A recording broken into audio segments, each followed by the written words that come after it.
We are now live on YouTube.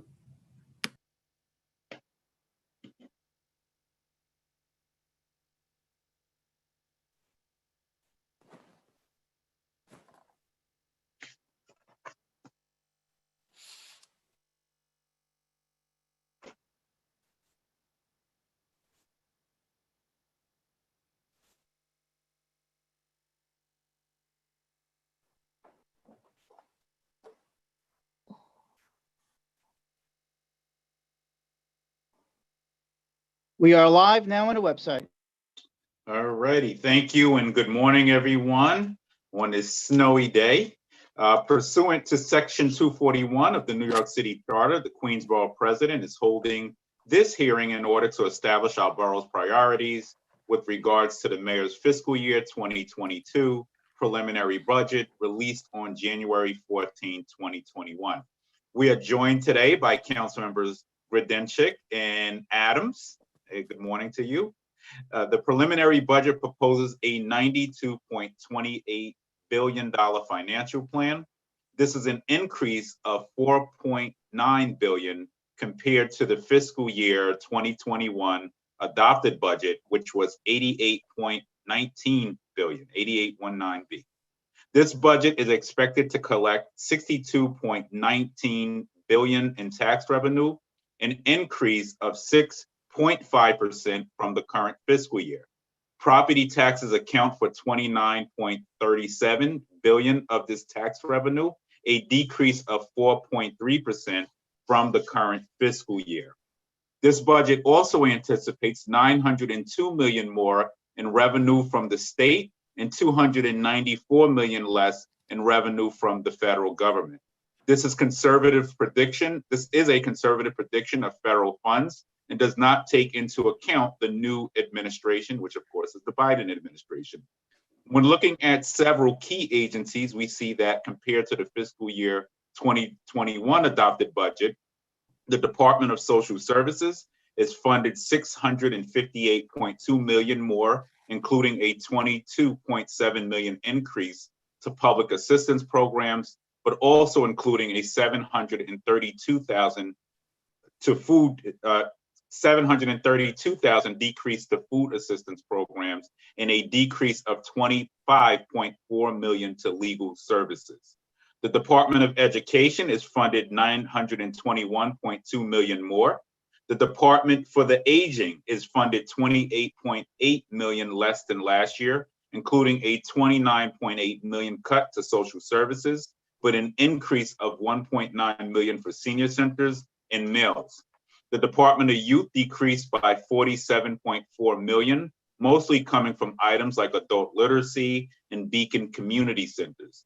However, there is an increase of $57.5 million to the Summer Youth Employment Program known as SYEP. The Police Department is funded $195.4 million more. This is largely due to patrol going up by $281.3 million, and others that my office will analyze in the coming days. Now, this fiscal year will present challenges as our city is enduring a financial crisis as a result of the COVID-19 pandemic, but we are New Yorkers, and there is no challenge that we cannot overcome. Here in Queens, we will get through this together and work with our partners to secure a responsible budget that works for all. As the budget is shaped through the executive budget and adopted budget, I look forward to working with the mayor and the city council on addressing budget shortfalls. With that, let's begin the Queens Borough Board budget hearing. Individuals have already been notified what time they will testify. Each person has 3 minutes to testify as indicated by the countdown clock. It'll sound like a basketball buzzer. We will consider all written testimony just as much, so please present your top priorities only. First, we are joined by Community Board 1, and we will start with you. Thank you for joining us. Thank you, Borough President. Good morning, Borough President, New York City Council members, and distinguished guests. I am Florence Coloris, District Manager of Community Board 1, Queens. Today, I would like to address our capital and expense district need for fiscal year 22. Our board is developing rapidly. We have experienced numerous changes. Recently, we have had the addition of the New York City Ferry The Hallets area has seen immense uptick in foot pedestrian traffic. The area is incredibly dark, and the installation of lighting has been requested by our residents and visitors alike. The installation of the lighting would improve the street usage and safety, improving the quality of life. The area of Main Avenue between Vernon Boulevard, 8th Street, Green Park on Main Avenue, north side of Astoria Boulevard, from 831 to 8th Street, 27th Avenue north side, and beyond Hallett's Point Playground require adequate lighting. We urge a study of the area for accommodation of this request. I would also like to bring to your attention the failing infrastructure in our growing community. For well over 50 years, the section of our community on 32nd Street off Ditmars Boulevard to the dead end has a major line issue. The residents of our community must drudge through excessive rainwater and flooding in their homes. The pervasive flooding has continuously happened, and this has not been addressed and causes significant damage. The area does not have runoff line, and one line is used for runoff as well as sewage. The street itself floods during rain, which causes hazardous conditions year-round, whether it be ponding, causing excessive mosquitoes, or slip and fall conditions due to the dangerous icing. This must be addressed. The area requires an immediate full pipeline reconstruction. This will consist of a combined sewer. Once the reconstruction occurs, the community will require a full reconstruction of 32nd Street from Ditmars Boulevard corner to the dead end on 32nd Street to make this project successful, as DOT has stated. The residents have suffered and had remediate from water damage for far too long. Whether the damage has been monetary repairs, health, or loss of family heirlooms, we must act now to stop the hardship and damage of our neighbors. The area has grown and development continues. The need for this immediate repair is fundamental inadequacy in infrastructure below the street. Our district has a large number of housing developments, one of those being Astoria Houses, which lies on the waterfront. Bordered by 27th Avenue, 8th Street, Hallett's Cove, and the East River, the development is in a flood zone. Our Councilman Costa Constantinides, who is the Environmental Protection Chair, has stated 50 to 55% of our community will be affected by rising waters. Astoria Houses was adversely highly affected during Hurricane Sandy. 8 buildings were damaged. Boilers needed to be replaced and elevated. Roof repairs, plumbing, electrical work were needed. There's always been an existing condition with high tide rising up and over the seawall. Salt water has severely damaged the seawall and railing, which are in dire need of repair, which is under Parks Department. We must be proactive. The seawall and tides need to be studied and elevated for future damage from Astoria House after a $75 million investment was made by FEMA. We require post-Sandy seawall protection of Astoria Houses, the Esplanade and the surrounding area that has been highly developed and which are in this flood zone. The U.S. Army Corps of Engineers needs to evaluate the waterfront area for the safety of our community. We ask for this study. The final matter I would like to address today is the 114th precinct. To eliminate flooding and do repairs, the restoration of the locker room from the flooding waters, which cause a great discomfort to our officers. Our police officers should not have to wade in prior to going in or coming out of duty. The flooding is not only a hardship, it would be a potential health hazard as mold could follow. Officers could potentially slip and fall, causing personal injury. We request this be added immediately. This is an unsafe working condition. The possibility of a new station house is absolutely welcome to improve the issues surrounding this existing facility. The district grows and the number of officers must follow. This option would provide the space for that to occur. Thank you for your time and attention to these matters. It is truly appreciated. Thank you very much. Thank you, Florence. And let me give you an update on the seawall. I've been working with Costa on that, and I think we made a lot of progress on Friday, working with SBS on that. So we anticipate some movement on that. So I just wanted to give a brief update on that. And obviously we heard the other priorities as well. We look forward to working with you on that and DEP and others. Give me, what's the exact coordinates you I guess that'll be in your testimony, but you spoke of. Where is it flooding at? Is there a specific intersection? Are you talking about the street flooding or the flooding on the the street flooding? The street flooding is specific, sir. It is, I would like to read It's 32nd Street off Ditmars Boulevard till the dead end. Okay, got it. It's been going on for over 50 years. Okay, got it. All right, thank you for your testimony. We're joined by council members Peter Koo and Van Bramer. And if any of my colleagues have questions, they're more than, they can ask their questions. All righty. Seeing none, thank you so much, Florence. We look forward to the work ahead with you. Thank you, Borough President. Thank you for all you're doing. Thank you. All righty, we're now going to hear from Community Board 2. And we're also joined by Councilmember Holden. Good morning. Hope everybody's staying safe in the snowstorm. Communities, good morning, Borough President Donovan Richards, elected officials, chairs, and guests. Thank you for your continued support on the many projects for Community Board 2. CB2 has experienced record real estate development and exponential population growth over the past 2 decades, rezoning, particularly in Long Island City and along the Queens Boulevard, that originally aimed towards commercial growth poorly anticipated the residential boom and the pressure that it has placed on every aspect of the community's needs. Residential real estate development has outpaced the provision of essential services, upkeep of the infrastructure, schools, roads, and transit and open space. COVID-19 has reminded us of the importance of parks, cultural facilities, and other community services. The quarantine has reinforced the need for good ventilation, open space, clean air, and the binds that community comes together. Core infrastructure throughout the district is aging and requires ongoing capital repairs. This was recently evidenced by the water main break on Queens Boulevard, on Vernon Boulevard. The category has the largest number of the FY22 budget requests. The deteriorating sewer infrastructures in Long Island City is legendary and insignificant capacity. In 2018, EDC LIC investment strategy publication included a primary goal to improve water and sewer infrastructure, to strengthen the current service and enhance the resiliency infrastructure, and $95 million was proposed to implement the first phase of sewer upgrades and complete the LIC amended drainage plan. Implementation of the sewer upgrades is urgently needed at this time in this community. Small businesses in Woodside, Sunnyside have suffered enormous hardship during the COVID-19 pandemic, resulting in closed storefronts and deterioration of street corridors. We request that the city prioritize our budget requests for streetscape improvements of the Woodside Business District at 61st Street and Roosevelt Avenue, including the repair and the replacement of street lighting, brick pavement, and sidewalks.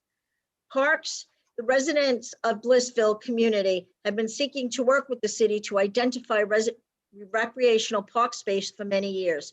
Recently, the addition of the Kosciuszko Bridge pedestrian path has led to the request for the city's feasibility study for the pedestrian greenway, park benches along Review Avenue between Laurel Hill Kosciuszko Bridge and the Greenpoint Avenue Bridge. This road would be suitable for a protected bike lane and could be a greenway to enhance the greenway of pedestrians as well. CB2 requests the city and our local officials prioritize the replacement of the flagpole and the flag at the Green Street location at the intersection of Van Dam and Greenpoint Avenue and Review Avenue to be completed by the City of New York. The flagpole was erected in 1919 and was destroyed during Hurricane Sandy in 2012. The flagpole is a historic marker in this community, and it's been on our top 10 in our capital and expense for a very, very long time. Throughout the district, many trees have fallen and been removed because of the decay in the recent storms. The district-wide replanting is required. Sunnyside Gardens, which has lost many of its 90-plus-year-old London planes and Bradford celery pears planted in 1986 as part of the Skillman Avenue revitalization project, are now falling apart, losing these branches on the streets, sidewalks, and cars. The species is no longer planted by New York City, and a street tree and those Skillman Avenue should be replaced by a safer, more suitable species. There has been a significant increase in graffiti, litter, and dumping of waste throughout the district. We request more trash containers so that the areas adjacent to parks, particularly Hunters Point South and Gantry Park, the need is urgent to both to allocate significant manpower and resources in our district. Schools, behind the population growth in CB2, particularly in the growth of Court Square area, District 30, which has been cited for the most overcrowded school districts in Queens. CB2 requests that SCA identify a viable school site in Court Square and prioritize its construction. We have many homeless issues and the homelessness is increasing. Community advisory committees and supportive services in place and that permanent housing programs throughout the city be adequately funded.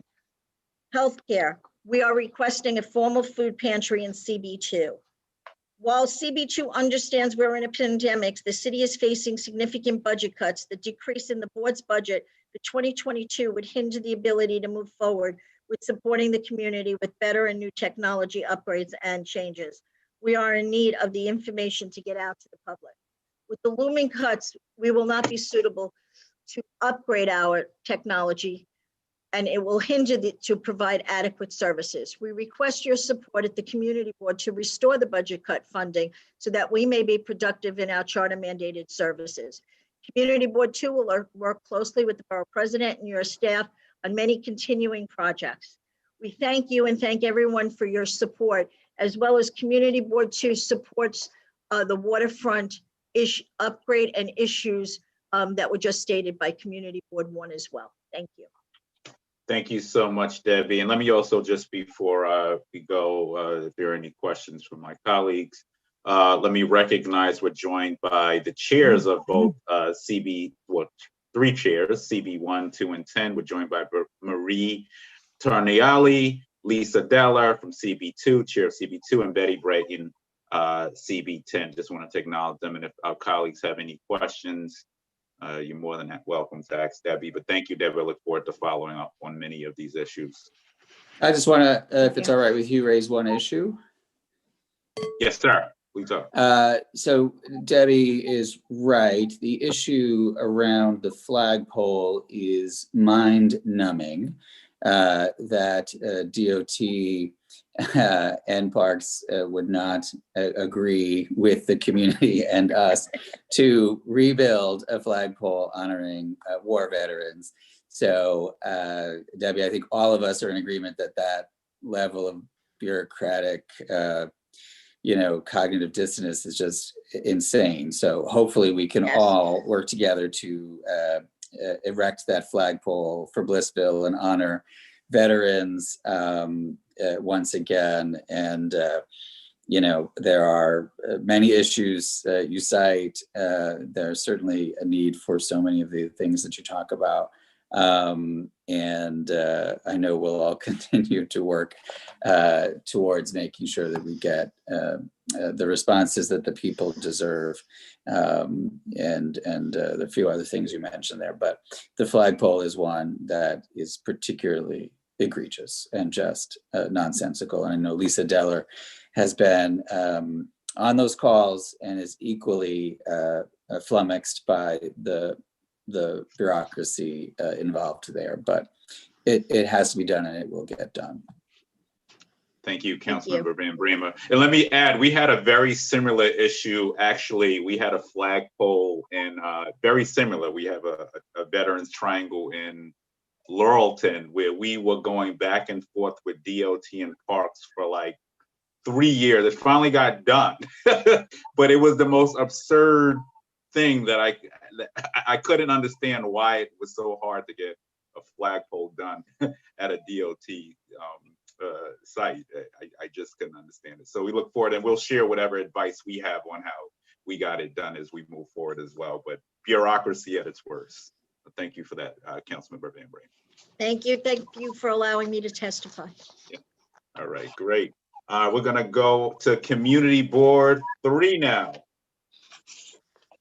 Good morning, Borough President Richards, distinguished members of the Council, Borough Board, guests and colleagues. I bring greetings from Community Board 3. This morning, I'd like to talk about a few of our 60 priorities It was difficult to determine which to present this morning, but I think the most important ones we have, as you know, have gone through a great deal during the pandemic and the downturn of economy for our local businesses. We are advocating that they have access to programs and capital so that they may be able to thrive. Many of these establishments were not eligible or did not receive the earlier stimulus packages. So we'd like to do whatever is possible to reestablish neighborhood business development in our area. Also, during that period of time, Community Board 3 in particular was the epicenter of the COVID virus. Elmhurst Hospital was overwhelmed with patients, and it demonstrated that there is a severe shortage of hospital beds and facilities. Our local hospitals were overwhelmed, particularly at the height of the pandemic. While our local hospitals did a heroic job, additional beds, it was demonstrated that additional beds are sorely needed.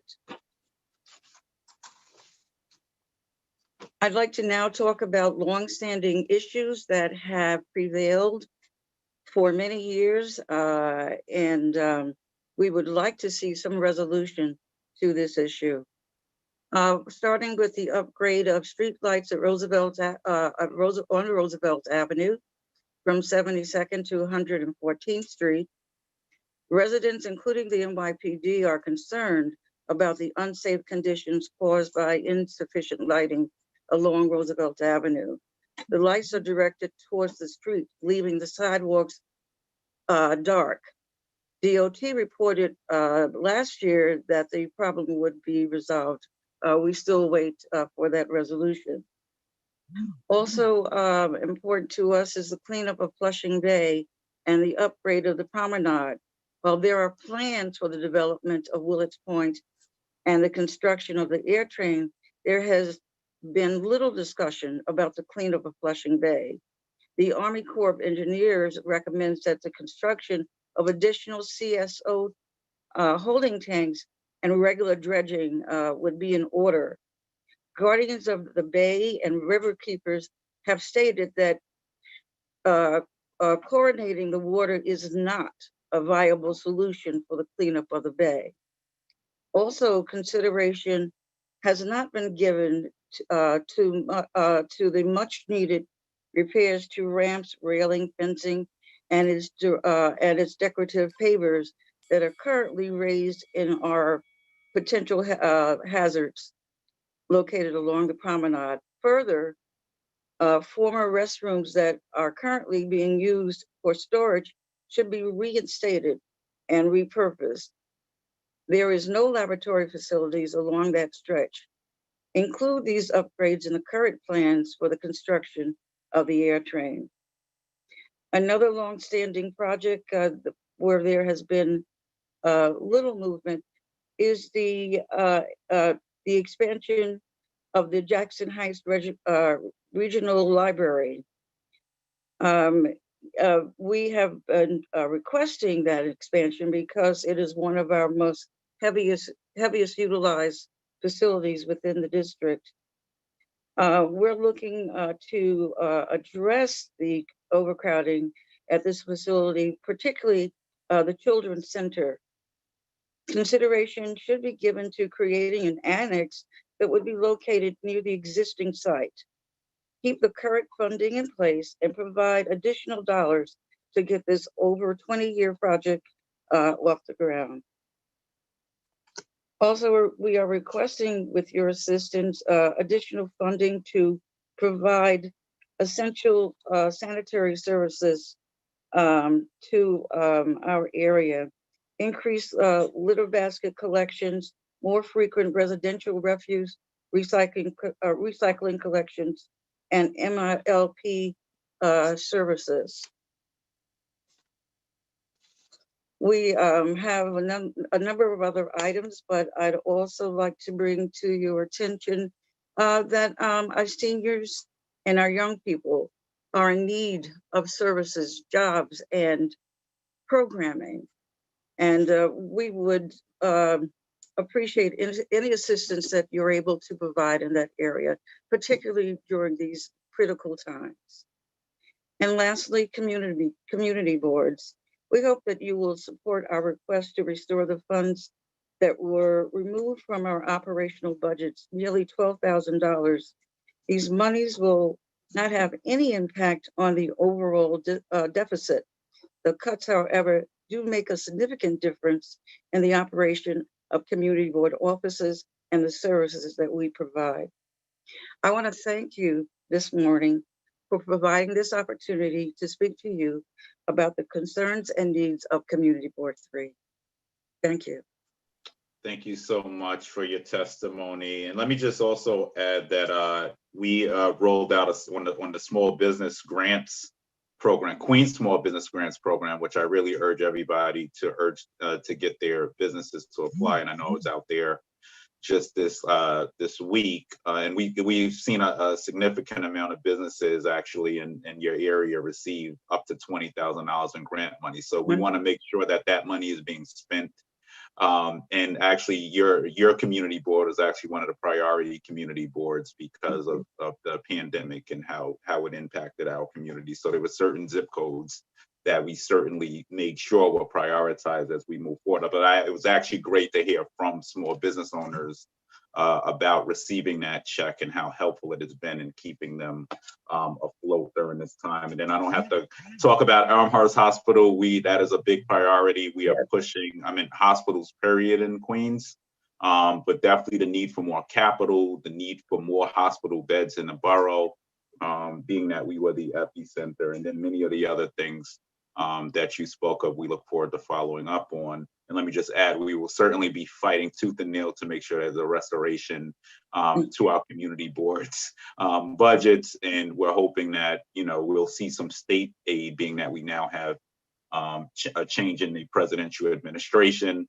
that is more open to making sure that our state gets aid. So hopefully we'll see some of that, and that'll be able to help us to close some of these gaps and to continue to provide not only social services, but essential services to our community. So I want to thank you for your testimony. If there are any of my colleagues who have questions, you may ask now. If not, we'll move on. All right. Seeing or hearing. Oh, go ahead. No, I just wanted to thank you and just let you know that Community Board 3 is eager to work with you in any way we can to make things better for the community and the borough. Yes, ma'am. Look forward to the work ahead with you. Thank you. Thank you. Have a wonderful day. Testimony. Alrighty. We're now going to move on to Community Board 4. Good morning. Good morning. Everybody can hear me okay, right? We have audio? Yes, you're good. Good morning, Borough President. All right, so looking sharp as always, man. I got to give it to you. All right, so I'll be pretty brief for what it was. So and just identify and state your name for the record as well. Yeah, of course. So good morning, Borough President Richards, councilpersons, chairpersons, and members of the panel. My name is Christian Castagnol, and I'm the district manager for Queens Community Board 4, which encompasses Corona, Elmhurst, and a small section of Jackson Heights. So while I feel that I can advocate for a precinct, a new library, and a new hospital, as my board's been doing since 1989, I want to instead focus on some more attainable items, discretionary items that would make a larger difference to our community as it stands in the wake of the pandemic. Our capital expense items have been identified on our district needs for FY22, and the truth is that me advocating on behalf of a new precinct and hospital at this hearing isn't going to make much of a difference and simply redundant. We all know what our needs are. They haven't changed in 30 years. Instead, we seek support on the following. This is something we had discussed only in passing at one of our meetings recently. It's promotion of the arts and graffiti mural replacement program in CB4. Elvis and Corona are infamously known for the diversity, their arts, and their culture, but unfortunately, we're also known for the substantial graffiti along the streets, especially in the wake of the pandemic. Until very recently, our board has shown support to a local precinct whenever possible to aid in graffiti cleanup by allocating paint supplies and volunteers for the cleanups. Unsurprisingly, those same sites would in turn become brand new canvases for even more graffiti. Funding from the BP's office would provide us with the neutral autonomy we need to effectively replace graffiti and create low-cost, volunteer-driven murals district-wide, as we've done with the Elmhurst mural over at 82nd and Broadway. The funding would essentially eliminate the red tape that could prevent us from doing district-wide events if and when our council members allocate money for events specifically within their respective districts. The initiative would entail purchasing of paint supplies, which would be a collaborative effort where our local precinct, as it has been for years now, and includes several other ideas to promote the arts, including a potential CB4 Artist of the Month design for our bags and therapeutic virtual art camps for our constituents who are suffering from COVID in their homes with no viable way to get out and express their creativity.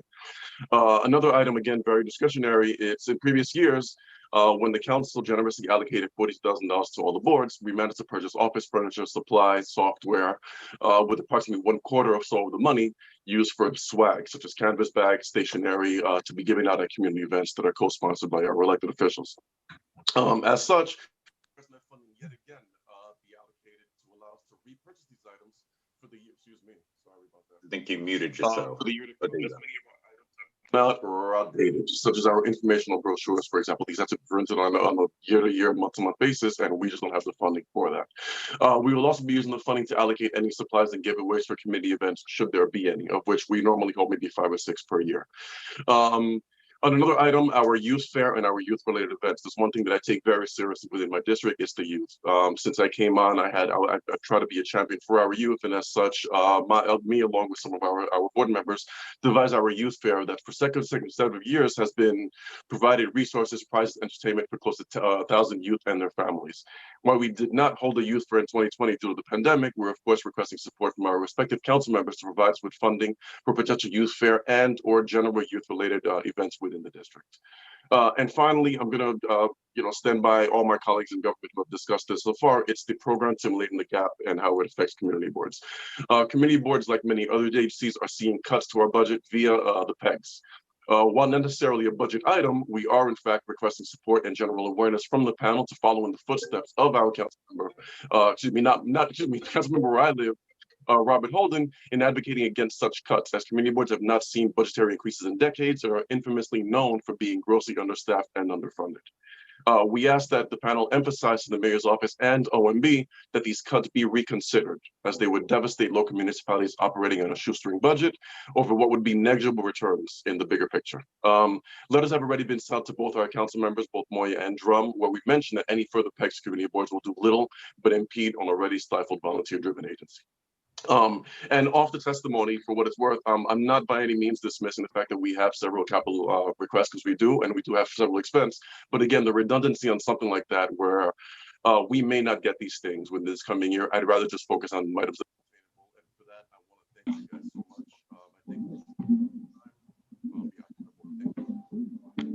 much. Thank you for your testimony, Christian. And if you have is there a specific organization that you work with or partnered with on the graffiti stuff already? No, not yet. Actually, no. It's Okay, just us. Okay. The way we've done it thus far. Okay. Yeah. It's for what it's worth. Council member, excuse me, Borough President. I am an artist by trade. I have a pretty solid network of artists that I can work with.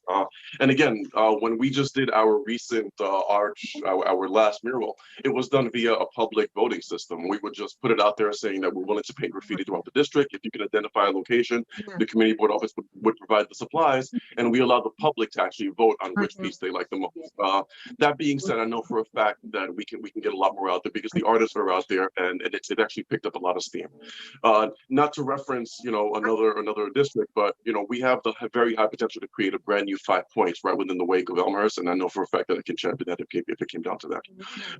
As for the therapeutic art caps, yes, I am working with a group. Whether I can discuss them here or not, it's a group called Artists Making Changes, whose job is just that. They go out to several communities, sometimes actually foreign countries, Haiti, Cuba, Dominican Republic, and they create therapeutic art caps by providing canvases and supplies for children at weeks at a time. And now we have the ability to do that virtually, and we actually already have a virtual art cap coming up the next couple of weeks with them. So hopefully that'll be the first of many.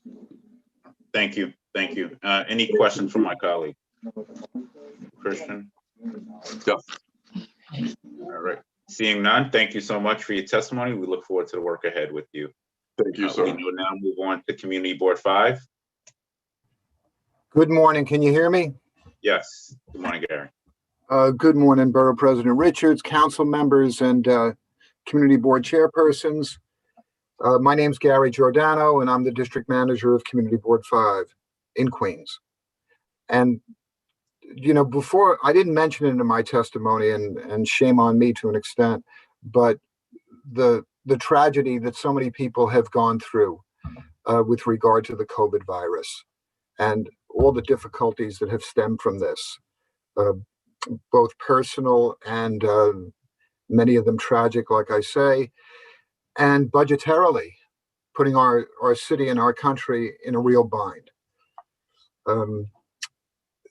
But let me first talk about our expense budget priorities. We need an additional 20 police officers in the 104th precinct. I think our precinct and many others are down 25% from what we were, say, 20 years ago or so. And it certainly has put us in alert, precinct in alert on numerous occasions, and has hampered them from being able to do a lot of traffic enforcement and quality of life attention that they should normally be doing. I'm very concerned about DEP and their ability to keep up with the repairs in an aging sewer system. They're good at replacing the water mains. The sewer lines are a whole nother situation, and we've all seen how long it's taken very often for them to repair big cave-in conditions in the middle of the roadway or corner catch basins. And we needed adequate funding to support DEP because our sewer system is not getting any younger. Buildings departments, inspectors, and plan examiners in sufficient numbers to reduce illegal property uses and questionable construction. We need sanitation department workers in adequate numbers to clean illegal dump sites. And we need litter basket collections. I think most of us need litter basket collections as close to 7 days a week as we can. And a big reason for that is that people throw their residential trash in the litter basket. But the illegal dumping goes on and on and on and on, and it's very, very difficult for the sanitation department to keep up with it. We wouldn't want to lose any fire department engine or ladder companies, so that's an important priority. Funding for youth education and recreation programs. I know that during COVID, those programs have been very hampered, but post-COVID, they're going to be very, very important. And I'm a believer that a big reason that crime in the city of New York has decreased so much in the last 20 or 30 years has a lot to do with how much attention's been paid to youth services. So it's good to have a good police department, but you have to have alternatives for youth and to boost their self-esteem. Senior services are an ongoing important issue and need, especially for the frail elderly. The way people drive in our neighborhoods, there doesn't seem to be any end to our putting in traffic safety requests. So we need enough people, competent people in DOT for traffic safety studies and for installation of all-way stops and traffic signals and other deterrents to speeding, speed bumps. And then funding for HPD and other litigation services. I think this has been a mayoral priority, but I wouldn't want to see it go down the wayside, so to speak, because in Ridgewood, especially in our communities, people have been harassed out of their apartments in the past. And then as far as capital budget goes, very important project for us, or projects for us, and I think others, are increasing the size of the sewer lines, replacing those sewer lines in anticipation of future storms. I mean, we've been lucky in recent years that the storms haven't been as crazy as they had been in other years, but I think with global warming or climate change, whatever you want to call it, the risks are there. And we especially need a sewer project in Glendale along 77th Avenue, which I think is in design, but whether there's going to be funding for it, I don't know, between 80th Street and 88th Street, if not all the way to 76th Street. Gary, I'm going to ask you to start the wrap up. Sure. And the Grand Street Bridge over Newtown Creek.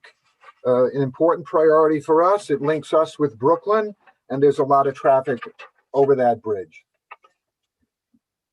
And just a plug for the community boards. I think that cutting $12,000 from community boards' budgets is very unwise and not going to save the city very much money.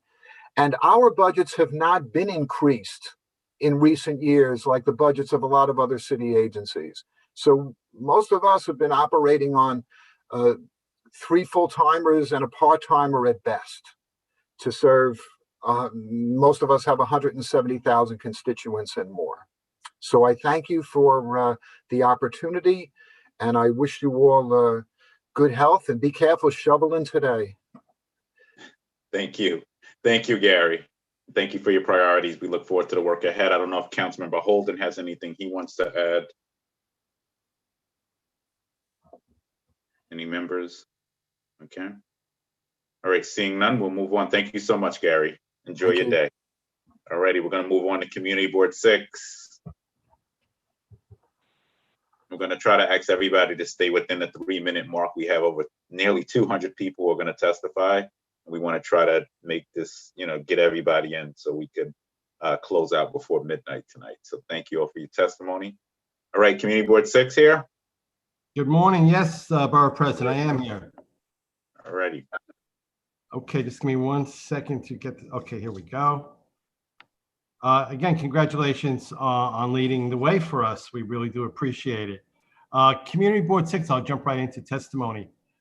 Community Board 6 is a well-defined community which has historically offered a set of desirable amenities which account for its strong market demand and, of course, property values.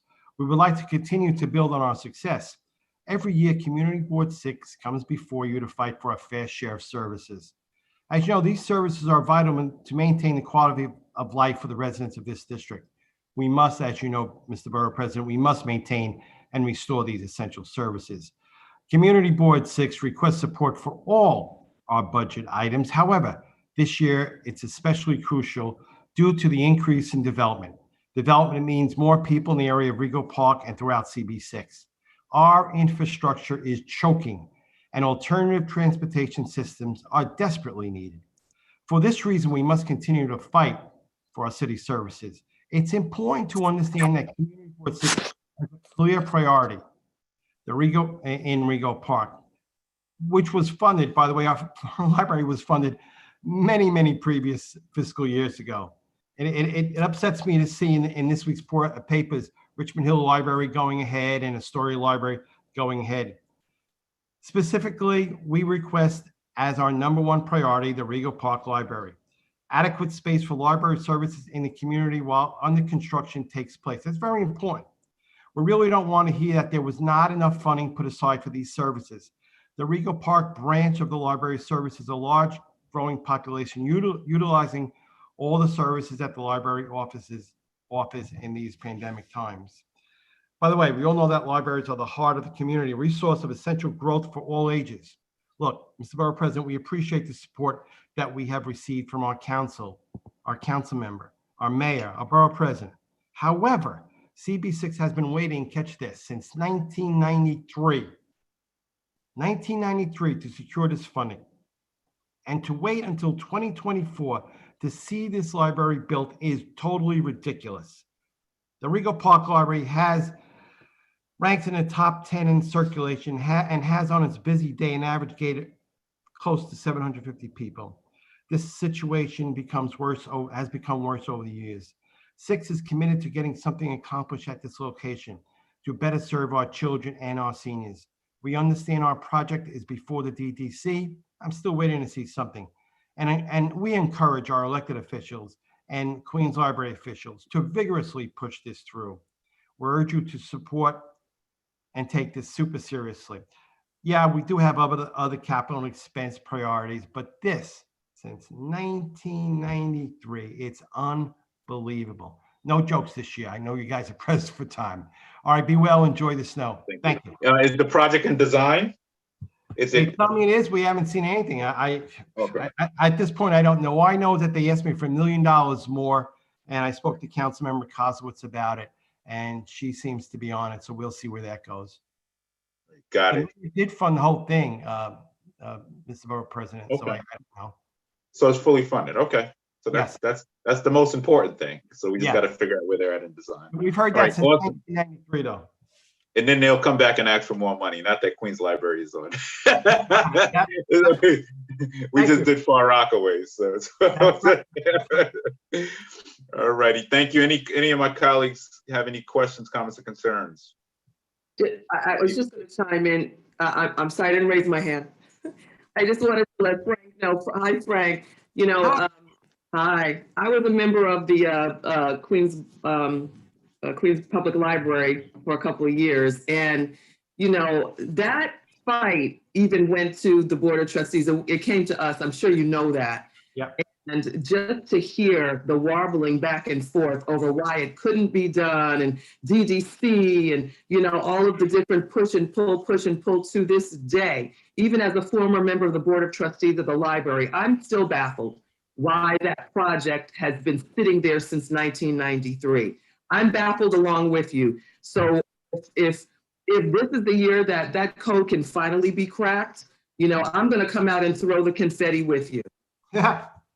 Oh, we're gonna get it done. We're gonna get it done. I hope so. Yeah. Good to see y'all. Thank you so much. Good to see you too. All right, we're gonna go to CB7 now. Thank you, Frank. Sure, anytime. You have to unmute yourself. Unmute yourself. CB7, unmute yourself.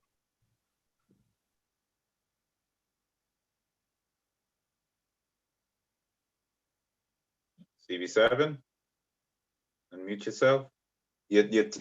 Marilyn. Either Still that or muted. tell it to hold the space bar down. Hit unmute on your, can we unmute her or no? We can't. We can only mute her. Oh, We can move to 8 and all right, we'll move to 8 and we'll come back to you, Marilyn. All right, no problem. All right, Community Board 8. Good morning, Board President Richards. Good morning. Members of the board, ladies and gentlemen, colleagues. Community Board 8 spans from the Long Island Expressway to Hillside Avenue and from Fenwick Expressway to the Clearview Expressway. Our district is primarily concerned with our infrastructure and the overall quality of life of our residents. 3 of Community Board 8's top 10 priorities concern our infrastructure. The Department of Transportation must work to do more preventive maintenance and not wait for extreme conditions to act. This leads to more costly repairs for the city.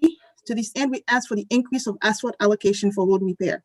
Locations that were scheduled to be resurfaced have not been done. They need to take extra care doing milling to properly pitch the roads to prevent street flooding and ponding during resurfacing.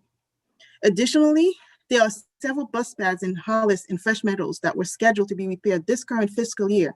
However, nothing has been done. So we eagerly await to see this work initiated and completed this fiscal year.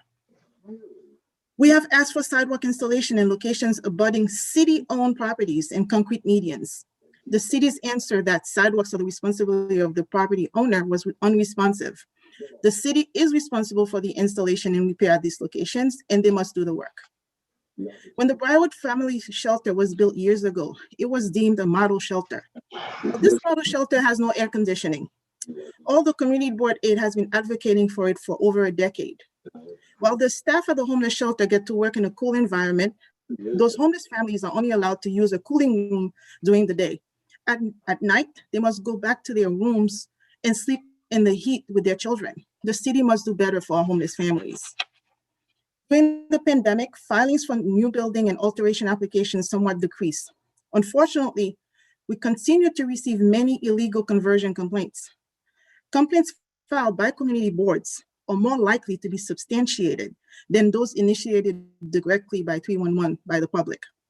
We continue to request a dedicated inspector to address community boards' complaints and elected officials' complaints promptly. Former Board President Marshall allocated $1 million to renovate the Hollis Library in 2012. Subsequently, our council members added more funds. We're still waiting for a scoping meeting for over a year. The concern is with each passing year, the cost increases and more funds are needed.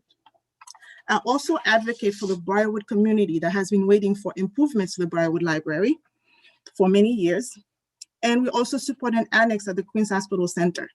For many, the library is the window into the internet world. We urge our elected leaders to secure funding for our libraries. Our parks, the Community Board District 8, its suburban nature, and have provided respite for thousands during the COVID pandemic, especially during the current fiscal year. At the same time, the Department of Parks and Recreation faced deep cuts and struggled to adequately maintain the parks. It is vital that our parks be properly staffed, renovated, and provided with new equipment for maintenance. We continue to support funding for empty lot cleaning, daily litter basket collections, and for removal of drop-offs. This will ensure the cleanliness of our community district. Our board was successful in negotiating 8,000 square feet in community space set aside in the T building from Dunn Development. This was for a community center to serve our youth, seniors, and for community meeting space. This was a big win for our district. We need $1 million to do the interior fit out. We understand, as per OMB, that Health and Hospital Corporation was to accommodate this within existing resources. We have the same answer this year. Unfortunately, there's no funding in place at this time. Lastly, community boards already operate on a shoestring budget. Due to the hiring freeze, our board was unable to replace an employee who had resigned. With the budget cut proposed for fiscal year 2022, it makes it impossible to rehire. Community boards should be exempt from these cuts so we can continue to provide the services that our residents have grown accustomed to.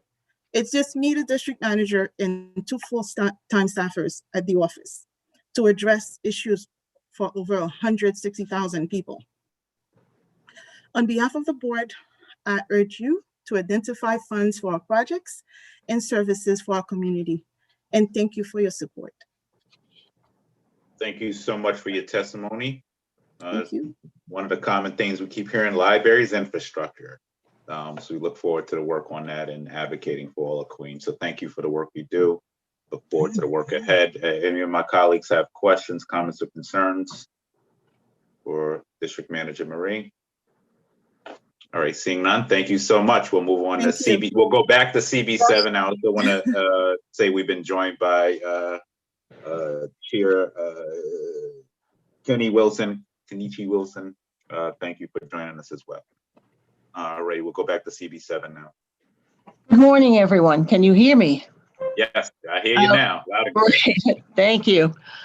Well, Borough President Richards, Deputy President Binda, members of the City Council, Community Board chairs, and honored guests, on behalf of Community Board 7, I would like to thank you for the opportunity to present testimony for fiscal year 2022 submissions. Our number 1 capital submission, the reconstruction of 20th Avenue from the Whitestone Expressway Service Road to College Point Boulevard, and 127th Street from 14th to 23rd Avenues. This heavily utilized main artery within our district connects the communities of Whitestone and College Point. The roadbed, extensive flooding problems, and also existing roadbed is seeking. Major road construction and sewer work is necessary in order to bring these streets up to grade.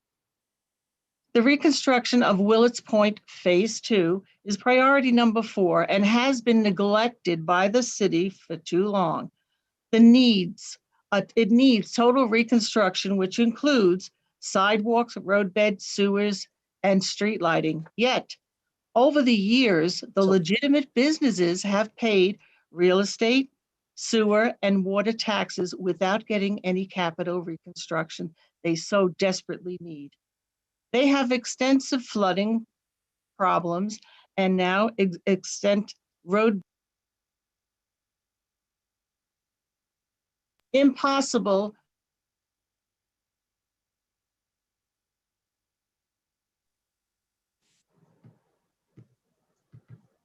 I got lost. Oh yeah, now you're back. Okay. Oh, okay. All right. The reconstruction of Ulmer Street from the Whitestone Expressway Service Road to 25th Avenue, our priority 6, is the main access road into College Point. The road is collapsing, causing drivers to lose control. Therefore, the roadbed must be surcharged, the sewers placed on piles in order to prevent streets from collapsing again. The reconstruction of 28th Avenue from Linden Place to College Point Boulevard.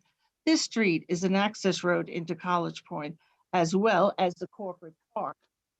The roadbed is collapsing, possibility of causing drivers to lose control. The roadbed must be surcharged and the sewer needs to be placed on pilings in order to prevent street from collapsing again. Deja vu. An expense item that we have, well, Frank, you beat me by a year, was submitted in 1994, 27 years ago, has been ignored. Fund the Department of Education for joint operation playgrounds. Joint operated playgrounds are presently maintained by and operated solely by the Parks Department's personnel and equipment.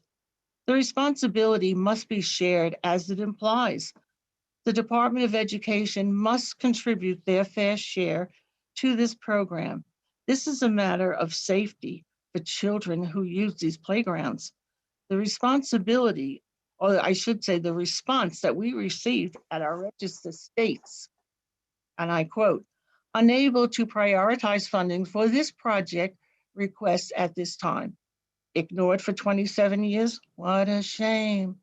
Borough President Richards, Community Board 7 hopes, we truly hope that you will do everything in your power to move some of these pressing items. Again, I thank you all and have a safe day. Thank you so much. Which park was that again? There was no park. There was Oh, I'm sorry. You said something with all the the. parks that are connected with schools. In other words, you Okay, have, okay. got it, okay. All right, I got it. All right, great. Thank you. You're I think Councilman Baku has his hand up. Councilman Baku? Yes, Board President, thank you for doing this hearing. And I want to say I agree. Our community board manager, what she already said, the infrastructure around Whitestone area is terrible. You know, the city should pay more attention and do remediations as soon as possible. So I want to thank the board members of Community Board 7, Chair Kelly, and all the board members for doing a wonderful job and helping our community board and helping our district save and doing the necessary things to alert you. So please support our priorities. Thank you. Thank you. Thank you, Councilman Baku. All righty. Thank you, Marilyn. We're going to go now to Community Board 9. Good morning, Mr. Borough President, elected officials, my colleagues, community board chairs. Thank you for the opportunity to speak today. I'm not going to read my testimony. I know you have it. Community Board 10, Community Board 9, as you know, represents the communities of Woodhaven, Ozone Park, Richmond Hill, and Kew Gardens. It makes a nice acronym called WORK, and these communities have been working. In Ozone Park, they do multiple food distributions. In Woodhaven, they have a vibrant business district. They're helping the businesses survive through the pandemic. In Richmond Hill, civic and religious groups came together to help their fellow neighbors during the pandemic. And Kew Gardens recently just worked to shut down the problematic Umbrella Hotel, which I want to thank our elected officials for their support in getting that done. We've been working remotely. I think we went remote in 24-hour, 48-hour period. Other than a few hiccups, it was a seamless transition. I want to thank the city agencies for their responsiveness, the elected officials for their responsiveness, because we can't do our jobs at community board without those partnerships. So I want to thank you for making that an easy transition. We have a few budget priorities. Library, Richmond Hill Library also. I won't say it's as long as Frank and Marilyn or Marie. I mean, 2017. But it was an $8 million project. It's currently $16 million. I want to thank Karen Kozowitz's office for fully funding it. We hope it's fully funded. As of today, it's fully funded. Next week, it may not be fully funded, but we want to move this project along also. It's way too long. Additionally, we want to see, critical services restored towards sanitation, transportation, DEP. I know they took cuts like the community board. but we really need to do the nuts and bolts of constituent services, which you all know is potholes, tree pruning, you know, the meat and potatoes of constituent service. And we just got to make sure our agencies have the funding and the staffing to address those issues. So I know you guys have a hard job meeting our elected officials this year. I think we have a $92 billion proposed budget and approaching $10 billion budget deficits. So I don't envy your job. I know there's going to be hard decisions to be made. And I know I speak for my colleagues, we're confident that you guys will make the right decisions for our communities. So I want to thank you. I look forward to meeting with our council members, Councilmember Adams, Holden, Kozlowitz, and Ulrich. You guys have always been supportive, and I look forward to meeting with you individually to discuss projects in your respective district. So thank you, be safe, and I look forward to when we get back to normal. Thank you so much. Thank you so much. Anyone have comments, questions, or concerns? Any of my colleagues? All righty, thank you, James, for your testimony. We'll now move on to CB10, and I also want to acknowledge we've been joined by CB12 Chair Princess Doris McGee. So thank you for joining us. We'll now move on to CB10. Good morning, Borough President Richards, members of the City Council, and Community Board chairs. My name is Karen Peterson. I am District Manager of Community Board 10, which represents Howard Beach, South Ozone Park, parts of Ozone Park, and parts of Richmond Hill. We request your support for all of CB10's capital budget priorities. Construction of new schools remains as our first capital budget priority, as our school district remains overcrowded. We also urge that you assist in moving our other priority projects forward, as they will address roadway, public safety, resiliency, sewer, and park improvements needed in our district. Our Howard Beach and Hamilton Beach communities were badly impacted by Superstorm Sandy more than 7 years ago. Hamilton Beach was the most impacted area in our district. Within Hamilton Beach, 104th Street has been milled and repaved, but it still needs a full reconstruction. We urge your support for a full reconstruction of 104th Street. Coastal protection is still very much needed at points in Howard Beach and Hamilton Beach, where city streets abut Shellbank Basin and Hawtree Basin. Better protection is still needed at locations where city-owned street stub ends abutting Shellbank Basin and Hawtree Basin and are not fully bulkheaded. We request your support for construction of bulkheads on city-owned waterfront land, as well as improvements. Excuse me? Okay, improvements to existing bulkheads. Please mute yourself if you're not testifying. Please, thank you, everyone. Thank you. Okay. I'll continue. Improvements to existing bulkheads on all city-owned properties and street stub ends abutting our waterways to help prevent tidal flooding on our roadways and impacts to adjacent private properties. Tidal flooding events are occurring more and more frequently. The lack of adequate bulkheading contributes to street flooding and damage to roads and homes. Although some have been addressed, many of our flood-impacted roadways require repaving. We also urge your continued support for additional sidewalk repair and roadway repairs throughout CB10. We ask for your support for additional Argus cameras at locations within our district. They have proven effective at various locations in our precinct. With the support of the Borough President and the Council, many of our parks and playgrounds have been significantly improved in recent years. To continue providing better for the recreational needs of our residents, we request your continued support for improvements in all our parks and playgrounds. We have a large and growing senior population with only one city-funded senior center in our district to serve them. We urge your support for additional centers to serve our older population. We also request your continued support for our expense budget priorities. With your support over the last few years, many needed additional officers were assigned to our 106 precinct. Additional officers are still needed to address rising crime throughout the area. In calendar year 2020, our district experienced a crime increase of over 10%, and our residents in all parts of the district are making more policing-related 311 complaints. We ask your continued support for additional forestry services. Power outages during Tropical Storm Isaias, resulting from tree damage, caused our district's residents to be without power longer than most other areas in Queens. Better forestry services are needed so this does not reoccur. Additional park staff is needed, as well as additional funding to support better catch basin and roadway maintenance throughout our area. We also ask for your support for items that will assist in sanitation's cleaning efforts and DOT's arterial maintenance. Many of our home and business owners are still dealing with the many issues caused by Superstorm Sandy. In order for our Sandy impacted residential and business communities to fully recover and be better protected from future storms of similar magnitude, many needed and much desired resiliency projects still need to move forward. Therefore, we ask you to support these projects put forth by the state's Howard Beach, New York Rising Committee that require the city's involvement to implement them. Although a different type of disaster, the economic impact of the COVID pandemic is now further impacting them, as well as all of our district's residents and business owners. We urge your support for efforts to address the needs the pandemic has caused or is exacerbated in all our district. Again, I thank you for your support in the past for the projects desired by the residents of Community Board 10 and look forward to your continued support. Thank you. Thank you, Karen. Thank you for your testimony. Any of my colleagues have questions, comments, or concerns? All right, seeing none, we look forward to following up on your priorities. Thank you so much, Karen. Give the great work. Now we're going to move on to CB 11. Good morning, Borough President Richards. Good morning to the Queens Council delegation and my fellow district managers. And good morning to the public as well. You have my written testimony. It's a little bit of a tradition with me to kind of go off book and to not read my testimony verbatim, and usually touch on some points of it. However, if we're talking about the district needs of Community Board 11, especially in light of the pandemic, something that has come up, which is a need that of course will be something that needs to be funded and taken care of in our district, is the fact that in Community Board 11, actually in Eastern Queens, there are no vaccination sites anywhere east of 164th Street or north of about Hillside Avenue.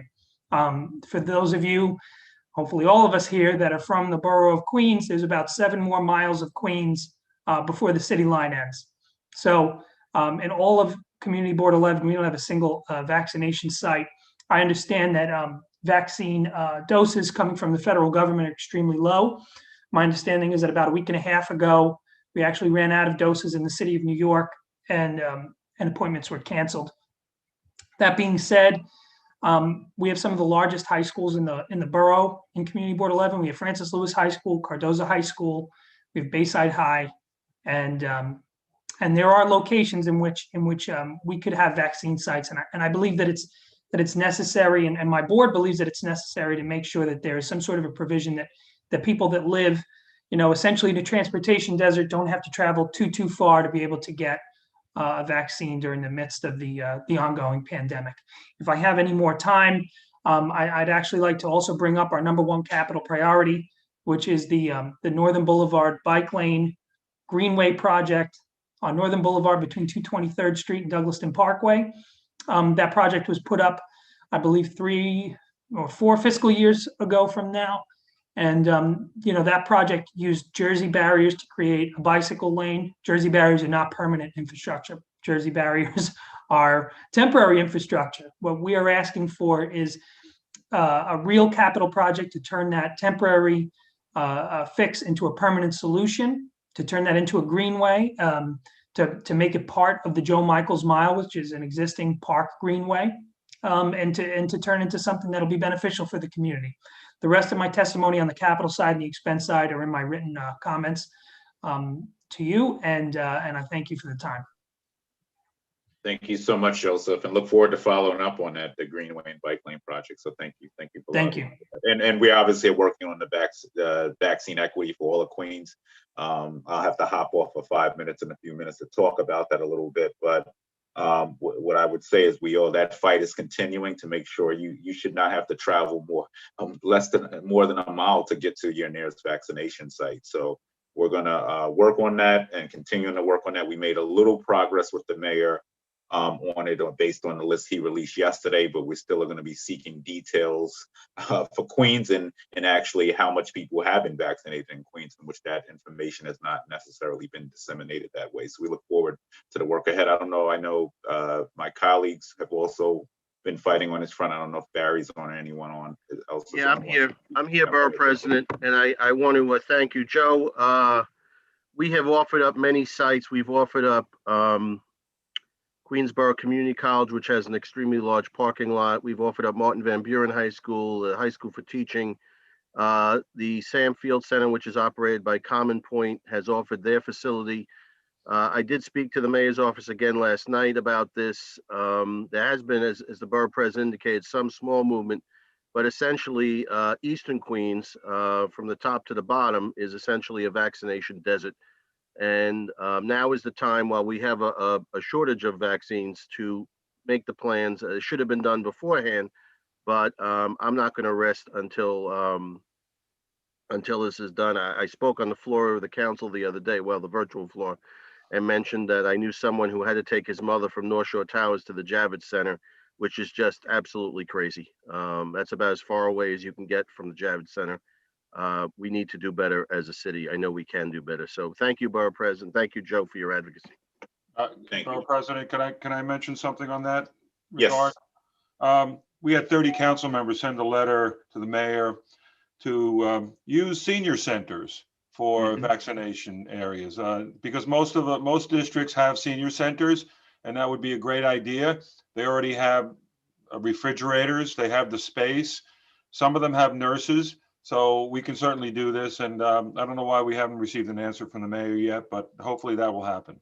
And it makes much more sense because they're trusted institutions and communities as well, which means that you get more people taking the vaccination. But that's But you can also, well, President, you could, that regard, you can also try to, have more seniors know about the senior center by going to the, that area and say, oh, this is pretty good. This is not bad. I should join. So I think that's a it's a win-win. So I don't see why they're not coming up with that plan. Yeah. Thank you. Absolutely. Thank you so much, Councilmember Holden. All right, we're going to move on now to community. Thank you, Joseph. We're going to move on to CB 13 now until CB 12 joins us. I don't think Yvonne is here yet, so we'll move on to hearing from Mark McMillan now. Yes, good morning, Borough President. Getting on. Oh, I'm sorry. I'm sorry. Mrs. Riddick is having difficulty getting on. But she's having difficulty getting on. Okay, we'll circle back to her back door. We'll go to Mark McMillan now. Yes, good morning, Borough President Richards, City Council members, and board chairs. Every year, this important hearing takes place where the citizens of Queens County can get a sense of what is needed in every corner of the borough. It's not lost on us that the magnitude of the coronavirus pandemic has taken on the tax revenues of New York City, and that is reflected in the responses we have received from the various city agencies for our priorities. So I won't waste your time on the smaller items that my office can address directly with the borough agency heads. And when I say smaller items, most of our issues on capital and expense deal with quality of life. However, the number one capital priority was an item that last year was submitted as continued support, the 116th precinct. Over the past 2 years, then Councilmember Richards enthusiastically stewarded this capital project that had been the number one capital request for the better part of the last 2 decades. We went through the ULURP process in an expedited manner, and Councilmember Richards brought Mayor de Blasio out to the Rosedale site with fanfare and plans that had been developed and submitted to the Department of Buildings. Only the groundbreaking ceremony remained before suddenly, after the George Floyd murder and the subsequent street demonstrations against police brutality on Black people, Mayor de Blasio abruptly took away the funding and moved it to Community Board 12 at Roy Wilkins Park for a project that has not yet been developed.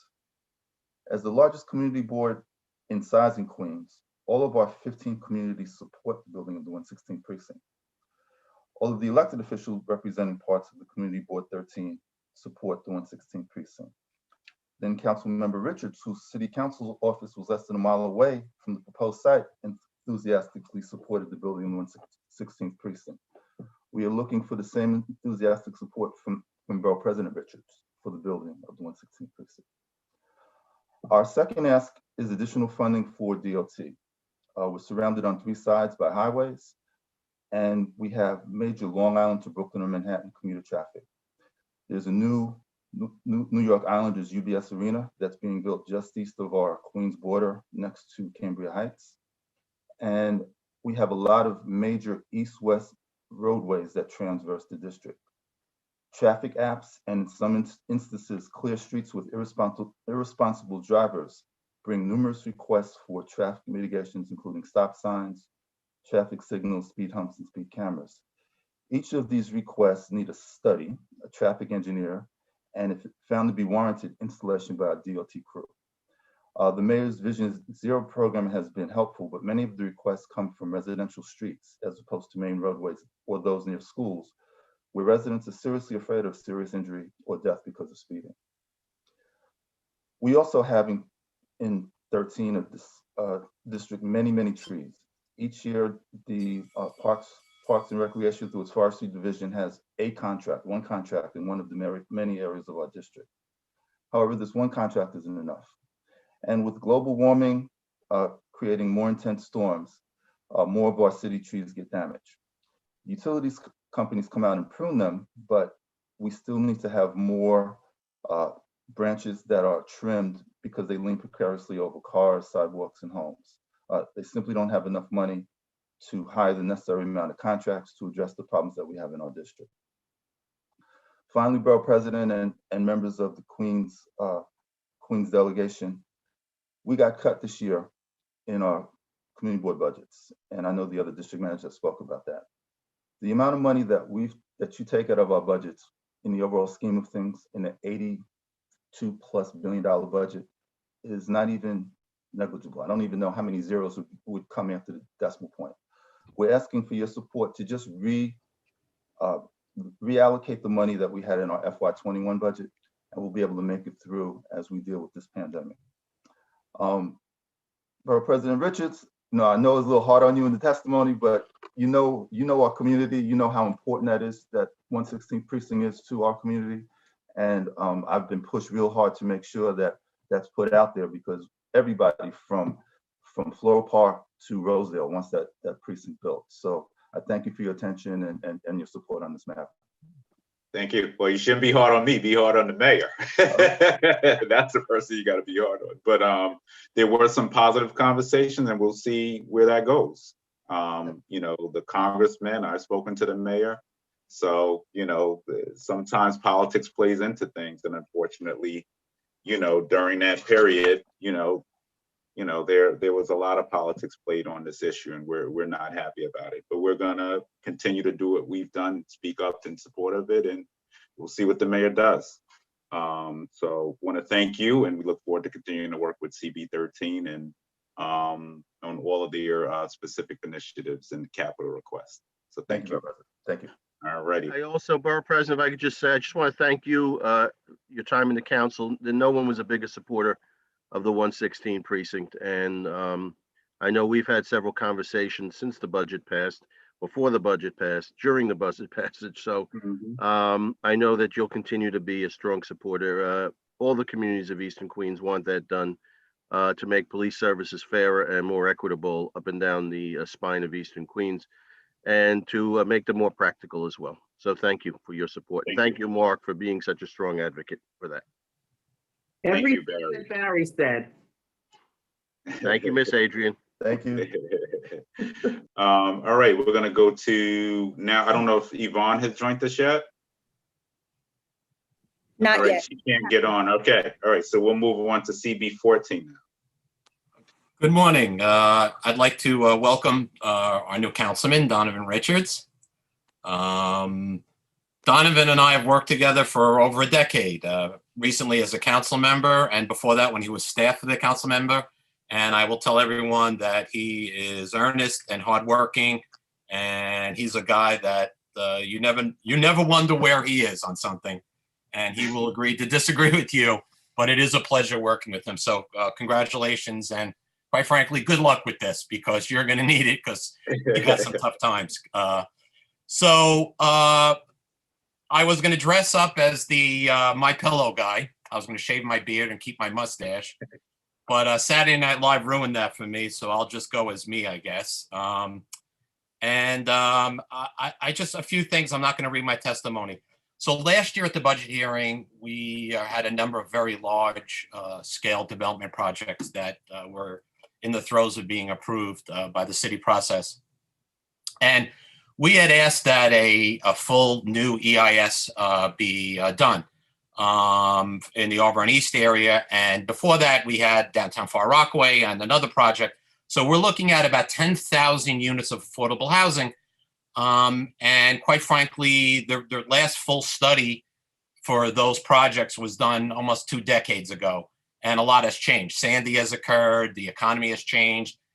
So we're a little disappointed that that hasn't happened. But the one thing we are requesting is that there be a holistic study for transportation. You're adding 10,000 units of affordable housing, probably 15 to 20,000 new cars on the road during the summer. It's awful to drive. And most importantly, Rockaway Beach Boulevard from 62nd to 32nd Street is one lane in each direction. And part of the last approval was that be widened to 2 lanes with turning lanes. And there's no money in the budget for that. We have asked for that. I know that the borough president is trying to get funding for that, but we need that for evacuation. Forget about regular traffic. So that's something that has to be done. So that's super important. Look, we're looking at today, the beaches in Rockaway are under, and it literally took when Senator Schumer was our congressman, we started the process, finally working with the Army Corps of Engineers to replenish our beaches, install groins, jetties. But what has happened over the last year is, as this project goes on, there are areas that have been eroded. And after this nor'easter, it's going to be worse. And we're asking that the city come up with the money to at least replenish the areas that have been devastated in the last year. Specifically, there's a few areas in the 40s and in the Rockaway Beach area in the 80s through the 90s, which is where almost all the tourists go. And on a sunny Saturday or Sunday in Rockaway, you could get 250, 300,000 people. Our population's only 130,000. So that's super important. So hopefully they can come up with some money for that. Also, we asked that there be more police during the summer. I thank all my fellow district managers for lending us some of your police officers. But as I said, we can get $250,000 extra people and we need more police. And quite frankly, last year PD gave us a little extra police. That was helpful. PEP has been wonderful. We need more PEP as well. We also have, since we're getting all these units, there are needs. ADA accessible subway stops. We only have one on the end of the A train in Mott Avenue and one at 116th Street. We're adding about 30, 40,000 new people in. None of those subway stops are accessible. There's no elevators, there's no escalators, so we need that. School seats, open space, healthcare. St. John's Peninsula Hospital closed. St. John's is doing the best it can, but you're adding all these people. What about trauma? What about severe emergencies? So that's something that we really need for the city to look at. And finally, community board budgets. Look, we do less with we do more with less. And the last round of cuts is saving the city about $250,000. So they're cutting about $8,000 or $9,000 from all the different community boards in the city. That's not even a rounding error, all right? And the time it took me to say $250,000, I'm sure all the major agencies spent that on coffee and bottled water and coffee cups. And that $8,000 from each board has rendered a number of boards in this city not even be able to order copy paper anymore. And I get it. The city has a crisis and everyone has to do their fair share. But all the other agencies over the last decade since the Giuliani administration cut our budgets has gotten significant increases. We have not. We've been treading water for over a decade. So we really would hope that you can at least give some of the money back to us. On the last Charter Revision Commission, I had requested that boards be deemed like the independent budget office, where they are held harmless to cuts because we're such a small agency. We should be refunded to the amount of a year ago and be held harmless. We're not asking for largesse. We're just asking to be able to do our jobs. And that's super important. Other than that, everyone stay safe. And I thank all the elected officials and all the chairs who are volunteers for their efforts. And thank you. Thank you, Jonathan. And you should know we're pushing for, now one, there was a transportation study done, I think for the entire peninsula pretty much. And we're pushing, I think, with this Auburn-East project for that to be fully funded actually. So, it's gonna head to the council and other negotiations will begin. And then on the healthcare piece, there's really been some intensive conversations, I'm happy to say, with the de Blasio administration on healthcare. So there are some buckets of money that have been set aside in the capital budget. And, we're looking forward to working with them to see what those opportunities are as we move forward, like as you spoke about trauma units and the need for more expansions of healthcare opportunities. And this is not just a CB14 issue. It's the more I get to learn about all the boards, we all are struggling in this area. So one of the things we're trying to tie to any development happening with ground floor space that's going to be hard to fill in the first place, is to ensure that there's more access for healthcare across the borough. So really utilizing and maximizing the opportunity on ground floors, especially to extend healthcare across Queens. So look forward to that conversation. But I will say I'm happy that they're taking it serious. At least it seems like for now, and we'll see where it goes. So hopefully they find it. Yeah. So right, so thank you. Thank you. All righty. I think Yvonne is on by phone. Is Yvonne on by phone? All righty. Well, all righty. Okay. So we're going to move on now. I think we finished all of the boards. I want to thank you all for your work. We're going to obviously be looking at, your needs extensively as we move forward. I also want to recommend, let me just make sure I read this note right, that, everybody has up until 5 p.m. to send in their testimony, and it will be put on the record as well. So anybody who wants to submit testimony, you can do that up until 5 p.m. So thank you so much. And I guess we'll catch up with Yvonne when she gets on. That won't be a problem with that throughout the day. So thank you. We now move on to President Frank Wu from Queens College. And I'm going to have Frank Joseph just take over for 2 minutes. I have to hop to talk about extensions of vaccinations for Queens quick, and then I'm coming right back on. So Frank, welcome. Great to be here. I'm sitting in Kew Gardens Hills, just a mile south of campus. Thank you so much. Borough President, members of the staff, City Council, Community Board chairs, I'm just delighted to be serving as President of Queens College. Thank you for giving me an opportunity to share with you our fiscal year 2022 $1.5 million capital request. It's an investment in our shared future and our students. Our diverse students are resilient and they need your help. During the pandemic, we've done everything we can. Our Queens College Foundation just allocated an unprecedented emergency $3 million for support. 99% of that will be sent directly to the students. That includes for our Knights Table food pantry, which started visiting neighborhoods, your neighborhoods, to distribute bags of groceries and gift cards to our students, your constituents. Today, we ask you, the leaders of the borough, to continue your legacy of support for an essential public institution.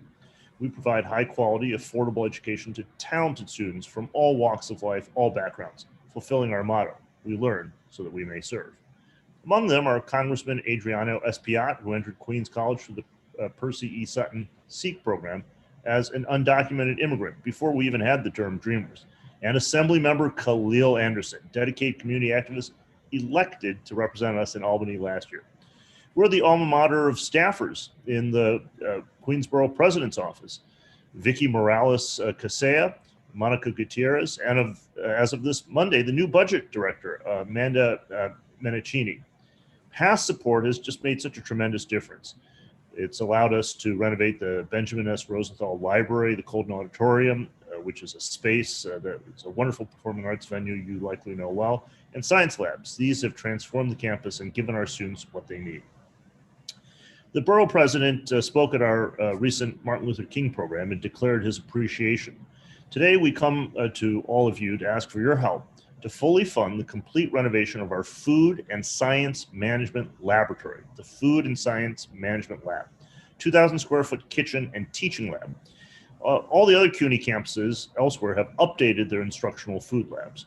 Ours is 40 years old. It's barely able to meet the needs of students who aspire to fill critical nutrition positions. So this is the place where they're trained to work in hospitals, long-term care facilities, senior residences, other public institutions, in restaurants, and in the food industry. This is vital, especially now during the pandemic and as we emerge again. Our students come to learn about food management, sustainability, and then contribute to the culture, health, and well-being of our community.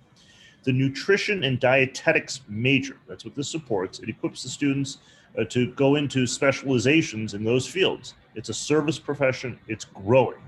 They become registered dietitian nutritionists. So what we're looking to do is renovate the lab that will support the students who will become dietitian nutritionists. The total cost is $2.5 million. We request only half of that, just half, $1.25 million as an allocation from the borough. And we ask that the Queens delegation of the City Council provide equal funding so that this project is fully funded in FY22 in the capital budget. Thank you so much. I'm happy to take any questions. Thank you, Frank, and especially now, and good morning, everyone. My name is Frank Joseph. I'm Chief of Staff and Senior Advisor to Queens Borough President Richards. Especially now in this climate, we see the need for more nutrition. We see how the communities that are in food deserts, the impact that the pandemic has had on them. So thank you for that work and for highlighting that. Do any of our council members have any questions or anything they'd like to raise to Frank? Thank you so much. And we'll see you on our beautiful campus in fall of this year when we reopen for in-person instruction. Meanwhile, stay safe. Awesome. Thank you very much. And next we have from LaGuardia Community College, President Kenneth Adams. Thank you, Frank. Good morning, everyone. Great to be here and a pleasure to join my Queens CUNY colleagues, including, of course, President Wu, President Mangino, President Eanes. Good to see you all. I'm Kenneth Adams. I'm the new president of LaGuardia Community College. Met a lot of you. I'm honored to meet many more of you in this meeting this morning. Thanks for giving me the opportunity to testify briefly on behalf of LaGuardia's request for $2 million in capital funding for the construction of our science and occupational and physical therapy labs, which are located in our E building on Thompson Avenue in Long Island City.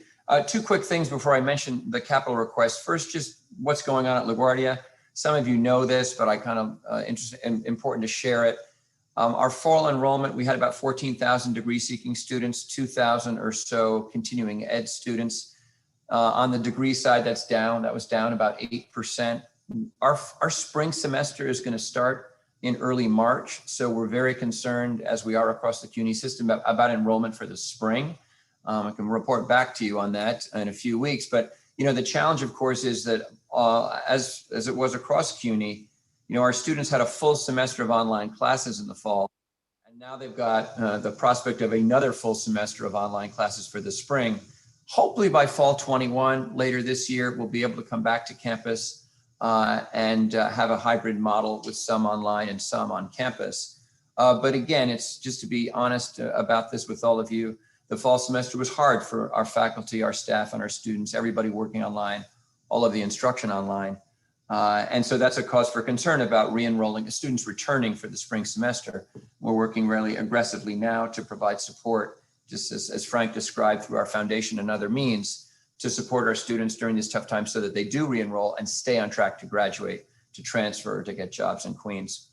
On a brighter note, we're very focused on health and safety.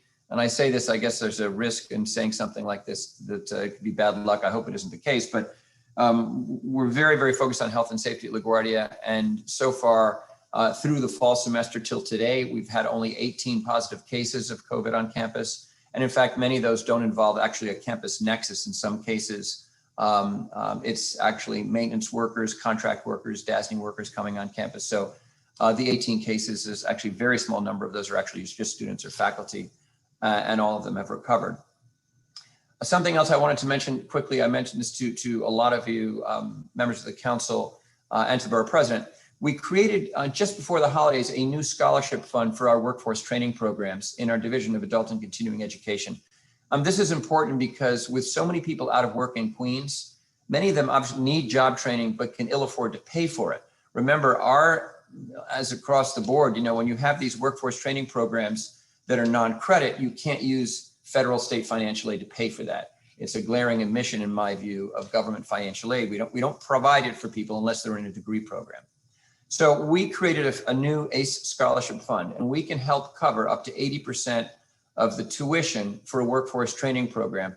As an example, our average cost for farm tech or A+, our IT programs construct is about $1,200. So 80% against the $1,200 bill is really helpful. And I want to mention that this morning so that you all urge people who are looking for workforce training to go to our website at laguardia.edu and get more information on our workforce training programs and also on the possibility of scholarship help for students who qualify. With respect to our capital request, again, we're seeking $2 million to renovate and build out, really upgrade our labs for some of our healthcare programs, particularly occupational therapy training and training for physical therapists. Just 2 quick points about this. We have a fantastic nursing program at LaGuardia, as many of you know, and we have now gone, again, I probably jinxed myself, I hope not, 8 quarters in a row with 100% pass rate on the NCLEX, which is the licensing exam for nursing, meaning that we have, by that measure, by our pass rates, the most successful nursing program in the New York City metropolitan area. It's a highly competitive program. The staff and faculty run it are amazing. The students have to work really, really hard, but it's #1 in CUNY.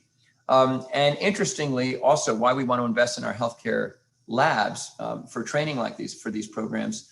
LaGuardia is also the largest producer of STEM graduates in the CUNY system among the community colleges. And we're actually the 3rd largest producer of STEM graduates of all of CUNY. We're right behind New York City Tech and City College, yet we are a community college, right? But we still are #3 in CUNY at producing graduates in the STEM fields. And so again, investing in our labs where we can provide state-of-the-art technology for that instruction is really critical. We've got biology, chemistry, physics, nursing, rad tech, physical therapies I mentioned, and a host of programs. And unfortunately now, greater demand from students than we have capacity. So again, investment in and upgrade our labs and creating instructional space, state-of-the-art space, will allow us to not just provide better training to our current students, but increase enrollment in those programs and train more healthcare workers for the city of New York. That's the pitch. Happy to take any questions. Thank you so much for your time and attention, and look forward to working with all of you in the year ahead. Happy New Year. Thank you, Kenneth. I don't know if our council members have any questions or comments. No? Okay, thank you so very much once again, Kenneth. I am happy that we are now joined by Yvonne Reddick, the district manager for Community Board 12. So we're going to take a pause and go back to Ms. Reddick really quickly. Ms. Reddick?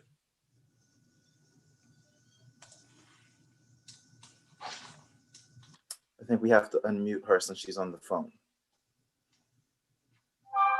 Yes, working on that. Okay, while we wait for to unmute Ms. Reddick, we will move forward with Queens Borough Community College. We have President Christine Mangino with us. Thank you very much. Thank you, and good morning, Borough President Richards and distinguished guests. My name is Dr. Christine Mangino, and I am here as President of Queens Borough Community College. I am honored to be here for the first time, making testimony in support of our essential capital projects. Queensborough Community College is requesting funding from the Borough President and the City Council for ADA bathroom modifications for $2 million and a chemistry lab in our science building for $750,000 for a total of $2.75 million. All funding will be eligible for a 1-to-1 state match.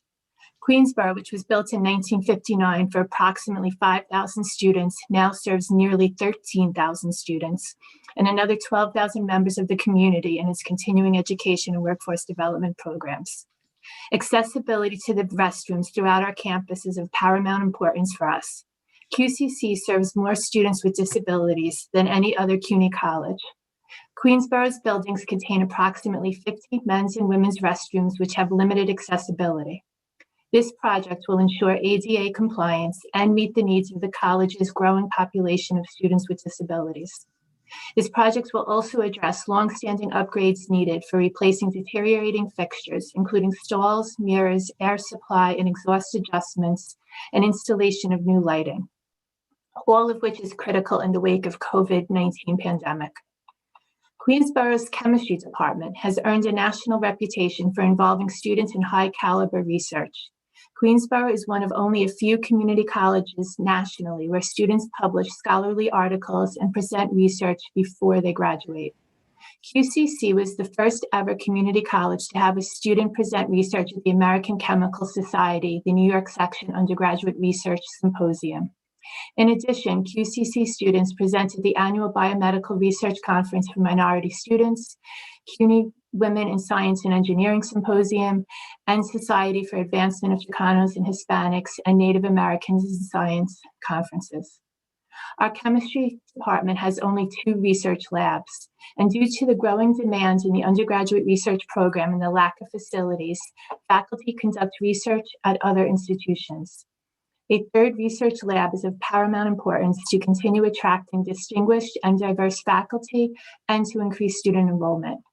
In conclusion, I know you understand the importance of equal access to educational services for all, regardless of their abilities, as well as the right of our students and faculty to expect more resources that provide a creative and rigorous learning environment on the grounds of a public institution of higher education.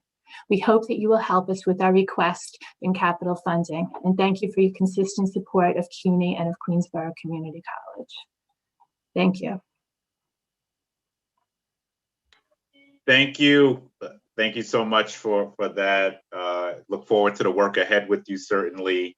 And look forward to making sure that our systems are stronger here right in Queens. So I want to thank you.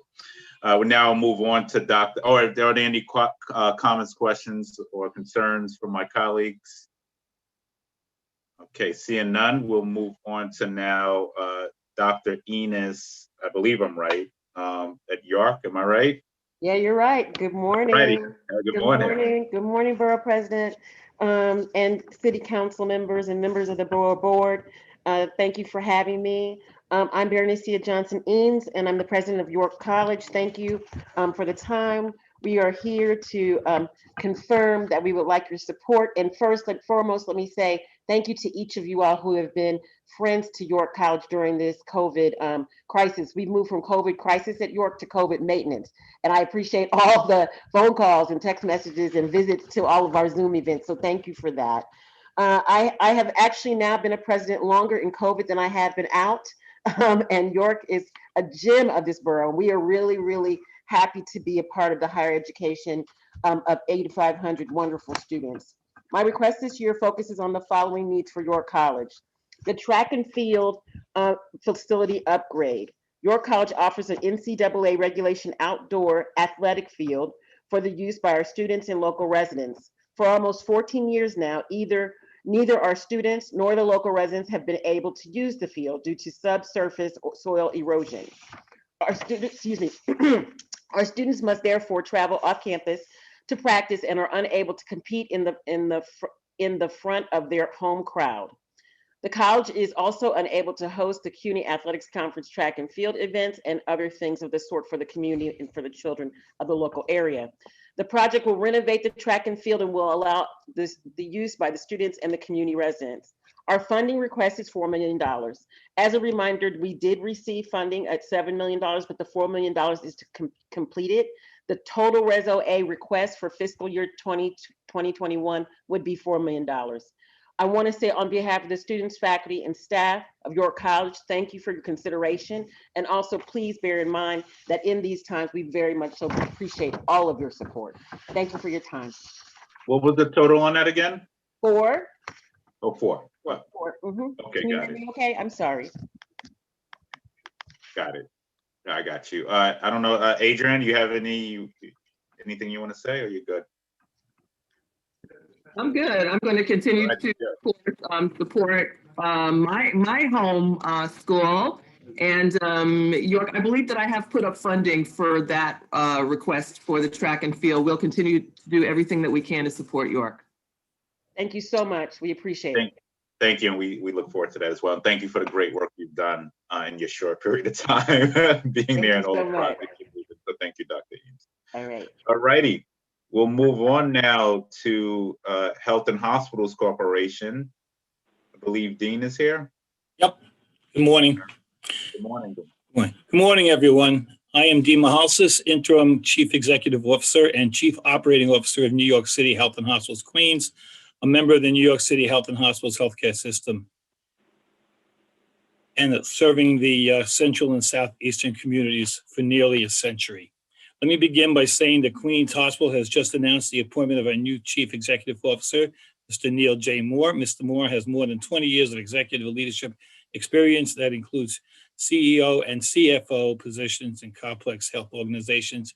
He'll be joining us on the 15th of this month. I myself will continue to serve as Chief Operating Officer of Queens Hospital. I'm here today to speak about several specific capital budget requests for our hospital.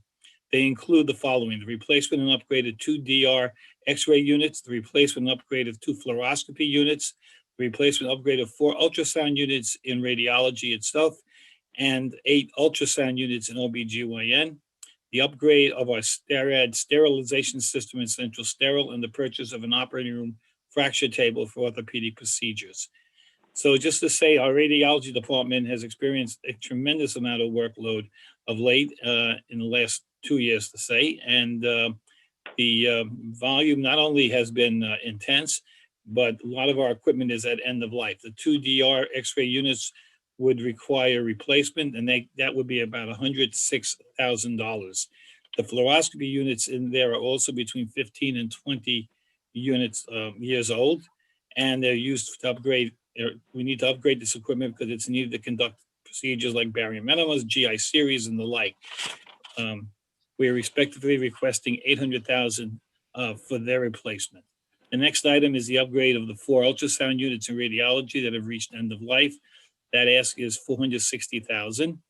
Our next request is the 8 ultrasound units to be used in obstetrics and gynecology. These are used obviously to diagnose diseases of women's health and the fetal monitoring in a very busy department. And they're also end of life occurring units, and that's $275,000. We need to replace a STERRAD sterilizer in Central Sterile, which processes instruments for the operating room that cannot be sterilized by steam. That's $163,000. And lastly, we are looking to purchase a fracture table at $122,000, which is used in the operating room for orthopedic procedures, an area we have begun to explore with the hiring of a new director of orthopedics. And that's very exciting that we're getting into orthopedic surgery. So the total amount needed in order to replace and upgrade this equipment, which I've just cited, is $1.9 million approximately. And we appreciate and thank you again for your valued partnership on behalf of the people of Queens, and many of whom are in need and for whom we provide services day in, day out. I'll entertain any questions. Thank you, Dane. Any questions from my colleagues? All right, thank you so much. And thank you for the work Queens Hospital continues to do. You're a shining light, and many of our institutions and hospitals here have gone through a tough time. So I want you all to know that you have our unwavering support in making sure that our hospitals are stronger coming out of this pandemic. So thank you for all you've done. Thank you for your support. Thank you. All righty, we're gonna move on to Dr. Sevilla, Jamaica Hospital. You're representing Jamaica and Flushing, it looks like. Yes, good morning, everyone, and thank you so much. Thank you so much for giving me this opportunity to represent the hospital and request our needs. Here at Jamaica Hospital, we feel that it is our privilege to serve our diverse patient population, and we are always striving to provide the highest quality of care to our patients. This was a very difficult year for everyone, especially in the healthcare sector. And as you know, we were the epicenter of the COVID crisis. So, but we have been proudly providing care to our patients. So our first request to the Borough President and the City Council members is we want to provide the highest quality imaging care to our patients. Hello. And for that, we are requesting to replace our current MRI and put in an additional MRI. Back to you, I'm on the phone. Total at the Budget cost hearing. of $4 million. Jamaica Hospital, as you know, is a level 1 trauma center. Our radiology department is one of 2 diagnostic imaging centers of excellence designated by the American College of Radiology. We provide 160,000 exams annually. 4,000 of these exams are MRIs. And our current figure projected for going forward is 6,000 exams per year. Being a level 1 trauma center and having a busy emergency department, most of our exams are from the ER. We would want to now provide specialized MRIs for breast MRI, for oncological diagnosis of prostate cancer, and other advanced neurological exams like streptoscopy for brain scanning. And for that, we want to upgrade our 2 MRIs. Our current 1.5 Tesla MRI is 20 years old and cannot meet the needs of our patients. A 3 Tesla MRI is required for more neurological exams that we are now providing within our hospital. The newer MRIs also have a larger bore, so that claustrophobic patients can also be imaged within these units, and they are much faster. And this is very helpful, especially for our pediatric patient population. Because of the COVID crisis and because of enhanced cleaning protocols between exams, we just cannot meet the needs of our patients just with one MRI, and therefore we are requesting 2. Our second request is for the replacement of our ultrasound units at the cost of $589,000. Our ultrasound units currently are 5 years old. The technology on these units is lagging behind.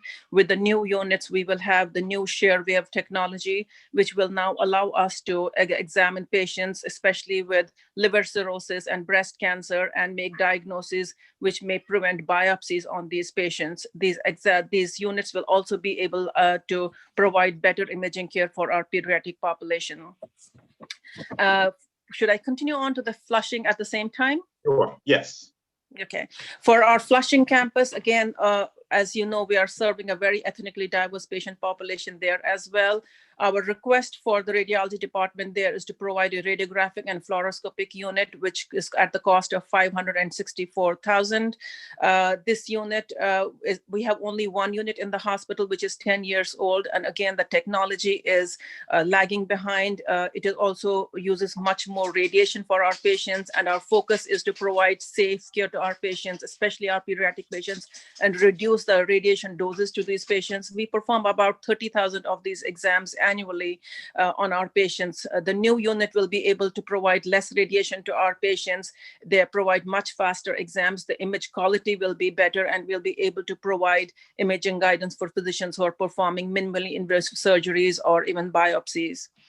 The second request on the Flushing campus is for a mass spectrometry instrument for our lab for rapid bacterial and fungal identification at the cost of $271,600.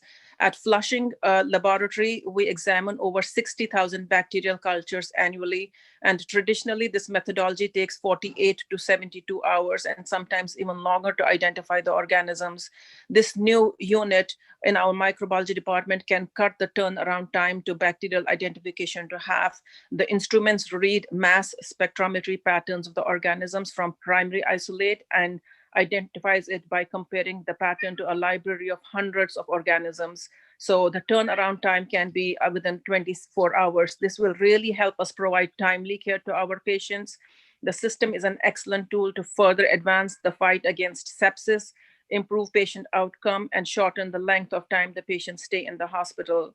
You are also aware that in the last couple of years, we have had a significant increase in the number of Candida auris infections, both in Queens and in Brooklyn area. And this is mostly in the nursing homes. At Flushing campus, we do serve a significant number of nursing home residents, and it was a big problem. And with this system, the identification of Candida auris is much higher and much more sensitive, and therefore we'll provide much more timely care to our patients. So I really want to thank you all for listening to me and listening to our request. And I do hope that you all will be able to help our two much needy hospitals in this community. Thank you so much. And I know we've been joined by Yvonne Reddick. I'm just going to finish up. I want to get through at least one more hospital, and then we'll come back to you. Thank you so much for your testimony. I was born in Jamaica Hospital, so I like to talk about that. I'm a Jamaica Hospital baby. Thank you. You're welcome. Thank you. All right, I'm going to go to Dr. Eric Wee, Elmhurst, H&H. Good morning. So I'm Eric, interim CEO at New York City Health and Hospitals Elmhurst. Thank you for giving me this opportunity today to testify regarding our hospital and our capital needs for fiscal year 2022. This past year has been especially challenging for Elmhurst. We've had to work to treat our community, known around the world as the epicenter of the spring wave of this COVID-19 pandemic that we still find ourselves in. I want to take this opportunity to thank the entire community, the Borough of Queens, under the dynamic leadership of our newly elected Borough President Donovan Richards, for the unwavering support Elmhurst has received during this difficult time. Also want to thank the former interim Queens Borough President Sharon Lee, Queens District Attorney Melinda Katz, City Council members Daniel Drum, Francisco Moya, State Senators Toby Ann Stavitsky and Jessica Ramos, Assembly members Catalina Cruz and Jeff Aubrey, and the rest of our city, state, and federal elected officials for their constant commitment to Elmhurst and our mission in providing high-quality healthcare to all those who need it. As you know, Elmhurst is a public healthcare institution as part of New York City Health and Hospital System. We're a major tertiary healthcare provider in the borough and deliver services to an area that's home to approximately 1 million people from all corners of the globe. Many of our patients are immigrants, first-generation Americans who struggle economically, work hard to ensure that the healthcare needs of these underserved communities are met. COVID-19 has been especially devastating to this community, many of whom are frontline workers, people of color, who are disproportionately more vulnerable to the virus's effects due to their jobs and their living situations. Also, many suffering from chronic diseases such as diabetes, heart disease, and high blood pressure that can worsen the virus's effects. So in short, I think reflecting upon 2020 and this pandemic, I think we could all agree that those that will be affected most long-term are going to be our youngest citizens in the borough of Queens, the babies and the children whose families have been torn apart, who are struggling to get education and have many more decades to live. And so we have several critical capital priorities following that theme of taking care of our youngest, most vulnerable here in the communities that we serve. And so the first is the future of the borough of Queens will depend on the health and well-being of our newest residents, our babies. First project I'd like to mention is support for construction of a brand new birthing center here at New York City Health and Hospitals Elmhurst on our 5th floor. Our existing L&D is badly in need of renovation. It's been over 25 years. To meet the growing needs of our Queens families, we're requesting an additional $7.4 million to complete this project, which has already been partially funded through the generous support of former Borough President Katz for $3 million and New York City Council members $1.3 million. The mothers and babies of Queens are particularly underserved throughout central and western Queens. They deserve to have a state-of-the-art birthing center close to home. Second ask that I'd like to discuss is the future of Queens also depends heavily on the health and well-being of our children, which here at Elmhurst, we desperately need to update our pediatric intensive care unit, our PICU. We currently don't have a PICU up to par, so we aren't able to take care of the sickest children. This is a request for $3.5 million to fully fund the construction of a new PICU at Elmhurst. Not necessarily having the space and equipment in our existing PICU space means that critically ill and injured children from our community are often transferred outside of this borough, several miles away from their families. This places an undue burden on many parents and families who are already struggling to cope with day-to-day hardships and now having to travel outside of the borough several miles away to visit their critically ill children. And we believe that critically ill children in this community deserve to be treated close to home. So these two crucial investments will allow Elmhurst to ensure that our new mothers, babies, and our children in the borough will have access to vital treatments and services they need. We humbly ask for any assistance that could help Elmhurst Hospital implement these two key priorities for our patients. And I thank you in advance for your kind consideration. We look forward to working with the Borough President and our Queens elected official delegation to continue to improve services to our patients and expand access to healthcare in our community. Happy to answer any questions that you may have. Thank you, Dr. Lee, and thank you for your work, and thank you to all the workers at Elmhurst, certainly, which was the epicenter of the epicenter in Queens. So you mentioned this was your ED, so you currently have about 3.3 million in it. So for our birthing center, labor and delivery, we have 4.3 million in it currently. Okay, 4.3. And then you said you needed a renovation of your ED, right? Not the emergency department. This is okay. We are the birthing center, which is labor and delivery and kind of all the labor. Okay, got it. Postpartum and postpartum. Okay. Our high-risk clinic for pregnant mothers. That's all our birthing center. And the second was the pediatric ICU. Okay, got it. So both children. Okay, got it. Okay.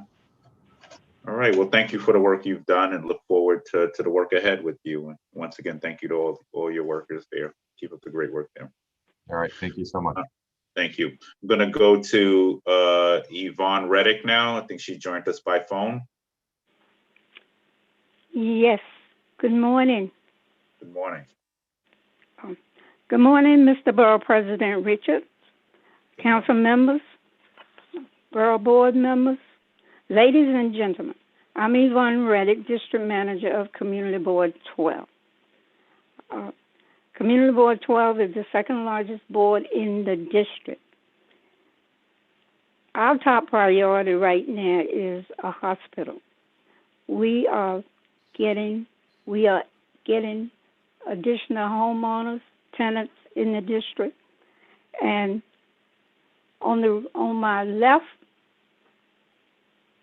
we have Jamaica Hospital. To the right, we have Queens Hospital. And to my knowledge, both of those hospitals are full. And there's certainly a need for a hospital in Community Board 12 district. Education is also one of our priorities. But in the district, we have many of our schools, we have co-location. We have a limited amount of after-schools program. And once again, education is also one of our priorities. We are requesting additional resources from New York City Building Department. In Queens, we have the highest amount of illegal conversion, and this came from Building Department and SROs. Dumping is a major problem in the district. We need additional resources. We need enforcement. We need cameras because a lot of the dumping is repeat locations. And Mr. Borough President Richard, we certainly need your support because I'm sure, as a former council member, you heard this before from Community Board 12. And many of my requests, not my requests, but the board requests, are repeats. Flooding conditions, thank you, Mr. Borough President. We have a number of projects that's been completed and in progress, but we also have groundwater problems, and we certainly need your support and the council members' support. 18-wheelers in Community Board District is like a truck stop. I know there was an additional tow truck in the district in Queens, and now I'm hearing from the police department, if we told them there's no place to store them. So we certainly need your support there because as I stated, in our district on the weekend and weekdays, it's like a truck stop. In the residential area, around the parks, on the Van Wyck Service Road, there are trucks parked every weekend. Community Board 12 support all of our culture programs and hope that they will continue to be funded. Parks and Recreation, we're requesting that resources be allocated to address the uprooting of the trees. In the district, we have a large amount of trees uprooting homeowner sidewalks. for many, many years, this been happening, and it continued to happen. Community Board 12 is requesting that additional resources be allocated to the district. We continue, as I stated, we are getting an increase of residents. If you look in Community Board 12, all the progress that's taking place, and the board continue to be increased. We've gotten additional shelters, group homes. I'm going to ask you to begin to wrap up, Yvonne. Okay, thank you. We've gotten increase in shelters, group homes, but we have not received any increase in resources. Mr. Borough President, I think you know that the community boards have budget cut not only for fiscal year 21, but also fiscal year 22. And I would like to say thank you for listening, and we will continue to do all we do in the district. Thank you. Thank you. Look forward to the work ahead. And as you said, we made progress on some issues working with my colleagues, Idanique Miller and Adrian, but we still got ways to go. So look forward to the fight ahead. Thank you. Thank you. Bye-bye. Thank you. I believe we have a Tia Butler, H&H. No? Hello, everyone. Dr. Wade testified for Elmhurst, so I was just. Okay, got it. Oh, okay, got it. Thank you very much. Okay. All right, perfect. Thank you so much. All right, next we'll go to Renee Hassick-Moats, St. John's Episcopal Hospital, Rockaways. Hi, my name is Don Morse. I'm pinch hitting for Renee today. She's on the line with us on the phone, so nice to see you all.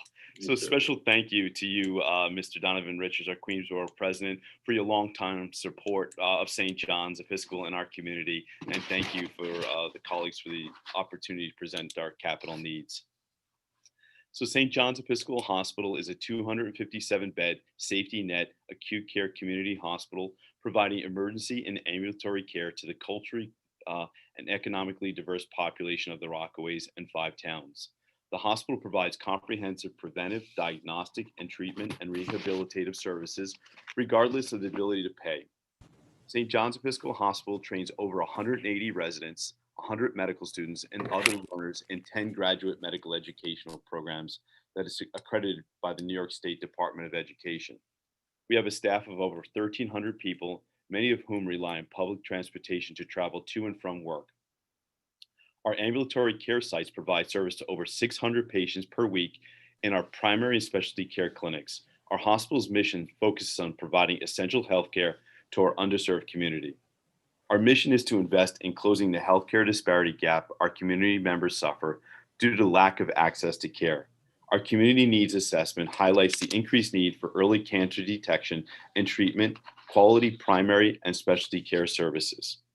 When compared to New York City, Queens County, and more specifically the Rockaway community, our service area suffers from a higher than average cancer rate in comparison to other boroughs within New York City. Breast, lung, and colon cancer, along with heart disease and other chronic disease, are the leading causes of premature death before the age of 65. Lung cancer, female breast cancer, and colorectal cancer are the 3 leading causes of cancer deaths. Our community's average annual cases of colorectal cancer far exceeds the national and local averages. A lack of access to cancer screening modalities and comprehensive care places our population at higher risk for premature death caused by cancer. Our mission is to close the gap in disparate care and access to cancer screening treatment programs. Today, St. John's Episcopal Hospital is requesting $3 million to assist with the construction and cost of a comprehensive ambulatory endoscopy unit. The unit will provide colorectal screening and diagnostic modalities for the early and timely detection of one of the highest causes of death, colon cancer. An ambulatory endoscopy unit is not a new novel idea for the Rockaway community. It's simply an essential tool in the early detection and treatment for one of the deadliest preventable cancers that plagues our community. A small investment in an ambulatory endoscopy unit will be the best investment for the health and welfare of a community that suffers greatly from healthcare disparities and lack of access to care. An ambulatory endoscopy unit will play a vital role in decreasing the amount of deaths suffered from colorectal cancer. St. John's Episcopal Hospital is in the process of demolishing an old BOCES building across the street from the hospital in the next month and is planning to start construction of a new facility midsummer of 2021. The newly constructed building will include a 3-level certified medical home, a co-located behavioral health services, and 2 additional floors will be added to the construction to enable us to build out a medical oncology and infusion services, and potentially for an additional ambulatory services, which will house the endoscopy units itself. A simple investment of $3 million to our community will provide tremendous healthcare services to the detection and treatment of colorectal cancer in our community, and we greatly appreciate the support of our program. Thank you, Queens Borough President. Thank you for all you continue to do. Look forward to continuing to work with St. John. So thank you. Great, thank you. All righty. All right, we're now going to go to cultural institutions, and I think we're going to start with Flushing Town Hall. Hello. Hello. I'm Samuel Bouchamay's Deputy Director of Flushing Town Hall. As many of you know, for the last 42 years, Flushing Town Hall has served the people of Queens and New York City with extraordinarily diverse arts programs celebrating the cultural heritage of many of our immigrant populations. Prior to the pandemic, we were serving around 71,000 people annually, including more than 31,000 through our arts education and family programs. And these numbers were growing consistently thanks to the high quality of our programs, our teaching artists, our field trips, and our strong relationships with a lot of schools in Queens. We serve schools across all of Queens, and our partnerships with the City Council.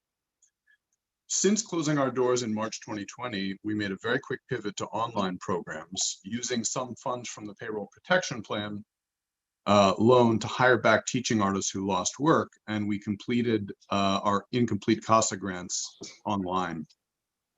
Between March and December 2020, we produced 265 online programs, and I've itemized those in the written testimony, so you can check those out.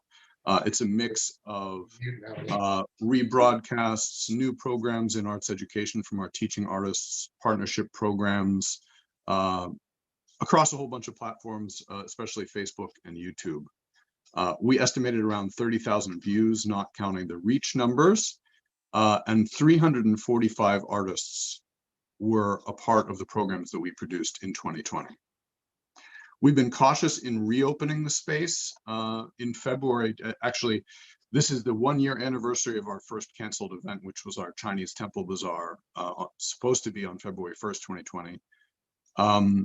So we have been really hesitant because of our community and because of our activity in the online space, though we're tentatively planning over the next few months to allow more artists in the building to produce content.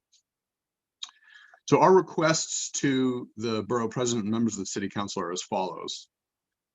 1, keep advocating for not cutting the cultural expense budget, because this sector is one of the hardest hit during the pandemic. And we, like many other organizations, rely on public funding to do what we do, even in any normal year. We're very grateful that the cultural budget for 2021 ended up as good as it did, and we're hopeful for the same result in 2022. And the second request is to work with us to ensure that we can continue to serve schools in your districts in whatever form possible. I'm a parent and I see how difficult remote school is for kids, and the lack of arts there is even worse in these times. In terms of our specific requests, we're requesting modest discretionary awards from each council district for arts ed, CASA awards from each council district, and we're putting in a Queens delegation request. This year, we do not have a capital request. Our current 3 projects, the elevator mechanicals, HVAC, and restroom renovations, are currently fully funded and in varying stages. I've itemized that in the testimony. So I won't go any farther because I think my time is up. I just want to invite all of the legislators here to our virtual legislative breakfast on February 19th. where we will go into more detail on our service over the last years and our upcoming plans. So thanks to all of you. Thanks to your public service at this time. It's been really difficult for everybody. And thank you very much. Thank you so much, and thank you for the work you do. Washington Hall continues to do great, and our cultural institutions definitely going to need our support in the days ahead. So I want to thank you for that. And we're going to now move on, unless any of my colleagues have anything to add. No? All righty, thank you. And also want to acknowledge, Councilmember Paul Vallone, who's joined us. So thank you for being here. I know he misses the coffee and the bagels we would normally have at Borough today, but we're here virtual. So thank you. All right, we're going to now move on to JCAL, Jamaica Center for Arts and Learning. Good morning, everybody. Thank you for your time. I'm Leonard Jacobs, the Interim Executive Director of the Jamaica Center for Arts and Learning, which in 2022 celebrates 50 years serving Queens artists and audiences. COVID-19 may think it won the opening battle of the pandemic, but JCAL knows it will never win the war. From the moment of lockdown, we opened up to digital with free online pop-up classes, our American Stories project, and we reimagined our CASA program as excellent remote arts education.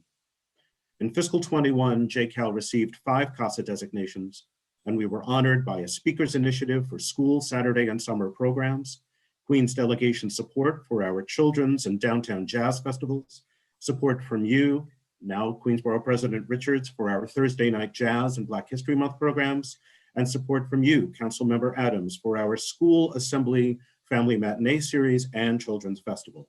All of these anchor our ongoing community first, digital first season. Our COVID-ready offices reopened in August. In September, we moved our 11-year-old Making Moves Dance Festival online to its biggest audience ever, and our Southeast Queens Jam Fest brought 100 people, socially distanced, to the lawn of the Jamaica Performing Arts Center. Jazz began live streaming monthly in October.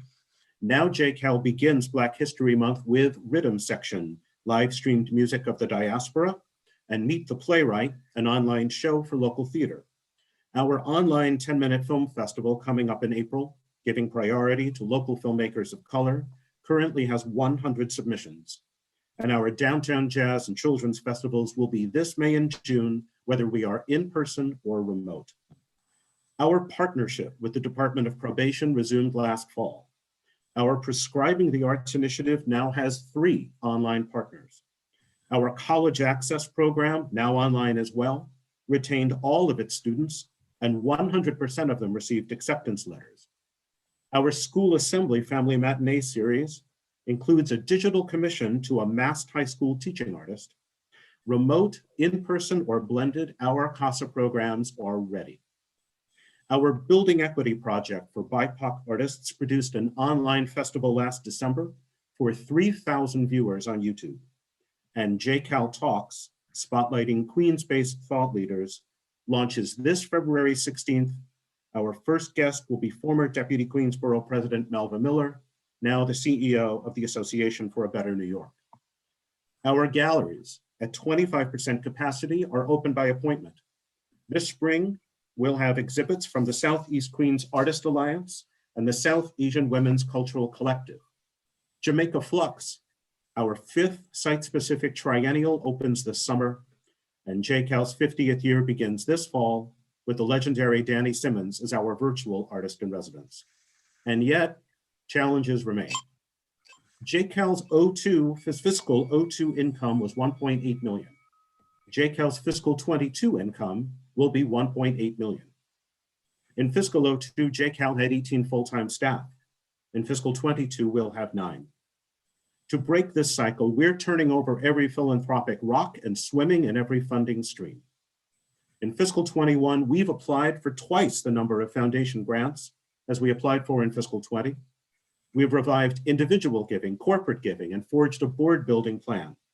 Yet our earned income remains off by more than $200,000. So JCAL still depends very much on support from all of you. We ask you to please preserve fiscal 22 funding for JCAL at fiscal 21 levels at least, and perhaps consider funding one of our new successful programs. We're also asking for capital funds. This will be in the testimony, as the Department of Cultural Affairs says that 2 of our long-stalled projects are now underfunded. We will not be asking for new money. And finally, as JCAL looks to its next 50 years, we request a dialogue with each of you and collectively about the future of our extraordinary institution. Thank you. Thank you so much, and thank you for the work that JCAL continues to do. I look forward to the work ahead with you. Thank you. Any of my colleagues have any comments, concerns? All right, thank you. Thank you for your testimony. I look forward to working with you. And let me just remind everybody, you have until 5 o'clock to submit your testimony for the record. So you can submit your testimony up to 5 o'clock. Thank you so much, Mr. Leonard. All right, we're now going to move on to New York Hall of Science. Good morning. Can you all hear me? Yes, hear you. Hello. Thank you. Hello, good morning. My name is Andres Enriquez from the New York Hall of Science, where I serve as Vice President of STEM Learning and Communities. Originally, my role was to come on board to work with our local families to engage them in science, technology, engineering, and mathematics. Our initiative is called Nice Sign Neighbors and has been operating since 2015. The initiative looks to build a really deep, long-term relationship with our local community by collaborating with the school community, a number of community-based organizations, as well as families to co-create opportunities that improve the access and engagement with STEM. And it's completely available for free to our community members. Since the pandemic struck, the New York Hall of Science has worked with a number of our community partners to launch what we call the Elmhurst Corona Recovery Collaborative. The Elmhurst Corona Recovery Collaborative, launched in May 2020, is comprised of 20 local nonprofit organizations. You'll see that in my written testimony, who are they comprised by. We are working in 3 groups. The first group is called the Food and Economic Security Group. Group number 2 is called Health and Healing, and group number 3 is Education and Community Resilience. Since the beginning of the pandemic, the collaborative has collectively served over 50,000 meals to families. We've provided over 1,000 COVID-19 tests, and we have helped to administer hundreds of flu shots. We are requesting City Council discretionary funds in the amount of $50,000 to fund a series of COVID-19 vaccine town halls that will be presented in collaboration with a number of our nonprofits that we work with in the collaborative. With the upcoming COVID-19 vaccine, we want to make sure to explain the benefits of the vaccines, and we really want to make sure to debunk a number of rumors and misinformations that are circulating in the community. We'd like to present testimonials from our local health workers and community members, as well as experts. Our partners will include health and hospitals, Elmhurst Hospital, as well as our local family clinics, and of course, the nonprofit organizations that comprise of Elmhurst Corona Recovery Collaborative. The town halls will be bilingual, and different members of the collaborative will host town halls from month to month. The funds will be used for project management, advertising and promotion, technical assistance, staff time, and other expenses. And the program funds will be distributed to each site representative to compensate them for the event costs. The town halls will be streamed live through Facebook and Zoom. And the promotions will include Dr. Massey from Elmhurst Hospital, and they will be guests on his regular Caribbean Power Jam Radio, which provides community health information on Friday mornings. New York Hall of Science will work with other members of the Elmhurst Corona Recovery Collaborative and use our respective outreach platforms to the community, including mailing lists, various social media platforms, and various social media platforms. So with the request of this funding, we can greatly expand and create broader outreach to the community. And I want to thank you, the Queens Borough President and members of the City Council. Thank you so much. And that's so much so needed right now. Definitely the outreach and all hands on deck and making sure that we stress people get vaccinated, especially communities who have a mistrust of government. So thank you. Thank you for the work. Look forward to the work ahead. Thank you. We're now going to move on to the Queens Botanical Garden. Great. Hello. Happy snow. Actually, snowdrops are in bloom here at the garden. Little flowers, little white flowers, but I want to thank everybody for what everybody's done for the community in this extraordinary time. I think under the circumstances, we're doing really well working together. The impact of COVID on the garden, March 19, we closed to the public, and July 21, we opened. And it was joyous for people. People said life feels almost normal again.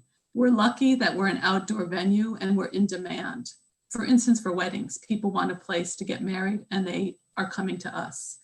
The head count pre-pandemic, we had about 100 staff, and in early May, we plunged to 36 staff because with the gates closed, yes, I know you're shaking your heads, with the gates closed, because that's people, it's real people, it hurts.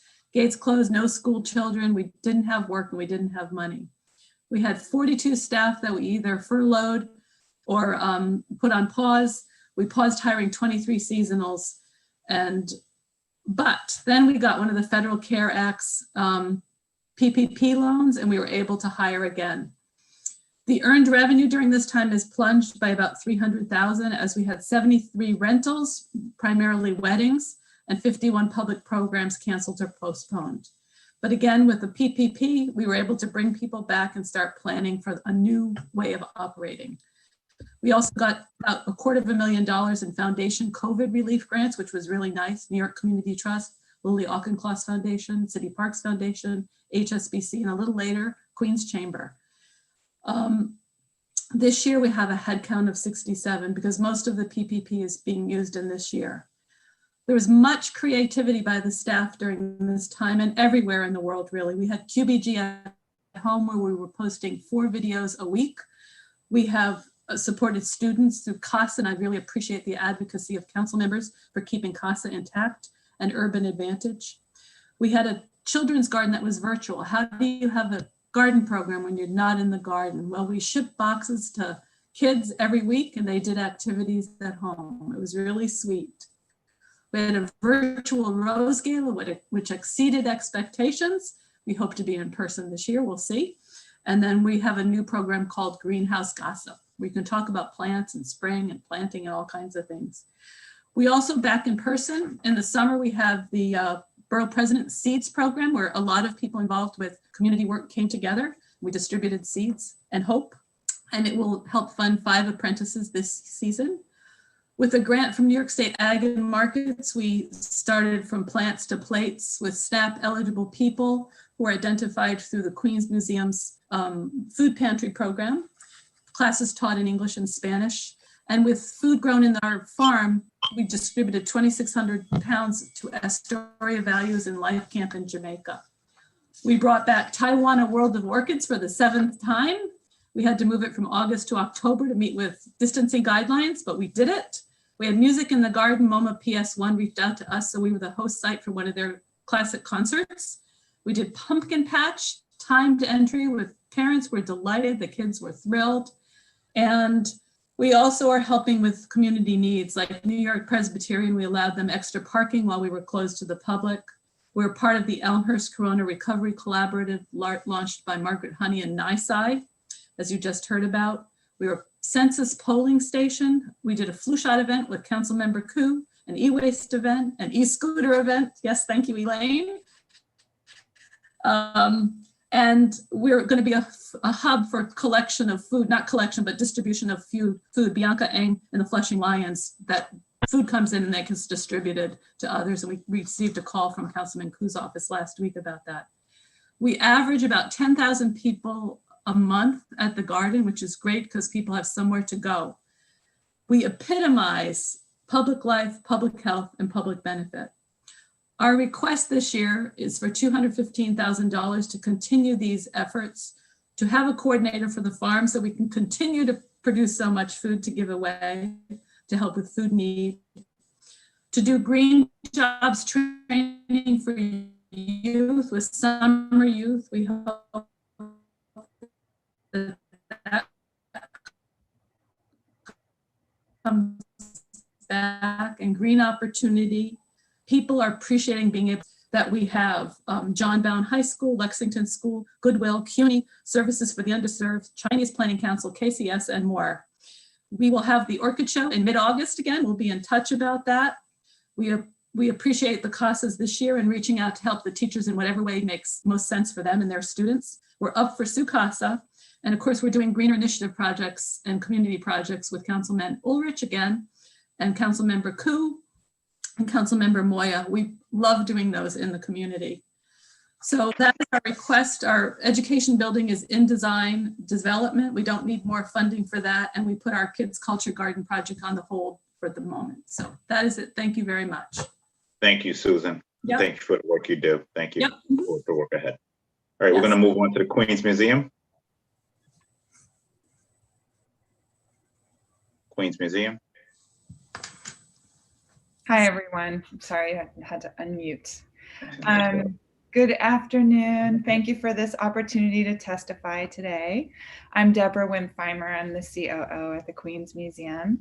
And I want to thank you, Borough President Richards, and council members and your staff for inviting us here today and for your longtime support of the Queens Museum.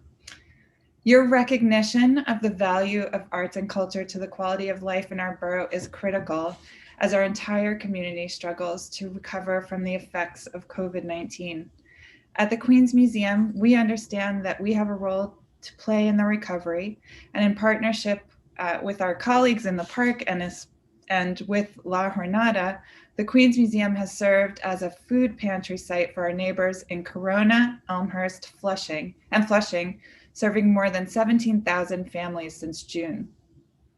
We've offered remote programming since March for all audiences, and since reopening our doors in September, we've made our admission free for all. As we look to FY22, we're reminded that this is the museum's 50th anniversary year also. And I hope this milestone helps to stress the significance of our request. We certainly need discretionary funding to support our free programming and admission, but today I'll mainly focus on our capital request. Our $10 million capital request from the city, of which we're asking $2 million from the Borough President, $4 million from the New York City Council, and $4 million from the administration, will allow us to initiate phase 2 of our expansion project. Phase 1 of our project was completed almost 8 years ago. Unfortunately, because the project was phased, the museum's renovation stopped in 2013. This has forced us to operate accordingly in many unfinished, unsafe, and provisional spaces for the last 8 years. As well, over this period of time, $6 million of additional scope was added to our project to bring the previously renovated sections into ADA compliance in accordance with new laws. Phase 2 will see improved art storage, additional classrooms, and enhanced educational spaces, and will also allow us to make the museum, most importantly, fully accessible and up to ADA code. But most excitingly, I think, the renovation will also transform 5,000 square feet of undeveloped shell space overlooking Flushing Meadows into the borough's first and only children's museum, envisioned as a multilingual intergenerational family learning space. At a time when keeping our staff and visitors safe is of the utmost importance, we must begin our expansion project in order to do this properly. We thank you for your consideration of this request, and with your support, we hope to have a Queens Museum that better serves the needs of our community. Thank you so much for your time. Thank you so much for your testimony. Look forward to the work ahead with you. We do too. Thanks. You're welcome. Bye. All right, we're going to move on to Queens Theater now. Thank you. Hello, my name is Jay Rogers, and I am the General Manager at Queens Theater. Thank you for the opportunity to appear today to provide updates on our ongoing projects to grow and improve our capacity, and to provide meaningful cultural activities to our borough, and to present our requests that will let us succeed in our mission every day. While we will be submitting discretionary requests, today's testimony will focus on capital projects. I am pleased to report that the construction project to replace our heating boilers and hot water heaters is advancing following an extensive review by DDC. Now, due to the critical nature of this system, the base funding for the Borough President's office has been supplemented with funding reallocated from other capital projects to ensure that the project is advancing as quickly as possible in this challenging climate. Most of this reallocation was drawn from the capital construction project to renovate the Claire Shulman Theater, named for the inimitable Borough President who recognized the importance of a strong cultural community to the life and health of our city. Our capital funding request for fiscal 22 in the amount of $1 million seeks to restore and complete the funding necessary to allow this project to take off. It consists of 4 major components: the sound system, the lighting system, the rigging system, and the audience chamber renovation. All 4 of these existing components date back to the theater's initial outfitting in the early 90s and have substantially exceeded their useful life cycles. The upgraded sound system will substantially improve the experience of artists and audiences alike and implemented a much needed upgrade to our assisted listening systems, phasing out the existing infrared receivers in favor of induction loop technology, as is now required by the city for all new public assembly spaces. The theatrical lighting system will replace incandescent fixtures from 3 decades ago with energy-efficient LED fixtures and replace the now obsolete dimmer rack for which parts have been discontinued for years, representing an expensive liability. The existing rigging system is fully manual, requiring thousands of pounds of stage weights and significant manpower to make any adjustments or changes to it. This project seeks to completely refit the rigging system in the theater with a motorized system, reducing operational costs, simplifying day-to-day operation, improving safety, and in tandem with the new lighting system, significantly reducing the amount of time necessary to reset between productions, thereby increasing the capacity of our facility to provide high-quality community and artistic events with greater frequency. Finally, the audience chamber renovation will transform the Shulman into one of the city's cultural crown jewels, incorporating stadium-style seating, substantially improved sightlines for every audience member, and expanded accessibility. It has been 329 days since we last welcomed an audience into our facility. The closure due to COVID-19 was so abrupt that the set from our hit production of Chicken and Biscuits remains standing in our studio theater to this day. Our building may have closed, but culture never did. We continue to deliver programming online and to serve the public with performances and educational programs, continuing to advance the inclusion of disabled people in the performing arts through our Theater for All program. As valuable as those experiences have been, we look forward to welcoming our communities back into the Claire Shulman Theater and planning for its future. Your support of these projects will ensure that our facility is one that honors and welcomes all artists and Queens community members who walk through our doors. In addition to the improved quality of presentation, these improvements will significantly reduce expenses by requiring fewer repairs and less man-hours through more efficient operation, allowing our theater to focus on what is truly important, what's on stage, and the audiences that we serve. Thank you very much. Thank you. And man, you know how close I was with Claire Shulman, so I feel like you're a man after my heart. But great. I love Claire Shulman. Miss her. We do too. She was a champion for us, and every day we try to honor what she did for us. Yeah, so awesome. Thank you for your work, and Chicken and Biscuits is one of my favorites as well. So. So thank you so much. Look forward to the work ahead. Thank you. Right. Thank you. All righty, next we'll hear from the president and CEO of Dennis Walcott, and I know my colleagues are so excited to hear from you, Chair Walcott. Are you muted? Queens Library, Dennis Walcott. Let me take out my, can you hear me now? Yeah, I hear you now, perfect. Okay, now something's going on with my mic. Anyhow, it's a pleasure, Mr. Borough President, and good afternoon to you and to the members of the City Council and the board members who are participating in this. As indicated, my name is Dennis Walcott, and it's really an honor to present to you this afternoon on this snowy, snowy day. In addition to you, I want to thank all of you for your continued years of support to the members of the community of this dynamic institution called the Queens Public Library. I gotta say, Queens elected officials are just ahead of the curve when it comes to supporting their libraries, both from a programmatic point of view as well as a capital point of view.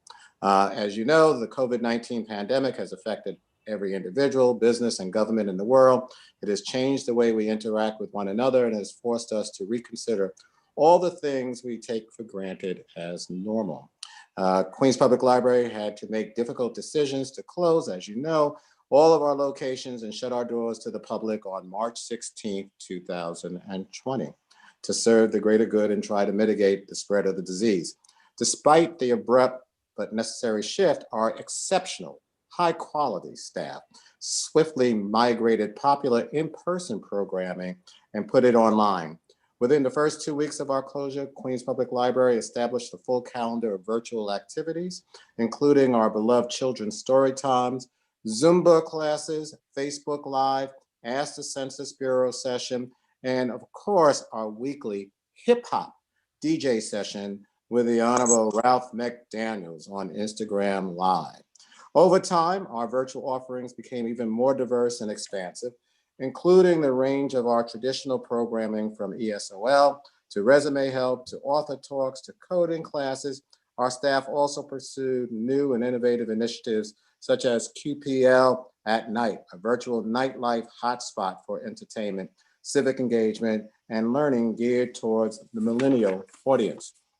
In August, as part of our work towards racial equity, I hosted a panel discussion to be Black in America, a conversation on racism with the Attorney General, Letitia James, and Dr. Wayne Riley, president of SUNY Downstate Health Sciences University.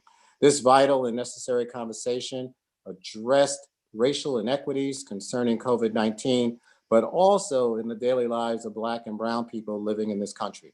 Later this week, I will be hosting another Facebook Live discussion with Dr. Lisa Cooper, who is director of Johns Hopkins University Center for Health Equity, talking about health equity issues. And then later in the week, the Queens Public Library will be hosting a 24-hour Black Health Healing Virtual Summit to focus on issues including mental health, health equity, parenting, civil rights, and racism, and the disproportionate effect of the virus.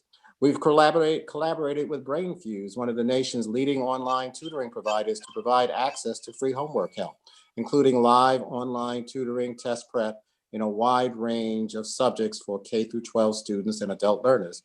And from April 2020 through January 2021, QPL has hosted over 8,500 virtual programs with more than 143,000 customers participating. Thousands were more access to pre-recorded programs online to enrich themselves with our content as their schedule allows. Since our closure, we have added over 46,000 ebooks, e-magazines, audio books, and videos to our digital platform. And we have circulated really an amazing number, nearly 1.8 million digital materials. Within the first 6 weeks of our closure, ebooks and e-magazines had a circulation increase of 104%. Over 300,000 books and other physical materials were checked out at our branches since we instituted to-go service in July. Our to-go services allows people to pick up remote printing requests as well, and we recently started that. While simultaneously transitioning to and updating our digital platform and providing traditional library service via our to-go sites, QPL aided the city in an effort to combat COVID-19, whether it was serving as host site for H+H COVID-19 test and trace, or New York City Department of Education Learning Lab serving as polling locations, or early voting primary and election day sites with the Board of Elections operating as cooling centers as well during the heat emergencies and conducting 2020 census outreach to ensure an accurate count.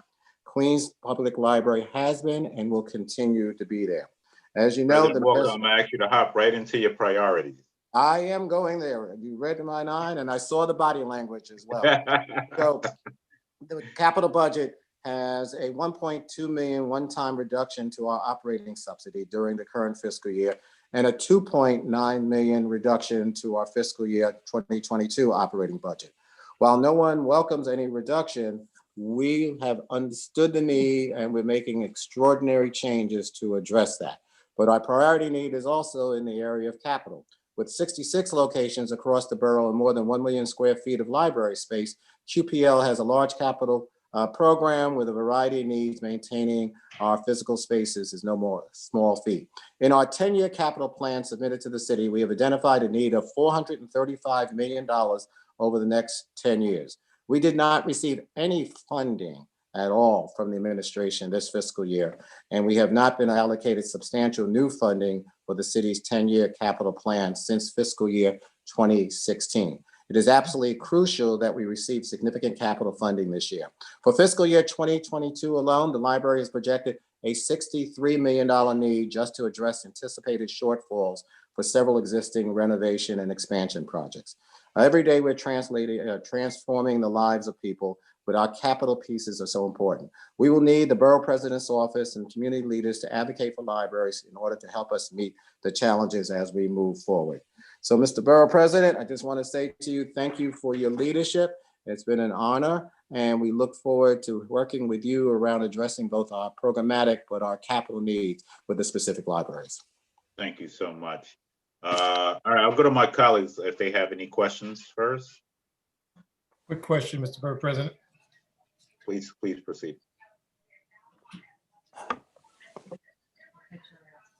All good to go? Yeah, you're good. So always good to see you, my friend, especially on a crazy day. Just with the new reality of the budget constraints, you know, each of the council members clearly have projects with you throughout the borough that some have started, some haven't started. Do you have plans on, I guess, updating each of us, or if you want to give us a little information now on how the new constraints may affect past capital allocations for upgrades and renovations on libraries, on ones that have started and ones that haven't started? Sure. To address the first part of your question, we will continue our normal process of updating council members on the status of their project. And as you can imagine, information is slowly rolling out from the administration as far as where things are at with the specific projects itself. So yes, we will be giving you running updates throughout the next several months as far as the status of projects and the timeline. Part of the challenge also in the rollout of the projects, and this is just not to you, but all the council members and also the borough president, is that we have been subjected also to those construction crews that are at the libraries, unfortunately, possibly testing positive as well. So then that will delay projects as they move forward. But we'll be glad to give you an update on each project as far as the status of the budget and where they are in the process of unfolding. Thank you very much. And I'd like to get an update when you can on the Bay Terrace Library. Without question. Thank you. We'll follow up as soon as possible. Be safe. Always. Same to you.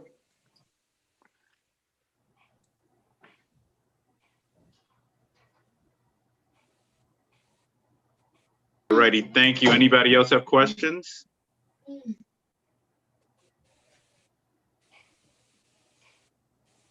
Any of my other colleagues have questions?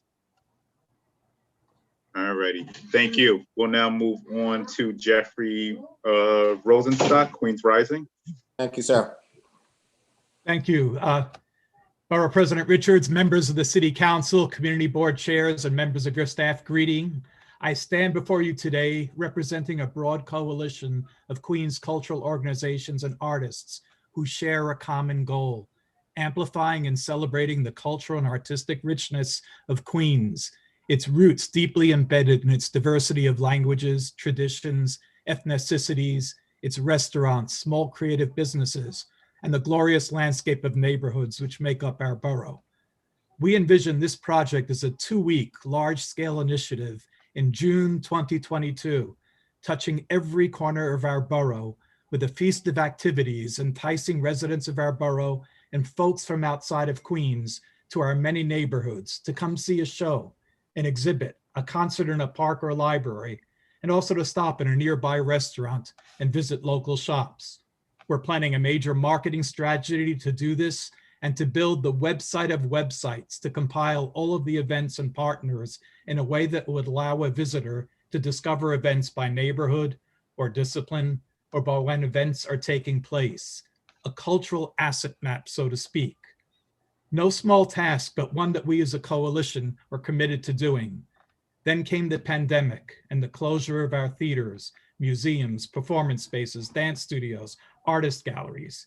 Yet we continued meeting, planning with faith that there will be a there when people will once again join as a community and attend public events and places. We see our efforts as Queens Rising, a beacon of light after the challenges of a health and economic crisis and social struggles for racial equity. We see Queens Rising as a buoy for Queens artists and institutions, as a lifeline for Queens soul. Our 14-member planning committee is represented by major institutions, including the Queens Library, Queens College, the Borough President's Cultural Affairs and Tourism Office, CIGs like Jamaica Center, and also organizations including Queens Borough Dance Festival and A Better Jamaica. Our first 2 virtual town halls in December drew 150 artists and cultural organizations from across the borough, and our working groups had 75 active members attending monthly meetings to make this happen. They include reps from major organizations like the Queens Museum, partners like the Rockaway Cultural Group, the Indo-American Arts and Cultural Forum, King Manor, and the Queens World Film Festival. Over the next year, our goal is to ensure our initiative provides an opportunity for every artist and cultural organization and local shops and restaurants to participate. We asked the Borough President for an FY22 allocation of $25,000 towards the $600,000 budget, so tourists and our own borough's residents can enjoy and explore what Queens has to offer. Thank you. Thank you. Thank you so much. And Queens is rising. And we're going to rise together in 2022. So look forward to the work ahead. All righty. Alley Pond Environmental Center is next. Woo! Yay. Good My son likes afternoon. that place, by the way, in all transparency. Irene. Good afternoon. What a difference a year can make. Our new facility is under construction thanks to the Borough President's Office and the New York City Council. We moved into our new temporary location 1 year ago. Then in mid-March, to meet pandemic protocols, we closed our doors until September 8th. The continued loss of school trips, outreaches to schools, and our 2 galas have had a major impact on our organization. While we immediately pivoted to virtual programming, it does not compensate for the large loss of in-person programming, and we were forced to lay off 2/3 of our staff. Today, our programming model has adapted since COVID, and APEC is successfully reaching the community through our online programs, Zoom classes, outdoor-only programs, and limited in-house programs. Children and adults are welcome to attend classes, walk our trails, observe our animals, and learn about, understand about the connection to nature. For over 44 years, our programs have served the children and adults throughout the entire borough and beyond. In 2019-2020, we served over 46,000 community members. Just over half of that were children, but that number was down over 26,000 people from the prior year due to the pandemic. Impressively, between March and December, we had over 216,000 engagements on our new virtual Facebook programs, but those are done for free. Due to our loss of special event and program income, we are requesting $500,000 added to our current New York City Department of Cultural Affairs funding through councilmanic and borough president allocations. Since we are a small organization, we rely heavily on this funding to keep our per person cost for programs affordable. As shown throughout this pandemic, one's connection to nature and natural places like our parks are critical to our well-being. APEC will continue to play an important role by preparing the children of Queens to be the future caretakers of our great borough and the world beyond. And I thank you for your support. Thank you so much for your testimony. Any of my colleagues have questions, comments, or concerns? Well, we happily are the council district that gets to have the pride of saying APEC is in our district. And Susan, we will, and Irene and the whole crew there, we will always stand with you to make sure we get you guys going. My part of the question is, I guess, how are you with the construction update? Where are we and when do we expect to be finished? I'm now being told it's probably a year out till the finish date of the project. It was delayed by the pandemic and COVID issues. So where does that put us, Irene? Well, the original plan was 18 months. We're now looking at more like a two-year project going out. Hopefully the move will move back next spring. And when do we hope to have you back in the temporary spot doing in-person classes and lessons again? We opened our doors on September 8th. The demand has been very low for those programs. We've tried, we are doing some, but not to anywhere near to the extent of what we were doing before. So let's hope that in the spring, as the vaccinations continue and numbers continue to go down, our teachers in our schools will come back. Whatever we can do to help you spread that word, to let them know that you're open and that facility is available, we definitely want to do that. And all the great work you do for all of Queens. So, Irene, you always have us to support. Thank you very much. We appreciate it. Thank you, Mr. Borough President. Thank you, and we look forward to working with you as well. Thank you. And is this a DDC delay? The delay in construction is DDC or? It's a Parks Department project. Oh, it's a park. Okay, got it. Okay, got it. Alrighty. Great. Thank you so much. Okay, next we'll hear from the Douglaston and Little Neck Historical Society. Great, thank you so much. Borough President Richards, Council Member Paul Vallone, I'd like to shout out because his past support we are most grateful for. Other council members, community board members, and the like. This is our first time testifying at this hearing, so thank you. It's my first time hearing it, so it's the first of all. Great, I love this.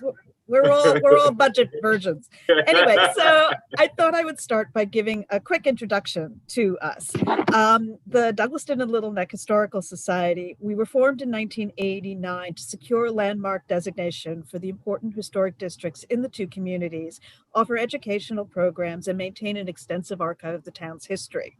Educational programs are conducted through lectures, walking tours, exhibitions, participation in local community events, and assisting residents with maintaining their historic properties. Our programs attract a broad-based and diverse audience that consists of residents in the Douglaston and Little Neck communities, as well as the surrounding environs. For example, our 2019 walking tours had participants from Flushing, Kew Gardens, Ridgewood, Forest Hills. We're all over.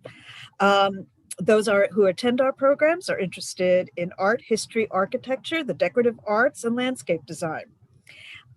These are key programs, which have been funded, thanks again to Councilmember Vallone.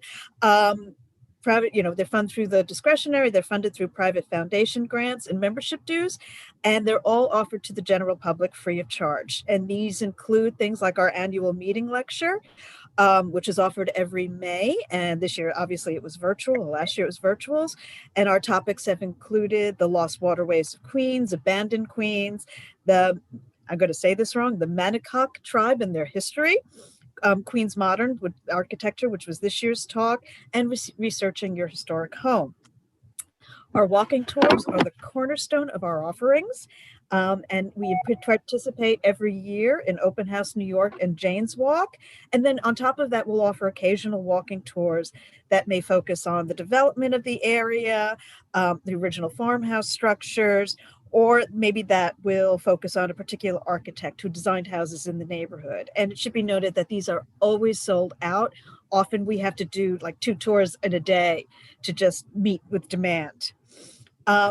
We have children's programming now in the last few years because with the increase of families and children moving into the area, we realized that we needed to offer these programs in order to foster an understanding of the town's place within both New York City's history and the importance of preservation. In 2016, with Local PS 98, we offered a pilot walking tour for the students in the school. We did all grades, K through 6, and adapted it throughout. And that has evolved into what we call our Neighborhood Architecture Day. That's a walking tour of architectural styles combined with a craft activity, so that children can take what they learned in the walking tour and design their own building, essentially. On top of that, we publish a quarterly newsletter that contains articles on our activities, local history and architecture, information about the landmarks law, LPC changes, and as well as materials from the archive. Our authors include local historians, architects, community members, authors, and the board. It is mailed to all members and those who have requested it through the website and via email, and our current circulation is about 2,000. And it should be noted that with all of this, we also have a very strong partnership program where we collaborate with several neighborhood organizations, like the local branch of the library, the Douglas Manor Association, the Douglas Manor Environmental Association, as well as the Local Development Corporation. So we all work together. And for, in addition to some support to continue these pre-programs, and again, we would be requesting discretionary funds, and we would hope we could add Borough President funds to that as well this year. We want to do some more important archival work. The archive contains a vast expanse of materials related to the transition of Northeast Queens from farms to suburbia. It includes historic and contemporary maps, historic house plans, and collections of materials from various residents. Right now, it is currently housed at the Queens Public Library, and this was a transfer we did in 2017 so that the materials would be in safer storage and in a central location so more people could have access to it. And we've been working with the library to make strides in digitizing that material. So we received a grant from the New York Preservation Archive Project to begin digitizing, and thus far we've done about 1,000 of the images that will be available eventually through our website as well as the libraries. In 2020, when we were allowed to go outside again, a new initiative began to photograph both communities in order to preserve the many historical and architectural treasures in our two communities. To date, areas of Douglaston and Little Neck are complete, but some areas, particularly south of Northern Boulevard, still need to be completed. And I should add that we are, though I'm executive director, I'm a staff of one. We are basically a board-run organization. So the board have, sorry? It's a mighty one. So the board is doing all the work. What's the ask for the delegation and the borough president for? We would love for the delegation to continue its annual support of $5,000, and we would love to add another $5,000 from the borough president. Well, let me. She gets to do all of that with $5,000, so that's very impressive, and I'm very happy to have worked with you, and we will definitely fight to get you. Thank. Your program alone is going to fund it all. Well, we will always take more, but but I figured with would be nice, and we'll just ask for what we normally get. It's good being the borough president now, because now I can just say, "Hey, council members, y'all fund it all." I look forward to working. We definitely have been following you, and I think I was down there. You have a building over there, right? No, we don't. We don't have it. We do all of this. We work out of people's homes. Wow. Okay. Gotcha. We haven't even gotten to the point of, so we're, like I said, we're creating this big photographic archive, and it's, we have a newly revamped website. Please go visit. So it's going to be available on that. And then it's material that can be, when, the COVID's over, we can incorporate it into exhibitions and in-person events. And then we also want to use it to develop educational materials so the schools can access specific educational materials for the classroom. You were able to show the borough president at the Winterfest with the table, all the work you right. Yeah, exactly. Which I wasn't there for various family reasons. So thank you, and thank you for listening. All right, awesome. Thank you. We'll be in touch. Thank you. All right, take care. Take care. All right, now we're going to hear from Cusack. Woohoo! Where is Cusack? Oh, good afternoon, Borough President Richards, Councilmember Valone. I thought I saw. I think you froze. I'm on the top of the Brady Bunch squares. I think Cusack froze. I had that impact. Sorry. It's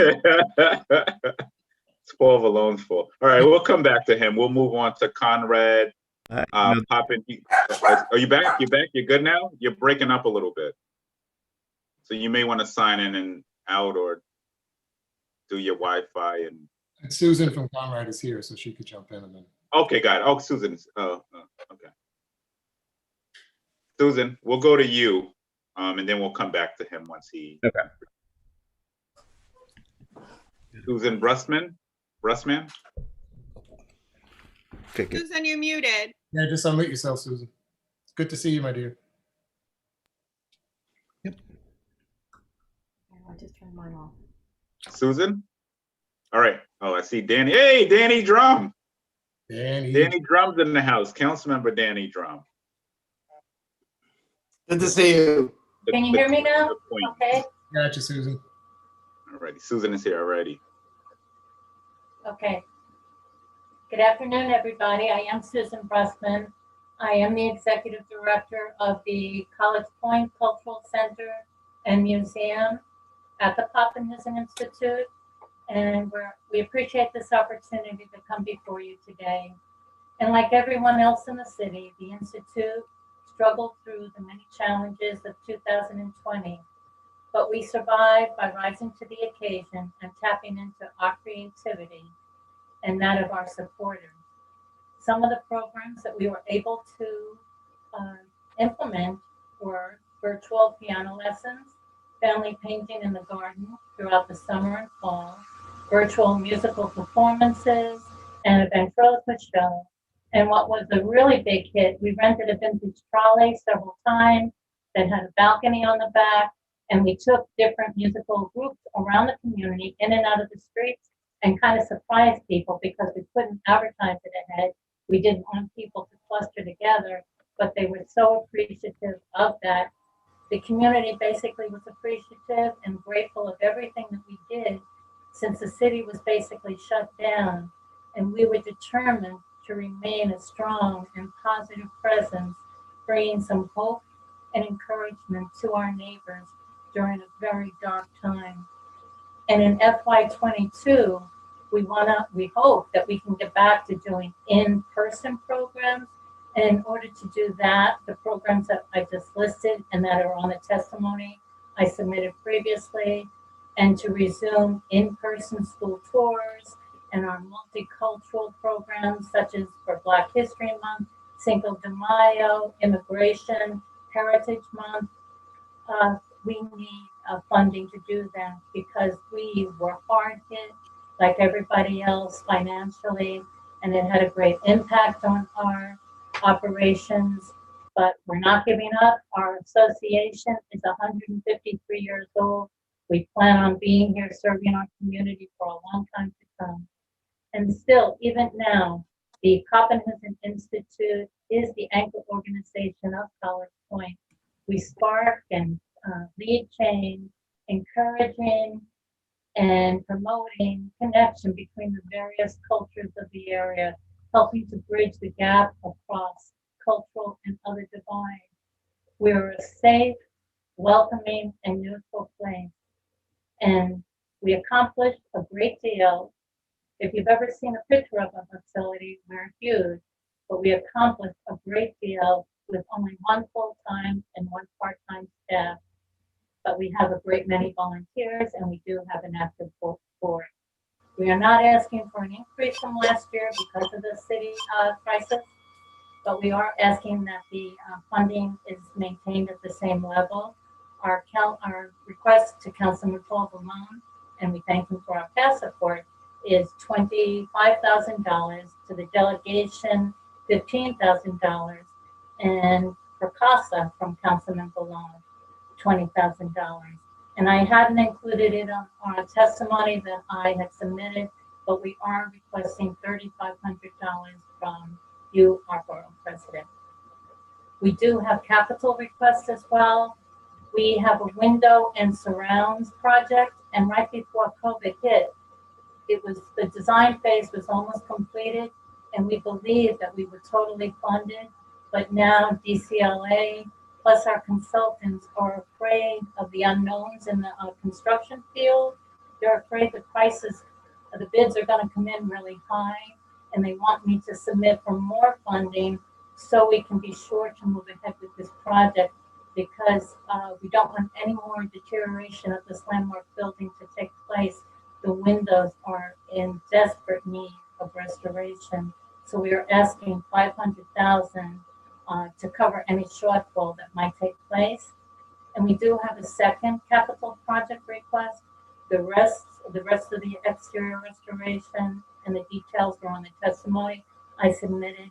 So our total capital request is $4 million, but any part of that would be greatly appreciated so we can move ahead restoring this historic gem and what we consider one of the jewels in the crown of Queens. So thank you and stay safe and stay warm. Thank you. And I don't know if Paul, I'll go back to Paul if he has any comments on this as well. Sure. Donovan, the borough president and our office have been working with Susan for almost 8 years now to really preserve this jewel. And it's the only cultural center we have in Northeast Queens. And Susan has managed to keep this mighty, beautiful, but huge building going. And if it wasn't for delegation and your funding and our funding, we wouldn't have a Conrad popping using right now. So Susan, keep up those great works. We will, I'm very interested to see on the additional funding to finish off the project that the borough president and I funded last year. So let Borough President Richards, his team up to date on that so we can make sure we get that project finished. Thank you so much. And thank you for everybody's past support and stay well. Thank you, Susan. Thanks, Mr. President. Thank you so much. All righty. I don't know if he came back. Is Cusack back?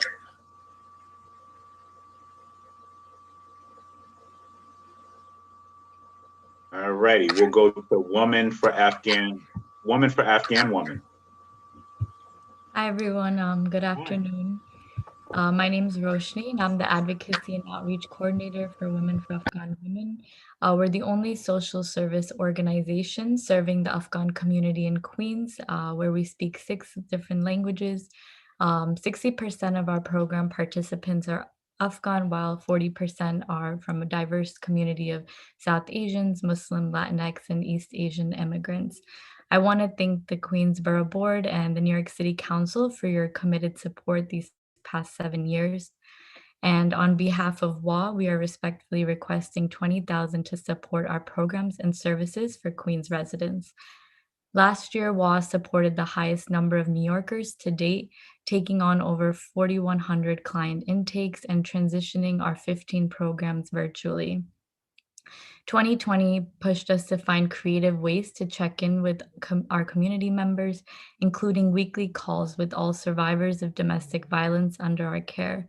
WA's team delivered gift packages, essential items, many thanks to the Queens Borough President's Office, and distributed PPE to almost 600 individuals, including our children and seniors. During this economic crisis, we provided 187 individuals with almost 70,000 emergency cash assistance funding and assisted 90 individuals with their cash assistance applications. Though COVID made our census outreach efforts very difficult, we ensured that 2,500 households, about 10,000 individuals, were counted in the 2020 census.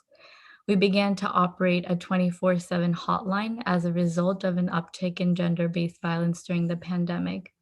Up to 90% of our clients are survivors of domestic violence and illiterate in their own language. Many face the lack of digital literacy, unemployment, food insecurity, and more. Our comprehensive and life-changing work is shown through one of our clients' experiences.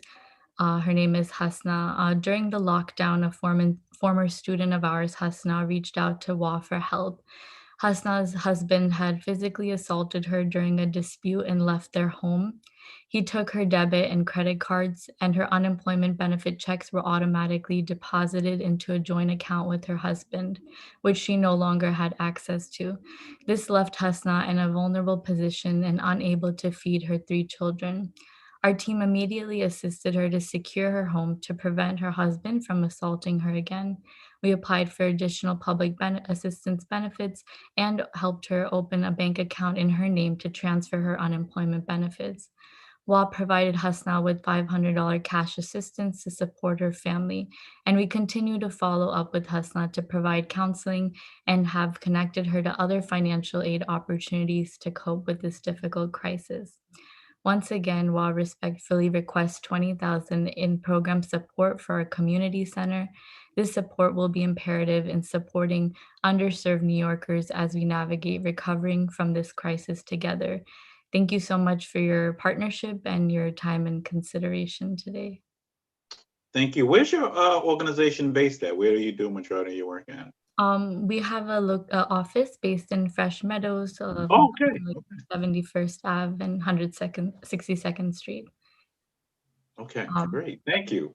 Yeah, no problem. Any other? Well, I look forward to a visit. And it's very interesting. I think the consulate reached out to us recently, so I was like, "Whoa!" The consulate reached out. So, oh, that's wonderful. Yeah, we work with the consulate a lot on just different outreach, and they supported the census efforts a lot. So that was a great partnership as well. let me ask you one just other. Sorry for my ignorance. Is there a concentration of where Afghanistani people live here, or are they spread out all over? Yeah, so that Fresh Meadows area is like almost like a little Afghanistan. Okay, get me out of here. Okay. We have a lot of communities who come, like mostly the newer immigrant communities have settled there. But because of obviously our location, many of our students are also just locally from that area. But also because we're the only like organization in Queens that can like specifically work with this community, we have residents from all throughout kind of Queens, and even some of the other boroughs as well, and Long Island as well. Yeah. All right, great. Well, pleasure. We'll look forward to working with you. Thank you so much. Thank you.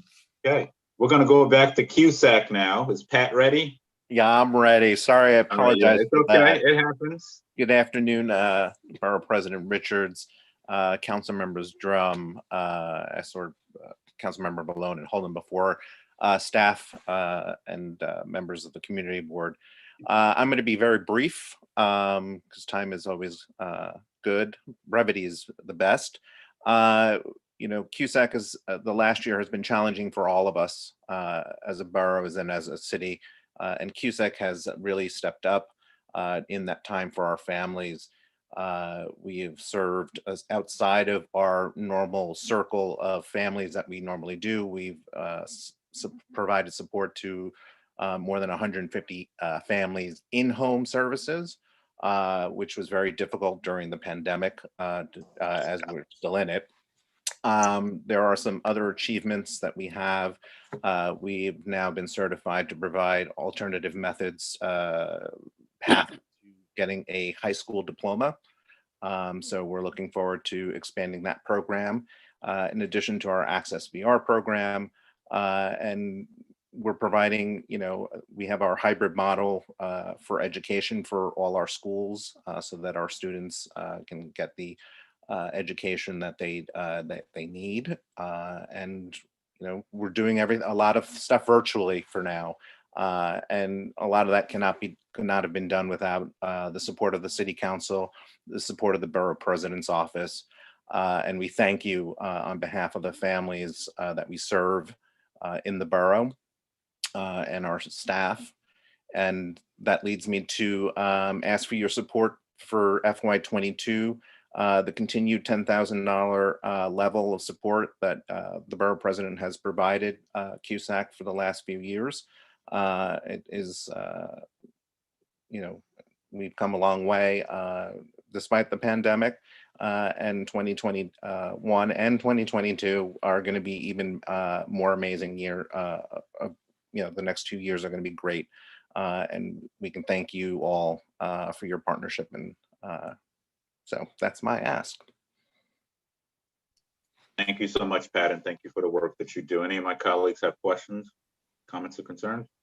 Just a big thank you for what you and QSAC have done for all of us. It has been an honor to fight for you for the last 8 years and always will. So keep up the good work, my friend. Thank you, Council Member. Thank you. Thank you, Pat. Thank you, Mr. All right. Burbank.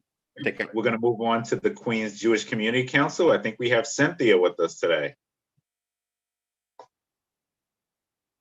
Hi, Cynthia. Unmute yourself. Just done. Go. There you go. Hi, Cynthia. How are you? You know that I always tell you there's more to Queens than the Far Rockaway. Well, you're here. Yes, right.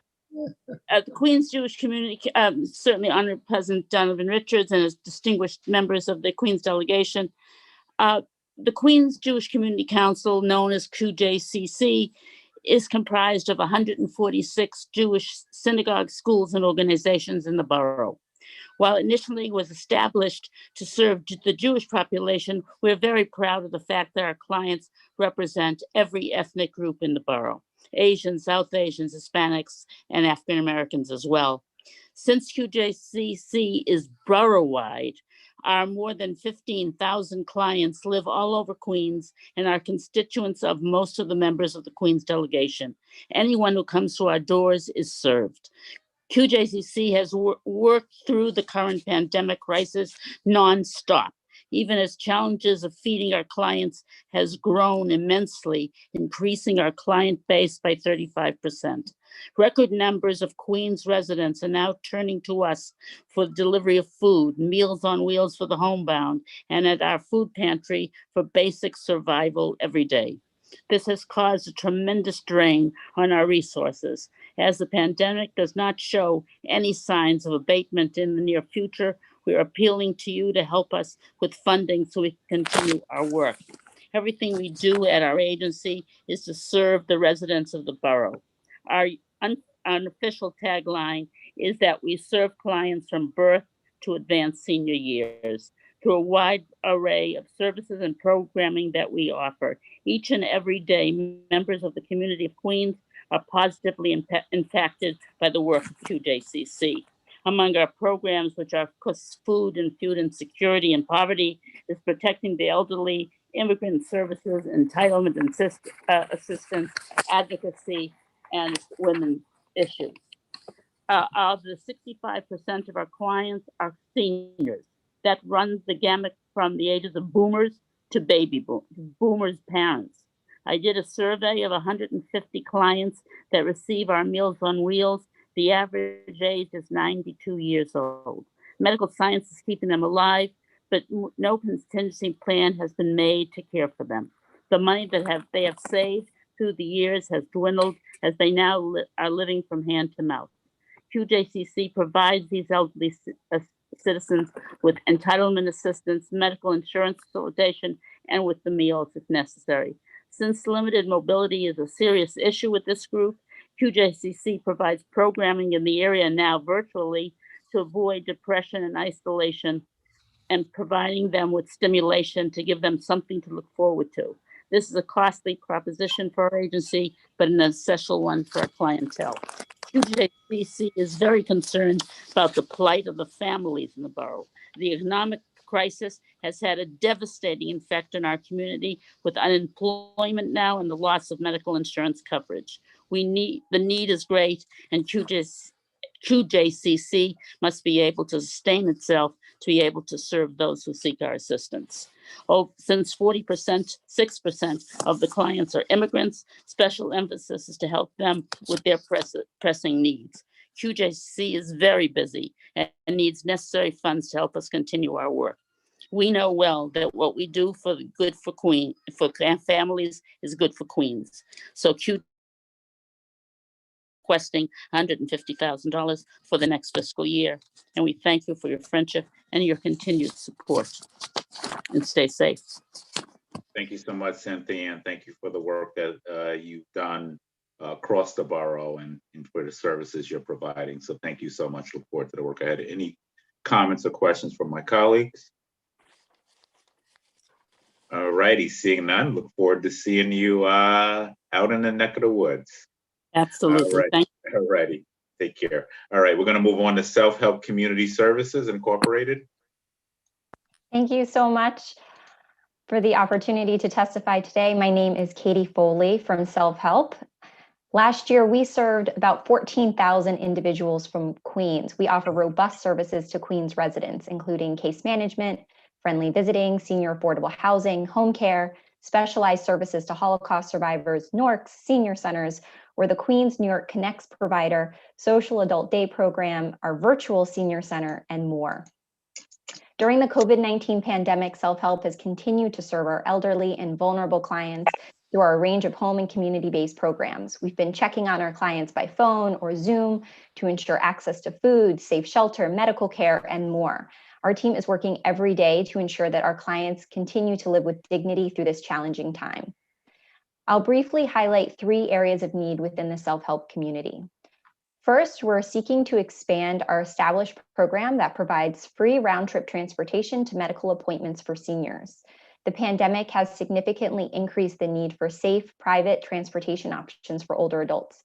This program includes offering transportation to vaccine appointments, and we expect to serve many seniors this winter and spring who need assistance getting to and from their vaccination site. And I see Council members Vallone, Holden, and Koo on the hearing, and we're thrilled to have your support to bring this program to your districts. So thank you. Secondly, this year we have expanded our Witness Theater program into Queens. Witness Theater is an innovative intergenerational program that brings together Holocaust survivors and teenagers to memorialize the moving stories of survival. This year's Queens group includes Holocaust survivors from Queens, as well as local teenagers. The year-long project culminates in a virtual performance where the students portray the experiences of the group's survivors while the survivors narrate their own story. I want to personally invite everyone attending today to watch online when we launch these performances around Yom HaShoah, Holocaust Remembrance Day, in April. I speak from personal experience when I say that it's powerful and moving to watch teenagers portray the backgrounds of these Holocaust survivors.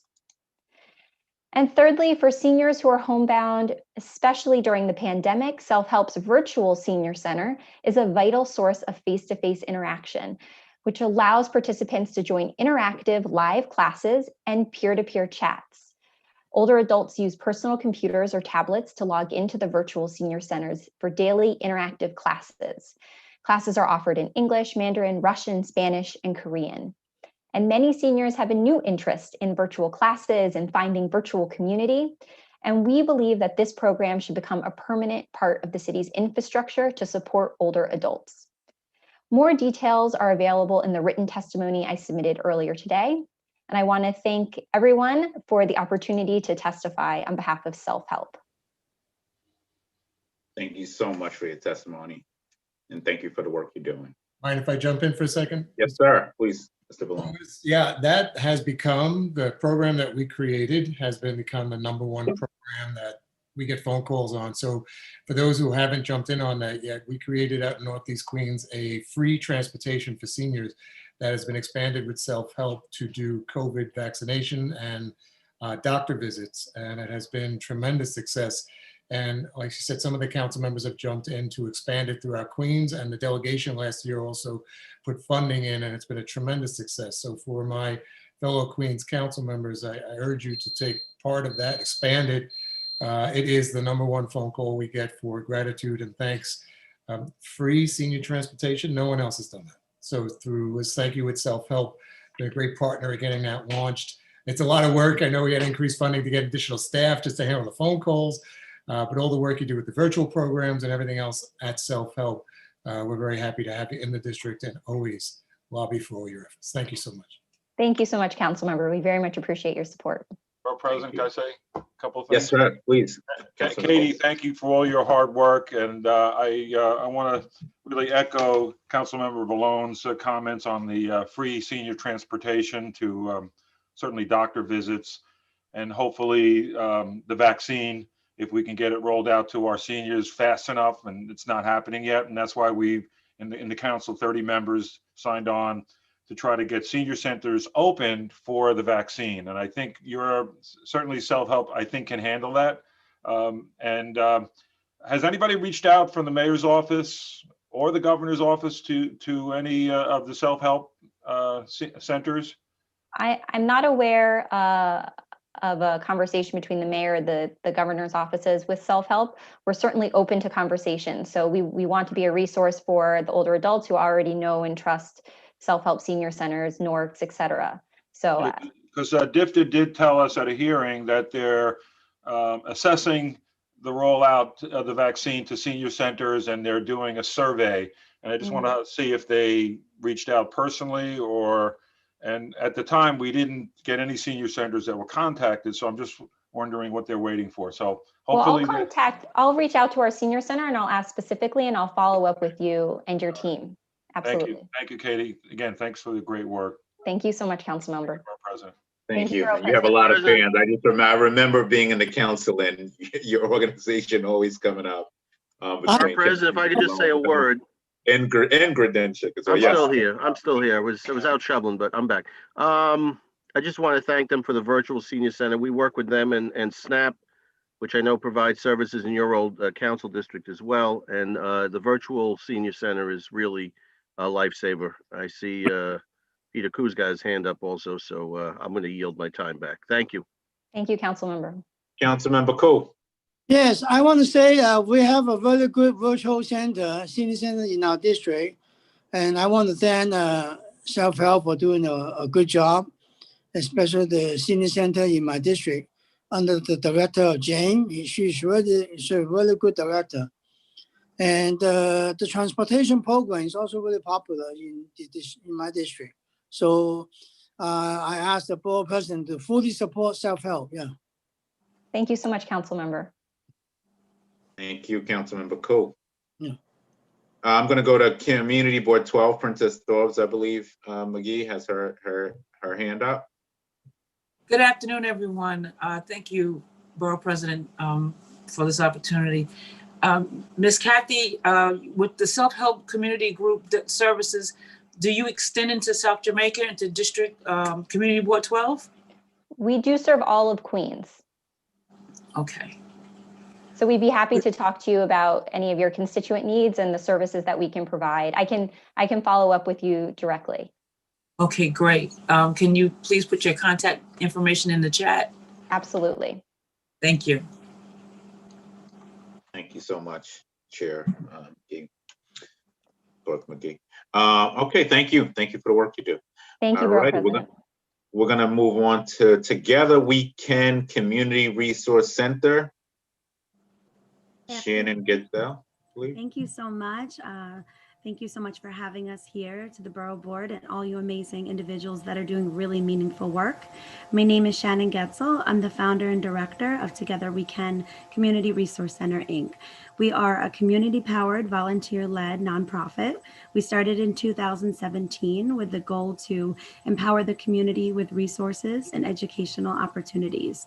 Our goal is to create a community center in the communities bordering Jackson Heights, Elmhurst, Corona, but our biggest focus right now is South Corona because we're identifying that as the highest need area in the communities that we serve. Even though the needs are so great, it's just that it's a little greater in the terms of the assessment we've done. We have several programs that we've done in the community, but really we've evolved since COVID hit. One of the big things we focus on is case management. We have a team of social workers where we do case management, benefit enrollment, and pretty much a one-stop deal. We use a system called NowPow where we actually track all the analytics and we could work virtually at our community centers. We've helped 3,000 families since the pandemic through our social work team. We've built a coalition of 50 organizations where we really partner, build community, empower, and hold them accountable for really giving good services to our community. We've also started a youth and parent-led group, which is all community powered. The parent group led out of just an interest, and they're our best volunteers. With the parents, we've evolved a 250 volunteer group called Together We Are Queens Strong. So any event we do, the community is really by our side, making a difference. Since the pandemic hit, we've evolved into food pantry. We've serviced over 17,000 families in the community, including in-person and delivery services between our Corona and Jackson Heights food pantry. Since the pandemic, we supported COVID Care Neighborhood Network and serviced over 3,000 families of Jackson Heights, Woodside areas and surrounding with rent relief, food delivery support, and started a cleaning cooperative where we work with undocumented women in the community to try to help them, find a job. We've also supported the 34th Avenue Project, where we really believe in outside community programs, especially now is needed more than ever. Just a few other things we've done. And again, we're all volunteer community powered, but we really just have a lot of great leaders in the community that really believe in making a difference and making it happen. We've brought in 24,000 toys here in Northwest Queens over the holidays. physically brought in 24,000 toys. We've helped 1,000 families with diaper and WIC and SNAP benefits. We've also brought in 10,000 backpacks, 2,000 coats, and we've held over 15 community series webinars where we educated 13,000 families with legal support services and more. We've privately fundraised and worked really hard, but we're looking for support from the Borough Board in terms of programming, and that money would be allocated toward our case management program. So we're asking for $30,000 in support, where we would hire per diem social workers to really go out to our current food pantries and make sure that we're providing on-site case management to where the community needed most. Again, thank you so much for your time, and I hope that you'll consider us. And we look forward to building community together and getting through this pandemic one family at a time. Thank you so much. And thank you for the work that you do. Thank you. How many people do you serve? You said so since the pandemic, you served 3,000 people? With case management alone. Oh, with case management alone. Yep. Wow. What has been the highest need? SNAP benefits are always the neatest. We're seeing a lot of the families that need rent relief need job support, and we find that a lot of our undocumented families, they're really not having accessibility to jobs because of they're out of work due to cleaning, babysitting, and the restaurant industry. Okay, got you. And a large, I mean, it's a very diverse community. So how are you dealing with the undocumented? We do the best. We try to help, and a lot of times they can be, if they have a child that was born here, it's never a cookie cutter with SNAP, but we try to get them enrolled in SNAP benefits. We try to get them creative with jobs. There's a few cleaning cooperatives that we've worked with, try to help like organic, where you don't need documentation status. So we just kind of navigate and get creative. And a lot of times they're just really scared, and they are eligible. It's just they're scared to ask for help, and sometimes they don't know where to go. And a lot of the programs now, because everything's done online, they're a little nervous because they have to do everything remotely. So we're teaching them how to use computers and open up a screen, things that we might take for granted working, but like they have to kind of learn how to get computer savvy with a lot of services. So I really see it's the SNAP benefits. And we're really concerned about the families, especially facing eviction, that they're going to need support just holistically. So that's why I'm hoping that the Borough Board could support us in terms of really working with those families on a longer term basis. Well, thank you for your service during this time. So thank you. I know it's challenges. Thank you. Thank you for serving Queens. Thank you. I see where there's challenge, there's opportunity. So thank you again. Thank you. All righty, we'll move on to the South Asian Council for Social Services, assuming none of my colleagues have anything to add. Okay, we'll move on. Good afternoon. I'm Sudha Acharya. I'm the Executive Director of South Asian Council for Social Services, or SACS. I'm also a member of the Queens Borough President's Task Forces Advisory Committee, from which we have really benefited a lot with networking and so on.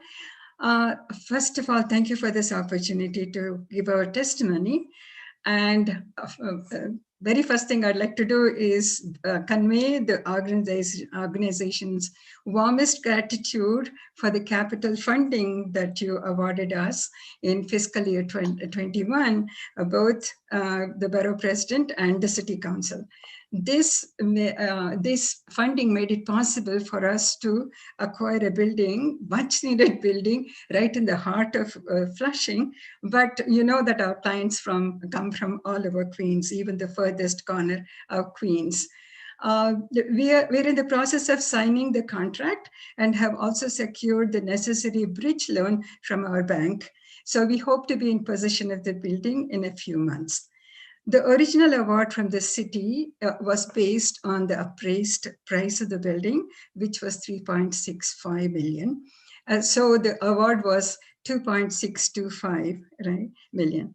So, but we negotiated with the seller and brought the price down to 3.125. So now this capital funding award will be $2,362,500. So it is less. It is less now, $262,500 less than what has been awarded. We want to make sure that the new space meets the needs of our communities and is equipped to serve our growing food pantry and other services. So we are requesting that the $262,500 be repurposed for other capital purposes and for initial outfitting. The pandemic has hit our communities very hard, as you all know. The number of individuals and families we serve has more than tripled. We're serving more than 1,200 families or around 4,800 individuals per week with groceries at a curbside, and also deliver groceries home to those who cannot get to our office. We also deliver hot meals to those who are recovering from the virus and also seniors. And we are connecting clients to benefits, and when necessary, do supportive counseling. It's very necessary quite often. We've distributed over 200,000 masks. We appreciate the support we received from the Borough Office as well as from the City Council for this purpose. But in detail, in what's been in the written statement, you'll know more about what we do. We would like to request $10,000 from the Borough President's budget towards our food pantry and senior services. And we're applying for other discretionary funding from the City Council online. Thank you so much for this opportunity. Thank you for your testimony. Thank you for the work that you're doing. Very important. Thank you. We're going to go now to Moshe, Jewish Community Council of the Rockaway Peninsula. Thank you for your work again. Hi, good afternoon. Borough President Richards. Wait, hold on. I think, hold on. I think Councilmember Koo had his hand raised. Councilmember Koo? Yes, Borough President, I just want to say South Asian SACS is a very important group. It's the only South Asian group in my district, at least. They have done a good job, so I fully support them. I hope you will do the same. Yeah. Okay, great. We look forward to working with you. Thank you, Councilman. Thank you. Thank you. All righty, Moshe, back to you. Hi, good afternoon, Queens Borough President Richards and all the council members and staff. I hope everyone gets a chance to go out and play in the snow a little bit today. My name is Moshe Brandsdorfer. I'm from the JCCRP, the Jewish Community Council of the Rockaway Peninsula, out of Rockaway, Queens, District 31. We miss our councilman. He was the best councilman we ever had. We look forward to working together with President, Borough President. Councilman Donovan Richards. He left an indelible mark. I mean, if you guys only saw where Rockaway went in the last 7.5, 8 years, you wouldn't even recognize the difference. I mean, it's unrecognizable. So, but now we've loaned him and we're sharing him with the entire borough, as sad as it is to say, but he's built up this dream team of Jordan, Magic, Bird, and Barkley over here with his amazing staff, and we look forward to working together with everybody. The Jewish Community Council of the Rockaway Peninsula is a one-stop shop. Throughout the pandemic, our staff has been there through thick and thin, helping people both in person and remotely with SNAP enrollment, emergency food, crisis intervention, help with housing, career services, domestic violence services, making sure Holocaust survivors in the Rockaways have food to eat with food delivery services on a regular basis, and really any need in the community. We did census work throughout the pandemic, and now we're helping people sign up and get to their vaccinations, which is extremely difficult for the senior population because they don't have access to the internet. Our case management staff is holding their hands and ensuring that everyone has access to the vaccine. Let me just share a quick story with everyone present, because I asked from the Queens Borough President and from the Queens delegation is to help us with our Medicare enrollment program. We are the only Medicare enrollment program in the Rockaways. Medicare enrollment is extremely tedious. As everyone knows here, healthcare needs a lot of help from the federal level. And there are many issues and there are many variables when it comes to drug plans and the different saving programs and different income levels. So it's extremely difficult. Allow me to share a story. Ramel, 74-year-old client of ours, immigrated from the Philippines in March 2009. Ramel and his wife, Cecilia, they waited 22 years for an immigrant visa while living in the Philippines. They came to America and they became United States citizens last March in 2019. Unfortunately, in 2020, Cecilia, the breadwinner of the family, passed away, leaving Ramel all on his own. Now, because Ramel was relying on Cecilia's income, he now had no income, no health insurance coverage, and was really at a loss. Our case management team helped him after the death of his wife.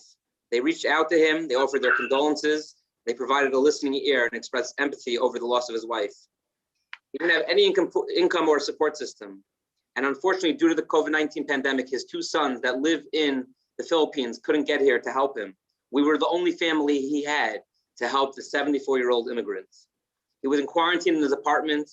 He was totally out of touch with and unable to do anything on his own. Our case management team and our social workers helped him, got him SNAP benefits, and they helped him get on the Medicare and Medicare savings program, and with a $0 premium. So here you have a man who was at a loss. He was totally vulnerable. He had no income, and now he has Social Security income from his wife's Social Security, and he has full coverage for health insurance at no cost, $0 premium. This is the work that we have been doing together. Ramel is just one immigrant, 74-year-old immigrant from the Philippines. He's one person, but this is one example of the many hundreds and thousands of people that we are helping together with the Borough President's Office, with the Queens delegation. And we look forward to continued support, continued partnership. I look forward to a new council member, although we're sad that we lost Donovan Richards. I look forward to a council member's office, staff calling us for help, anyone in the community. We don't discriminate. We don't care if people are Jewish, not Jewish. We help everyone that comes to the door. We speak English, Russian, Spanish, and Hebrew. And we look forward to continuing helping the community. And we really, really appreciate all of your past support. We do miss you, and we're going to continue our partnership together. Thank you. You got an extra minute for that. I'm messing. But great to see you. And I hope I hope you get to build a snowman with D3 at some point today. I hope so too. But we only got 100 more people testifying today, so that's all you're okay. The snow will still be here tomorrow, probably. It'll still be here tomorrow, exactly. Well, thank you for the work you're doing. Your organization truly services all of the community, and I'm very grateful for the work the JCCRP has done in the past and which you'll continue to do in the future. Look forward to working with you. So thank you for your testimony. Thank you, Borough President. Thank you. All righty.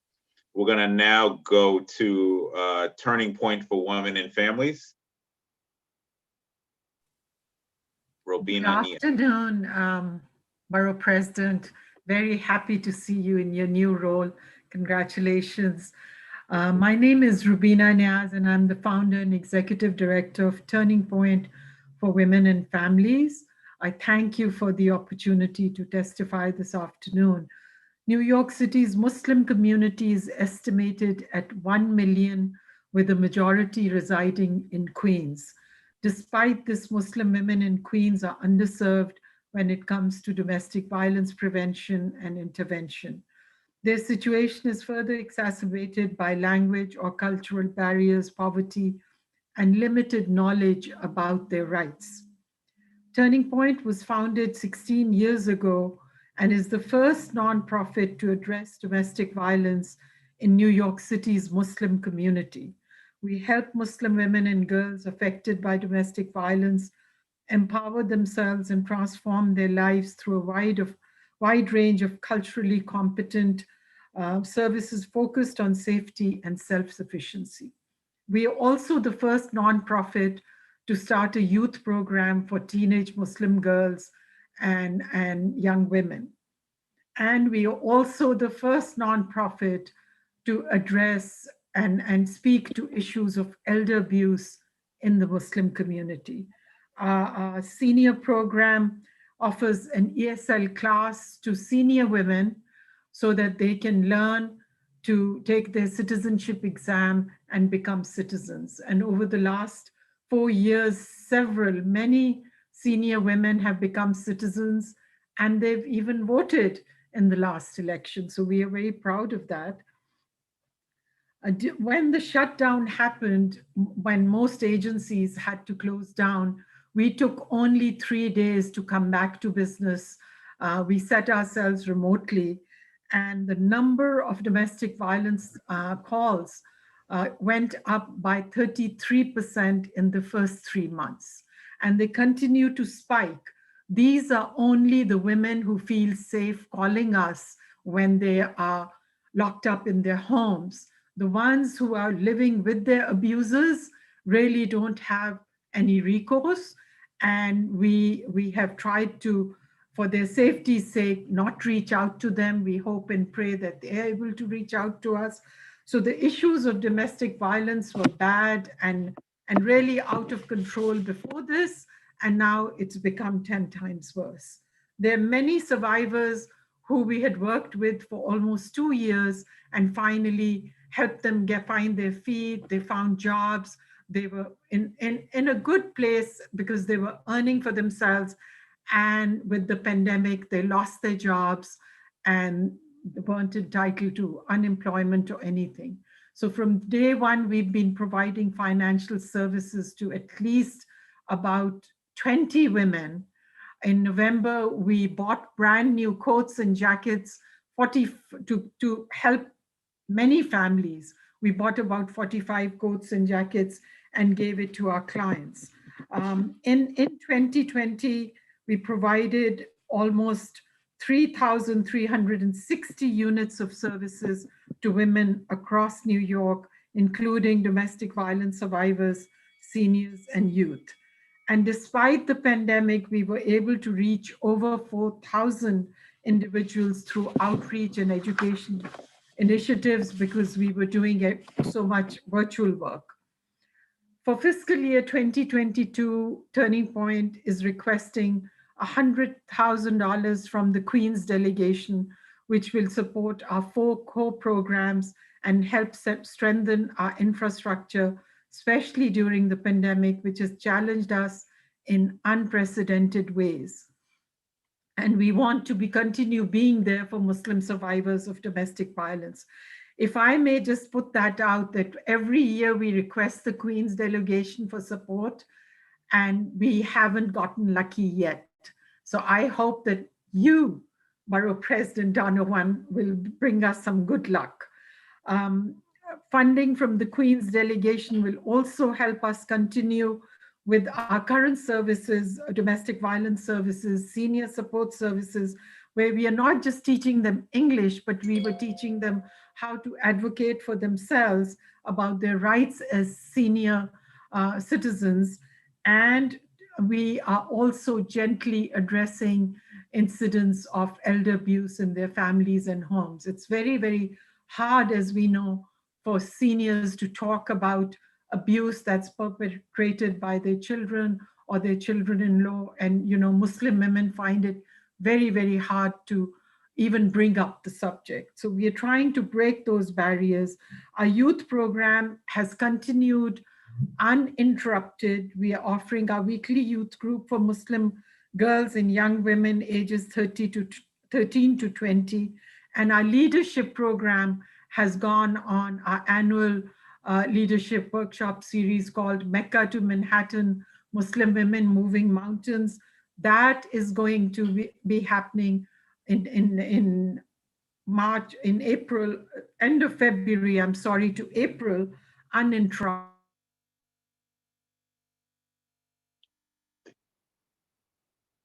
think you muted yourself. You muted yourself. Hello? No, I think unmute yourself. So I cannot overemphasize the importance of funding from the Queens delegation for a small grassroots community-based organization such as Turning Point. I do want to take a moment to thank the support that we have received over the years from council members Adam, Miller, Margaret Chin, Rory Lansman, and Council Member Koo, who has been very supportive of our services and our programs. This year, 2020. I ask you to wrap up. Yes, this year, as we all know already, has underscored the need for our services more than ever before. We need to be there for our vulnerable communities, and we would appreciate support from the Queens delegation. Thank you very much. Thank you so much for your testimony, and thank you for the work you're doing. All right, we're going to move on now. We're going to ask everybody to really try to adhere and stick into the 3 minutes, because we have over 100 other people who have to testify today. So I'm going to go to Carl Goodman, and we'll stress to everybody, you can submit your written testimony in detail and just get, if you want to prioritize and tell us what your main priorities are so we can try to get to everybody today. So thank you so much. And we'll go to Carl Goodman from Museum of the Moving Image. Hello, I'm Carl Goodman from the Museum of the Moving Image, as I hoped you see. I'm the executive director of the museum. It's a real pleasure and an honor to be here in this virtual environment.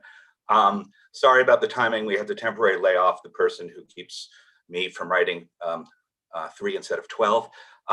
Here's what we've done during the pandemic, and I'm jumping right into it. Our online education programs have grown from local to global. We have fulfilled our mission to the CASA programs that many of you so kindly fund, but also far more with the help from Adobe and the DOE to integrate creative production into remote education.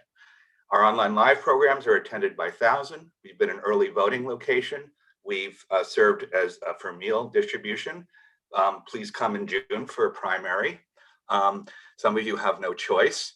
And finally, we're reopening the building, and we're RTR, ready to reopen, but we are being very cautious and not providing public access yet.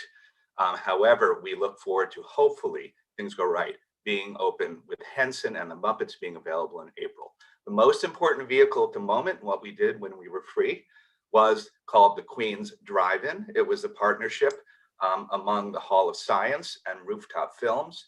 We had no idea what we were doing, and that was the greatest way to get something done that is innovative and good for the community. We saw over 20,000 people, employed 100 who wouldn't otherwise be underemployed, put restaurant workers back to work, and worked with the Parks Department to make the adjustments and get the approvals that we needed. I do want to thank Council Members Moya, as well as the Borough President's Office. And Mr. Borough President, we hope your involvement will continue for providing the startup funds and allowing us to make programs free. We are in our second season. That is Advance Word, Keep It Quiet, opening March 5th with Coming to America, the sequel to the original, with a lot of talent and a lot of excitement. And I hope the council members in the surrounding areas touching the park will consider finding some way to support this season. I know it's about this year, not next year, but I'll get to my request for next year. The majority of people coming to these programs are from Queens, and we provide an essential service where people can come together during a difficult time. We want to thank you for our CASA programs. Please find a way to get our CASA funds in. We can't front the money from the city. We don't have their last payment. We don't have this year's payment. It's 6 figures. We have teaching artists waiting in the wings, and you funded the program. Please find a way to support the Queens Drive-In. I'm terribly sorry. And next fiscal year, given the precarious position we're in, we're being reasonable. I want you to take into account the importance of our location as a place for the people of Queens to come together and keep solace. And finally, please keep us in your prayers if you are so inclined, or at least help us appeal to a higher power, whether it's the governor or the president or whoever's up there who is hopefully rooting for all of us. Thank you very much. Thank you, and thank you for the work you've done, the work your museum has done. It is very important work for Queens, so thank you so much. Thank you. Bye-bye. All righty. We're going to move on to the Queens Historical Society. Good afternoon, Borough President Richards and members of the Queens delegation. Nice to see you. Hope everyone's okay during this blizzard. And my name is Branka Duknek. I'm the executive director of the Queens Historical Society. If just a warning, if a little boy randomly comes in and out of the screen, please forgive me. Daycares are closed. 5-year-old, so no worries. Oh my God, he's singing or banging down my door, no worries. Yeah, I've got all the YouTubes and Disney channels you can imagine right now, so I'm holding it tight. So anyways, we're a borough-wide museum and research center. We're located in Flushing, and let's just say that the past year has created a deep ravine, not only in our daily lives, but basically severely devastated the cultural world. During the past 10 months, we have managed to adjust our programming completely to a digital format like many other museums, and which enabled our events to become even more accessible to everyone. During the pandemic, we successfully provided Su Casa programs entitled Quilting Emotions and Memories Project to seniors online on Zoom, during which they expressed their sense of anxiety, isolation, during the lockdown and loss of loved ones. We have developed inclusive multilingual programs like the Jazz Music History of Corona Neighborhood in Spanish entirely, the role of contemporary art museums in the history of Long Island City, conducted entirely in Mandarin Chinese, film screenings highlighting the LGBTQ plus history of Queens, to a brand new project in your neighborhood. And let's just say we did, all of our events are free except one, just one event was charged as a fundraiser, and they were available in Chinese, Spanish, Korean, and English. So basically audience members from all around the world actually joined, which is a great thing for our accessibility as a small museum. So basically we are seeking funding for the following projects, and these are the priority projects right now. Exhibition entitled The Musicscapes of Queens, from hip hop to punk rock, featuring 80s artists from Hollis to Forest Hills. And we are featuring musicians such as Run DMC, Public Enemy, A Tribe Called Quest, Salt and Pepper, and some rock, Murphy's Law and the Ramones in a very small portion. And the goal basically of this exhibition project is to showcase how these musicians were pioneering the integration of hip hop, which started in Queens neighborhoods, depicting the socioeconomic struggles of the neighborhood at the time, and again, going on to the present. We've solicited and will be including well-known photographer or musicians, Glenn Friedman, and other local photographers. The second priority is the exhibition Bubble Tea Food Stall Boom and a New Chinese Immigrant Story of Queens, compiling stories from more than 5 Chinese American bubble tea business owners, told through photographs, writing, and video and audio interviews. And basically through the lens of a bubble tea, this flavored tea-based beverage originating in Taiwan, this exhibit aims to unveil the subtly powerful, evolving subculture emerging in New York City and United States in general. And the third exhibition we're trying to accomplish in different parts and different neighborhoods, specifically in Little Neck and Douglaston, is the Matinacock Tribal Nation of Queens exhibition, highlighting interviews and audio video displays of the Matinacock history, together with, of course, the community members. Out of the educational programs, and I'm going to end with that, I would highlight a program called History of Queens Waterfronts. We're trying to cover topics such as the docks of Long Island City, all the way to the long fight for the preservation of delicate wetlands of Jamaica Bay. This is a program that will be geared towards mostly middle school, early high school students. We'll see, virtual or not, we'll figure it out. And I hope you'll see that there are other projects embedded, but these are the crucial ones. Each of them span from, the ask is between $5,000 to $2,000. So this is sort of the minimum that we need at this point. And I thank you for your time. No problem. Oh, your 5-year-old is there. Yeah. Now we'll go to Peter Koo. I think Peter Koo has his hand raised. Peter Koo, Councilmember Koo, you're muted. All righty, maybe. Yeah, now I am mute myself, yeah. Thank you, Borough President.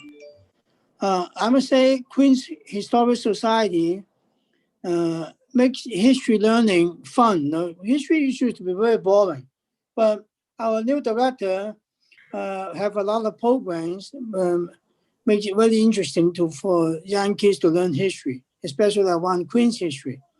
So I urge my colleagues to support the society, and I urge the Board President to do the same. Thank you. Thank you, Peter Koo. Thank you very much.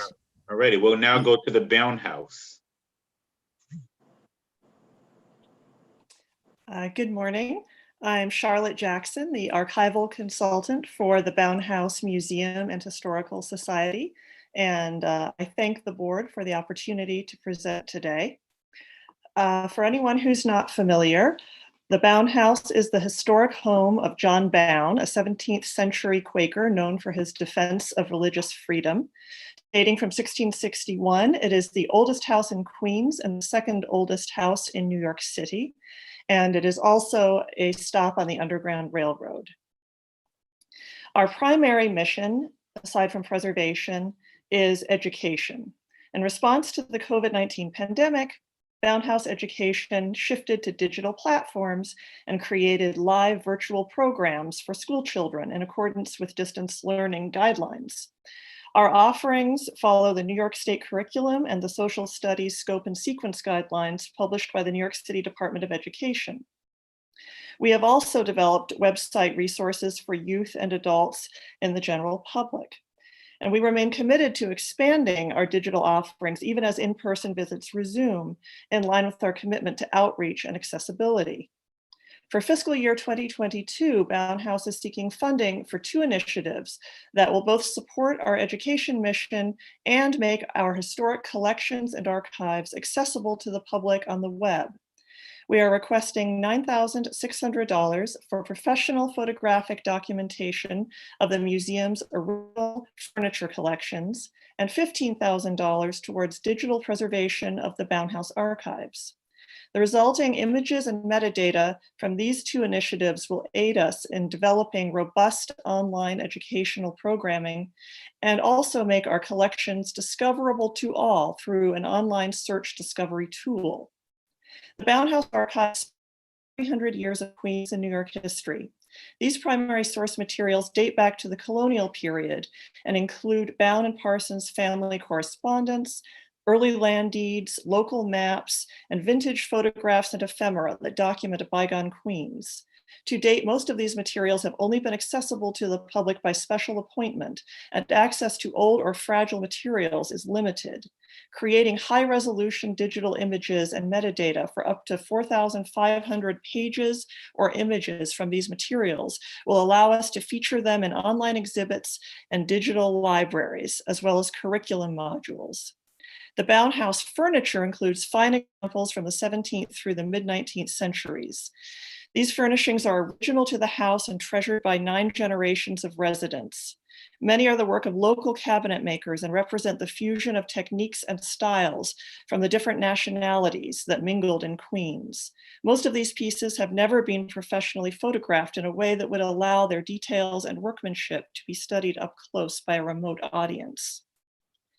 The proposed digitization and photography projects will significantly enhance our current educational offerings. Furthermore, they will finally permit online search and discovery of over 300 years of Queens history by students, researchers, and the general public alike via the Bound House website. For more detail, please consult our written proposal, and of course, feel free to ask any questions. Thank you. Thank you so much for the work that the Bound House does. I don't know if any of my colleagues have anything else to add. All right, thank you. Oh, Councilmember Cool. How did I know? Yeah. Hi, Paul. Thank you. Thank you again. Bound House is one of the oldest house in New York City. I think it's the oldest house in Queens. It has a lot of history. And we have a lot to learn from the house, from the furniture, from the way to live at that time, especially the school children, and people around here. It's going to be a tourist attraction once the pandemic is over. So I urge all my colleagues to support Bound House, and I ask Borough President to do the same. Thank you. Thank you very much, Councilor Fu. Thank you. Thank you so much for the work you do. Thank you. And it is a historic landmark, so thank you. All right, we'll move on to the Korean American Family Service Center. B12 has a question. Oh, go ahead. Let me see that. Unmute yourself.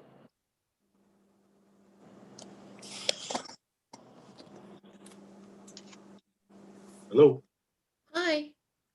Oh, okay. I thought we had a question. No? Okay. All right, I thought we did. Okay, we'll move on to you, the Korean American Family Service Center. How are you? Great. Thank you. Hello, my name is Jihae Fisher. I'm the Executive Director at the Korean American Family Service Center. KAFSC. I thank Queens Borough President Donovan Richards, Queens Delegation Chair Kozlovitz, and our Queens City Council members and the chairs of our Queens Community Boards for the opportunity to testify today and for your ongoing support for the KFSC.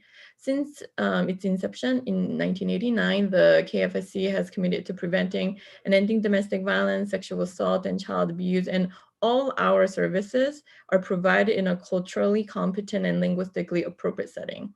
As a direct service organization serving the vulnerable immigrant community, we're an essential human service provider that cannot cease operating.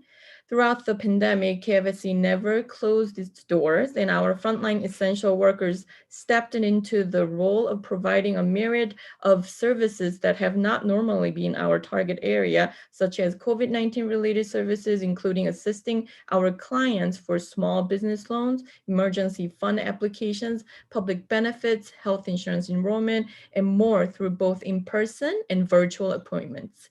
At the height of the pandemic, KFSC frontline staff responded to a 300% increase in calls to the only 24-hour bilingual Korean-English hotline operating on the East Coast. In 2020, we received 4,062 hotline calls, of which 88% were domestic violence and sexual related cases.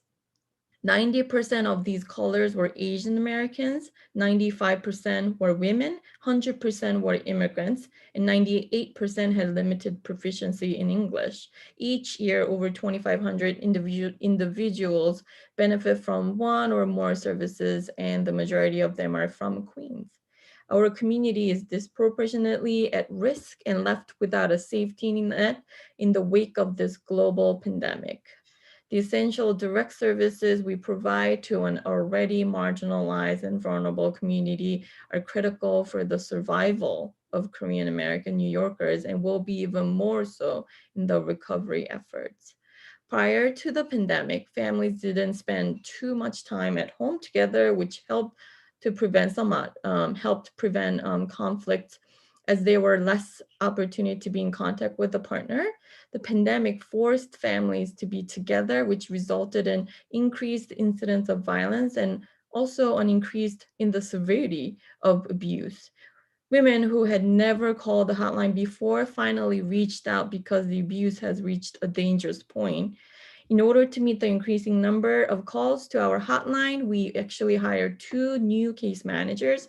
In addition, because of the lack of digital accessibility and the needs of our survivors who can talk on the phone or hold a virtual counseling session, our counselors coming to the office 3 times a week to hold in-person sessions with our clients.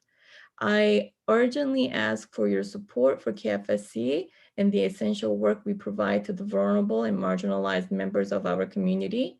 Any and all efforts must be made to ensure a fair and equitable executive budget that prioritizes investment in community organizations that are supporting the most marginalized and will continue to do so in the aftermath. The work of KFSC is critical in order to continue to provide the necessary programs and services to survivors of domestic violence, sexual assault, and child abuse, especially during this challenging time. Thank you again for this opportunity to testify today. Thank you so much. And we'll go to Peter Ko. I believe he had his hand raised.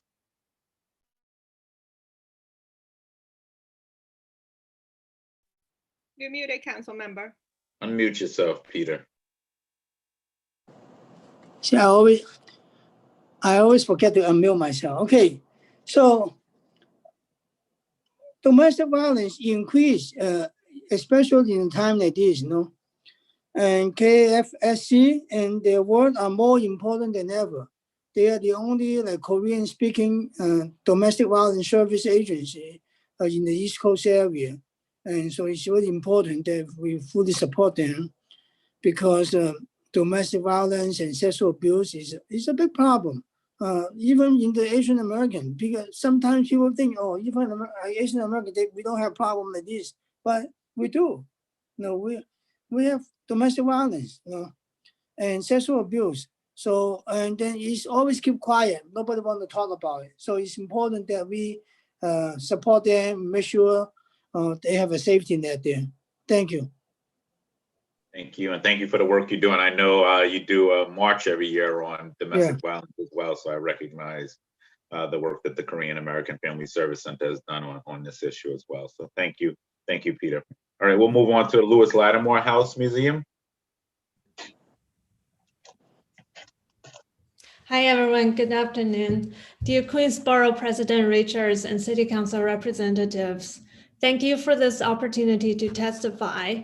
As the historic home of Black inventor Lewis Latimer, the Lewis Latimer House Museum provides the residents in Queens and across New York City with valuable educational and cultural resources in African American heritage and STEAM education. In 2019, over 2,000 students participated in our educational programs, over half of which came from Queens, and the great majority, about 3/4, were from communities of color. These demographics are now among the population hardest hit by coronavirus. With the national conversation around racial justice, it is even more important now to support this grassroots cultural organization by and for communities of color.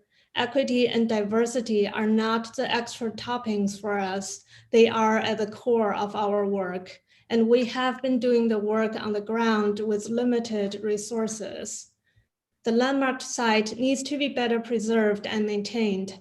As one of the most important Black heritage sites in New York City, the house is in dire need of interior refurbishment, including flooring repairs, repainting walls, and replacing old lighting fixtures and exhibition panels that are currently peeling off the frames.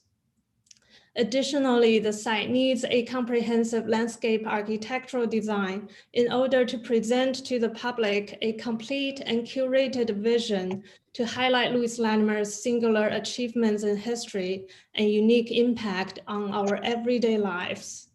In order to carry out these essential works in preserving and presenting the historic home of Lewis Latimer, we respectfully request capital funding support from the Borough President in the modest amount of $85,000 and $5,000 in discretionary funding expense.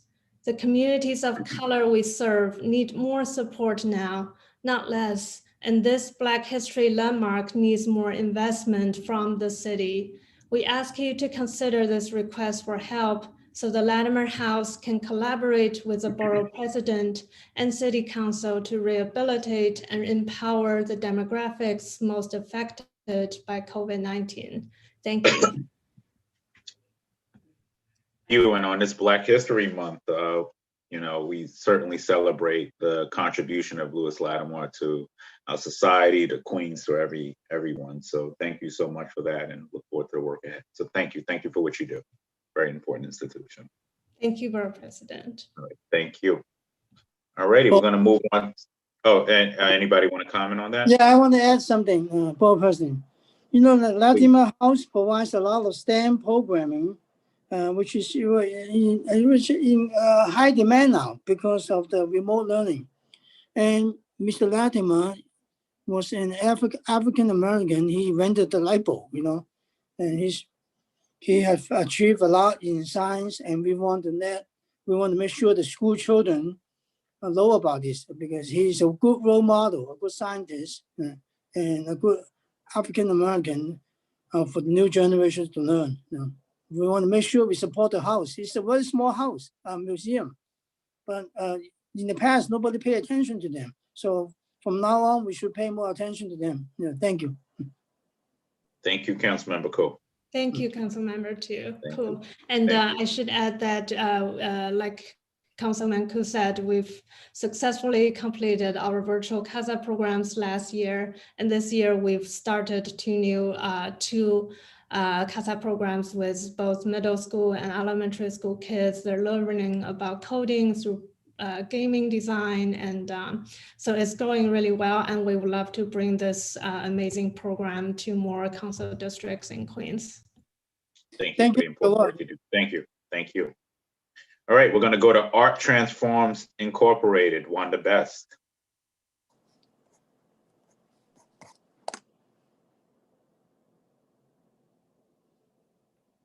think you may be muted if I don't hear you.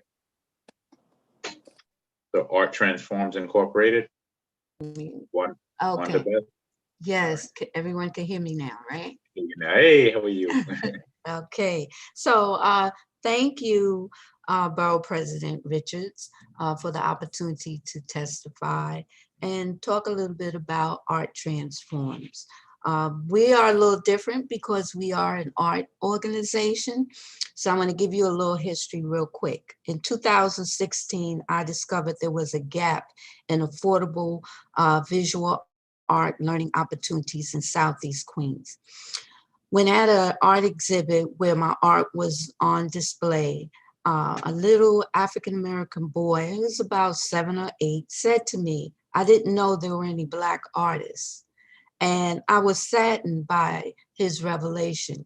So what I did at that moment, I decided that something has to be done to expose our young people to art and to artists of color. And so I started Art Transforms. So that's how the organization started. When we initially started, it was created as an entity to distract the young people from the crime-genitive factors in the community. So the grandparents was bringing the younger ones, and the grandparents started to participate. So it evolved into an intergenerational art class. So art has the power to educate, communicate, and express ideas and feelings in a non-threatening manner. This is why art is important. The process of creating art increases academic performance, creativity, critical thinking skills, and relieves stress. It's relaxing. Art has a positive impact on social and emotional development. We use art to distract young people, to build character from the street, to build character and self-esteem, seeing their artwork in an exhibit. We use art to bring back meaning to seniors who may feel neglected and isolated. We use art to build character and self-esteem. Art Transform began without funding as an after-school program. We eventually were offered a space at Rochdale Village Community Center where we still continue to hold classes post-pandemic, but not now. We're virtual. What will happen when it gets warmer, we will be in the courtyard outside, still giving the classes. We also provide healing with art for victims of domestic violence, where post-pandemic, we were going into the domestic violence shelters, holding group art to help the ladies there process the trauma that they've experienced from the abuse. We also provide free workshops on domestic violence, elder abuse, teen dating violence, bullying, and male victimization, because men are abused as well.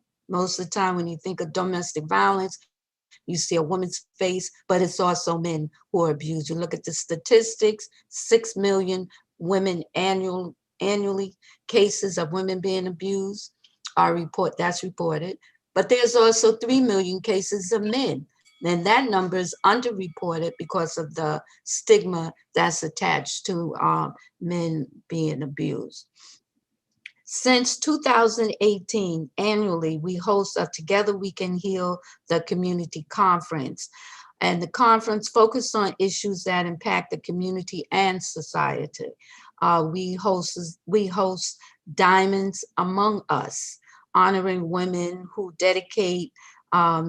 who are dedicated to strengthening the community, because when you strengthen the woman, you strengthen the family, and ultimately the family will strengthen the community and society. Since 2017, we host a social justice art exhibit, which in the past was supported by Senator Leroy Comrie, Councilman Rory Lanceman, and Councilman Idanique Miller. This year, due to the pandemic, we had to move the social justice exhibit virtual. We made it virtual.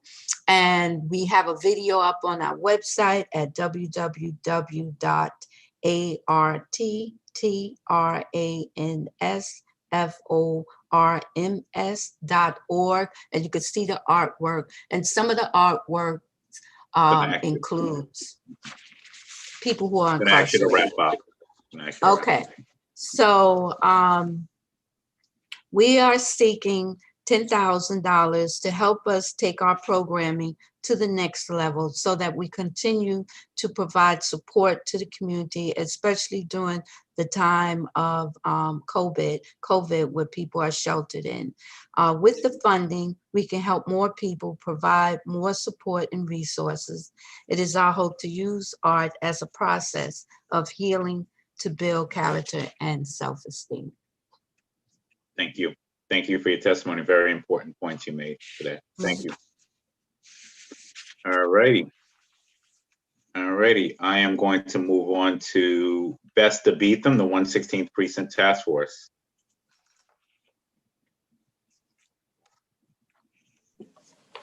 Thank you, Borough President Richards. Thank you so very much. Thank you. My name is Bess DeBeetham from Laurelton, Queens, board member of Community Board 13. I'm here to testify regarding the 116th precinct. We have a task force, and it is the 116th Precinct Task Force.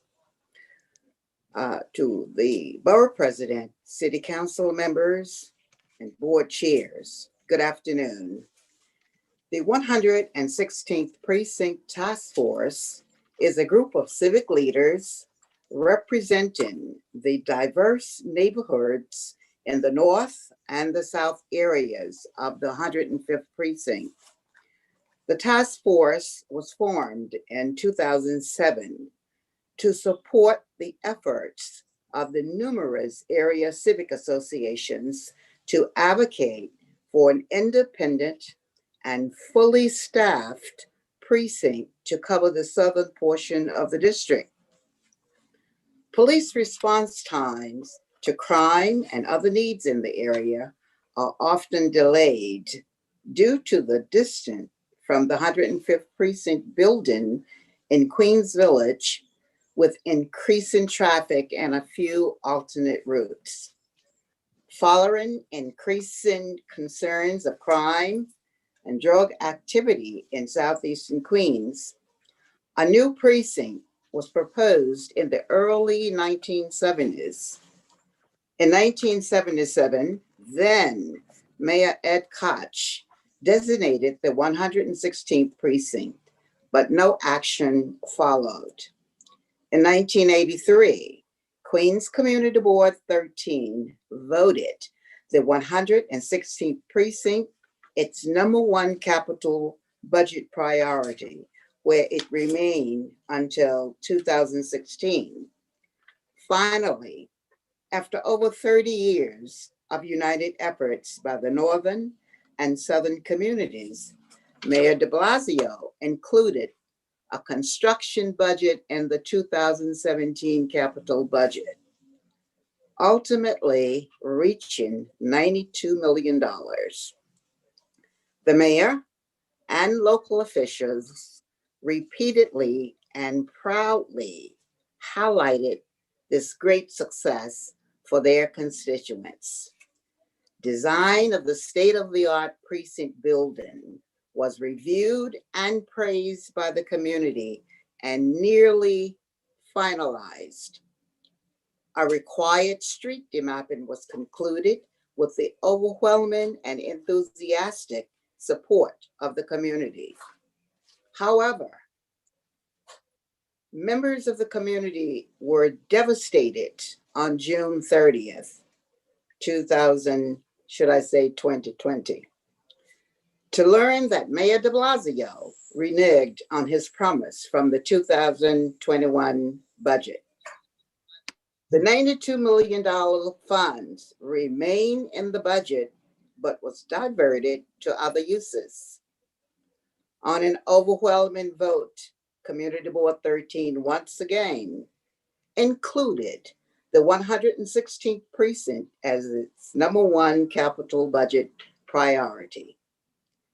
Crime in the area has increased, and response from the 105 precinct is not keeping pace. Shootings, such as the one on November 24th, demonstrates an increase in violent crimes in the area. The satellite precinct office is helpful, but safety and equity for the people of Southeast Queens demands a dedicated precinct covering the area. The civic associations and residents of the North and South communities in Community District 13 remained united in asking the Queens Borough President, Borough Board, and Queens Council delegation to demand the return of the $92 million capital budget previously allocated for the critical facility, the 116th precinct.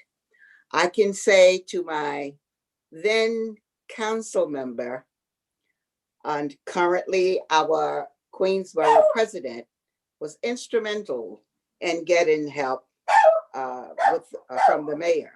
So I'm asking now our Queensborough president, would you please, and the Queens delegation, to support and to demand that the $92 million be restored to the mayor's 2022 budget.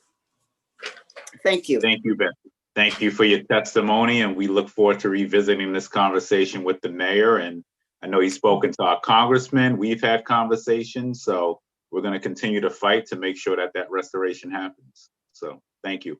Thank you very much. Thank you. All righty, we're going to move on to Bayswater Civic Association. We're joined by Eugene Fallick. Good to see you, Beth. Hello, Donovan. All righty. Hello, everybody listening. I have a couple of items. Number one, I would urge that there be absolutely zero funding for HPD. HPD is an evil organization that is doing its very best to destroy the Rockaways. It has an active program of increasing segregation in the eastern end of Rockaway. And I believe it is an antisocial organization, number one. Number two, I believe there should be no funding for DOT. DOT also is an illegal organization. Virtually every traffic control device installed by them in the past 5 or 6 years violates the state vehicle and traffic law. All over Rockaway, they've installed illegal turn lanes that don't meet requirements of state law. They've installed bus lanes that do nothing to advance buses, but whose only purpose is to slow down traffic. Trips that used to take 2 to 3 minutes now take 10 to 15 minutes. We would be far better off if the city DOT closed up shop and the job was turned over to the state. Finally, the Queens Library. Queens Library has turned out to be an excellent organization for rebuilding perfectly functional buildings. But the buildings have no books. They have no competent staff.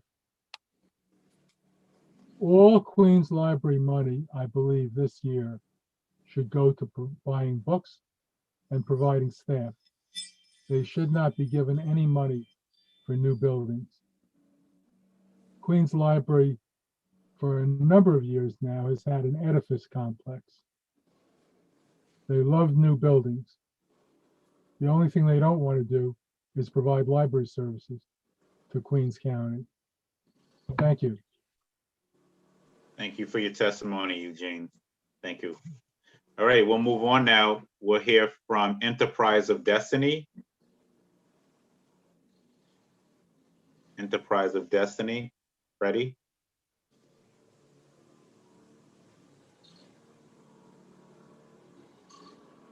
Alrighty, is Freddie here? Hi. Enterprise. I don't Okay. think they're here. I think we're actually skipping to Queens Legal Services. Okay, got it. Okay, so we'll move on to Michelle from Queens Legal Services. Thank you. Hi, good afternoon. Thank you, Borough President Richards and the members of the Queens Borough Board for providing Queens Legal Services, QLS, with the opportunity today to provide testimony on the mayor's fiscal year 2022 preliminary expense and capital budget. My name is Michelle Burrell, and I am the Director of Queens Legal Services. QLS is the largest grassroots, neighborhood-based legal services organization in Queens.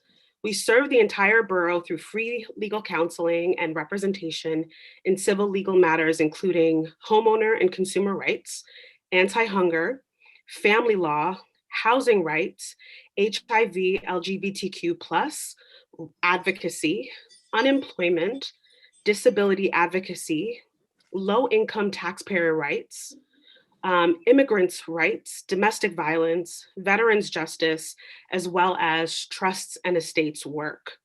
We work with our clients in the community to partner to identify and address the root causes for systemic inequities in Queens and throughout New York City. QLS is also a unionized workplace. We're affiliated with LSSA, NOLSW, UAW Local 2320, with over 80 staff advocates, including attorneys, paralegals, and social workers. QLS requests today a $10,000 grant to support our continued work in the Queens community around language access. Even though with the onset of COVID-19, we have almost exclusively been working remotely, and our offices continue to be physically closed, our dedicated staff of advocates continue to fight for justice for low-income New Yorkers, specifically in the Queens community. In FY20 alone, 35% of the residents that we assisted were immigrants, and that's roughly 2,743 Queens residents. 40% of those residents were that we served had limited English proficiency, roughly 3,663 Queens residents. Our largest population by far of clients with limited English proficiency were Spanish speaking, which represents 59% of those with limited English proficiency for a total of 24% of the total clients that we were able to serve. Now in FY21, we are on track to serve the same amount and more. We are really grateful to the Borough President and the board for your support of our programs in the past years and the support of our language access work in the past years. But now more than ever, it is important that the working families of Queens find access to free legal services that can assist them during this difficult time. We will continue to answer the call to justice and look forward to strengthening our partnership with the borough in order to serve as many Queens residents as we can. Thank you for your time and for your consideration. Thank you so much for the work you're doing. And just go through, I mean, what have some of the other challenges around housing been? I think, you know, speaking to HRA the other day about the need to make sure residents know that they're actually a one-shot deals. It didn't seem like they didn't run out of money. And I was like, I find it hard to believe you didn't run out of money. So is your organization focusing on this sort of stuff or just more of the court stuff? Although the more no, we have paralegals as well as attorneys who work on our housing. We have eviction defense that is funded through the mayor's office. And also we do Tenants' Rights Coalition, where we organize buildings around centralized issues that are happening within buildings. Specifically with the eviction defense work that we do, because currently there's a moratorium, a federal and state moratorium on evictions, what has happened is that landlords have shifted to not doing repairs and other things that make homes uninhabitable. And so a lot of the works that we're doing right now are to defend people in those type of proceedings. Thank you. Well, thank you. Thank you for the work you're doing. Look forward to working collectively together. So thank you. Very important work. All righty, we're gonna move on. We're gonna go to the Louis Armstrong House. Louis Armstrong Hello. House. Hello, how are you? I'm great. Thank you so much for having me. So to you, Borough President, to members of the City Council and Community Board chairs, I am Regina Bain, the new Executive Director for the Louis Armstrong House Museum, dedicated to sustaining the legacy of the global icon, Louis Armstrong. So we're in the midst of an exciting physical and programmatic expansion. The new 14,000 square foot Louis Armstrong Center across from the historic house in Corona will be completed by the end of this fiscal year. And we are extremely thankful to the Borough President and members of the City Council for the capital funds awarded to realize this project. The new building holds the key to deepening engagement with visitors. It will house the 60,000 item Louis Armstrong archives, the largest of any jazz musician and one of the largest of any Black musician. It will also host a state-of-the-art exhibit curated by award-winning jazz pianist Jason Moran. And it will have a 70-seat performance venue, welcoming artists from around the world and from down the block. The Armstrong campus will become a Queens-based hub for learning and tourism, and will embody the Armstrong values of artistic excellence, education, and community. Since last March, the museum has remained closed, but we've been able to embark on a major conservation effort in the exterior and interior of the historic home and serve our community through virtual initiatives, including That's My Home, an exhibition with over 70,000 views that Governor Cuomo mentioned in one of his deep breath moment daily emails. Pops is Tops, an educational concert series now in its 34th year, virtually shared with over 750 students of Queens Public Schools. You Don't Learn That in School, a series of educational workshops serving 3 Corona public schools. Armstrong Now, a new initiative featuring contemporary African-American artists creating new works inspired by the Armstrong home and archives, which premiered this past December and has already served over 1,000 attendees.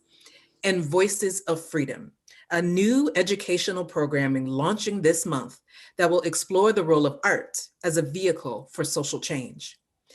As the museum prepares to open its expanded campus, we respectfully request $200,000 in capital funds to support the initial outfitting for Selma's House, part of the Armstrong campus that will be renovated to support the organizational and programmatic growth of the museum, and $25,000 in discretionary expense funds for a special performance series and campaign to reach up to 2,000 Queens households who may not be able to afford the admission price and offer them free access. Thank you, and thank you for your support. Thank you. Thank you for the work you do. Thank you.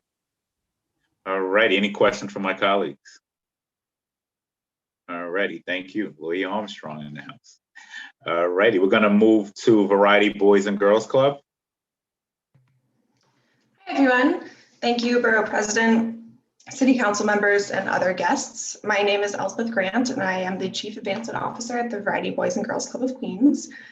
In Astoria, we are located on half a city block on 21st Street and 30th Road, and we're requesting $10 million over 2 years, so $5 million for fiscal year 22 for our redevelopment project. And I'm going to try to share my screen. See if that works.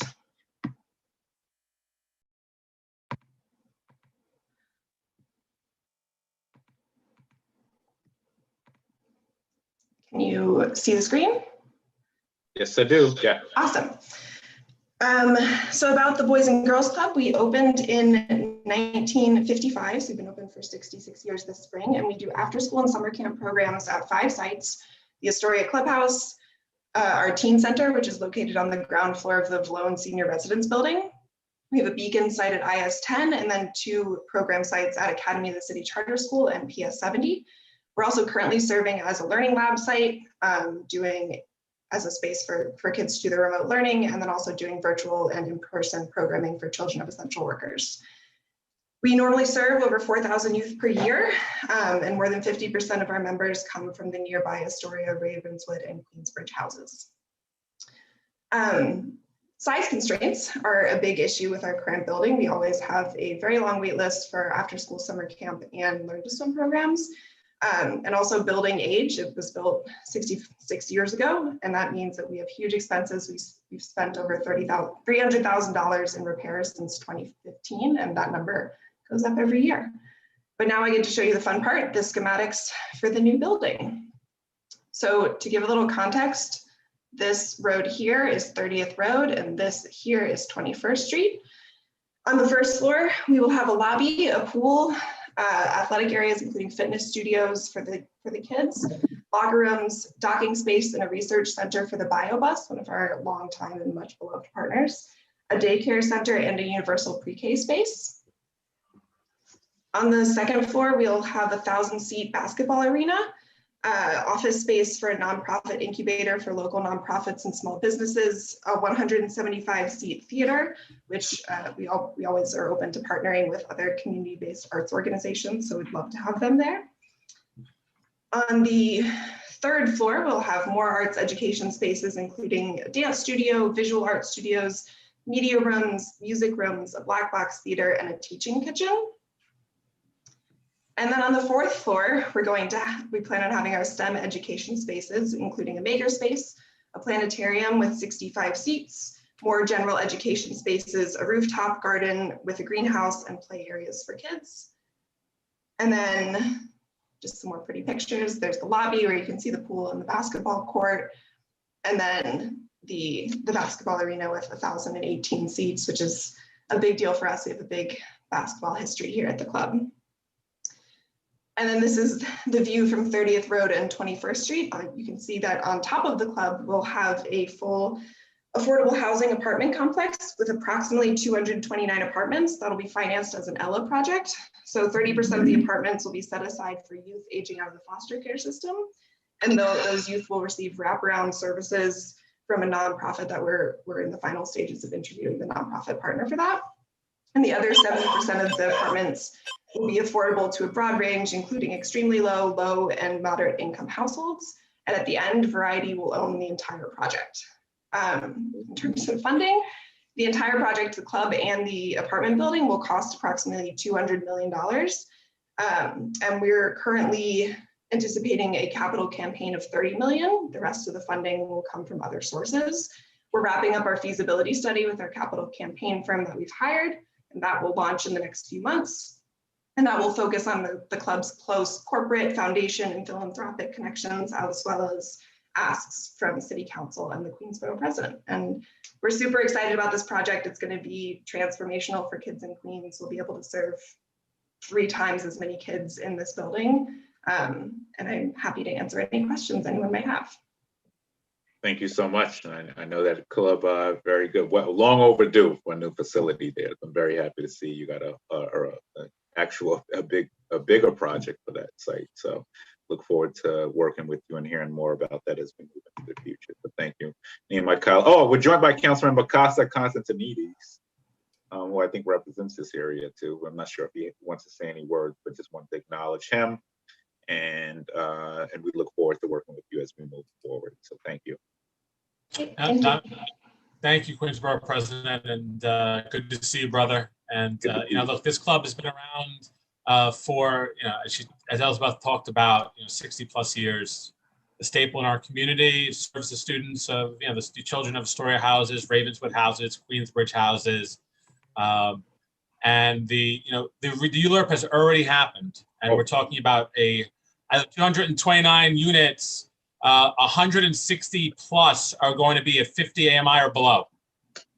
Beautiful. So it's a fully 100% really affordable housing building. That is, I want to make sure I drive home that point. So the ULURP's done. They just need the last part of their capital campaign. So thank you for your consideration. Thank you. And how much were you asking from the BP's office again on the capital piece? $10 million over 2 years. So $5 million for this fiscal year. Another $5 million next fiscal year. All right. Thank you. Thank you. An exciting project. All right, we're going to go to project lead now.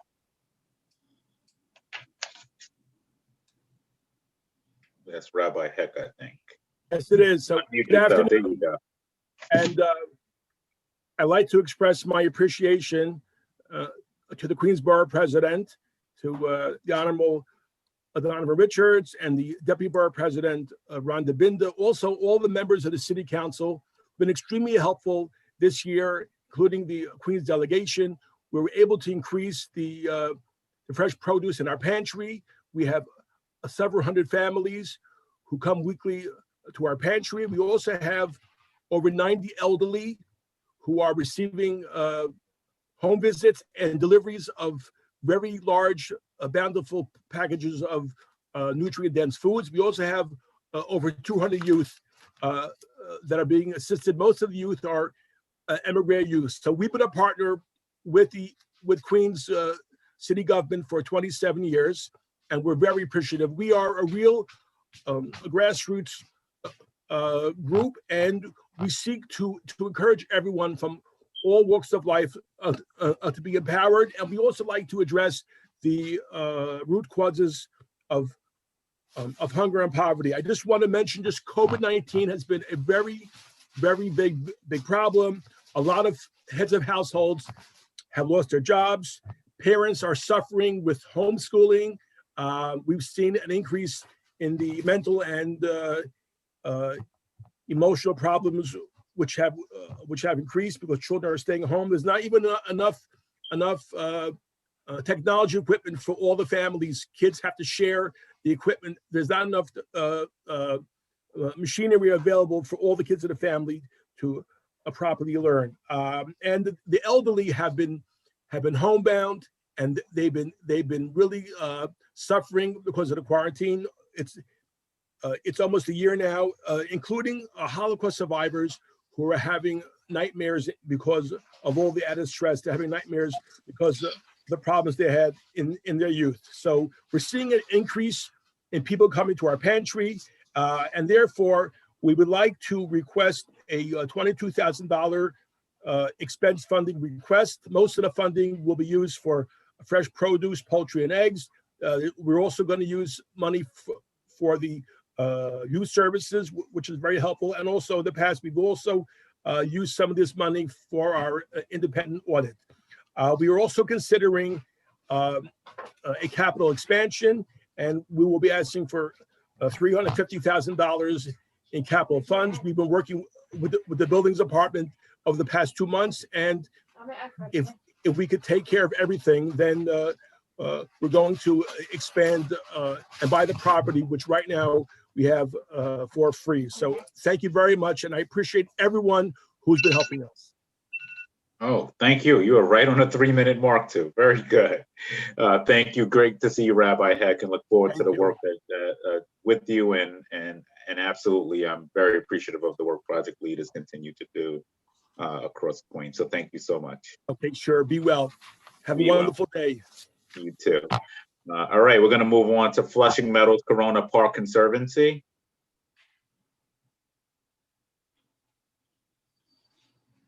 Flushing Meadows Corona Park Conservancy. I think you're on mute. No, we all got to get used to this technology.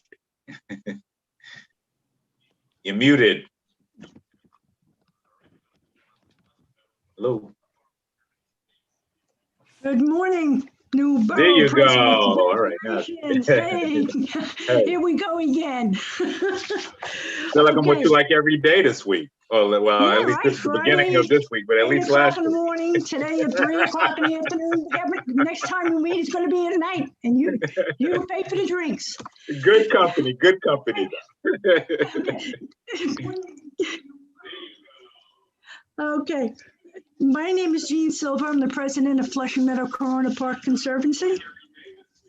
And we're here to ask for traditionally $5,000 to help us run our programs that we've been doing for the past 20 years, very successful. Our purpose is to maintain and restore the natural areas and historical and cultural interrich of Flushing Meadow Corona Park in order to encourage our recreation and education opportunity for the surrounding communities and our World's Park. We've been our two very successful events every year is our signature dinosaur event that we get about 150, 200 kids out. And it's just magnificent. The kids just play with dinosaur poo. We have a whole education section that goes on. They go home with a whole bunch of literature. And our second event is our Halloween scavenger hunt out over on Willow Lake. It's a wonderful day. And we have a lot of fun with the kids. And I want to thank the board, all our city electors. They have been very helpful for me getting the Conservancy off the ground and running, even though we've been around for a long time. You can always need some help. And once again, we're looking for your support. I hope you have a wonderful year. And be careful with the snow out there. It's really deep. Thank you. I'm glad I'm in here. I'm not shoveling. So, but I look forward to shoveling later. But thank you for the work you do at the park, and look forward to making sure. And I think you had pitched a great idea last week, the World's Park, which I really did love the idea of that. So thank you so much, and look forward to the work ahead with you. Thank you, and congratulations and good health on your serving. Thank you. Thank you. All right, we're going to move on to Make the Road New York. They're doing some important work these days. Make the road. Great. Hi. Thank you, Borough President and council members, for the opportunity to testify today. Good afternoon. My name is Rebecca Telzak. I'm the Director of Health Programs at Make the Road New York. We thank the Queens Borough Board for the opportunity to share our critical work for some of the most vulnerable New Yorkers during this devastating pandemic. We are the largest grassroots immigrant organization in New York City with a membership of over 25,000 low-income New Yorkers. We have 20 plus years of experience serving New York's communities of color, immigrant, and working class families, all of whom have been disproportionately affected by COVID-19. I'd like to extend our gratitude to the Queens Borough President and Council members Drum, Moya, and Van Bramer. Your support this past year enabled us to provide both frontline COVID response, such as bolstering our food pantry and launching a direct cash aid program, and our traditional programming in a remote format, including health and legal services, adult literacy classes, virtual Know Your Rights sessions, youth support, and more. We were also able to continue construction on our new Queens Center across from Corona Plaza, again with the help of your generous past funding. Our largest base is in Central Queens and the epicenter of the pandemic. Large numbers of our community have been sick and have had lost loved ones. More have lost work and income, while others have been forced to endure unsafe working conditions in order to have any income at all. Most have also received no federal government assistance. In addition, the immigrant community continues to face aggressive ICE enforcement, and those who have been detained are experiencing serious delays while also facing significant risk of COVID exposure. All of this has led to an increased need for legal, health, and continued wraparound survival services. Today, I'd like to focus on two program areas for budget requests, which play a key role in our ability to uplift our communities during these trying times. The first program is our Health Access and Community Health Worker Project. In 2020, our Health Access team continued to provide services online and by phone without interruption and expand to respond to new dire needs. We assisted with health insurance enrollment, food stamp enrollment, and health navigation remotely. We have also been helping families access COVID testing and mental health care and conducting community health worker home visits via video to check on vulnerable individuals at risk for COVID. Excuse me. Additionally, we have expanded our food pantries during the pandemic to meet our community's dire need for food. It is essential that we are able to maintain this work this year through continued support from Council's Immigrant Health Initiative, Ending the Epidemic, and Access Health initiatives, and increased funding for community health workers.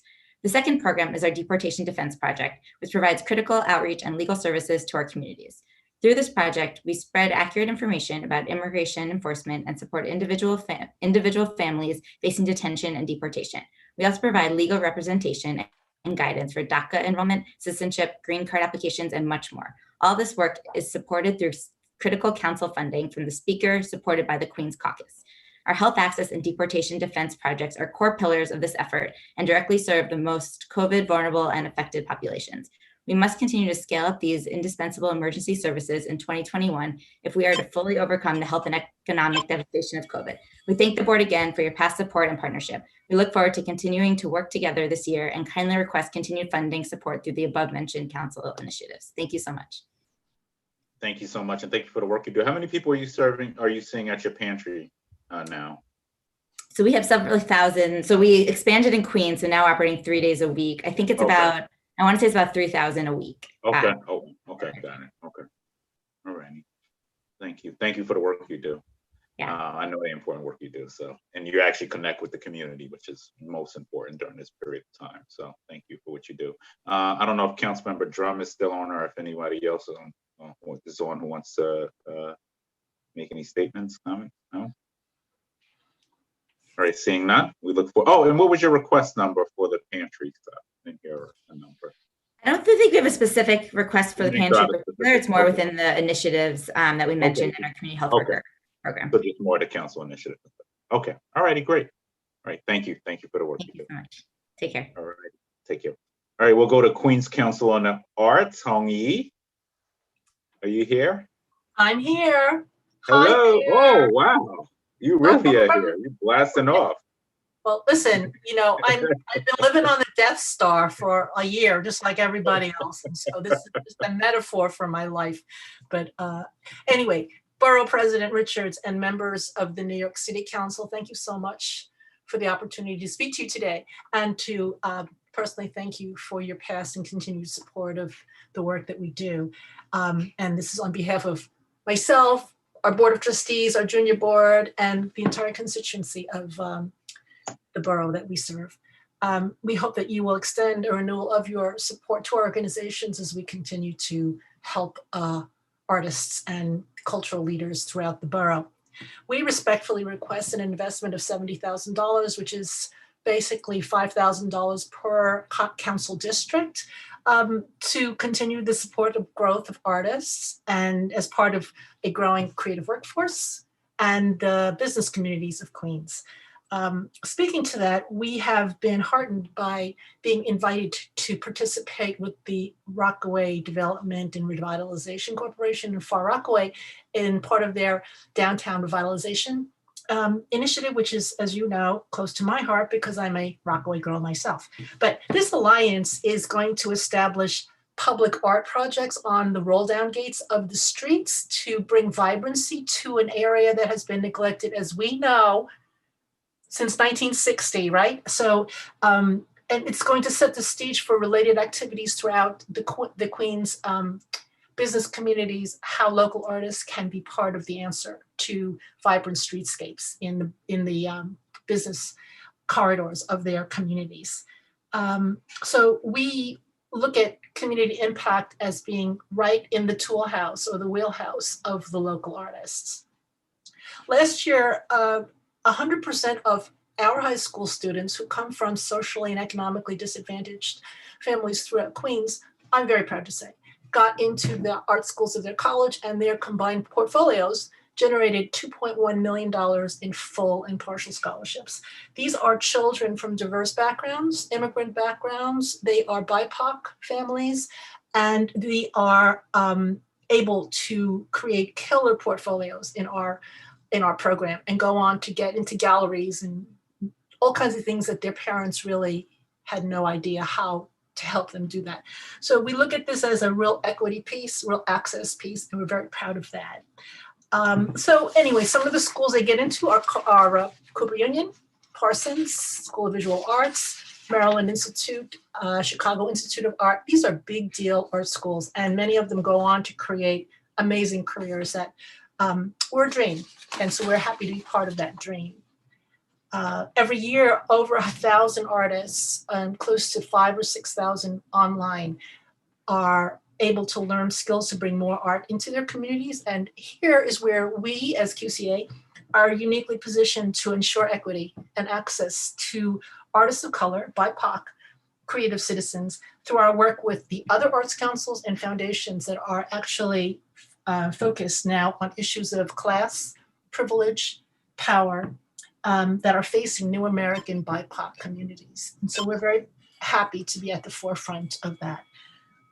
During this Corona pandemic, we've been trying to understand how to help artists and creative people, workers, get online and to be visible where we cannot be physically present for their presentations.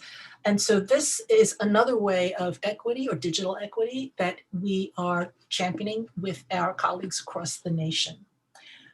So career and artist practice communities empower new Americans. And we consider these the new creative citizens of our society. And to sustain this, we are going to be moving into our new space in Long Island City. It is a 5,000 square foot rent-free space, street level, that will allow us to provide access and space when we finally can gather as a group of people, and ensure that program activities are there for all working Queens artists throughout the entire borough. So we look forward to this occupancy, and we look forward to having more of creative spaces made for the benefit of Queens cultural communities. I thank you very much for your time and for the opportunity to address you. Thank you. Rock away, girl. Thank you for the work you do. We look forward to our continued partnership with you, and excited about that project you're working with RDRC on, even as we revitalize downtown Far Rock. And there's so much more to do down there, because obviously we have a lot of investment and new projects coming up, and we want to make sure that arts and culture are like front and center. There's so much, so many artists that haven't been tapped into even out there, that we should maximize that opportunity for them here. So thank you for the work you do, and look forward to the work ahead with you. Thank you. Thank you. All righty. Don't have your planes blasting at me next time. I love it though, I love it. All right, we're gonna go to New York City H2O next. Good to see you, honey.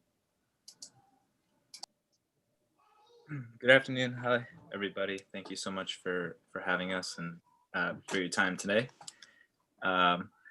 So good afternoon, Borough President Richards and Queen Council members and their offices. My name is David Chichuka. I am the Assistant Director of NYCH2O. We're a nonprofit organization that provides education programs about New York City's water system and environment. And over the past 5 years, we've worked hard to protect, in particular, the historic Ridgewood Reservoir located in Glendale, but really borders between Brooklyn and Queens. And not only protect that infrastructure, but also the endangered species that call it home. In 2019, our efforts to the New York State Department of Environmental Conservation was successful in adding the reservoir to a Class 1 designation of protected areas. And as a note, that's the first addition they've made since they've made the wetlands maps for Queens back in 1995. And this means that the reservoir now is protected as a natural area in perpetuity, and hopefully will become more and more accessible to the community members around it and all over the city. And throughout 2019 and 2020, we've worked hard to make the reservoir more accessible to the Queens residents by overseeing the removal of invasive weeds, leading numerous field trips and community tours to the area, and successfully advocating for a pedestrian traffic light at the reservoir's entrance. Some other things we've done is been able to get the reservoir listed as a natural on the National and State Register of Historic Places in 2018. It's been classified as wetlands, as I've mentioned. We've helped clean up and get things fixed like vandalized guardrails, improved pedestrian access. We've had over 5,000 students visit the reservoirs since 2014, back when we were still doing in-person field trips. And even through the pandemic, we've been able to still hold some volunteer stewardship events, socially distanced and all that, which draws about 500 volunteers since 2015, and just does a lot of good work for that area. Not only that, since the pandemic, we've pivoted online and have created online resources to teach about the reservoir, as well as other kind of New York City water infrastructure projects and sites. And other things that we're doing right now include helping to open a forgotten path that exists at the reservoir. Also jumping into the water and helping fight some native grasses there, fight invasive grasses there, so that we can remediate the pond and hopefully open it up to greater community access in the future. There's also pollinator gardens that we maintain at the reservoir, which we invite people to come take care of and learn about bees and native plants and just ecological systems in New York City. And then general maintenance, which includes taking care of the leaves, taking care of garbage, removing graffiti, and all of this is done in collaboration with the Parks Department, whom we always have to shout out and share all our love with, because without their partnership, we wouldn't be able to do a lot of this work. But as I think everybody here knows, Parks Department is really hurt and squeezing as far as funds and staff and budgets. So we do what we can to help pick up some of the slack and keep things as accessible as possible. So with the support from the Queens delegation, we hope we can continue doing a lot of that work, both virtually and in person, which includes increasing the number of students and adults who experience the Ridgewood Reservoir. Hundreds of additional students and adults should have access to socially distanced tours of the reservoir and become involved in this protection by kind of being exposed to these natural areas in the city. We'll also continue developing on our online resources to help people who can't necessarily visit in person. We'll continue removing invasive reeds and kind of maintaining and overlooking the ecological health of the reservoir. We also want to begin collaborating with universities to create a research project, which will hopefully, one, help add a little bit more data to the different stewardship and species management work that we're doing, as well as open opportunities for students in the community and volunteers to kind of get a little bit more access to that hard science, research data-driven sort of project stewardship. And as well as assist New York City Parks to plan future projects for the historic gatehouses at the reservoir, which I could go on and on about. So that's us in a nutshell. Thank you so much for your time. We work all throughout the city, but as far this is kind of the main project in the biggest project in Queens, but we have a smaller, lesser known reservoir connected to this bigger one is actually Blaisley Pond Park. And we've been able to do some cleanups there, help clean up some of the lake in there with using some of the same materials and supplies we use at the reservoir, which I kind of highlight just because we're not limited to just one sort of area. And wherever we can kind of engage the community, invite them out to help take care of their parks and become invested in their parks themselves should go a long way for all of us sort of helping each other maintain these green spaces and appreciate the ecological environment that I think some people are not necessarily super in tune with in this urban jungle, but is very much also a very natural, has a lot of natural spaces as well. And to do all this, we're requesting $5,000 in support from your Queens Borough President office. And thank you so much. Happy to answer any and all questions. Thank you. Thank you for the work you're doing, the consistency in all the work you've done over the years. So thank you. Appreciate it. Please leave your contact in the chat box. CB12 Community Board 12 is asking. All righty, thank you. We're going to move on to New York Sunworks. Hi, thank you so much, Borough President Richards and City Council members for the opportunities to speak today, but also for the past support you've given to us and our school partners, both as City Council Member Richards and Drum and Moya, and particularly Constantinides have all given support in the past to schools in your district. So my name is Megan Nordgren, and I'm the Director of Program Development with New York Sunworks. We're a nonprofit organization that builds innovative science labs in urban schools. Through our Greenhouse Project initiative, we use hydroponic farming technology to educate students and teachers about the science of sustainability. We envision a generation of environmental innovators empowered to create solutions to global resource challenges. We build hydroponic labs in existing school classrooms, a very cost-effective solution, so students can grow nutritious food right in their classroom using 21st century technology. Most of these labs have been built with capital funding from the city budget. Our program is not an extra class. Instead, it is integrated directly into the school day programming and augments and strengthens science learning. The New York Sunworks program gives access to high quality science education in a way that is very relevant to the moment. We start in elementary schools with a year-round hands-on science and nutrition curriculum and continue through 12th grade with Regents required lab curriculum.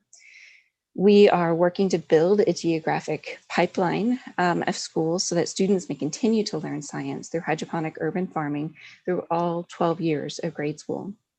With funding from the U.S. Department of Agriculture, we are creating a high school certification program so that students graduating from our program will have an industry recognized credential. And we're helping to find pathways to either a job in this quickly expanding field of urban farming or to a CUNY or SUNY education. This is green workforce development, and we very much hope to be able to pilot this, this new high school certification program in some Queens high schools.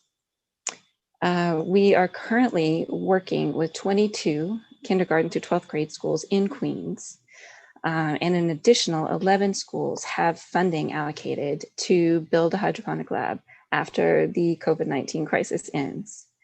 And we do have other schools who are interested in bringing a New York Sunworks hydroponic lab to their schools for fiscal year 22, and will be submitting capital funding applications to both Borough President Richards and to their city council members.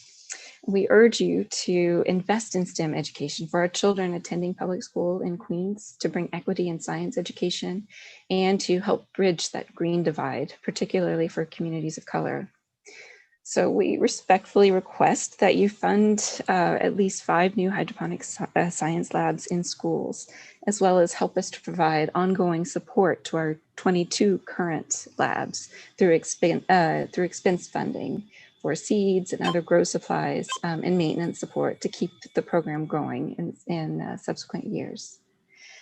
Thank you for your support to our New York City Public Schools and for giving me the opportunity to speak today. Thank you, and thank you for the work you do, such important work. I think my last project, I think I'm doing MS53 before I left the council. I think we're building out a hydroponic lab there. Yes, you are. Yeah, so I can't wait for that to be done, but it's really about connecting kids, you know, young people specifically who wouldn't even have this opportunity. So important as we move into a green future. And so thank you for the work that you're doing. Thank you for your support. I believe I have Dolores Orr from Community Board 14 who's raised her hand. Comment? Yeah. Comment. Dolores, unmute yourself, I think.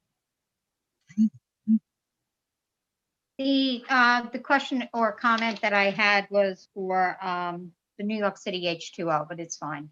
Thank you. Oh, okay. All right, cool. All right, thank you. Sorry. That's okay. All righty. All righty. Well, thank you for the work you're doing. And we're going to move on to the next organization when I find it. All right, so we're moving on to the Campaign Against Hunger. Ms. Samuels, who's done great work, by the way. Unmute yourself if you need. Yes, okay, thank you. Thank you, and good afternoon, everyone. Again, to the Queens Borough Board, thank you for affording me this opportunity to testify on the work, the great and amazing work the Campaign Against Hunger have been doing at this budget hearing. I just want to say thank you also to Borough President Richards for his support of the Campaign Against Hunger over approximately 10 years. I am Melanie Samuels. I'm the Executive Director and founder of the Campaign Against Hunger, which is a 22-year-old organization. But we have been in Southeast Queens in the last 10 years. And our mission is to empower vulnerable New Yorkers to live healthier, more productive and self-sufficient lives by increasing their access to safe, nutritious food and related services. And the way in which we do that, to achieve our mission, we provide equitable access to food with dignity, social services, youth workforce programs, community nutrition education, urban farming, to stir the community activism and engagement to alleviate poverty. And so I want to tell you a little bit about the Campaign Against Hunger, how we have become a trusted anti-hunger organization in New York City. Pre-COVID-19, we have worked extensively to make sure families are able to eat healthy food, and all our programs intertwine to make sure families are empowered. What we've been doing in Queens, and we're excited about it because after Superstorm Sandy, we never left, even without funding. For years, we worked without funding until our council member at the time, Richards, saw the work we were doing and decided to fund us. And so we have been working diligently, first with a half acre of urban farming.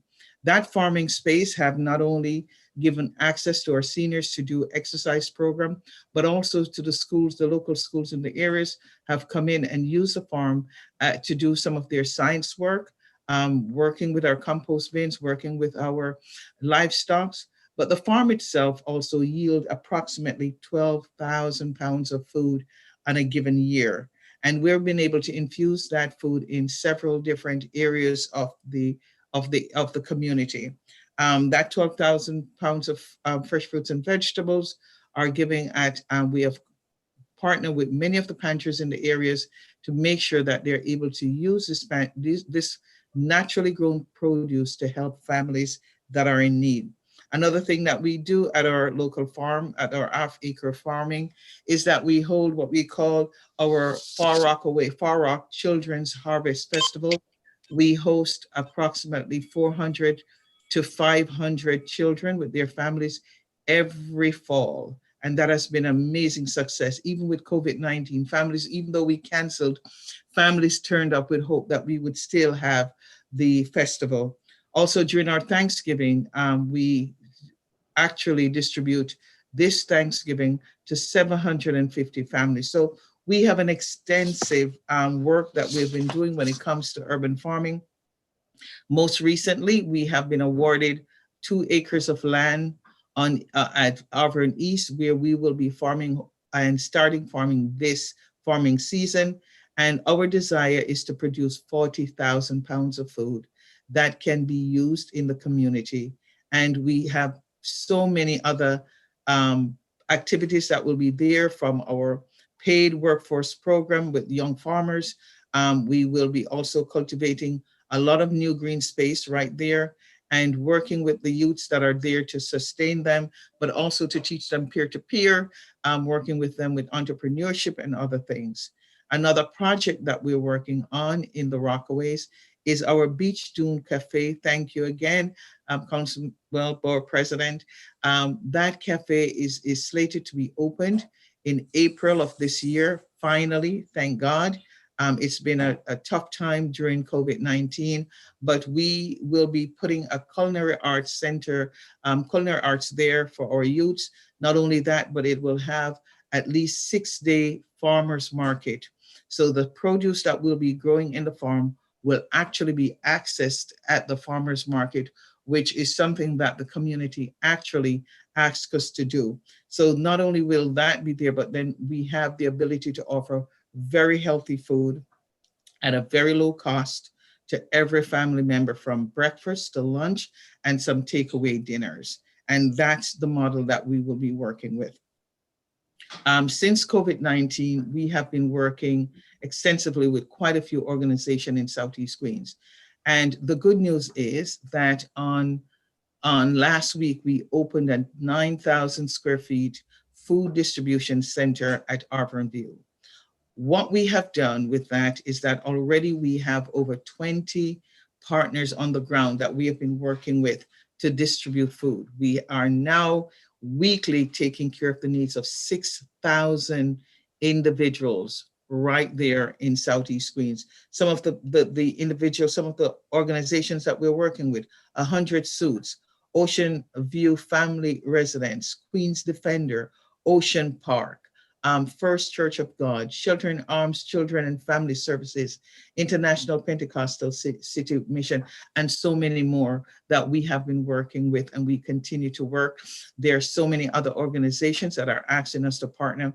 And what is different with this is that we have brought a new model to Queens that have not been since COVID-19. And I'll end with this, is that our model is making sure that families that are not reachable, we're now, NYCHA has asked us to partner with them. So now we'll be working with quite a few of the NYCHA buildings. We'll be taking a large sum of food, and I'm talking from produce to staples and even lean meat in some cases, and infuse it into the homes of those that need it more, from our seniors, shelters, children that are at risk, and even we're working with a lot of religious institution. So that's what we've been doing. We're excited about the new turn.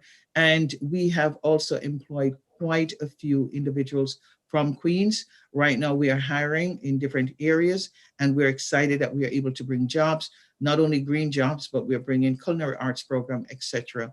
Thank you for the opportunity to serve, and thank you for the opportunity to speak and to just share the amazing program that we've been doing.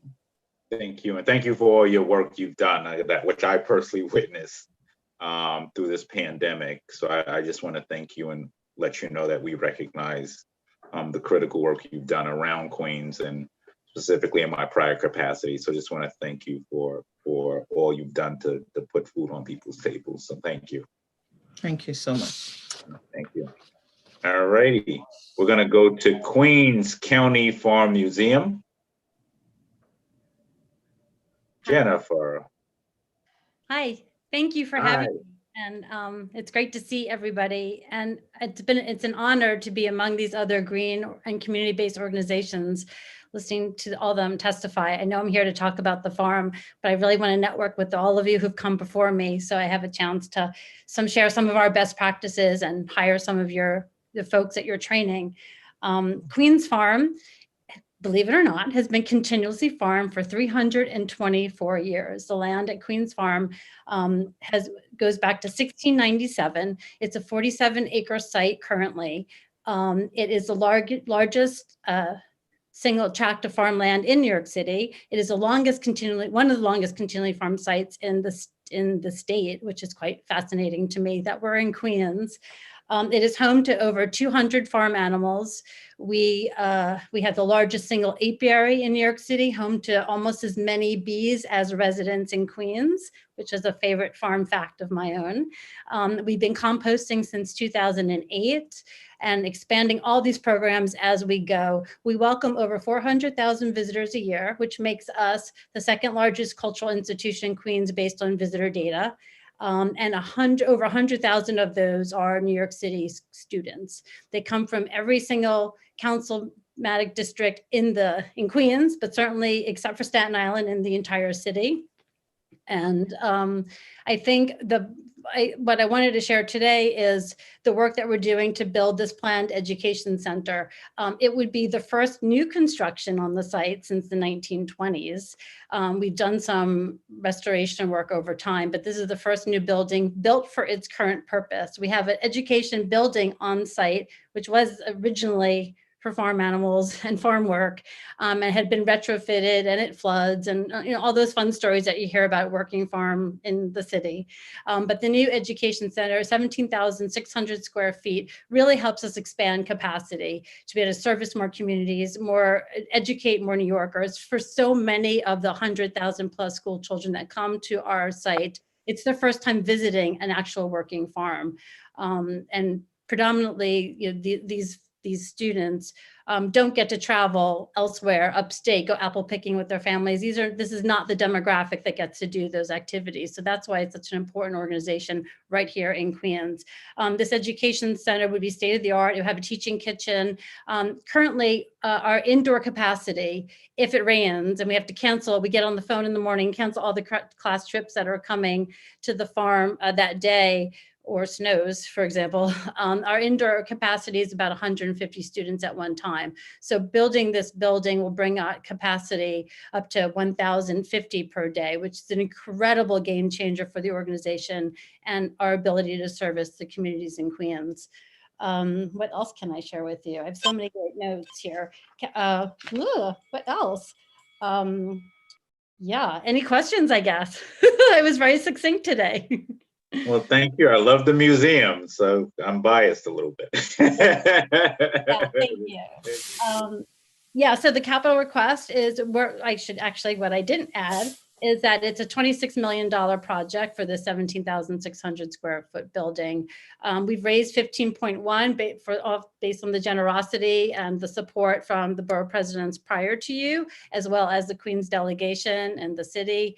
We are very grateful for that support. And so we're trying, and actually, the good news about that $15.1 million is the planned project is to be in 2 phases, so we could try to bring jobs and get things started sooner on the site. Typically, construction work doesn't go as fast as we all want it to, so that was our goal, was to phase the project. So now we're raising funding for the 2nd phase, and if we can complete it in a compact period of time, it gives us an opportunity to really do the whole project all at once, which is, better use of public funds, in my opinion, and really gets us on our way much sooner. The farm had been open to the public up until March. If I have a few more moments, I'll share a little bit about our COVID response. We shut down a week earlier than the city shut all the businesses down, frankly, because I had an ag and operations team that needed to work the site, grow the food, care for the livestock, and we didn't know what was happening when the public visited and all that. So we shut down about a week early. Immediately, we pivoted and started launching Barn Cam series on our social media platforms. It was a tune-in programming. Some days it could be a recipe or a cooking demo. Other days it was story time. We did 106 of those consecutively beginning. I think we were one of the first organizations that launched something online. That's just a credit to my team and their desire to support the community and help out. And then we continue Barn Cam now on Fridays since we reopened. We reopened to the public on August 2nd. Prior to that, we partnered with Common Point Queens and launched our first ever farm camp with about 2 weeks planning, because there was such an incredible demand to get kids outdoors, off devices, enriched, active on our site. And so that's something that we're proud to build and go into again this summer with a lot more planning behind it. It really was very successful last summer, turning it on a dime. Also, our farm stand, we were not open, so all the eggs, harvest, and the produce cannot be sold at our farm stand, which supports the organization. That was donated to the Pominick Houses Food Pantry in Flushing, and we donated 660 dozen eggs and 1,300 pounds of fresh food during a less robust season of the growing season at the farm. And also we our 2nd year this year, we ran our food donation program with Queens College Food Pantry. Last year, it was about 2 trunkfuls of food that we donated to the pantry. This year it was 4 pickup trucks full, no joke, red pickup truck going over to Queens College. That's how much our community engaged with us and supported the needs of the community. Also an unfortunate testament to what's happening around us today. So we are eager to continue to build on that work and all these relationships that we've developed.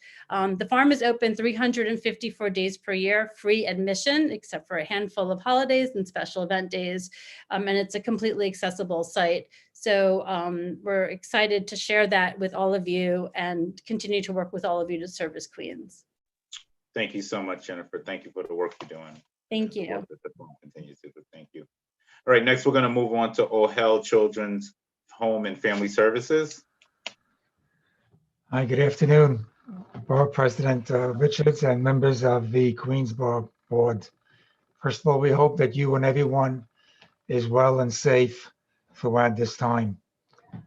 Thank you very much for the opportunity to present OHEL Children's Home and Family Services request for a capital grant, which will focus on vehicles and transportation. I am David Mandel, OHEL CEO. OHEL, founded in 1969 as a small foster care agency, today serves 20,000 people. Our housing program serves 500 individuals with developmental disabilities and mental illness. We have shelters for battered women and children, mobile crisis teams, outpatient counseling, school-based services, elder care services, and much more. We also provide extensive trauma services locally and nationally, especially during this time. At the outset of the COVID pandemic, we established a TheraZoom platform where we have reached out to thousands of individuals on managing various challenges, most notably anxiety in children, where we have seen the most dramatic increase. As you know, parents of children who have been learning remotely at home or hybrid in school have experienced a new level of stress, which OHEL is well equipped to respond to. We have developed a My COVID-19 Resilience Workbook for children which has been downloaded free of charge for use by thousands of children, and we've provided the link. This workbook is also generalizable to adults, to the elderly, to people with disabilities. It's a wonderful book in which children tell their own story about their experiences during the pandemic. In the Queens community specifically, OHEL has homes for men and women with developmental disabilities in Kew Gardens and Hillcrest. And in Far Rockaway, we have a day program, a school-based program, an elder care program, and an outpatient counseling program on Beach 9th Street and Seagate Boulevard. Mr. Richards, which we had the pleasure of hosting you as a council member. We specialize in service to children with severe anxiety and a broad range of mental health issues. OHEL is a go-to agency for families experiencing everyday family issues, mental health, marital, economic, all exacerbated by today's increased challenges. OHEL respectfully requests $200,000 to purchase 4 12 to 15 passenger vans to be used to transport our clients to various day programs and recreational social programs.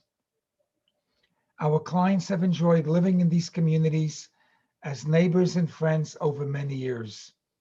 The vehicles we currently have outlived their useful life and are not capable of continuing to serve this vulnerable and important population. We see ourselves as continuing to be local neighbors for many years to come. Please note that OHEL has not received capital funds from the Borough President for 6 years, and your approval at this time would be enormously helpful. Thank you very much for the opportunity to share this information with you. Thank you, and thank you for the work you do. What was the capital request number again? $200,000 for 4 12 to 15 passenger vehicles. They are approximately $50,000 fully equipped. Okay. Thank you. Thank you. And thank you for the work you do. Thank you very much. All right. Thank you. Thank you. All righty. We're going to now move on to, I think I have to skip one group. I'm moving on to now India Home. Hello, thank you for the opportunity to testify, and thank you to the Queens Board and Borough President Richards for your support for India Home over the years. My name is Sharanya Pillai, Deputy Director at India Home, the largest senior center program dedicated to serving South Asian seniors through culturally competent programming. Our programs have touched the lives of over 3,000 older adults through programs such as congregate meals, case management, education, civic engagement, art programs, ESL classes, advocacy and research, among a whole bunch of other programs. This last year, a year like no other, we pivoted and continued to provide essential services to over 1,400 vulnerable seniors through home-delivered, culturally competent, halal and vegetarian meals and groceries, virtual programs such as yoga, meditation, educational classes, health and nutrition classes, among others, wellness checkup calls, virtual case management, and COVID-19 test and trace outreach.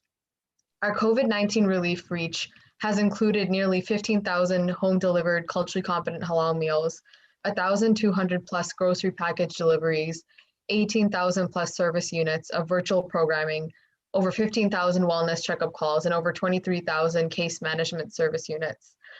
Please feel free to take a look at our annual report, which we provided as an attachment for more information about this past year.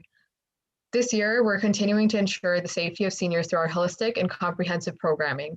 As such, India Home requests $50,000 of expense funds from the Queens Borough President to support our programs, including meals, groceries, and virtual programming to keep seniors at the safety of their homes. This pandemic also exacerbated the housing issues the South Asian senior community faces. As such, we are embarking on a project to develop affordable home ownership for Queens seniors at 189-16 Hillside Avenue in Council District 23.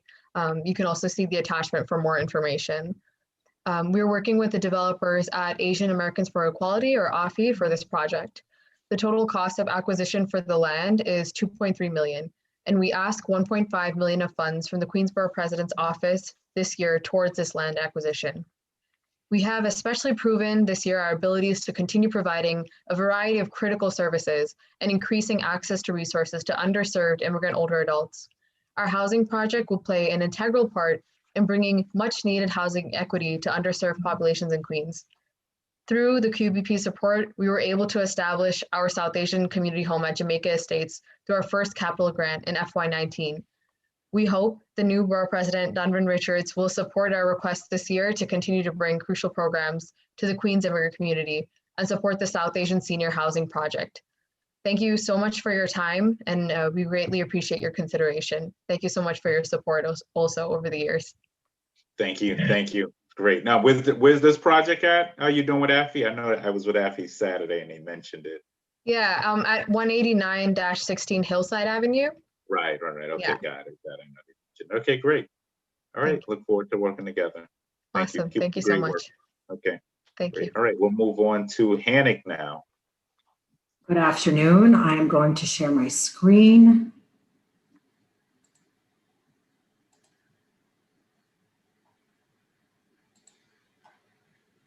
Can you see my screen? Yes. Excellent. Good afternoon, Borough President Richards. Thank you for allowing Hannick the opportunity to testify this afternoon.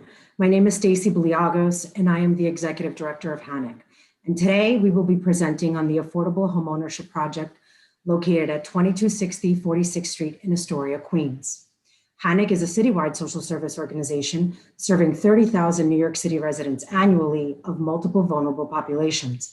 Hannick is also the owner of Spiti Management Company, which is a full-service property management company. Spiti Management manages Hannick's property portfolio of low-income senior housing. This project is located in the Ditmar section of Astoria, and it will be a mixed-income building featuring a rare homeownership opportunity. Of the 35 for-sale condominium units, 10 will be middle-income affordable for this MIH projects. 2- and 3-bedroom units to household earnings 80% of AMI. Hannick will serve as the beneficial owner and administrating agent of the affordable condo units through the construction and sale of the units. These affordable homeownership opportunities directly address the community's desire for family-sized housing to foster neighborhood stability and combat displacement. The amenities in this building feature a COVID-19 sensitive design ranging from a fitness room to multiple gardens, terraces, landscape rooftop areas, a business center with free Wi-Fi in the public areas for all residents. And the project will also feature a 250-seat theater operated by a local nonprofit, the Pan Cyprian Association of America. As I previously stated, the project will offer 10 middle-income New York City families the opportunity to purchase a condo unit in a highly amenitized building and neighborhood through the lottery process administered by Hannick and HPD. The 10 units are larger in size. There are 7 2-bedroom units, and there are 3 3-bedroom units. Again, all affordable to households earning 80% of AMI. The chart on this slide indicates the price range of the condo units and the approximate annual household income requirement. Homeowners will also be able to benefit from the State of New York Mortgage Agency finance opportunities, featuring extremely low down payments, as low as 5%, which is unheard of for condos in Queens. Furthermore, these units are being offered at an extremely deep discount, with discounts ranging from 60 to 70%. And the condo units will actually benefit from a 421A real estate tax exemption benefit. Hannick is seeking a Reso-A capital grant to be able to offer this great opportunity to New York City families. I would like to thank you for the opportunity to present this affordable homeownership project located at 2260 46th Street in Astoria.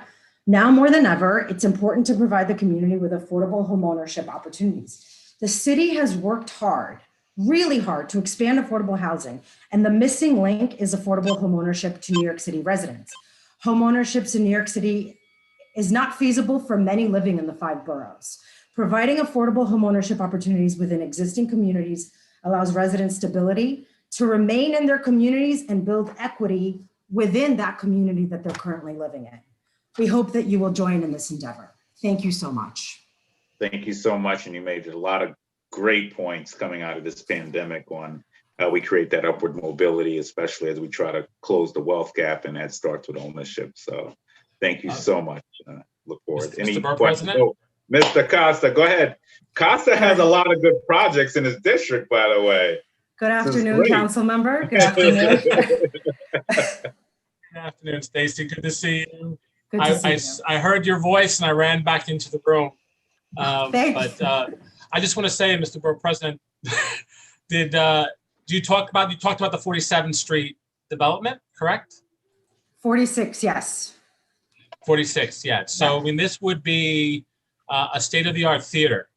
When you talk about creating the arts in Queens, the community space has the opportunity to be a 225-seat theater that could, be for the neighborhood. Could be a place where PS84 and PS2 hold their graduations. It can be a place where the young people learn Greek dancing and are able to, we don't have a lot of those spaces. A 225-seat theater in Queens, I could probably count on maybe one hand, maybe two hands tops, probably more than, we need more of these types of spaces. So we would really appreciate, the community would be very grateful to have your support, and HANC does an amazing job in everything they do. I'm so glad that they're involved with this building, and, they have 135 units of Sarah housing coming up on city land that's not part of this proposal, but I'm very happy with the work that HANC does, very grateful for Stacy and all of her team, and I hope to have your support on this as well. Thank you, Mr. Borough President. And thank you for your leadership on the arts as well. Whatever Costa tells me to do, I do. So. Thank you very much. All righty, great. All right, we're gonna move on to Telugu Literary and Cultural Association. Telugu. Hello. All right, hello. Hi, good afternoon to one and everybody. 2021 gives us a lot to be hopeful for. The COVID-19 vaccines are here. We have a new Queens Borough President, Donovan Richards. I'd like to congratulate you on your new role. And TLCA, Telugu Literary and Cultural Association, would like to thank you for this opportunity. 50 years ago, a handful of people came together to form this organization with a mission to preserve the Telugu language and culture for generations to come. We've grown 100-fold since. Members through this organization are given this beautiful platform to enrich the lives of young and old with culture, values, and language that we have grown up with. Talking about values, an important Hindu philosophy comes to mind that helped us serve through this pandemic.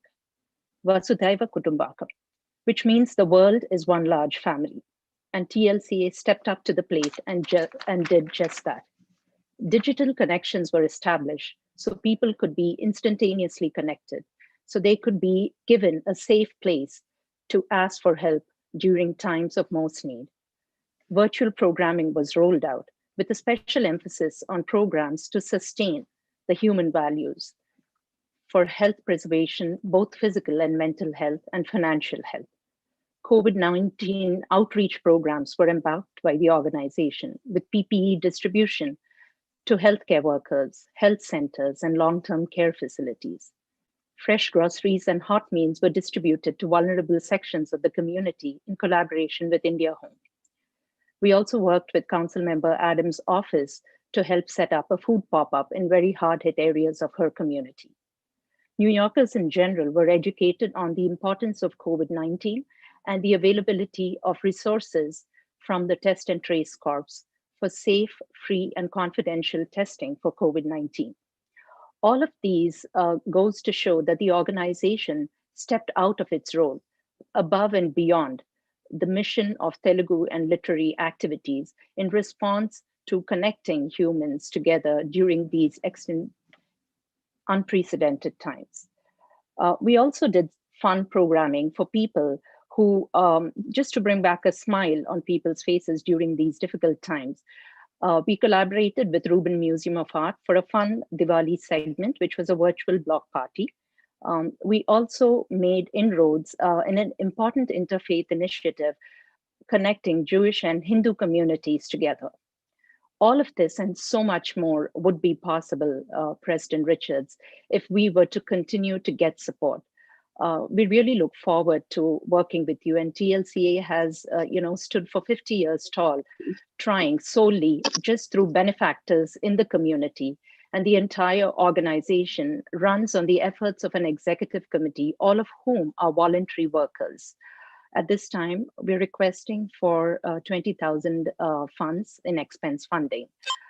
We really look forward to any kind of support that the Borough President's office would be able to give us. Thank you for this opportunity and for this consideration. Thank you again. Thank you for the work you're doing. Thank you so much. I think that's great. In the world's borough, we're all working together. So thank you. All right, we're going to move on to Joan from QCSW, Queens Council, I believe, on Service Workers. Just unmute yourself. Hi, good afternoon, and thank you for this opportunity. It's sort of a symbol of how we overcome COVID and can get together even when we can't do it physically. I've been the executive director of the Queens Borough Council for Social Welfare now for over 30 years. I've worked with many of you. We're a tiny agency at this point, almost 100 years old. Next year we will celebrate our 100th anniversary. We work between agencies. We help senior centers get the programs they need. We did 22 different senior centers in Queens over the last 2 years, offering services and things like elder abuse, domestic violence, housing preservation. We recently did a workshop on housing for small homeowners because some of them were losing their rent from their residents, from their leases, and they were having trouble meeting their own bills. We provide information and referral.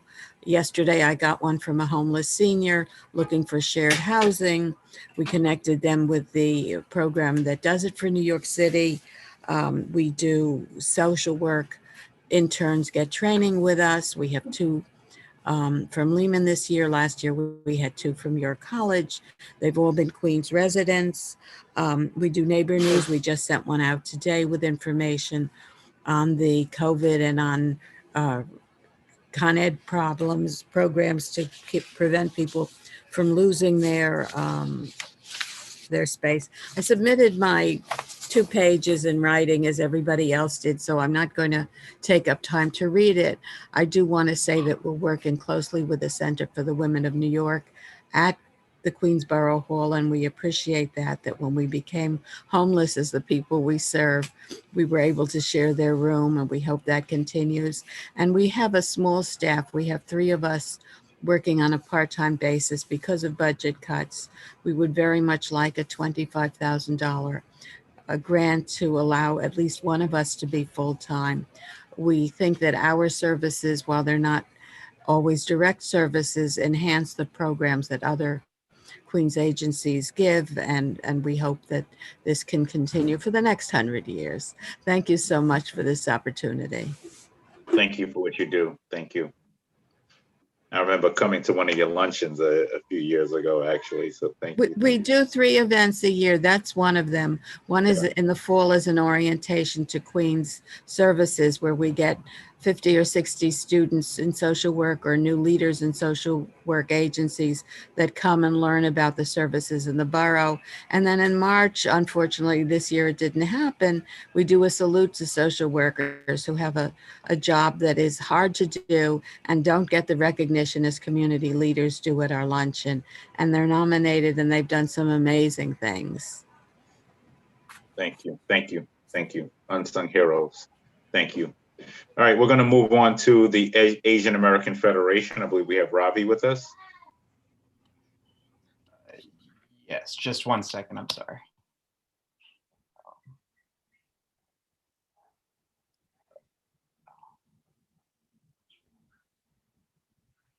Okay. I'm sorry. Just as you spoke, my computer started glitching. So, okay, here we go. Thank you, Queens Borough President Donovan Richards, for giving the Asian American Federation an opportunity to testify. I'm Robbie Reddy, the Associate Director for Advocacy and Policy at AAF. We want to thank you for your years of support of the Pan-Asian community in Queens. And as you know, AAF represents a collective voice of more than 70 member nonprofits serving over 600,000 Asian Queens residents. Of our member agencies, over 35% have an office in Queens, with many more serving a significant number of clients residing in Queens. And Asian business owners are vital to the Queens economy, home to almost 16,000 Asian-owned firms that employed over 88,000 workers and generated more than $15 million in economic activity, according to the 2017 annual business survey.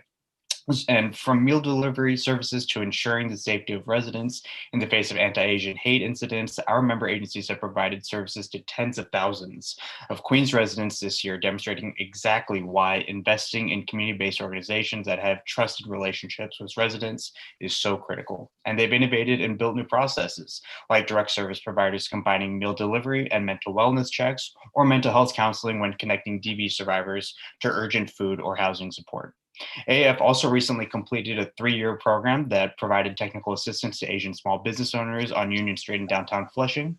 Asian small businesses across Queens were hit harder and earlier with virtually no access to assistance, and we continue to receive requests for assistance as well as expansion beyond our current catchment area. The technical assistance that is most urgently needed actually on the ground are services such as language assistance in communicating with city agencies, informational outreach and capacity building programs in e-commerce, marketing, and MWBE registration. And overall, while Asian New Yorkers comprise 16% of the city's population, 70% are immigrants. But a 2019 Comptroller's report actually noted that Asians also accounted for 40% of deportation proceedings in our city. With renewed focus on immigration reform, the city must make investments in our community's nonprofits to serve existing demand and to prepare for the potential increase in the need for services as our country reopens to immigrants and creates new pathways to citizenship. However, only a few Asian nonprofits offer immigration legal services in Asian languages, and virtually no mainstream immigration legal clinics offer services that are accessible to a high LEP community like ours. 60% of Asian immigrants in Queens are LEP, but while the need for case management services to help Asian immigrants access and navigate legal services continues to rise, no Asian-led, Asian-serving organizations receive funding to do this on a consistent basis. So here's what we're asking for. One, Asian immigrants, 25% of whom live in poverty, depend on our member and partner agencies for provision of basic needs. But our direct service providers have experienced budget cuts exactly when demand is skyrocketing, despite already receiving the least amount of city contract dollars, and have had to curtail services just to stretch their funds to last a longer amount of time.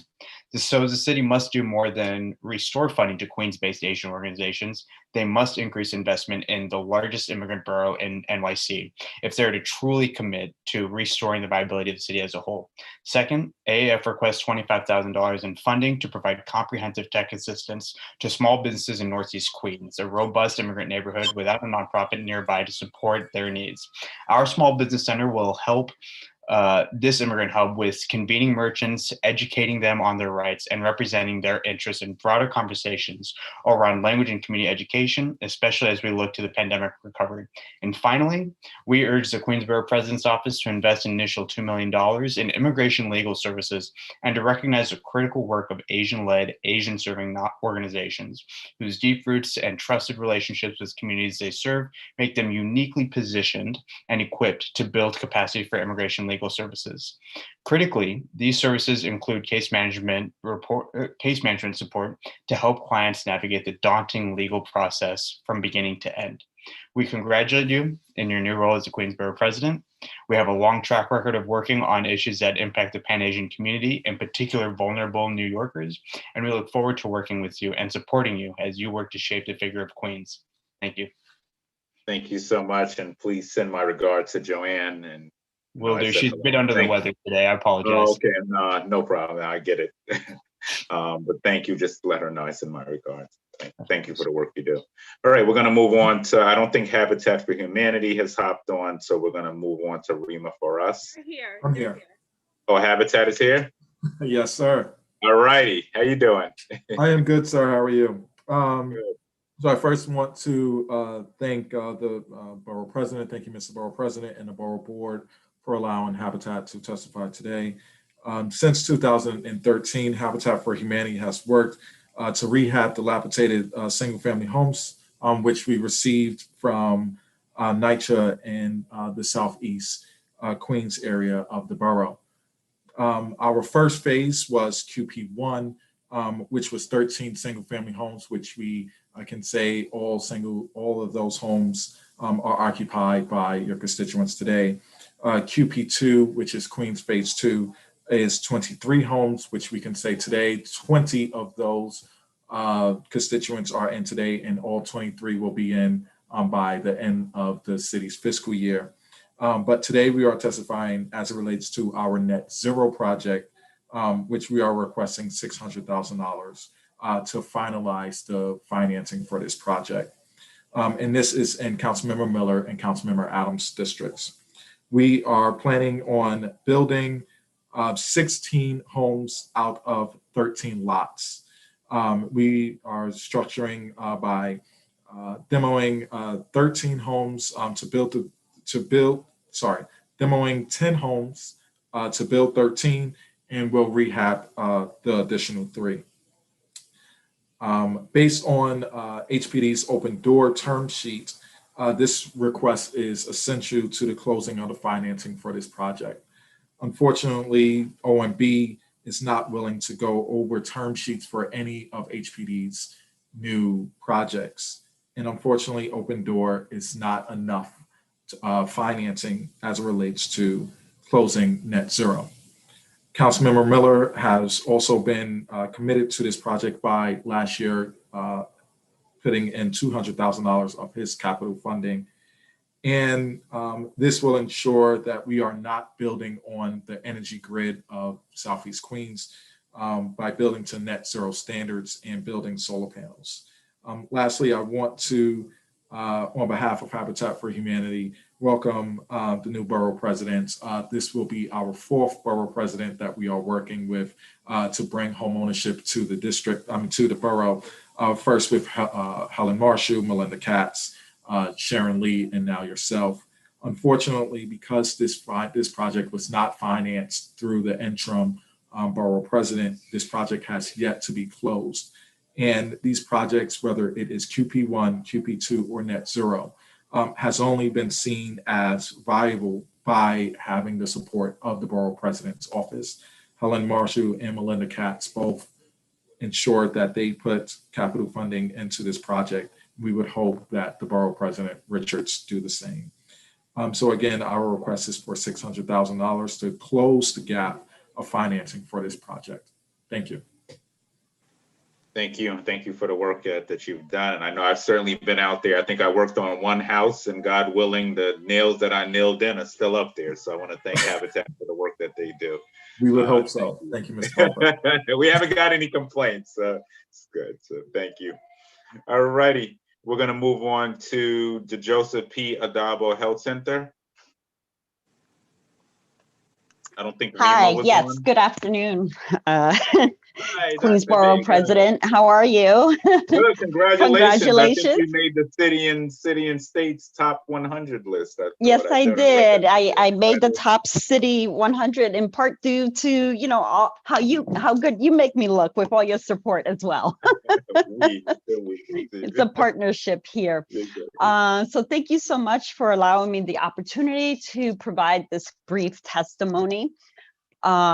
As you know, my name is Dr. Miriam Vega, and I am the CEO of the Joseph P. Adabo Family Health Center, a nonprofit federally qualified health center with 5 fully operational sites located in the Rockaway, Southeast Queens, and 1 site in Red Hook. We provide comprehensive care annually to more than 40,000 economically marginalized patients in underserved communities, many of whom face transportation challenges due to the geographical isolation of each of our clinics. The patient communities we serve here have been ravaged by COVID-19. The Rockaways in particular were one of the top hotspots. And many of our patients have very limited access to community care and to getting out to the clinic locations. as part of this whole pandemic, Adabo was the only entity doing COVID-19 tent testing in the Rockaways at a time when the cases were surging. We took the lead to do that. Then we became also an official COVID testing site at the state level. And right now we are a vaccination site. But due to all of that and the severe nursing shortage that exists out there, we are very hit hard economically at the organizational level. And we're very stretched thin as we try to still provide primary care services, try to do COVID testing and COVID vaccinations. Our communities depend on us to be a lifeline to healthcare. And moving forward, we believe that Adabo will become an even more critical source of healthcare for the people and communities we serve. It's become abundantly clear that Adabo plays an integral role in healthcare, and we must adjust and expand our services to continue serving our population. All the necessary, if not mandatory, changes and expansions of services present themselves at a time where we face major financial challenges due to the pandemic, which has ravaged the communities we serve. So, as with many other healthcare organizations, we have undertaken a major shift in the provision of healthcare through telemedicine and televisits.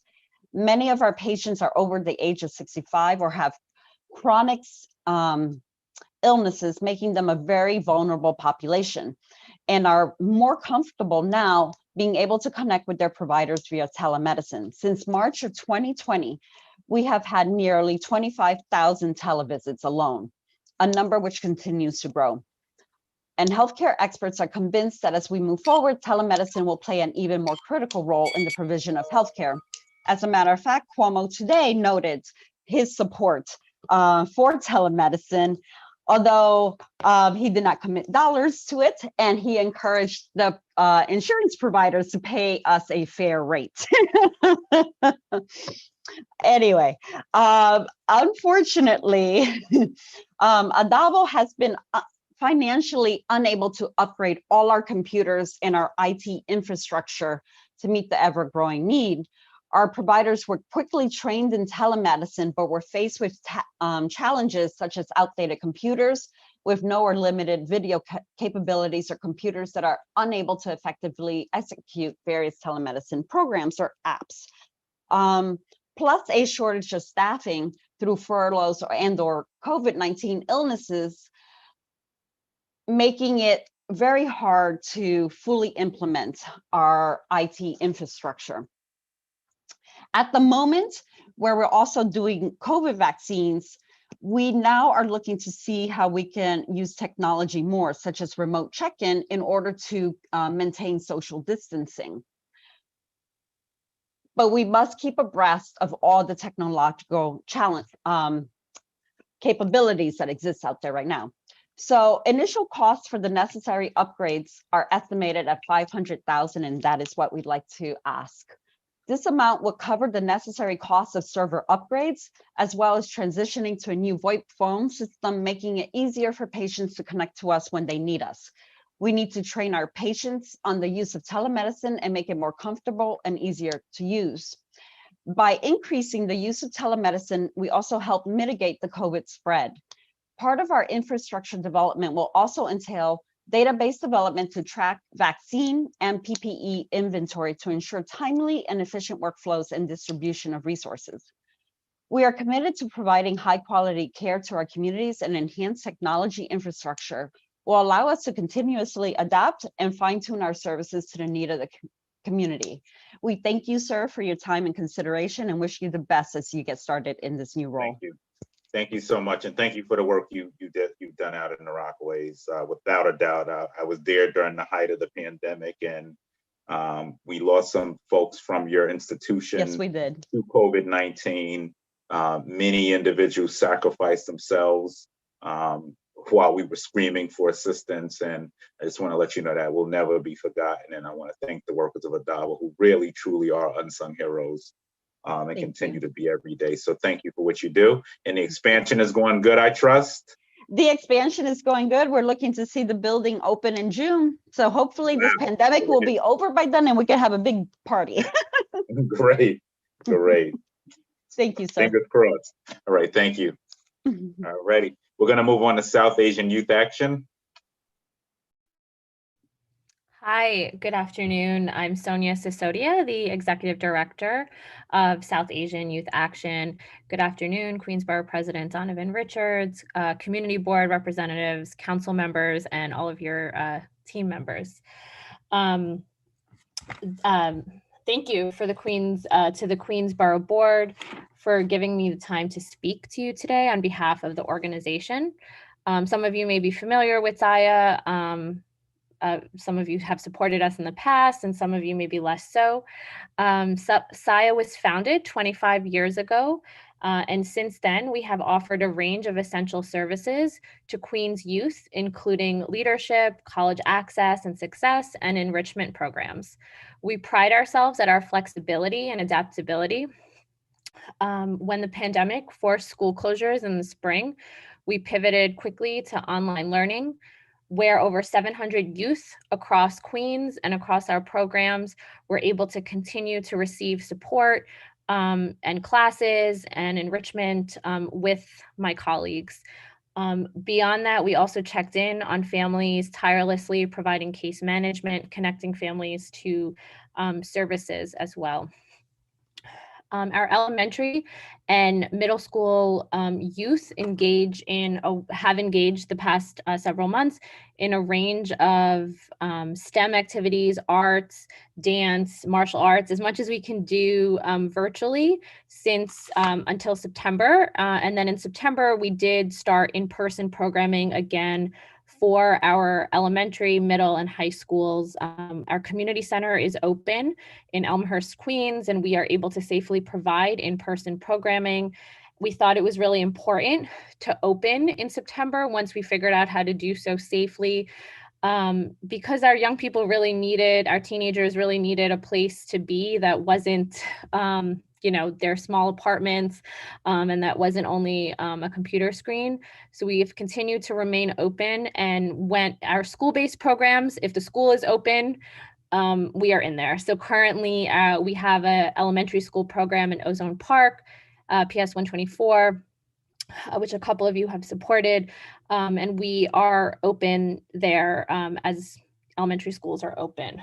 I'm not going to read everything that's in my testimony. I really wanted to sort of highlight a few points. I think that, as an established organization that is really serving, we don't only serve South Asian folks, but, we are trusted in the South Asian community and also work with folks from other backgrounds. I think this is a time to, that this pandemic has shown the sort of flexibility, adaptability, and the reach that organizations like SIA can have.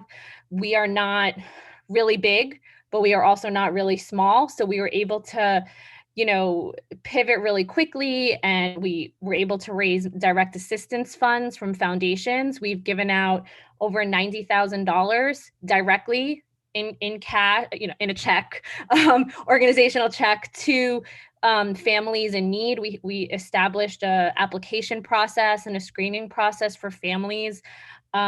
Myself and my colleagues drove around Queens dropping some of these checks off, and continue to do so when we didn't even want to risk kind of the few days it would take in the mail or getting lost, because these families really need us. And this is outside of the sort of classes and college prep and SAT classes that we do. And we're able to do that because we're not really big. We are trusted. We're adaptable. There's not a lot of red tape and bureaucracy in the organization, so we can be effective. And we really are a Queens-based organization, and we really hope to receive the support of this group. We have received support from some of individual members here over the years, but it would be really great to receive support from sort of this entity to really help support us as funding moving into next year. Will continue to be tight, as a lot of our individual individual fundraisers and things like that that we would typically hold that would help us sustain our, we're no longer able to do. So just wanted to express my sort of thanks to all of you for considering our application. We have requested $30,000 at this time to help us continue to serve the community. Thank you. Thank you for the work you do. Thank you. Thank you. You've made some very important points. Thank you. Any of my colleagues want to chime in? No? All right, seeing none, we'll move forward. Thank you so much. Look forward to working together. All righty, we're going to move on to the Queens Symphony Orchestra.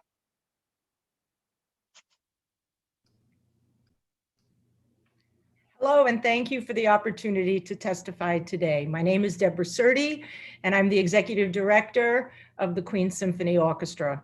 For the past 67 years, the Queens Symphony has been presenting quality orchestral concerts to the vast diverse communities of the Borough of Queens. We currently perform all concerts in a variety of formats, completely free of charge to the public. The Queens Symphony Orchestra provides an invaluable service to those who may never have the opportunity to otherwise experience the beauty of some of the finest classical music in the world, played by world-class musicians. It is also a unique opportunity to expose the next generation of Queens residents to this magnificent art form. Additionally, studies have proven that the benefits of classical music on mental health is amazing, as well as increased self-esteem and learning capacity of school-aged children. The symphony underwent a complete reorganization about 4 seasons ago with my appointment as executive director and with Martin Mycood as our music director. Since then, the QSO has remained in the black for the last 3 seasons and is completely debt-free.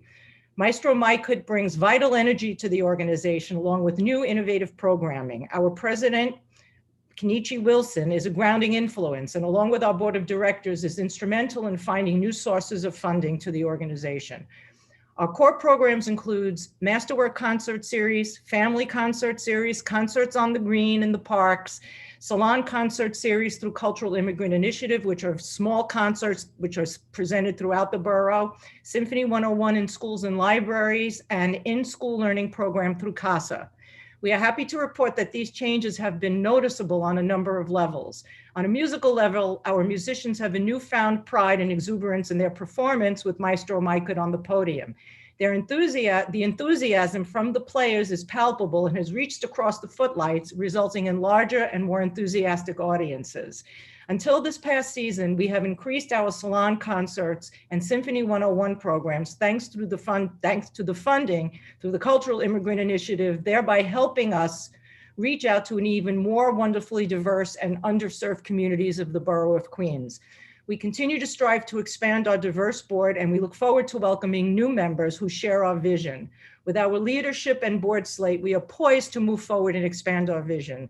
This season will mark 67 years of magnificent music making. There are not many performing arts organizations anywhere that can boast of such a longevity. With the onset of COVID-19, we have been unable to perform live. However, we are continuing our plan of providing virtual concerts, classes, and lectures to reach our diverse audiences and keep them engaged until such time that restrictions are lifted and we can once again perform live. We want to thank our civic leaders, council members, Borough President, and all who have funded our programs over the years. We ask that you continue and hopefully increase your support. We are one of Queens' most valuable assets, and we hope to continue and expand these programs in the years to come. Thank you so much. Thank you for your testimony. Thank you. I missed the sound of your music, so thank you. Thank you. And we look forward to welcoming you once we're open again. Thank you. Thank you. All righty, we're going to move on to the Jackson Heights Beautification Group. Unmute yourselves. Jackson Heights here.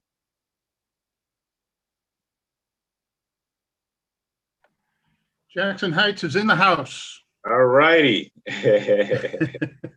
Good afternoon, Borough President Richards, and thank you for giving me the opportunity to address this important topic. My name is Edwin O'Keefe Wesley, President of the Jackson Heights Beautification Group. And at the suggestion of my former New York State Assemblyman, Mike Dendecker, I would like to request your consideration of a $5,000 grant to help us sustain our many neighborhood project programs. Excuse me. The programs we would like you to consider for this funding are our Jackson Heights Orchestra, led by the founder and conductor, Pat Blunt, former leader of the music department at Long Island City High School. Over the past several years, the Borough President's Office has supported our 30-piece orchestra. Additionally, please consider our Summer Sundays concert series.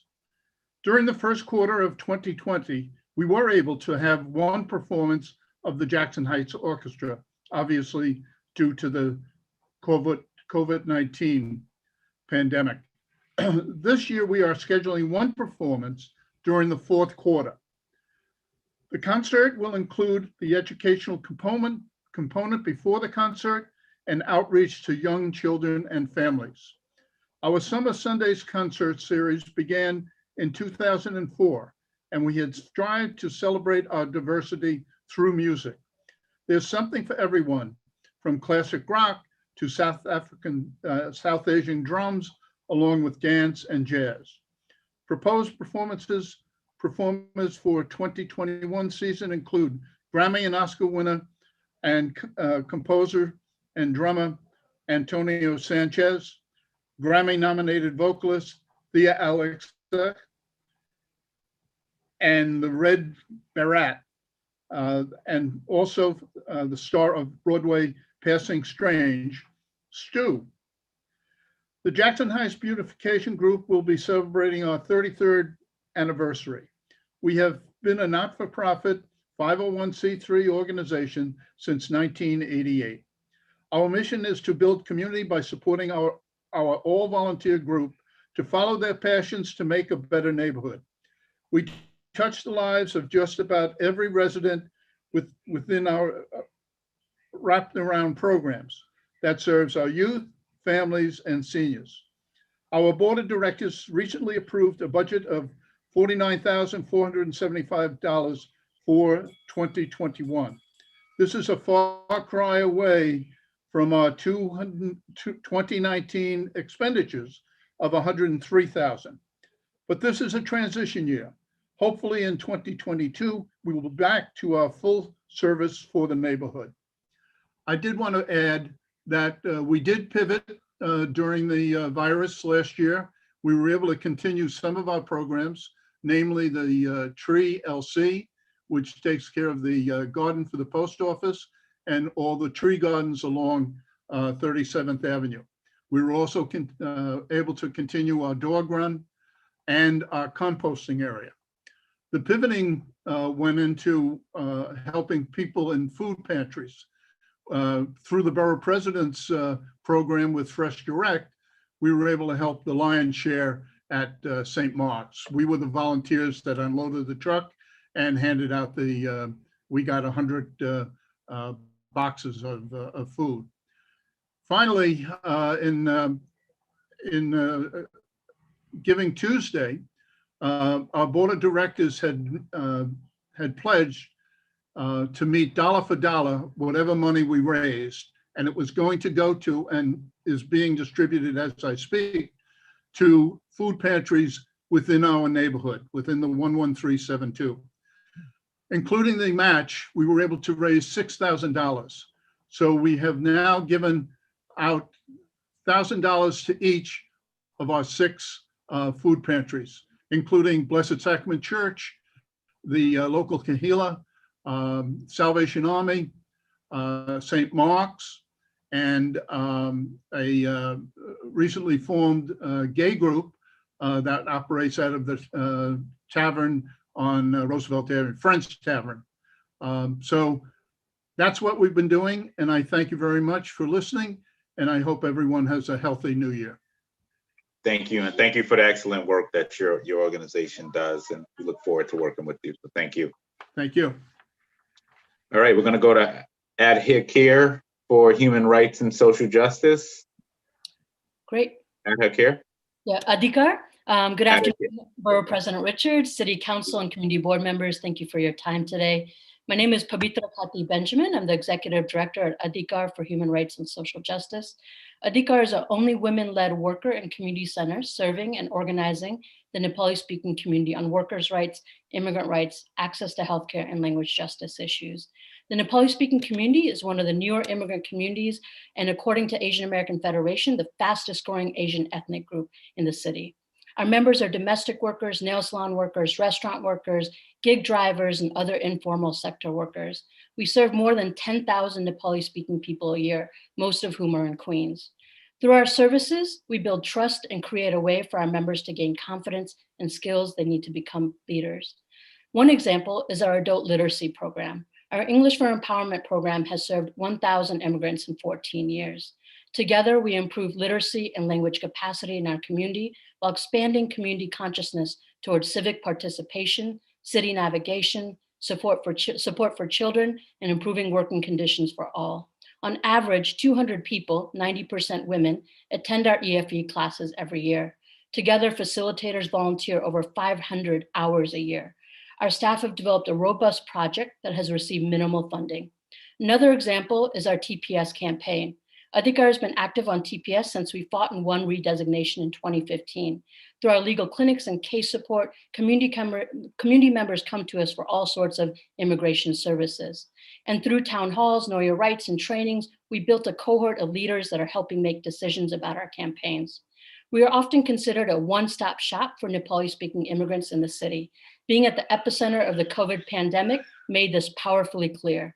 Since March, we responded to more than 5,000 community members seeking assistance, emergency relief, and a safe space to grieve. We had no option but to pivot to do this rapid response work.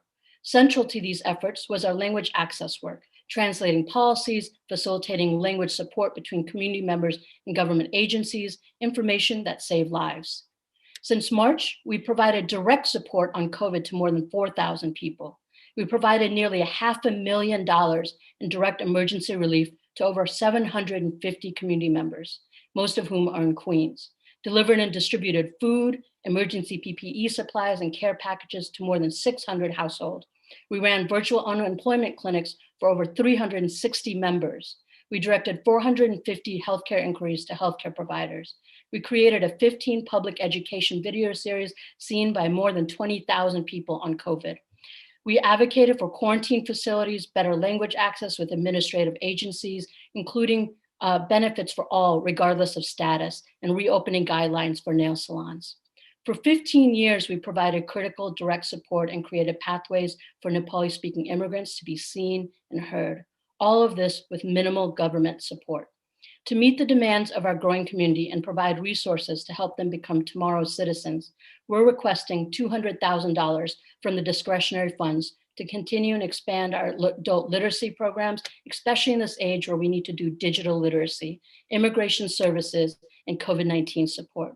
Our members turn to Adhikar because we provide services that address the needs of our community, while also offering space to reimagine and rebuild systems that work for all of us.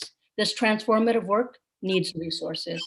Congratulations to you, Queens Borough President, and thank you all for your time and support. Thank you. Thank you for the important work you do. We look forward to working with you. Thank you so much. All right, we're going to move on now to the Swim Strong Foundation. Sean Slevin.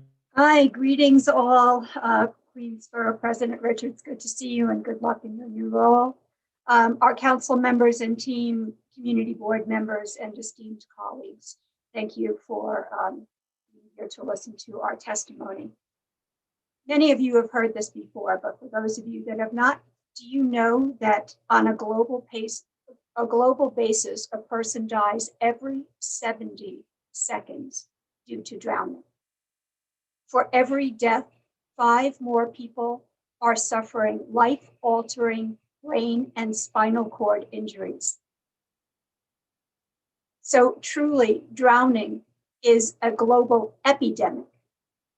We understand now what a pandemic is like. Think of drowning as a pandemic on steroids. And while those facts are so disturbing, perhaps the most shocking of all is that 95% of those tragedies actually never had to happen. They were preventable. 95% were preventable. Here in New York City, we are under a triple threat. For the past dozen years, our water levels have been rising an inch plus per year. Our tropical storms and hurricanes are not only becoming more intense, but the frequency and the sheer numbers are increasing every year. We saw that this year. We went off the charts. We had to go to a new alphabet. Our waterfronts also are being developed as never before in our lifetimes. And this is opening up access to open water to millions of people who can't swim for one part, but also don't even understand the nature or the danger of that type of water that they're considering getting into. So at the end of the day, what will happen is our drownings and our water-based accident rates will skyrocket. Water safety training is not a conversation that we have only during the summer. In the fall, we've got hurricane season making our rip currents much more lethal, even from storms happening 1,500 miles away from us. Every winter, we drag several people who have fallen through the ice out. Last year, 7 of those were children who did not survive. In the spring now, we have flooding, where before we had dry roads. We need to better understand when it is safe or not to cross that water. Swim Strong Foundation has environmentally based training programs that we have been teaching in schools and giving in organizations over the past several years to approximately 9,000 students, 2,300 of those during this pandemic. During the first months of the pandemic, we took the opportunity to transform our Know Before You Go training program into a series of 4, which may now be delivered much more flexibly, including fully remotely, in person, or blended capacity, such as a call like this on Zoom. We also initiated legislation to mandate the training of water safety in our New York State schools, pre-K through 12.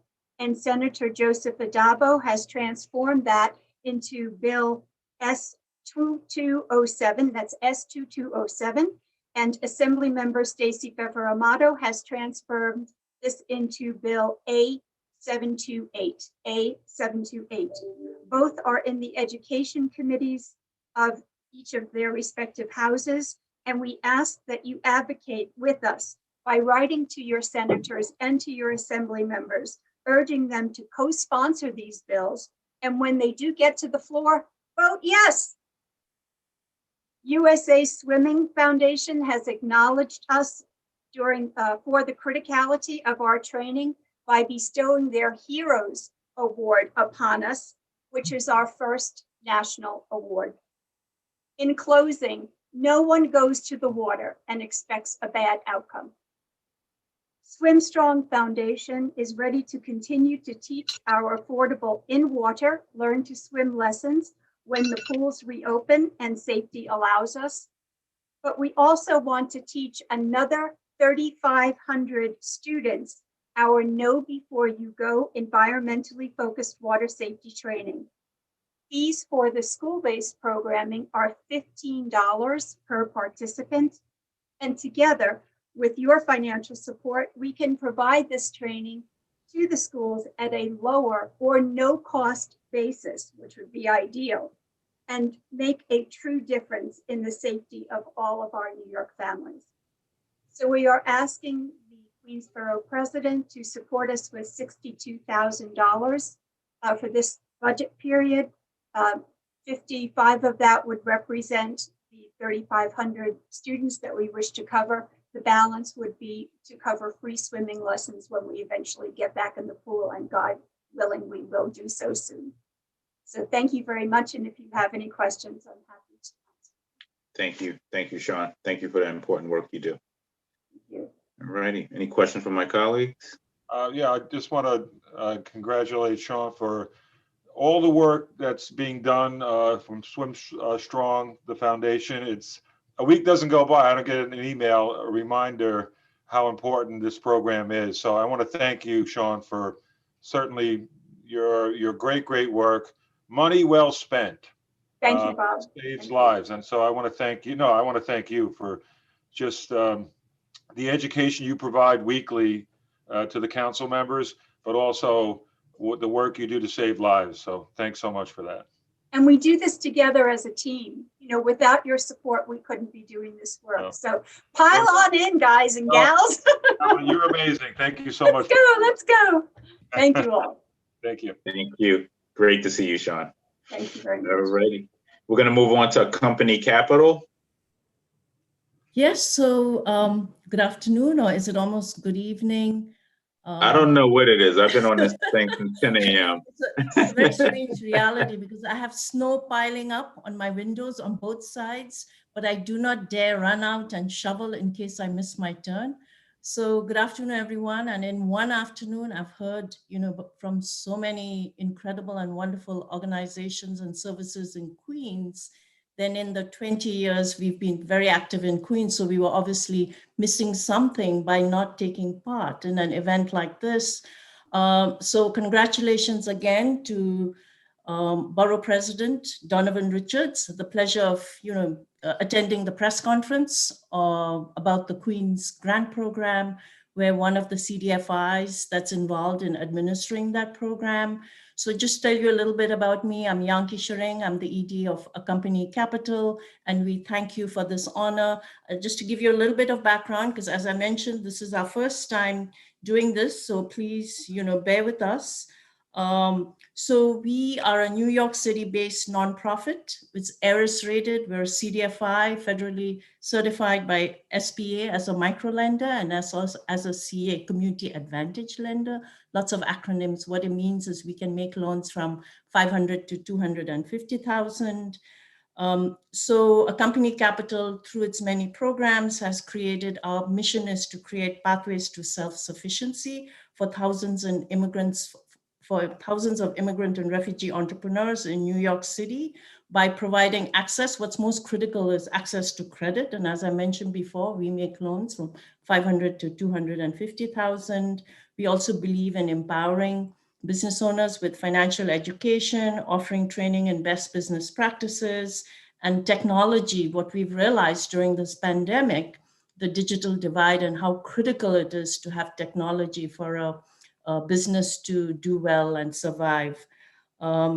So just to give you, you know, to fast forward, we have grown steadily over the years. In 1998, in our first year of operations, we made 3 loans for a total of $30,000. And as of last year, we had made over 35 million in loans. In 2020, we serviced 802 loans for a total of $6.8 million to businesses. And in the borough of Queens, we made 1.6 million in loans, which were emergency loans. We reduced our interest from 10 to 3%. We made PPP loans, which are forgivable loans. And then also we took full advantage of relief under the CARES Act. So many of our clients who had SBA funded loans, through our efforts, were able to get 6 months of repayment relief.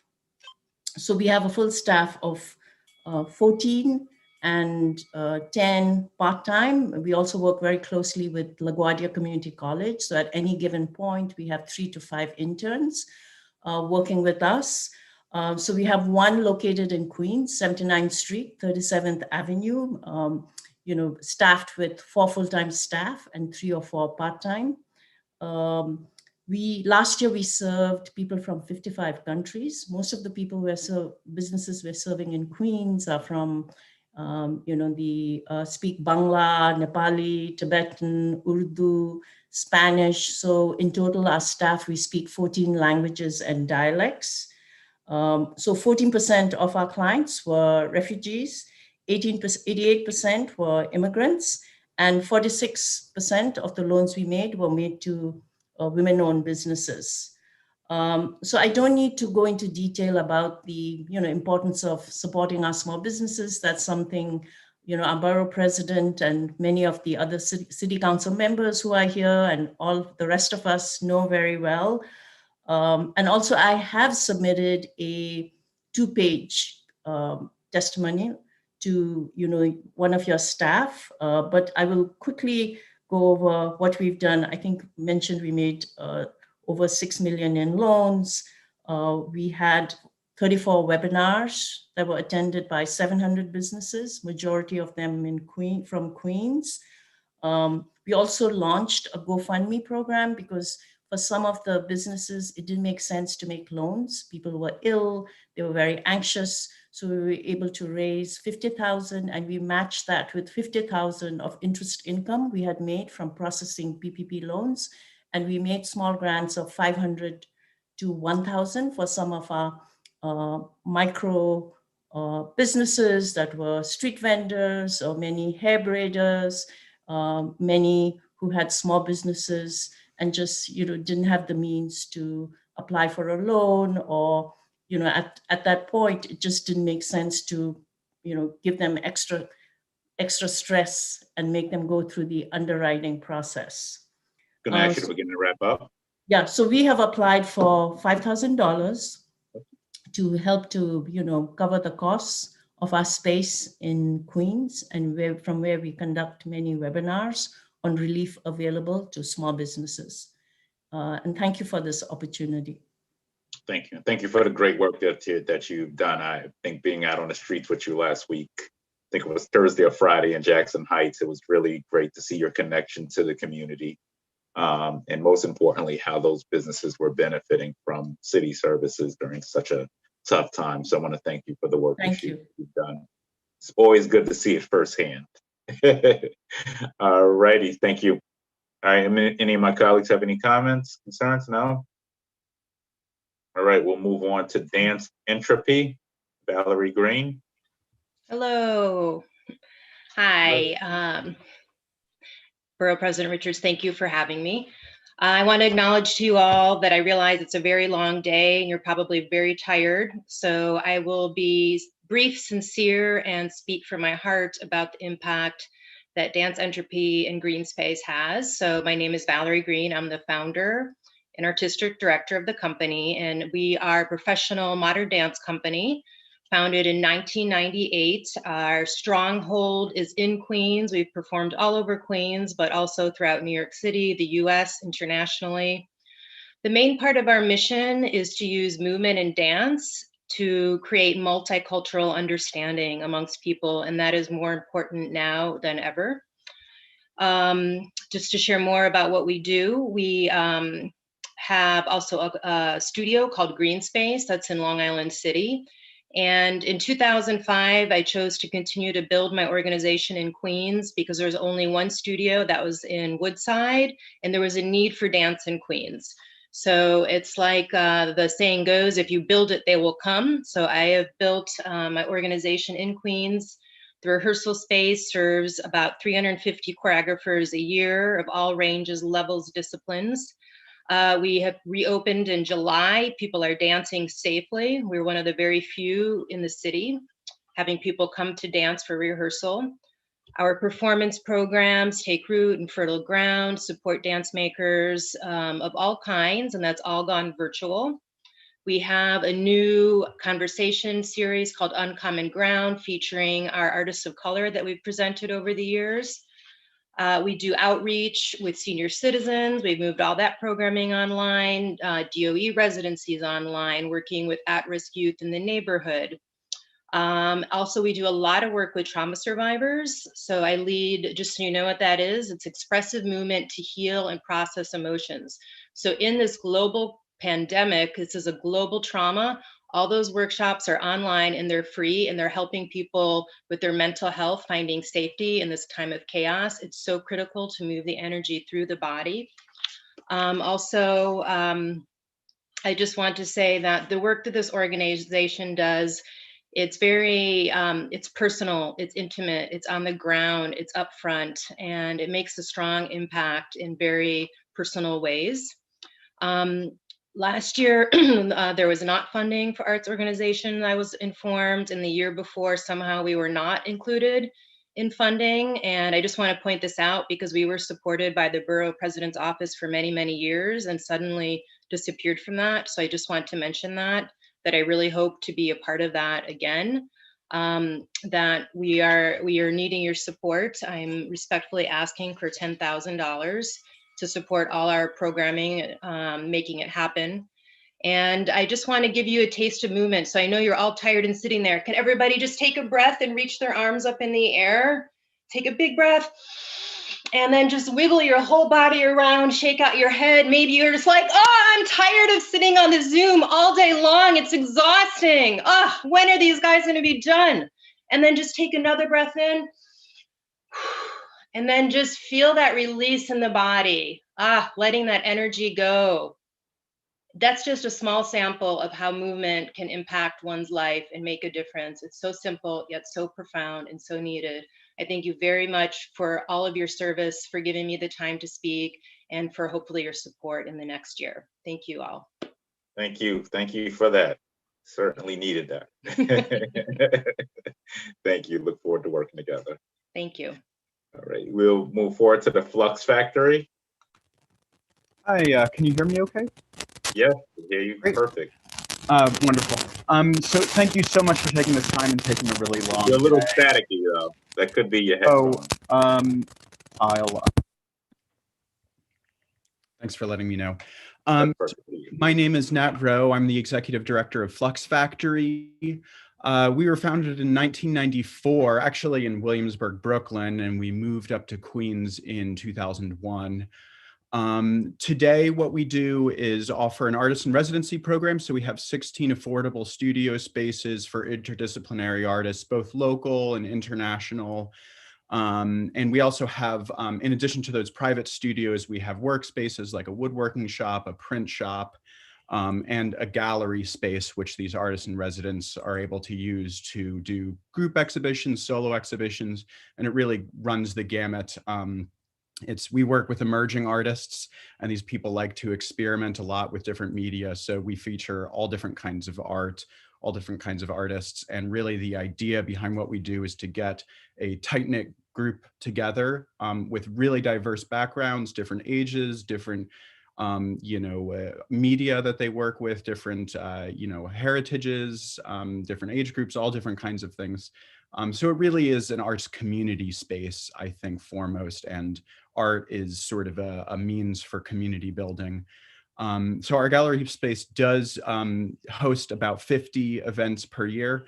Obviously, a lot of these have moved online, and we're doing some very socially distanced programs these days, sometimes in our gallery.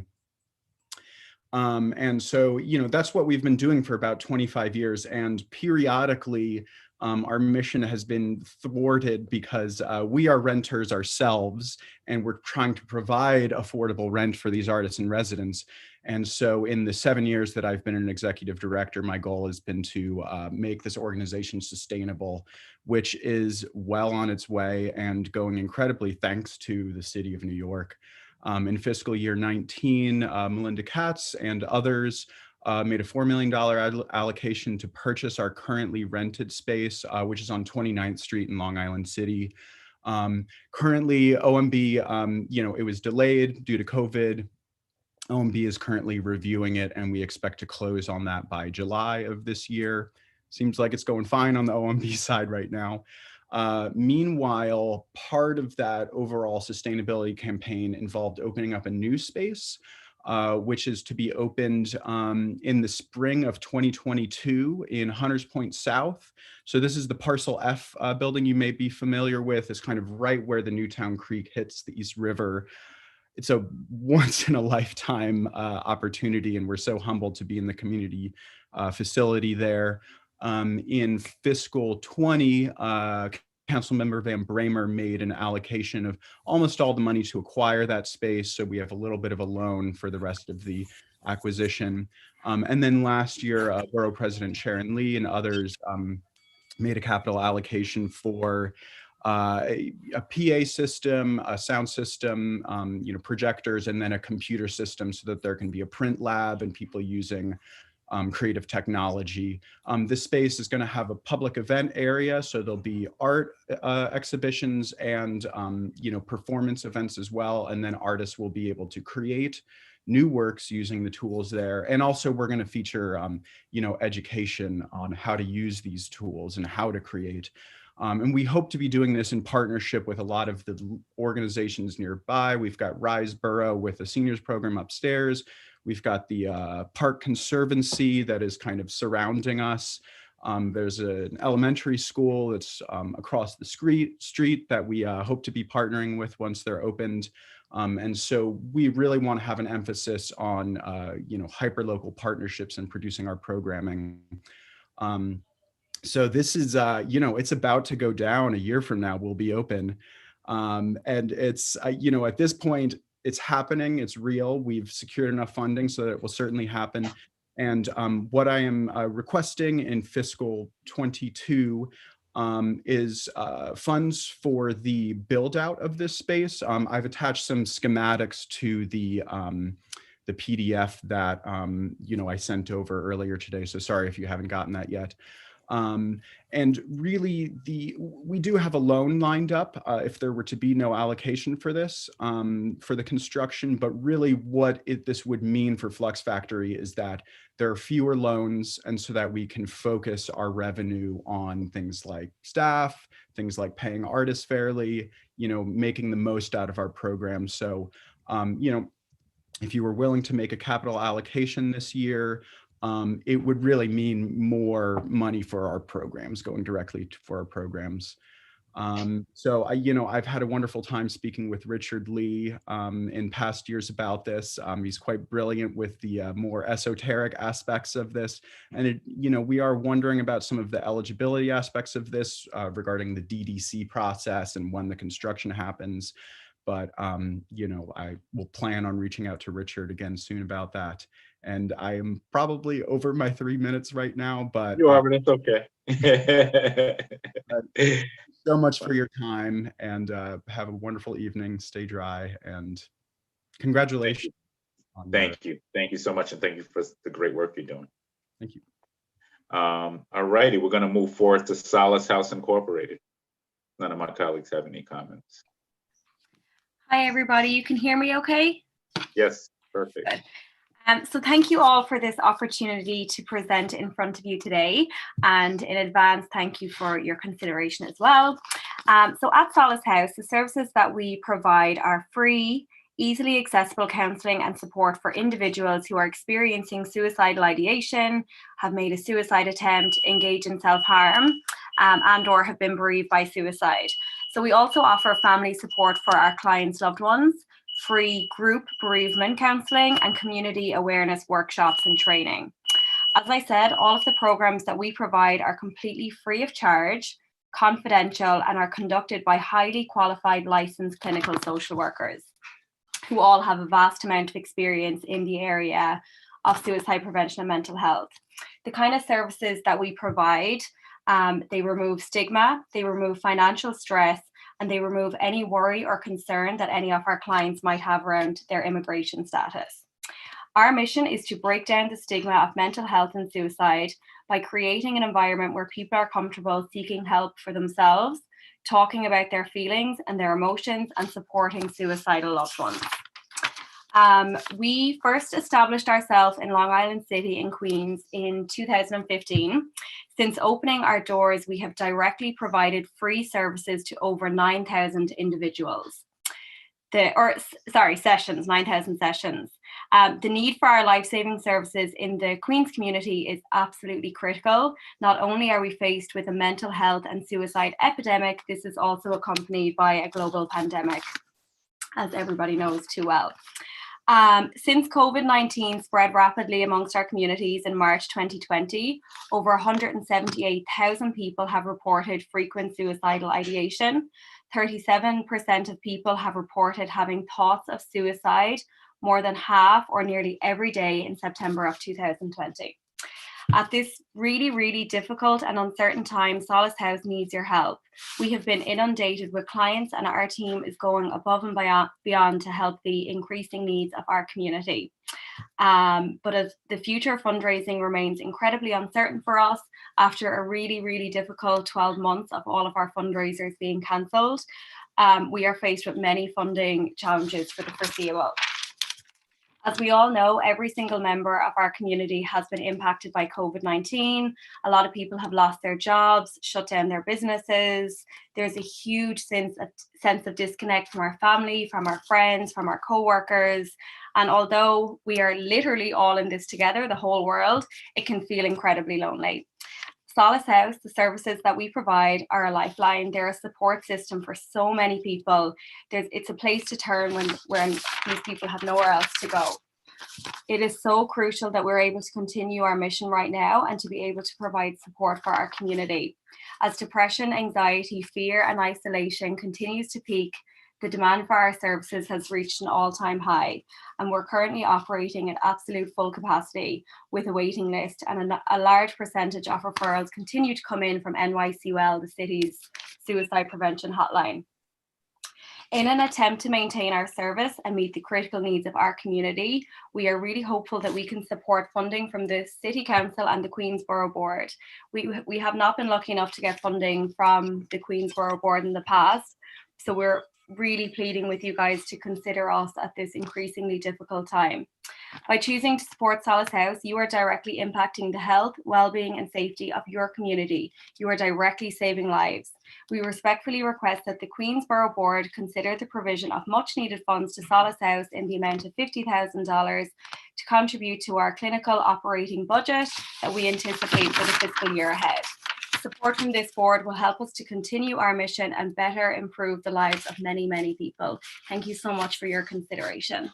Thank you. Thank you for your testimony, and thank you for the important work you're doing in the neighborhood. So thank you. Thank you. All righty, we're going to now move to Socrates Sculpture Park. Yes. Hello. I know it's a very long day. For the sake of brevity and the fact that I also had emergency root canal a couple days ago, I think it's best that I read my testimony. So bear with me. My name is John Hatfield, and I'm the Executive Director of Socrates Sculpture Park, and we're located on the waterfront of Long Island City and Astoria, Queens. I'm here to respectfully request a discretionary capital funding allocation of $2.1 million towards a New York City Department of Parks and Recreation building that would be occupied, maintained, and programmed by Socrates Sculpture Park. For over 30 years, Socrates Sculpture Park has served Long Island City and Astoria as an arts organization, community hub, and New York City public park. Currently, the park has approximately over 200,000 annual visitors, with 40,000 of those participating directly in our community events, education programs, performances, healthy living activities, and many other things that we do. Everything that we do is absolutely free, which ensures incredible inclusivity. Socrates also works with 50 other nonprofit partners hosting and presenting their programs and performances and activities at the park. As an essential service and organization, Socrates has operated throughout the pandemic, serving the local area as a public park, community resource for food distribution, voter registration, and wellness programs. The new building in the park will have two main functions: serve as administrative offices for the organization, allowing us to physically be in the park we operate and program, and two, provide an indoor space for our education and community work during the fall and winter months of the school year. After 32 years of renting office space nearby, Socrates Sculpture Park must secure the future of the organization by having its offices and education space within the park itself. Otherwise, it will soon become a crisis.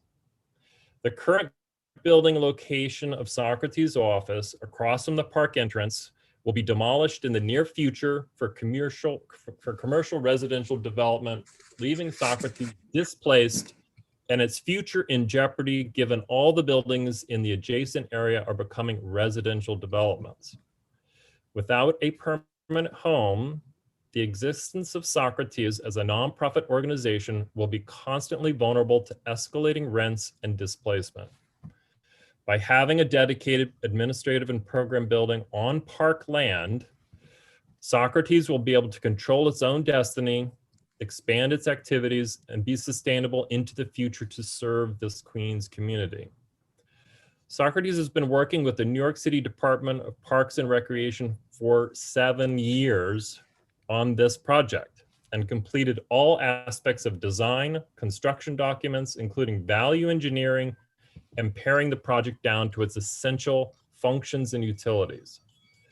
Last winter, the project went to bid with an allocation of 3.1 million, and the bid received was 5.2 million, leaving a shortfall of 2.1 million to contract for construction. Given the project's importance for the sustainability of Socrates to serve the community and its critical juncture of the project itself, Socrates and the New York City Parks Department are requesting 2.1 million for capital funding to successfully contract for construction. I want to thank you for your time and consideration of this critically important request for the park, and we'd be most grateful to be able to discuss it further with Queens Borough President Donovan Richards and City Council Member Jimmy Van Brammer in the near future and whenever convenient. I know that's a rather dry testimony, but it comes from great heart and passion. It's 7 years in the making, and it's right on the cusp of being able to be contracted, and we're seeking the funds simply to secure the future of this organization. And we're hoping that you'll be able to assist us, and I would look forward to talking with you in person or whatever might be appropriate. Thank you. Thank you and I'm very familiar with your institution, and thank you for showing up with a root canal. It means you're committed. This isn't codeine talking. But I thought I'd stick to the script. I know Parks Department inflation anytime I hear it. So it's good. It's all good.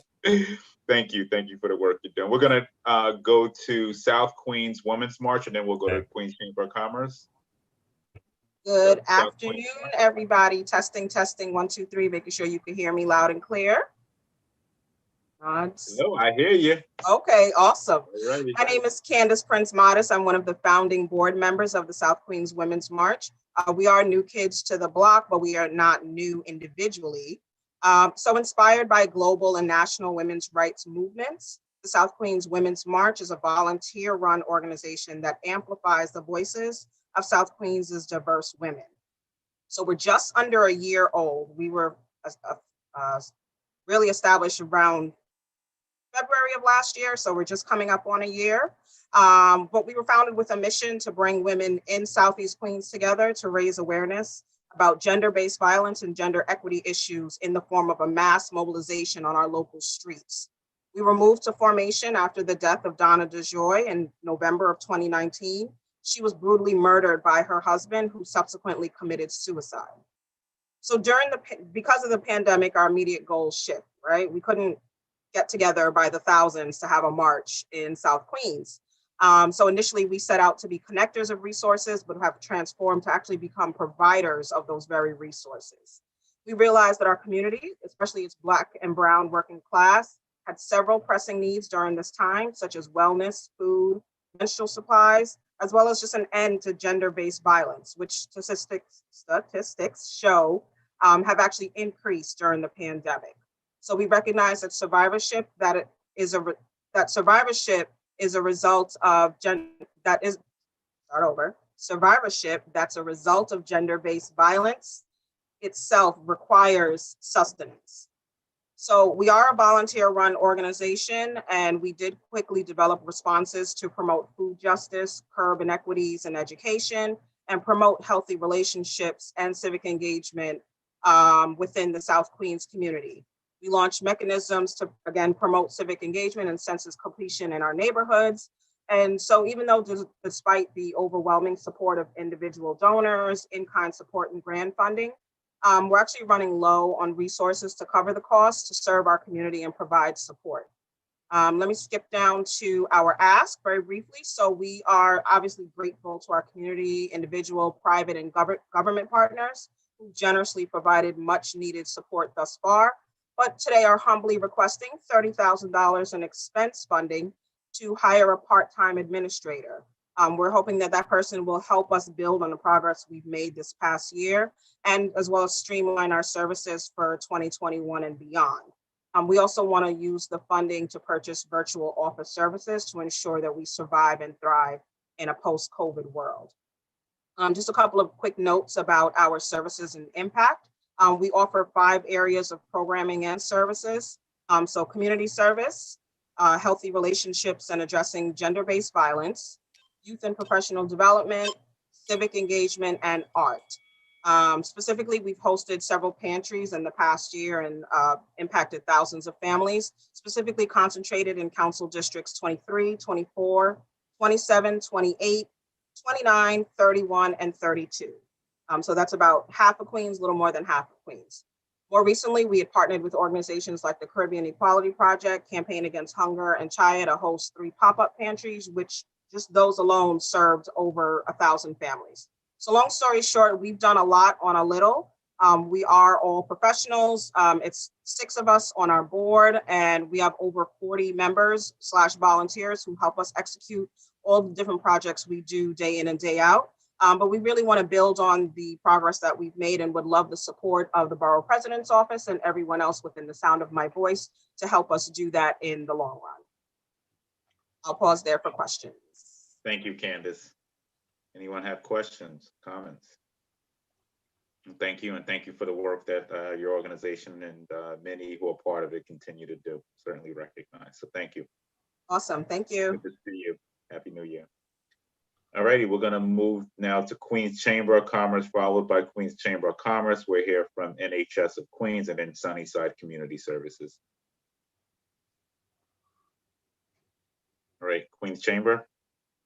Tom, unmute yourself.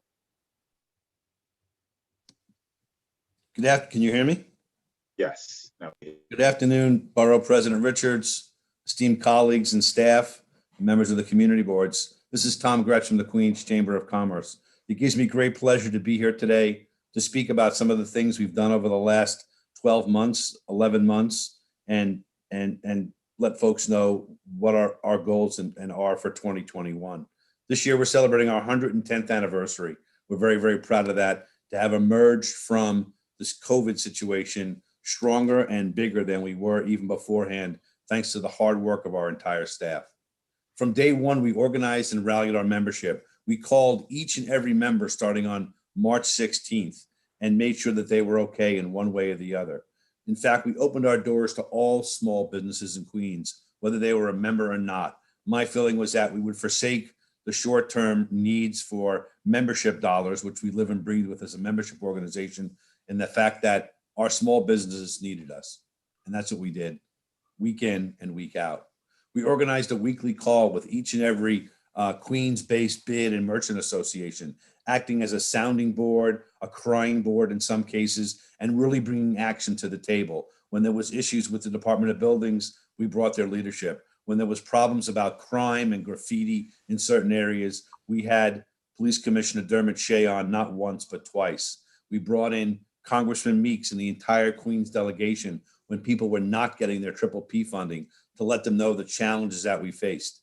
We did a survey amongst all of our members and anybody else that received our email. In fact, in mid-April, not a single one of our members had received $1 in PPP funding. And we brought those issues in a professional yet loud way to the Queens congressional delegation. And in fact, the funding started coming right after that. We had a full slate of events with over 300 Zoom and other type of online events. We received and distributed over 1 million masks via small business services from the city of New York. When the city had a hard time trying to figure out which way was up, we jumped up, we got our landlord to donate space. We had those masks delivered and we distributed them, and we had people come in from across the borough to get masks. That effort continues to this day.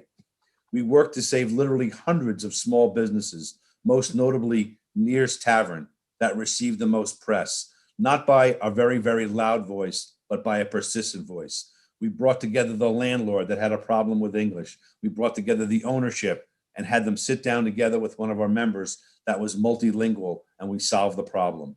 30 Today, seconds. my team, I'll get into my priorities. I'm sorry. Today, my team speaks 12 different languages. And lastly, we thank you, Borough President Richards, for your leadership and our selection as one of the community partners to help distribute funds through the small business grant. Thank you very much. Thank you. Any requests? We always look for requests for administrative support to help out the bids that we support all the time. And I can submit something after this meeting in that regard. Okay. Tom Okay, Gresh, great. Tom Gresh, you got to put money up first. You gotta mention that first. Put money up first. I'll have you to borrow you have to mention money first. What we're asking for. You know, you should Yeah. we should ask you what you want. I'll make sure. What happened to the real Tom Gresh? I'll make sure to He mention probably that. went shoveling. That's what happened. I got to have you help me out with my shoe leather from walking all the streets with you. No, I mean, listen, everybody. He's an amazing, really executive of the Queens Chamber. I see more of him than my wife. So he's all over. This guy is everywhere. He's really he's Mr. Queens, and we can't thank him enough for all the work he's done. Saving Nears Tavern, the oldest tavern in New York City. He did it, and again locked us in a room. It's a historic event, but nobody could have done it but Tom Gresh. I want to thank him. So whatever you want, Tom, I think we're gonna have to give him. Well, that's music to my ears. All right. I appreciate all of your dedication. So everybody heard Bob Holden said he's giving his whole budget. We're gonna give you, we got to find Tom Queens Chamber. But Make we sure- value the work. We value the Queens Chamber. I want to Great thank you, work. Tom, for the great work you've done, and not only being a cheerleader for the borough, but also for your work through many of the different programs, including the Queens Small Business Grant, which you have not been shy about promoting, and very happy that I think as of Friday, I think close to 50 businesses have actually benefited from that specific program. So thank you and look forward to the work ahead. We still have As some. Bob said, make sure you send us a request. We still have, Borough President, we still have some businesses that are closed, like the Kids Fun House on Fresh Pond Road. Then they open up, the casinos, but not where kids can have parties. And those businesses are paying big rent, but they can't open. So we got to get the governor to move on that. And Tom's the guy. Thank you. Thank you all very Tom. much. Alrighty, we're gonna go to NHS of Queens and then Sunnyside Community Services. Hi, everyone. Good afternoon. Honorable Borough President Donovan Richards, esteemed council members, can't see who is actually on, and then respective staff members. So I'll make my ask right away from the bat. We're asking for 50,000. And for those of you who may not know who we are, NHS of Queens has, been operating for 26 years and has historically been serving low to moderate income residents of Queens. And we have target areas of the community boards 1 through 4, but recently to the pandemic, our target areas have expanded as the need for our services has definitely increased. And we host a variety of housing services. And we also work with LaGuardia Career Center and the Council of Airport Opportunity on workforce development. As we all know, 2020 has been difficult. We had the public health crisis with COVID, the related economic downturn, widespread social unrest in response to the systemic racism. But our neighbors have definitely been the most effective, especially in Queens. We have had housing, we still have many of our neighbors in housing, job, and food insecurity. And they've turned to us as a trusted community organization throughout the past year for assistance, but more importantly, for reassurance and hope during these unprecedented times.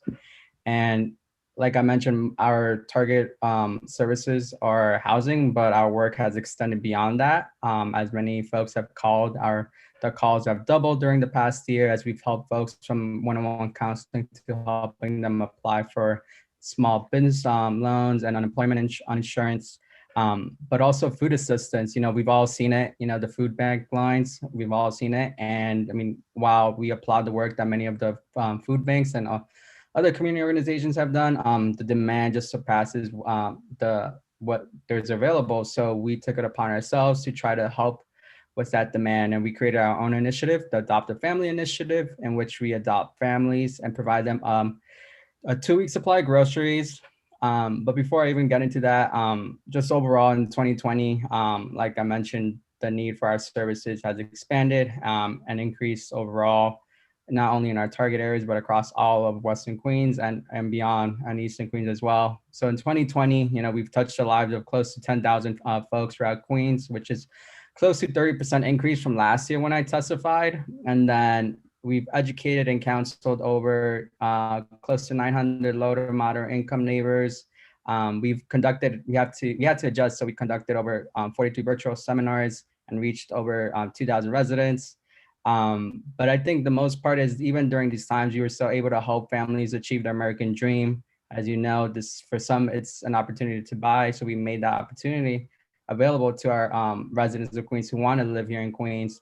And we did that by securing affordable mortgage financing. And we did that with close to 10 million. We provided 53 assistance to 53 distressed homeowners with individual foreclosure prevention. And we foresee that number to jump. Obviously, we have measures right now set in place, but once those expire in the near term, we see that number increasing through programs like Project Help, Restore, and AHC, which are home repair programs. We just provided 12 home units with forgivable loans with a value of 189,000. And like I said, while these numbers are important, I think it's the human impact that we have. And, the testimony, we provided some actual testimonies from some clients, from a client who had been trying to get a loan modification for years, but wasn't able to get it.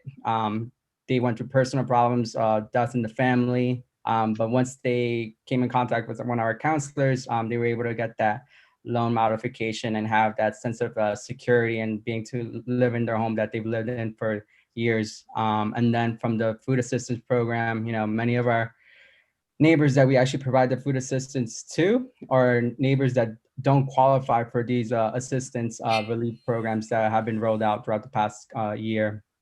And like I said, the demand is just going to get greater and greater. So within that 50,000 that we're asking, part of it will be for homeowner services, especially for our seniors who are the most vulnerable out of all of our neighbors, especially during these times. 10,000 will go to financial coaching services, which is much needed right now. And then a housing for all tenant services, which will allocate the last 10,000. But we want to thank you for your time and the commitment for being able to help organizations like us. Thank you so much. And thank you for the important work that you're doing. It's great work by NHS, and more important than ever, we really need to stabilize the housing market, to keep people in their homes. Going to play a vital role. So thank you so much for the work you do.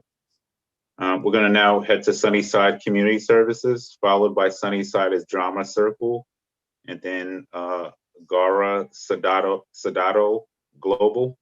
All right, Sunnyside. Judy. Hi, Queens Borough President. Hi, nice to see you again.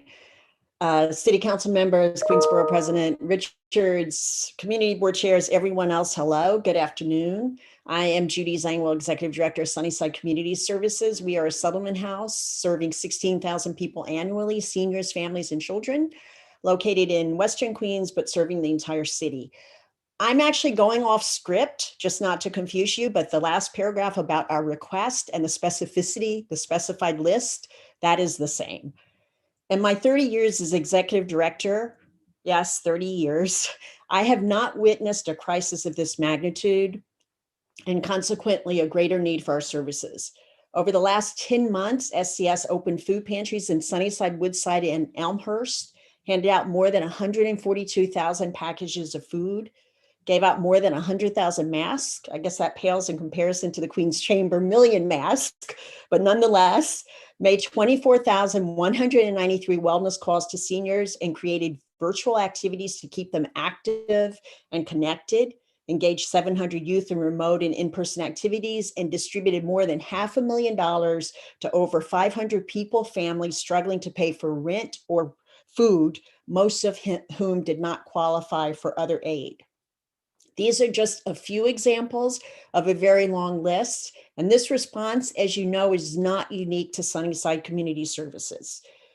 The need is staggering, and that is why I'm incredibly frustrated by the funding cuts. Nonprofit leaders worked with the city through the Nonprofit Resiliency Committee, of which I am a member, established by the city on an indirect rate to cover our work's full cost, only to see it slashed again, leaving us ironically less resilient.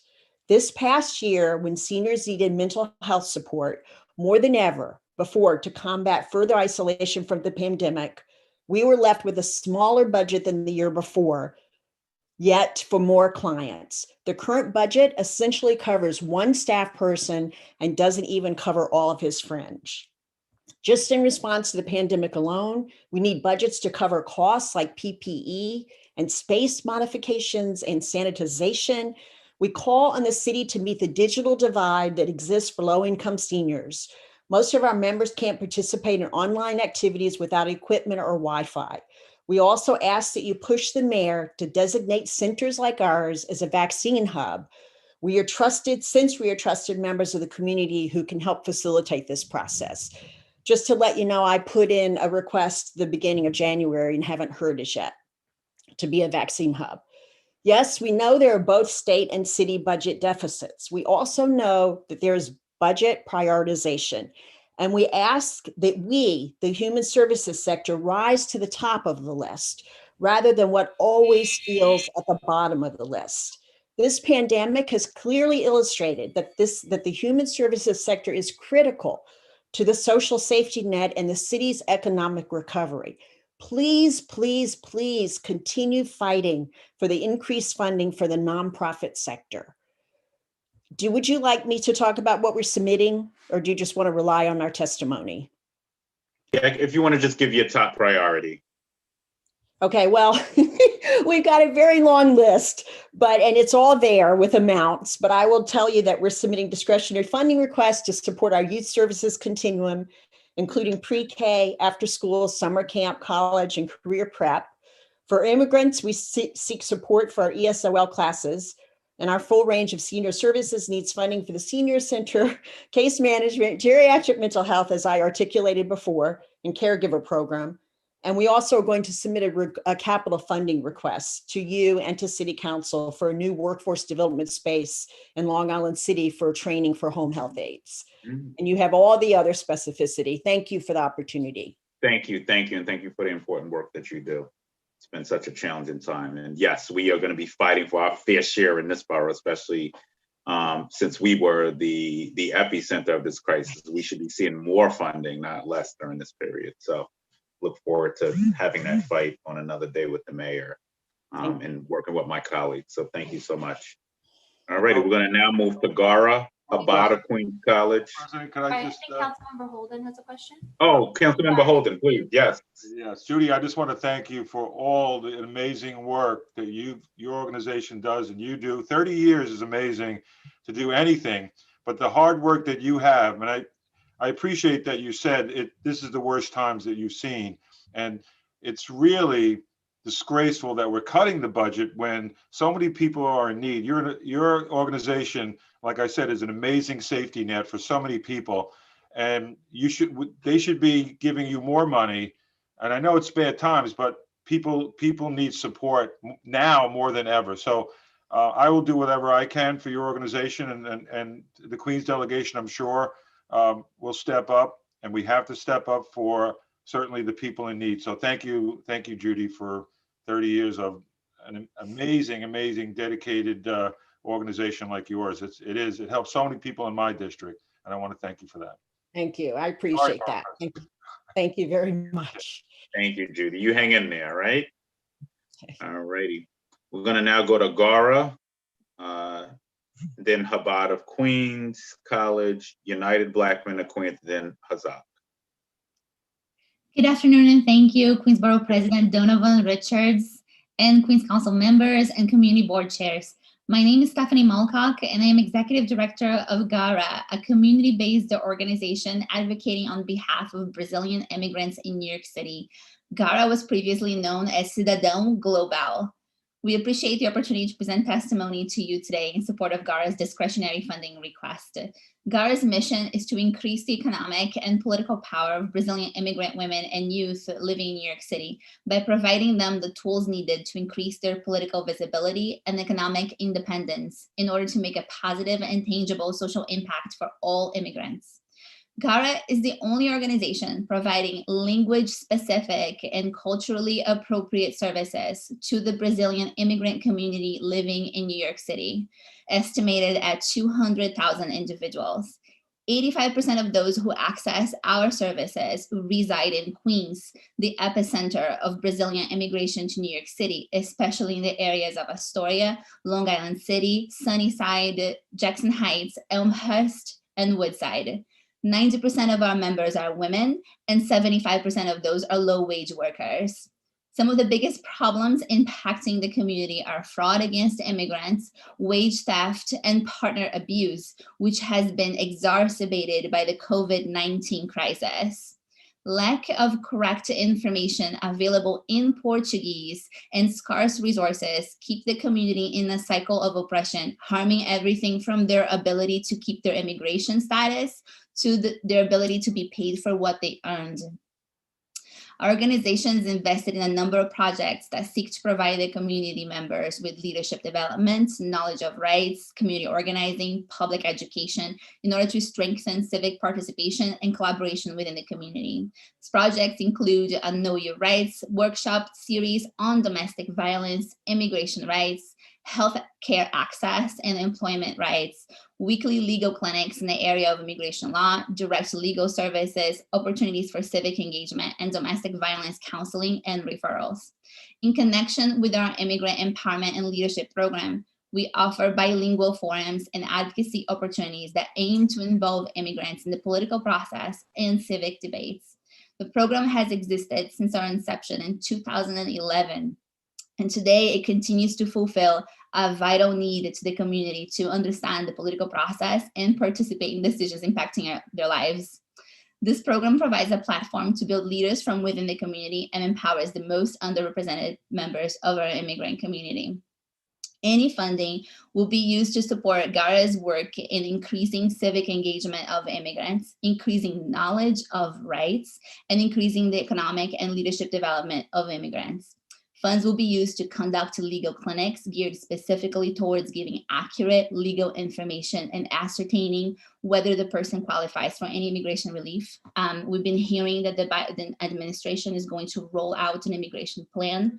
There are already fraudulent immigrant attorneys and fraudulent notarios that are taking fees from the immigrant community without there being an actual law to back that up. So we're trying to protect the community by putting out as much information as possible in Portuguese that they can understand. Conduct outreach and distribute Know Your Rights information online and at churches, conduct bilingual Know Your Rights presentations, and design, publish, and disseminate Know Your Rights materials in Portuguese.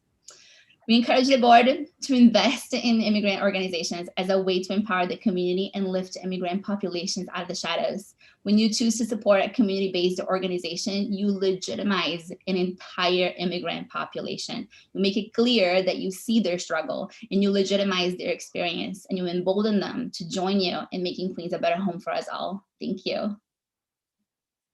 Thank you so much. So right, thank you.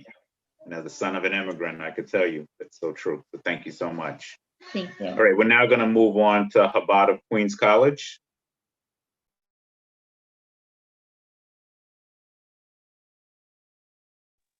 Unmute yourself.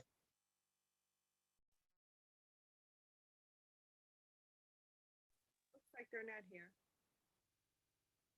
Chabad of Queens College here.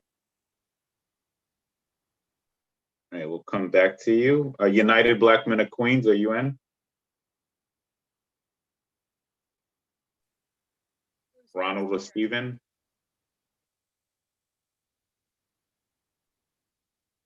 Unmute yourselves.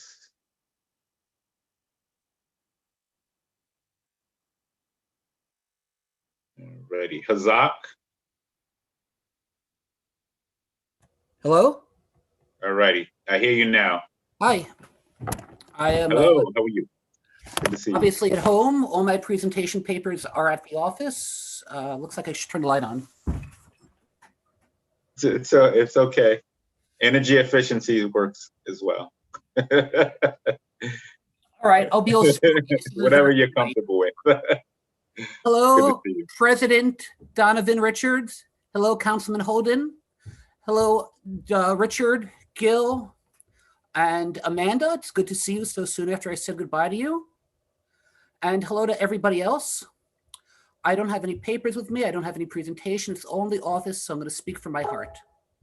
Our organization, Chazak, was founded quite a few years ago, and it focuses on the need of the immigrant Bukharan population in Central Queens. But we've expanded. Whether we wanted to or not, people came to us over and over and over again. Even before COVID, constantly had requests for this service and that service. We then opened new departments, one after another after another. I have several specific asks. You know, President Richards, Councilman Holden, we've both done events in your district. You've always been very generous with our organization. And we want to do more, and especially we want to focus on Central Queens.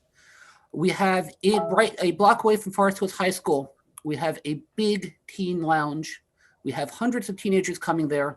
We have now invested quite a bit in PPE because it's opened last summer after several years of work. Focus was to keep kids off the street, when they came out of school, to come here instead, to get tutoring, to learn, to teach. But now with COVID, it's just there to keep them sane. And we still have our teachers, we have to pay them. We still have our tutors, we have to pay them. They deserve money for all the work they've done. And our budget is tight. All of our big donors, oops, Donovan went away. All of our big donors don't have that much money now anymore. I got an alert, sorry. No problem. And then, excuse me, there's someone at the door. I'm giving the presentation right now. The wonders of working from home. So anyway, on top of our teen lounge, we used to have a food pantry operating out of our office, but the lines got so big, the demands got so high, we had to purchase a separate space. And you, President Richards, were there last Thursday at a ribbon cutting.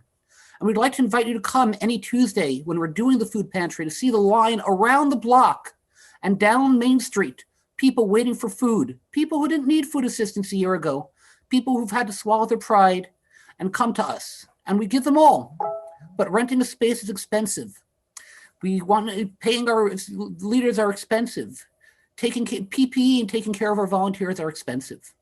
We do incredible work, and I know you've all seen it firsthand, and I think our work speaks for itself. Mm-hmm. So, without further ado, all I have to say is please support us. Please support our works. Please come visit us. Sure. And thank you all for your time. Thank you.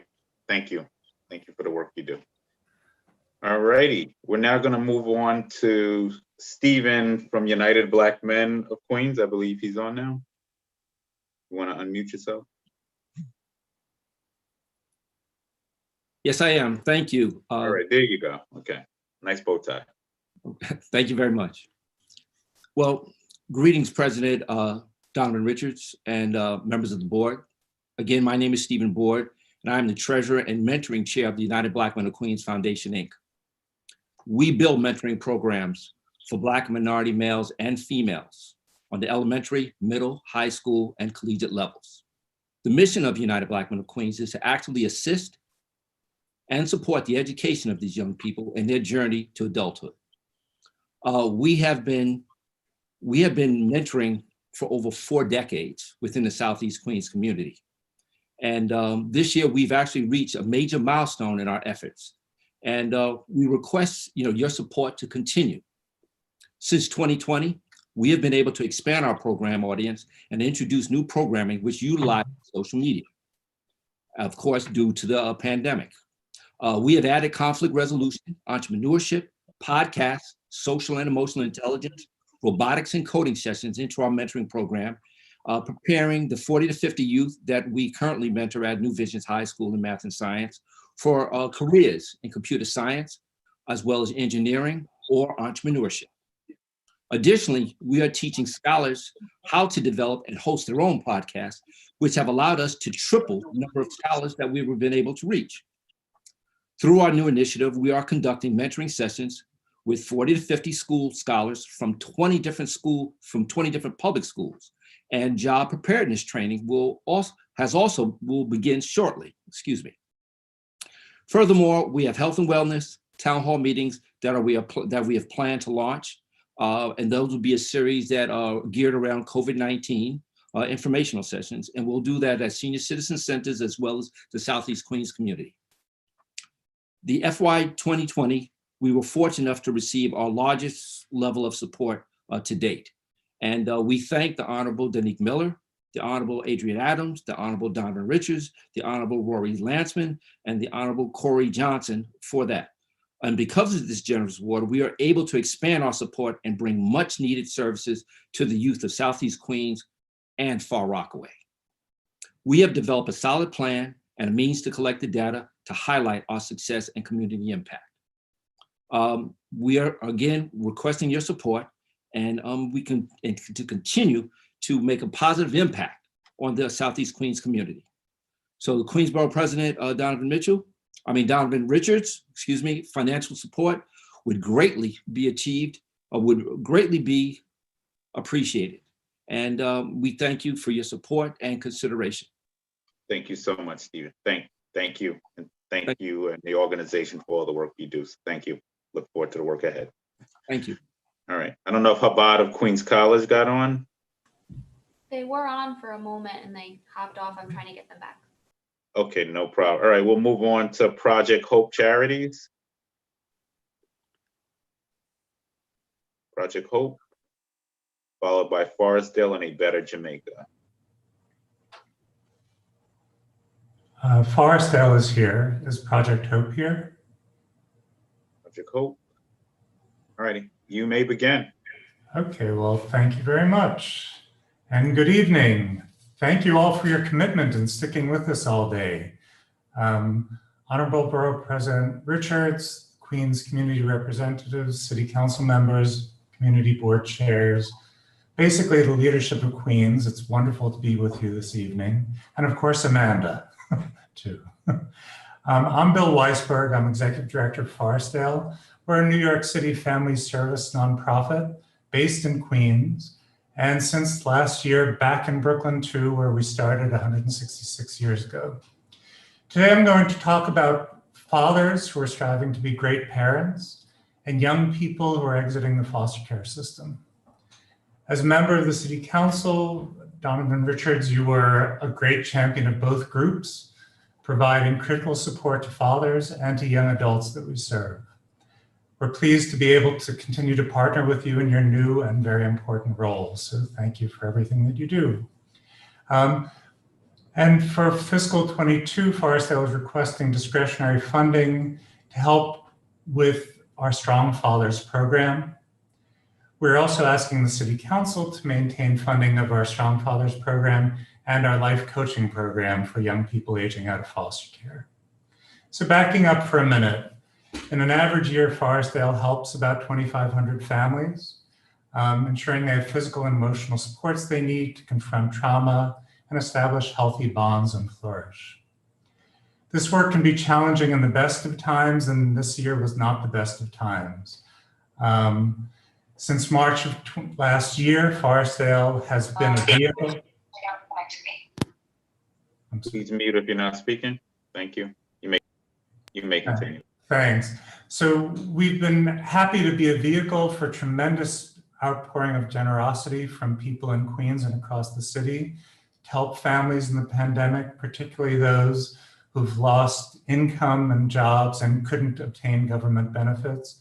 To date, we've distributed more than $200,000 in Visa gift cards to Queens families, helping them avoid hunger and housing difficulties and purchase essential items.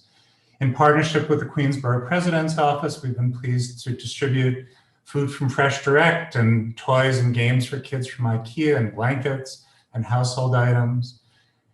Forestdale is not traditionally a relief agency. That's not what we do in general, but the times called for it, our communities needed it, and so many people inspired us by stepping forward to help.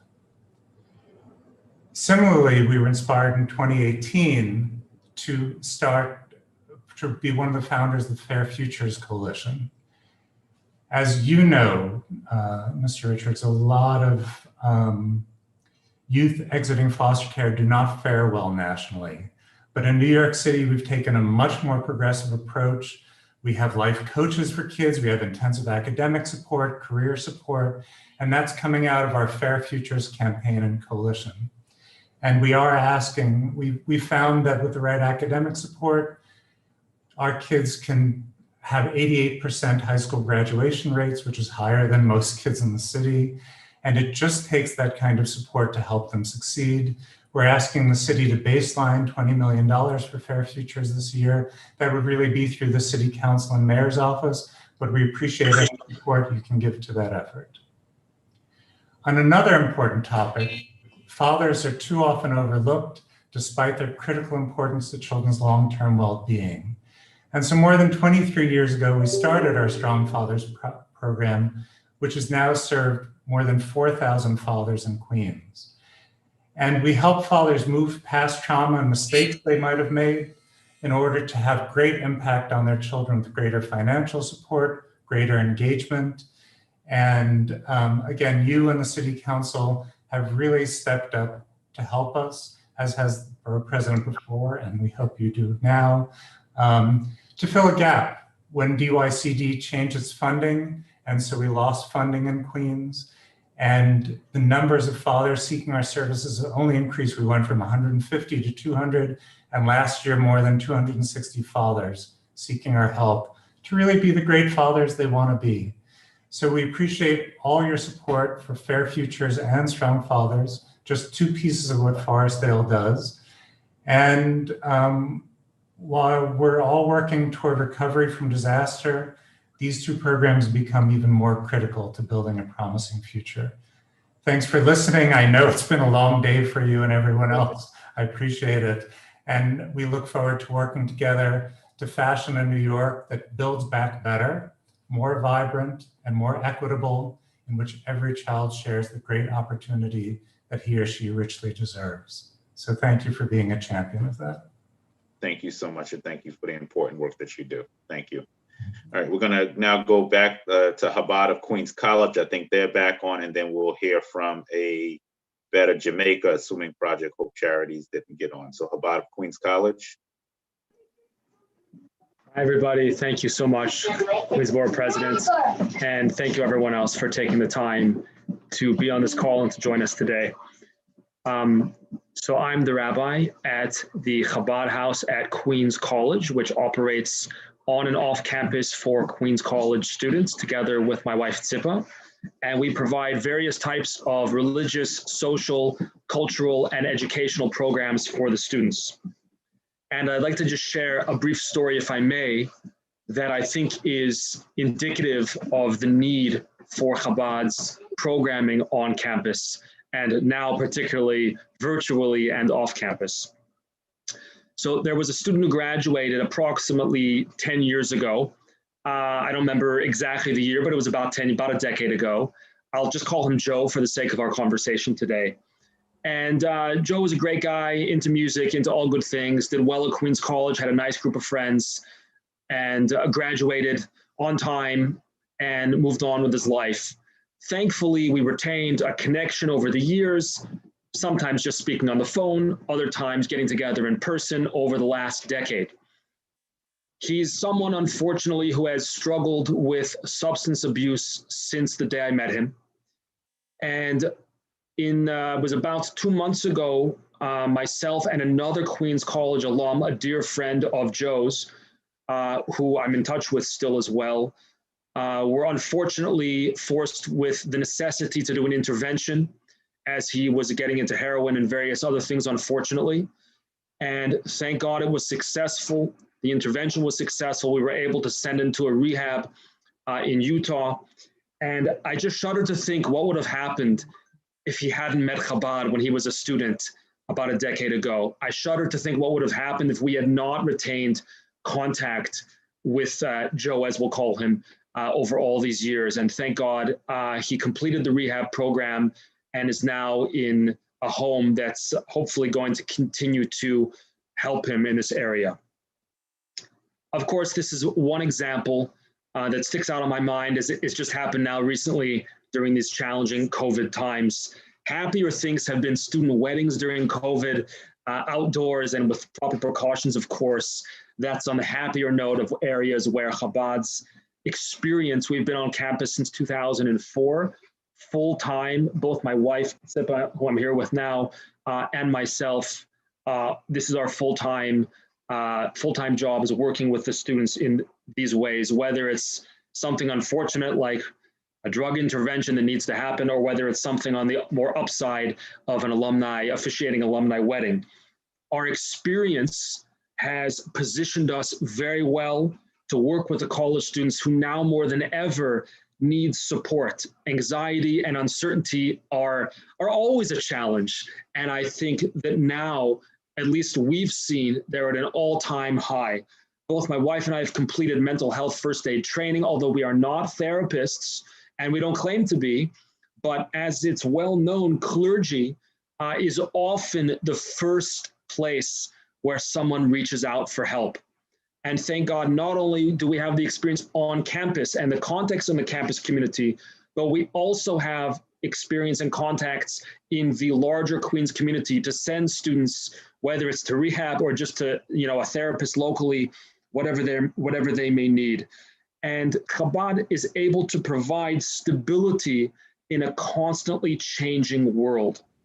And that's why we're here today, to ask you to help us provide stability for students like Joe and for so many others that need that stability, that need that place to turn now more than ever. And funds, of course, will be used to help students like Joe and many others, whether they are experiencing anxiety, whether they just need someone to turn, or maybe they're just looking for somewhere to make friends in a nice, safe space, both on campus, hopefully when we're able to return to campus, God willing, as well as now virtually, and if it warms up at some point, as we were doing in August and September, outdoor events behind our home with attendance limited, of course, and all that kind of stuff. Rabbi, I'm going to ask you to wrap up. Yes, I'm wrapping up now. Thank you so much. That was actually my next note, is to say thank you for considering our request. And thank you to everyone here for participating and helping to make Queens an incredible borough to live in. We're thankful, and thank you again. Thank you, and thank you for the important work that you're doing, especially around this time during this pandemic. So thank you so much. All righty, I'm heading now. I believe we're doing a Better Jamaica. Greg Mays. All right. Greetings, Borough President Richards, Deputy Borough President Benda, and the rest of you beautiful people. I'm going to be quick because I know you're running behind schedule. A Better Jamaica, a Jamaica Queens-based community service organization, will be 15 years old next January, and that is just insane. We are really just sort of looking to for some support for two particular efforts. Our Family Movies in the Park effort, which is our very first one. As you see, my little funky backdrop here has... that was pre-pandemic, though. That's pre-pandemic. That's right. It's very much. I have to call the sheriff on you. But look, and by the time the summer comes around, people are going to be bursting at the seams to get out of their houses. We want to be there to meet their needs. So our equipment is as old as the organization because it was our first program. Last year, we were able to replace the projection equipment, the projector and the like. We need to replace our one movie screen because if that thing goes down, then we are out of luck. It costs $12,000 basically for the same size screen we have. It's 25 feet. We're in 5 different parks Monday through Friday. Some youth employment workers are our crew, et cetera, et cetera. So any support you would like. Is that capital or expense? That's capital funding or expense? Well, it's 12,000. I think the capital is what, 35,000? 35,000, thing like that. Yeah. So it's just, and then with capital, they tell you the item has to be bolted to the ground. It can't be. Right. Yada. No, I just wanted to know which one you were asking for. But okay. And then the second thing is our reading program. We're in 2 schools with Jamaica Reads. We tutor exclusively first graders. The whole idea is that if you can get first graders to read, then they're fine for the rest of their careers, or at least that's the idea of it. Right now, we're tutoring via Zoom. And that was a heavy lift. We've got about 12 tutors. They're all senior citizens. They were somewhat used to the iPads, but they were not accustomed to, tutoring via Zoom. We actually had to purchase some computers because you can't use the multiple screens on the iPad. So the seniors have Zoom open, they have the reading program open, et cetera, et cetera. So it's been a beast. As you might imagine, the need is extraordinary, and it's only going to become more extraordinary as kids get back in school and try to make up for the lost time of being out of school. So that is really it. We're at abetterjamaica.org. There's 16 programs in total, but those are the 2 that are really just sort of looking for some urgent support. And anybody has any questions, I can certainly answer them. Can't believe it's been 15 years. Wow. I remember when you started. Wow. 15 years. How do you think I feel? Amazing. Clearly, this gray hair that was here, that I'm sharing with my brother from Shabbat, was not here 15 years ago. Well, I had hair 15 years ago. So well, great to see you. Thank you. Thank you for the work you're doing. We'll be in touch. Thank you. All right. Good luck. And yes, I missed the popcorn too. I'm sorry, man. Man. All right. All righty. I'm going to have our Deputy Borough President is going to give me a little break since I've been on, I feel like 8 hours straight. So Rhonda, you're on. And I think the next groups, I don't know if Caribbean American Repertory Theater is on. With the following groups of Caribbean American Repertory Theater. If they're not on, then Bartlett Foundation is next. Rhonda, you're on, so just, okay. Thank you, Borough President. It's been such an inspiring day. It's been great. And I think that if Charles not on, we can move on to the Bartlett Foundation. Charles and Carl are on.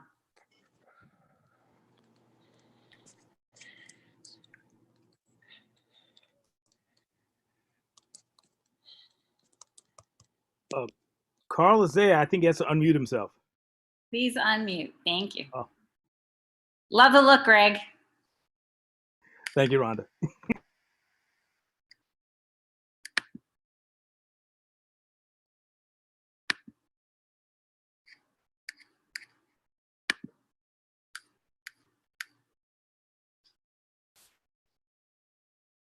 Carl, you're up. If you're able to unmute yourself. Is having difficulties. Let's try Project Hope. Elizabeth, unmute yourself. Thank you. I'm unmuted. Yes. Can you hear me? I can hear you. Great. My name is Carl Bartlett from the Bartlett Foundation. And for those of you that may not be familiar with us, okay, we are a 501c3 who has our mission of enrichment through the power of music for students, seniors, and veterans. Now, some folks may be familiar with the Bartlett Contemporaries, the progenitor of the Bartlett Foundation. Bartlett Contemporaries is a band that was started many years ago by my brother and I at Andrew Jackson High School. Up until the point of the foundation, which took place just a few years ago, the band did all the philanthropic work in the community, from way back with the Christian and Jews organization to the PAL, winning the 1986 Freedom Award from the NAACP. That's what we did. It was a part of our natural DNA. We formed into the foundation. As I mentioned, enrichment through the power of music for students, seniors, and veterans. What we do primarily, we go to senior citizen centers, veterans homes, such as St. Albans, and we do concerts, interactive music jubilee concerts to get people involved that otherwise wouldn't be involved. And we found a lot of success in these programs, certainly at a time when there's like a lot of social unrest and food insecurity, things going on. People say, oh, music, but you have no idea what it means to these folks when you come once a month with a program. Now, presently, we are looking forward to doing something that they call a diversity concert, where we have diverse artists to help strengthen community bonds, and that's scheduled for September of this year, of course, depending on the COVID situation. If we're successful in having that concept, we help to bring awareness to what we're doing, not just for our seniors, but for our veterans. And here's where we're going to go, for our students, hopefully. And I say hopefully because you may not be aware, but in the last 20 years, music has been taken out of the New York City school system. Now, my brother and I, both as retired Department of Education music teachers, we have a passion for music. 3 of our former students have received Grammy Awards, okay? And I'll take this one moment to share that my son, Carl Bartlett Jr., I'm proud to say that when he graduated from Cardozo High School, he received a 90% scholarship to the Manhattan School of Music and entered the International Songwriters Competition 4 years ago and placed out of 1,500 applicants from 120 countries, placed #1 in the United States, #2 in the world. So we're about the music, okay? But we're deeply humbled by his success. But what deeply bothers us also is the fact that many students of today, at least kids of color, do not have the opportunity to take music like we did. And we need to get that back. I'm gonna mention something.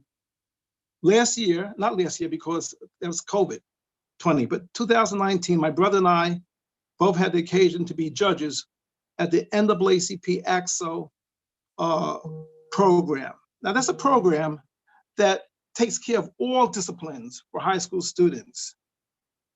We were shocked that for the first time, minority students didn't win but only 1 or 2 awards, okay? In the arts. And why? That's because it has been taken out of the school system. Now here you have the NAACP, National Association for the Advancement of Colored People, all right? And you have people other than minority students winning these awards, okay?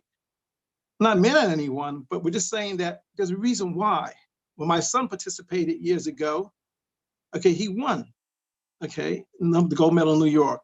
But today it's a different situation. So what we're trying to do is beat the drum to reinstate music in the public school system, go to the powers that be, whoever they are, and keep that going. Also, as I mentioned before, we are having this concert that we hope will bring awareness to the foundation. In my closing remarks, I just wanted to highlight New York One did a filming of us at St. Albans Veterans Home. I'm just going to read part of it. It says, and I won't mention the full name, but let's say Johnny Marks, let's say, an Army veteran who proudly served during the Korean War. He spends most of his time in the dementia unit at the VA hospital. But when the swinging band took the stage this weekend, that veteran soldier came to life. Then you have this lady, Nina Fagora, a retired US Navy civilian. She said, everyone came to life. You see everybody jumping. I never saw anything like this before. The reason is we have experience in music, whether we played for Spike Lee's wedding reception or Oprah Winfrey's book party, Miami, we have the experience over the years. So we're just asking for the support of the foundation or the borough president or whoever the powers that be to get music reinstated in the school system. Thank you. Thank you, Donovan Richards, and to his staff and to everyone else, community school boards and community boards and city council members. Thank you. Thank you for all you do. You're such a gem in the community. Are there any questions from our city council members or board chairs? All right, thank you so much. We'll move along to ballroom basics. I think we have an arts theme right now. You can Rhonda. Hello, Rhonda. Hello. I'm Dr. Dance, the founder and executive artistic director of the program. I'm here with our mascot. And of course, since we're a ballroom and Latin dance organization, our mascot, his name is Cha-Cha. So this is Cha-Cha. I'm sure after this long day, everybody doesn't mind seeing a pet. I want to go a little bit off script because I know it's been a long day, and I'm so happy to see so many familiar faces and some new people that we've come to learn. Obviously, I'm bundled up for the snow, as you can see. You know, it seems like a long time ago when we brought Queens constituent school children last year to dynamically demonstrate the etiquette and education of our vital non-competitive ballroom basics work, much to the delight of multiple council members. At the time, Donovan Richards, who's now the president of the borough, Mr. Van Bramer among them, who were both impressed and deeply touched by their meaningful, well-mannered dancing. This year, unable to do so in real time, we are very proud to present to you a montage of our decade-long commitment to Queens. So I'm going to share my screen so you can all take a look, and hopefully it will work, because I'm a bit of a Zoom neophyte, but I'm going to try my best here. Miss Zoe's on the line with me just in case. Hello, everyone. Honored to be here. So Miss Zoe, I'm not sure how to, it says basic advanced. I did not expect that. So when you press share screen, what does it say? You are sharing your screen. So can everybody, okay. I'm hitting play. Rhonda, can you see my screen or do you still see me? It's a blank screen. I see a white screen. And I see you. Hey, Sid, why don't you send somebody there the video so that they can present it? Rhonda, let me ask you a question. If I send you the link, are you able to show it? We edited it specifically. You might be able to send it to Carolina, who's one of the hosts. Could you see her on the? Can you share the link on the chat? I can. Hold on one second. Let me go back now to where I was. I'm going to stop my share. I'm going to go to chat where I complimented the rabbi and the Rebbitzin for their important work. And I just hit share. So that is the video in the share, and my apologies for my technical difficulty. Tiffany, do you want to go ahead and share that, please? Thank you for your patience, everyone. I know it's been a long day. We appreciate it. In the meantime, Miss Zoe has a special shout out to Borough President Richards. She was at his birthday party several years back when he was talking about running for the borough presidency. So she's very happy to be with me by phone for the testimony today. Indeed.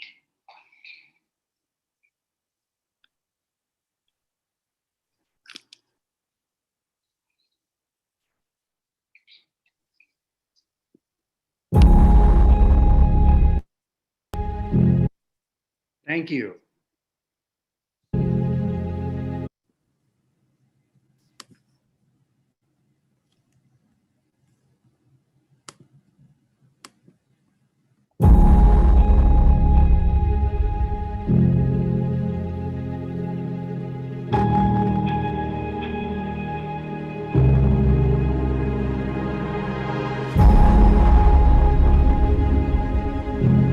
I really feel inspired and I really feel safe when I'm dancing. We have the best dancers in the district now, right? Unfortunately, they didn't have this when I went to school.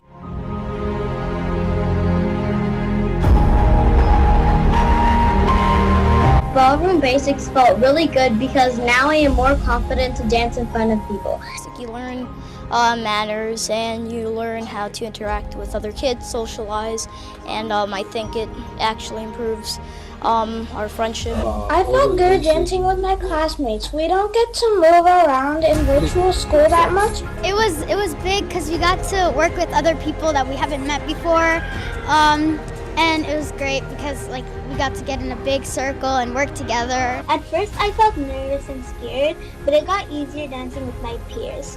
When I got the slip to go here to dance in front of so many people, I was like, I don't know what to do. And then my mom said, why don't you just go? And I said, sure. And then I went, and now in the end, it's just so normal. God, it's exhilarating. It's exhilarating. What a wonderful phrase. Please say your 8 magic words. Go.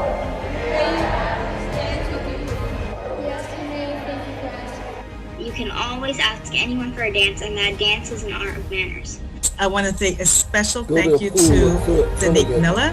But what made me so proud was just watching and seeing the students enjoying the dance, learning about safety, learning about etiquette, and demonstrating it when not even asked. They are just showing their manners naturally.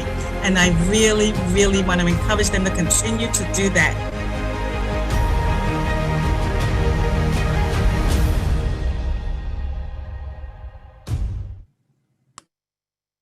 Thank you very much, Sydney. I think you're muted. Sorry, am I unmuted now? Thank you. So hopefully the video brought some enjoyment this afternoon to a long day. I just do want to say that I recently listened to Council Minority Leader Lori Cumbo reveal staggering statistics about the 260,000 cultural sector jobs that have been lost in the past 9 months.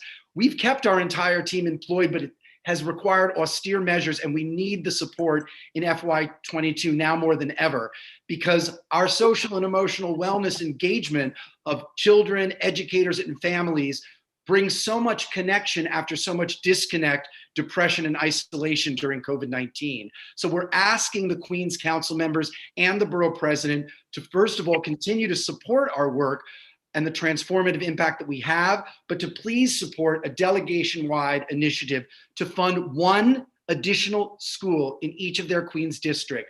They'll be paired for a ballroom basics bash at the conclusion, and all parents and educators constantly say our poised, polite, and positive influence is an extraordinary contribution to their civility and respect. And frankly, Rhonda, all we need to do is look to the events of January 6th to recognize the moral imperative that we have to preserve civil in civilization. And that's exactly what our arts and education initiative is committed to, one dance at a time.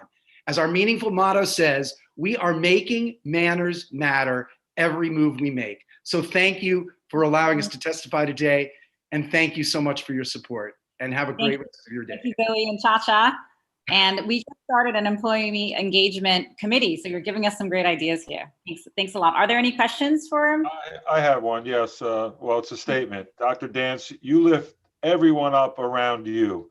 I mean, it really is inspiring. And the ballroom basics that you did at 2 of my schools was probably the highlight of my 3 years in the city council, because it was terrific. That video that you showed brought back memories. I just missed 2019 when we were able to do that. So I wish, we get back in 2021. Well, I spoke to Principal Fagan, and she's very interested once we're in the clear to have it back. And I thank you. And I'm glad you spotted yourself in the video. It was wonderful to feature you. And thank you so much for your kind remarks. I said, who's that old man in there? But it was me.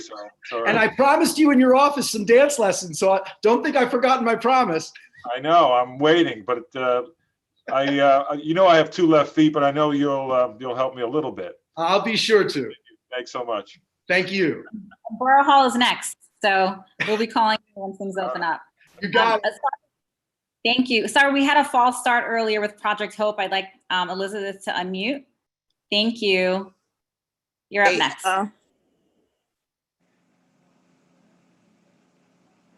Can't hear you. Thank you. Okay, thank you. Well, good evening, ladies and gentlemen. And my name is Elizabeth Ozo-Onyali. I'm from Project Hope Charities. We're in Jamaica, Queens. And I'm very excited to be here this evening. I know it's been a long day for you, and I won't take your time. But I just want to share quickly about Project Hope Charities. We've been working for 13 years in the low-income neighborhoods of Jamaica, Queens, and the surrounding towns, and we have actually worked with our council member, Ms. Adrienne Adams, and sorry, I'm just gonna lift this up a little bit so I can read it. So Project Hope Charities is a grassroots community-based organization, social change, and direct service agency. We work with the underserved, with the poor, the homeless, and we have 2 major services that we provide, hunger eradication poverty eradication, and also empowerment of the youth. I would like to share a quick story for you, what happened this last year, which was the beginning of the pandemic in Queens, in New York City, where when we found out what was going on, we had an emergency meeting about what to do.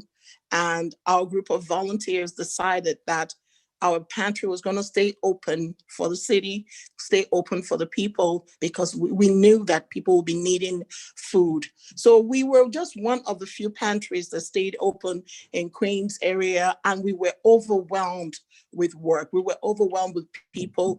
Our lines doubled in the few months following the close down. We worked closely with the Queens Borough President's office. We worked with Ms. Adrian to help the inbound, the elderly, those that were not able to come out. Our services doubled because we were overwhelmed with the demands that we were getting. We worked mostly with volunteers. So we had to rally more people to help us from the community to serve, because our lines went as long as we had over 500 at a time each time we opened the pantry. And we had to also get more vehicles, more vans to drop off food for those. We were getting calls from the city, from 311, asking us to take food to certain people. So it doubled all the things that we were doing. We were really stretched in terms of personnel, in terms of vans, in terms of drivers. We had to hire more drivers at the time, and we still have all of them working to help our community. What excites me about Project Hope is that all of us are volunteers, and we all come out and do what we have to do to make sure that our neighbors are well fed. I've heard about so many programs, and I'm so excited, and it really opened my eyes, but I realized that we really can't do much with a hungry stomach. We were feeding a lot of people, especially during the shutdown, and it enabled us to reach out to a lot of people too. So we're asking the Queens Borough Presidents and your panel to help us, because right now we need to hire more drivers and make them permanent, because the situation hasn't really changed, even though it's more organized now, because then it was really overwhelming. It was all over the place. But now we're better organized to help people, especially those who are homebound. The calls we're getting from the councilwoman's office, those to help, those who call her office, they call us. So we were open all the time throughout the pandemic. We're still open. So this grant will really help us to purchase the vans that we need, hire drivers and make them permanent, so that we can continue to work for the community. Thank you. Thank you very much. Thank you for everything you're doing. Are there any questions for Project Hope? Thanks for the impact you're making. Thank you. I'd like to now call our Mothers Initiative. If Charlene can unmute, please. Yes, this is Reverend Thorpe. For Miss Elizabeth, for Project Hope, how much are you asking for? The vans, there are 2 vans, would cost about $35,000 each if they're brand new vans. That would be about it. And then also our utilities are overwhelming because we're running 24/7. We need help with PPEs. We need to purchase more PPEs. And it's just wonderful that with all that we did, no one did contract the COVID from our food pantry. Well, we have a lot of people checked out. We're running the tests, but we haven't had any positive. So we've been very careful with, individuals and the way we handle food. So those are the basic needs that we have. Once we have the vans, because we do a lot of pickups, we're called United Way of New York, we're called by Food Bank, we're called by City Harvest. Sometimes their trucks come, so it's pretty overwhelming. So if we do have our own little vans to go pick up these things from different stores, supermarkets, they're calling us, even for clothing. Some stores close out, they call us, and we've been doing that all through the year, helping people, those who need clothing, those who need food, whatever resources we get, we share with the community. So our greatest need really would be the vans, to get the pickup vans, and also to get permanent staff, 2 drivers at least. That would ease the burden, because we had our volunteers using their own cars to go drop off food. Okay, can you please put your contact information in the chat? Sure. Thank you. Thank you. Thank you, Princess. All right, I think we're now ready for you. If you'd like to unmute from supporting our mothers, Charlene. Thank you. Hello, good evening. Greetings, Borough President Donovan Richards, Deputy City Council members, and Community Board chairs. My name is Charlene O'Benny, and I'm a proud breastfeeding NICU mom that resides in Jamaica, Queens. We have experienced this world pandemic in different capacities, but it has been especially difficult for me as a first-time mother. I gave birth to my daughter on March 10th, just before our community started our shutdown. In a hospital where my child was born, I had the luxury of being able to speak briefly to an IBCLC, internationally board certified lactation consultant. After being discharged from the hospital, I started to look for community resources for breastfeeding support. I learned about a program called Baby Cafe, but was surprised to find out that there was one operating in every borough except for Queens. Queens is often nicknamed the borough of families, but what about breastfeeding families? In a borough of 2.3 billion people, there is no weekly program to support us. You might ask, what is breastfeeding and why is it important? Breastfeeding is an act of giving human milk to an infant or child. The American Academy of Pediatrics recommends exclusive breastfeeding for the first 6 months of a baby's life, followed by breastfeeding in combination with the introduction of solid foods until at least 12 months of age. While breastfeeding is a natural process, it does not happen easily for every parent and child.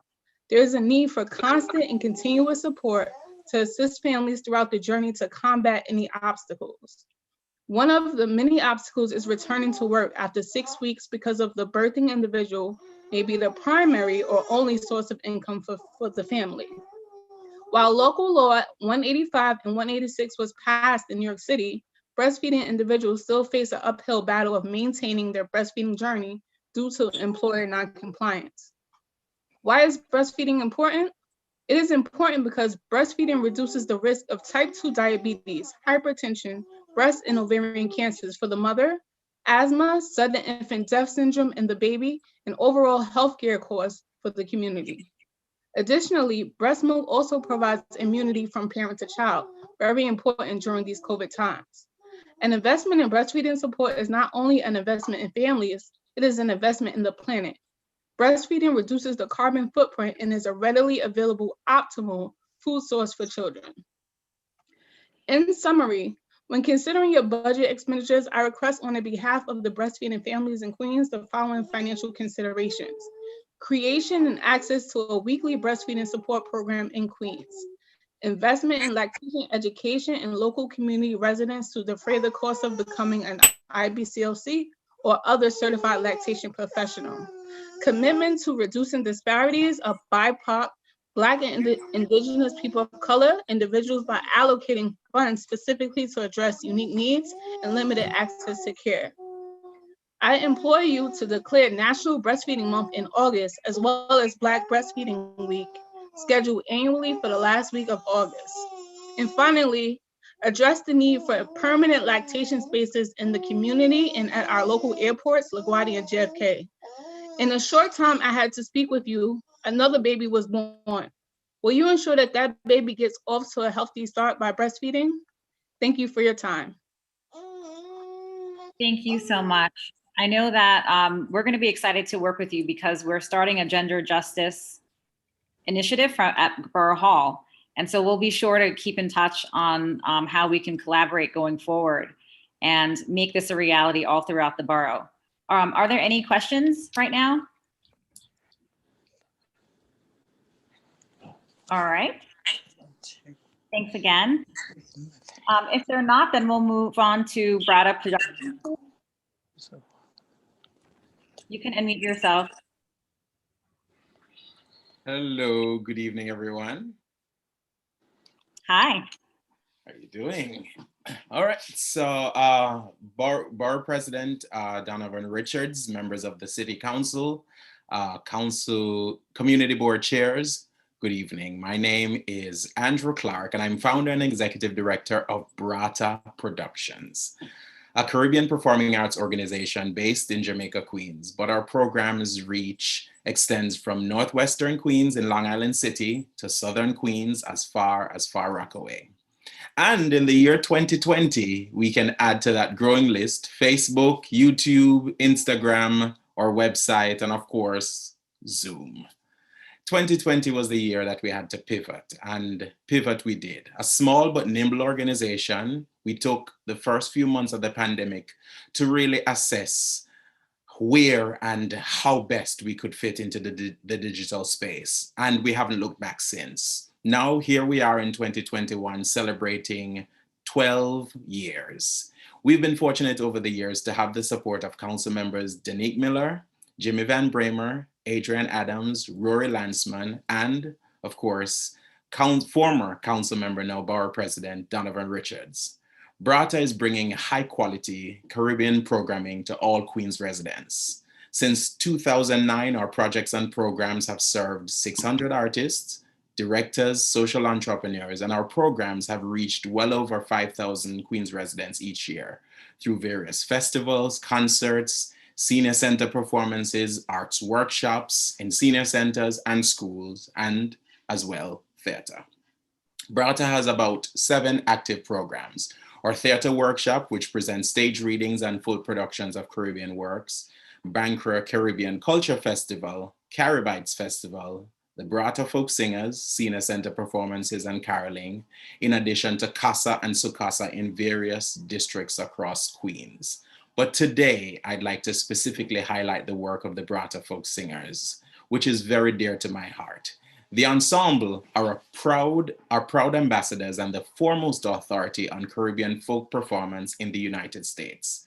The group has established itself among Caribbean nationals here in the diaspora for its unique and dynamic presentation of the region's folk music, combining inspired choral arrangements with drama, intricate choreography, design elements, and eye-catching costume. The result is a theatrical presentation best described as choral theater. There hasn't been a time more than now that artists need our support. Their very livelihood has been curtailed because of the pandemic. And as an organization, we have committed to continuing to pay our artists at or close to the level of pre-COVID performance rates because they too must live. We have always been champions of the idea that performers deserve to be compensated for their time and effort. And now more than ever, that is true. We simply can't expect our artists to be waiting in the wings. Once there's a path to reopening, we have to sustain them through the shutdown. I'm therefore appealing for your support for members of the Caribbean performing arts sector here in Queens, who are part of the very fabric of the tapestry that is Queens. And just to give you an idea of the work that we've spent some time, we've been doing during the pandemic, I just want to do a quick screen share. Mr. Clark, I'm familiar with your work because I've seen some of your virtual performances. I think you. Oh, you have? Fantastic. Yes. And you kept things lively during the holidays, even though we had to celebrate from home.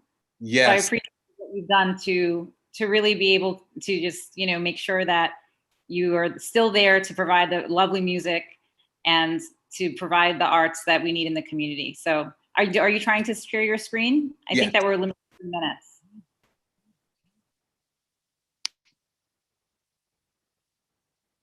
If you can maybe play half of it, just so we can keep to the.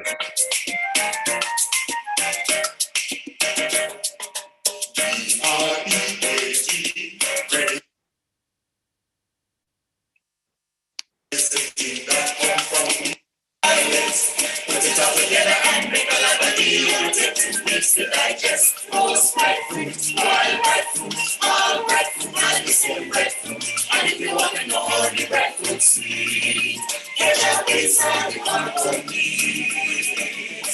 And when you catch it with the salt krill and the saltfish and the coconut oil, and when you rock that and lick your big finger, you love the wonder how the red fruit sweet. You love the sweet. You know feel wonder how the breadfruit sweet. It's sweet. It's sweet. It's sweet. Amazing how you've been able to pivot. Feel free to share your YouTube links in the chat so others can hear more. Will do. Are there any questions for Mr. Clark?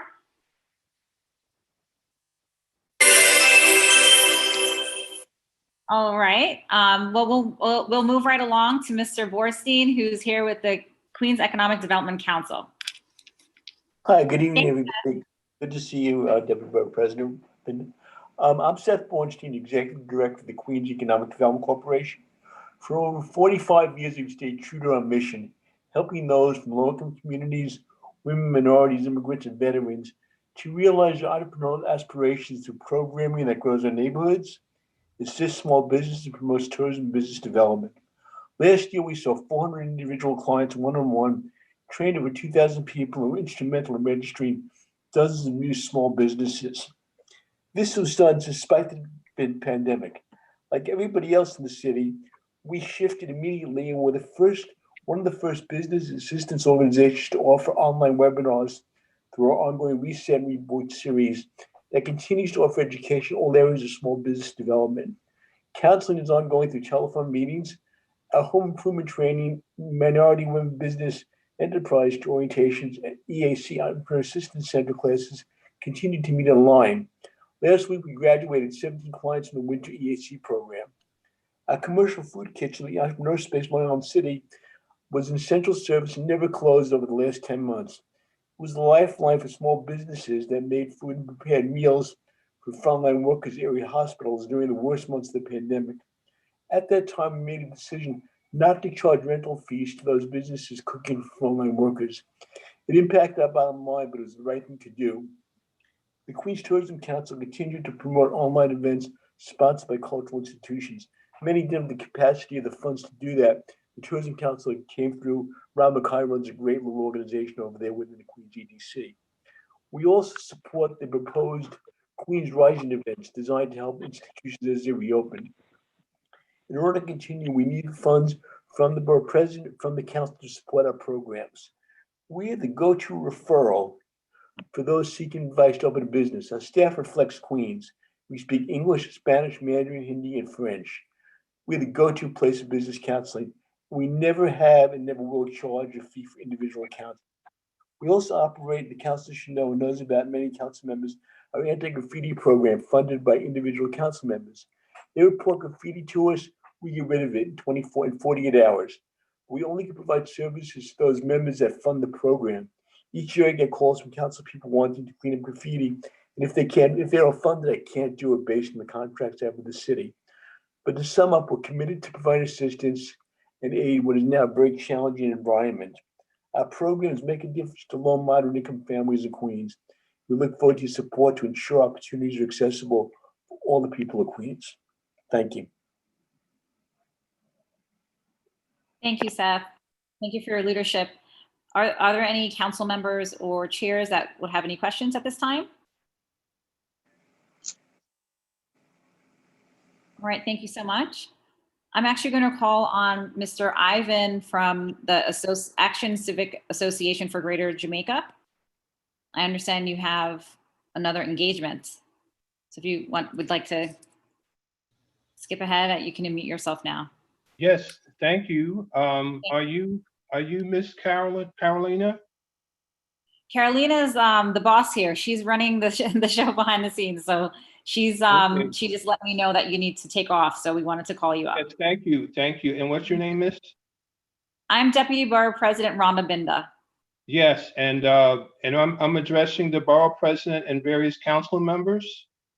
Correct. And some of the community board chairs and district managers are here as well. Okay, thank you. I will begin right now.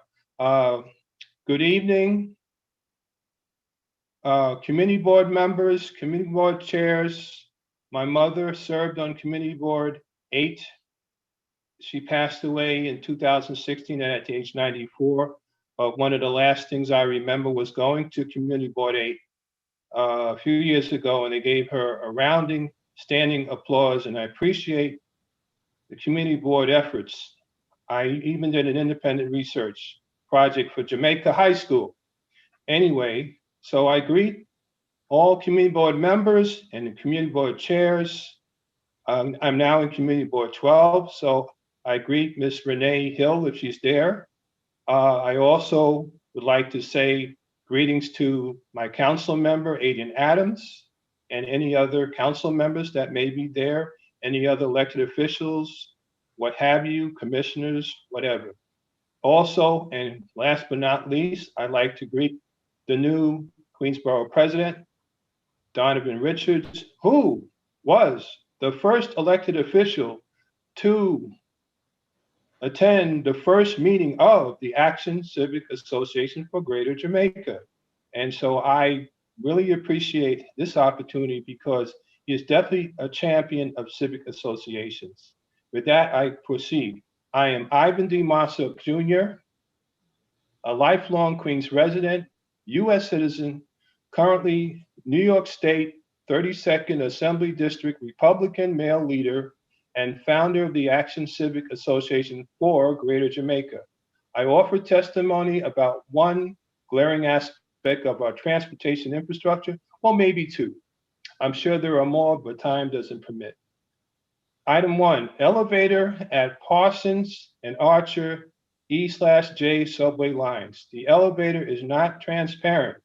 In fact, it feels like a coffin when you ride it. In comparison to subway elevators on the same train line at Kew Gardens and Forest Hills, for example.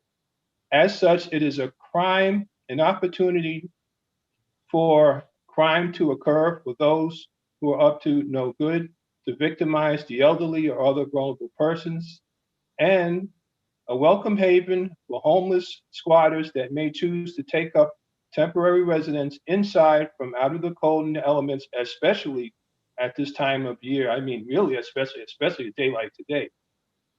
2, poor design of MTA buses with steps toward the back of the bus. Now, I am a lifelong MTA user. As a lifelong frequent user of MTA trains, buses, and the Long Island Railroad, and having lived in various parts of Queens, including A, raised in Fresh Meadows, 107 Precinct area, B, moved to downtown Flushing on Maple Avenue near Main Street, College Point Boulevard. C, moved to Briarwood, Queens on 84th Drive near Main Street and Grand Central Parkway and Queensborough Hall, by the way. Back to Fresh Meadows, D, eventually to North Elmhurst near the Queens Center Mall and Queens Boulevard, Junction Boulevard. Moved to Corona, Queens near Northern Boulevard and Junction Boulevard. G, moved to South Elmhurst on Ankner Avenue, a block away from the old Elmhurst gas tanks, which became Elmhurst Park with the Vietnam Veterans Memorial. Yay! And H, finally, Rochdale Village, where I am now, where I frequently ride the Long Island Railroad, Far Rockaway, Long Beach lines, but not today, and the Q85, Q111, Q113 buses. So all my life, I have ridden buses, trains, and Long Island Railroad. Just a moment. I am particularly, therefore, sensitive and cognizant of the good, the bad, and the ugly of the MTA system. The design of the typical MTA bus, the ones that typically have this stairway, because not all of them do, but a lot do, is a special pet peeve in that the steps that lead to the back of the bus usually create, and I imagine, unintended bottleneck during school and or work rush hours. For some reason, many, if not most people, just don't want to navigate or climb those steps and leave them for the next person like me to work my way through the maddening throng to the upper class seats, I call them sarcastically. I often think to myself that the person or committee that designed these stair-step buses, now hyperbole coming, don't get me wrong, should be shot, let's say with a forceful water gun, okay?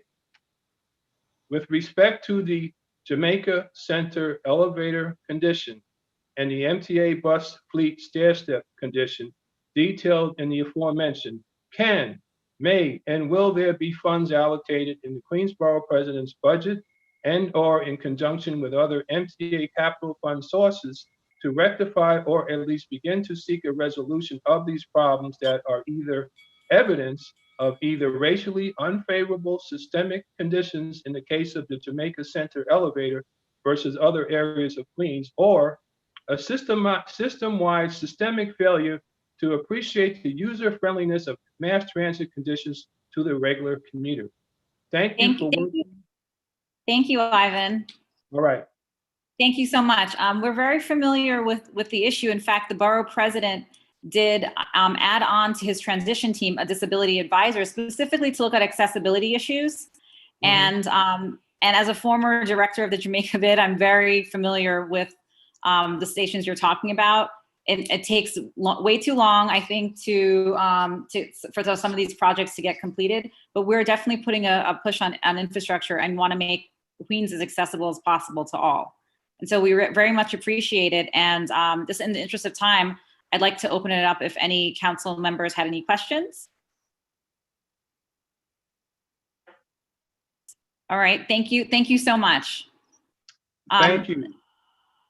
Thank you. And thank you to your mother for her service. I'm on Community Board 8. I live in the. Wonderful. Yes, I grew up following her around, and I actually interviewed every single member when I did a research paper for Jamaica High School.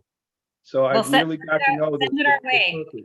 Yes. Send it our way. We'd love to see that. So thank you, Mr. Clay. I know you've been waiting patiently as well. I love your background, wherever you're dialing in from. Okay. Good evening. Good evening. Thank you for the opportunity to speak to you this evening. Good evening to the council members and the planning board members and directors who are tuning in. And of course, congratulations to our new borough president, Donovan Richards. Black Spectrum Theater is now in its 50th year of operation and remains as the oldest and only professional African-American theater company in Queens, with over 450 theater productions produced and over 25 award-winning films on issues affecting urban teens throughout the city. The theater has managed to make its mark and its ability to reach audiences up to 20,000 per year. Our flagship programs include our ECAP program, Entertainment Careers After School program, now in its 6th year, that before the pandemic was able to reach 300 middle schoolers each day, 5 days a week. Our St. Albans Jazz Festival, now in its 18th year, is presented in conjunction with the Black Family Day on the 3rd Saturday of July every year. Our Holiday Winter Festival, which is in its 2nd year of operation, and our mobile theater that provides, besides bringing theater to underserved communities, also assists community organizations, community-based organizations in producing their own outdoor events. Since COVID, our programming has been reduced by 60%, and we've had to lay off several staff members and am I still there? Okay.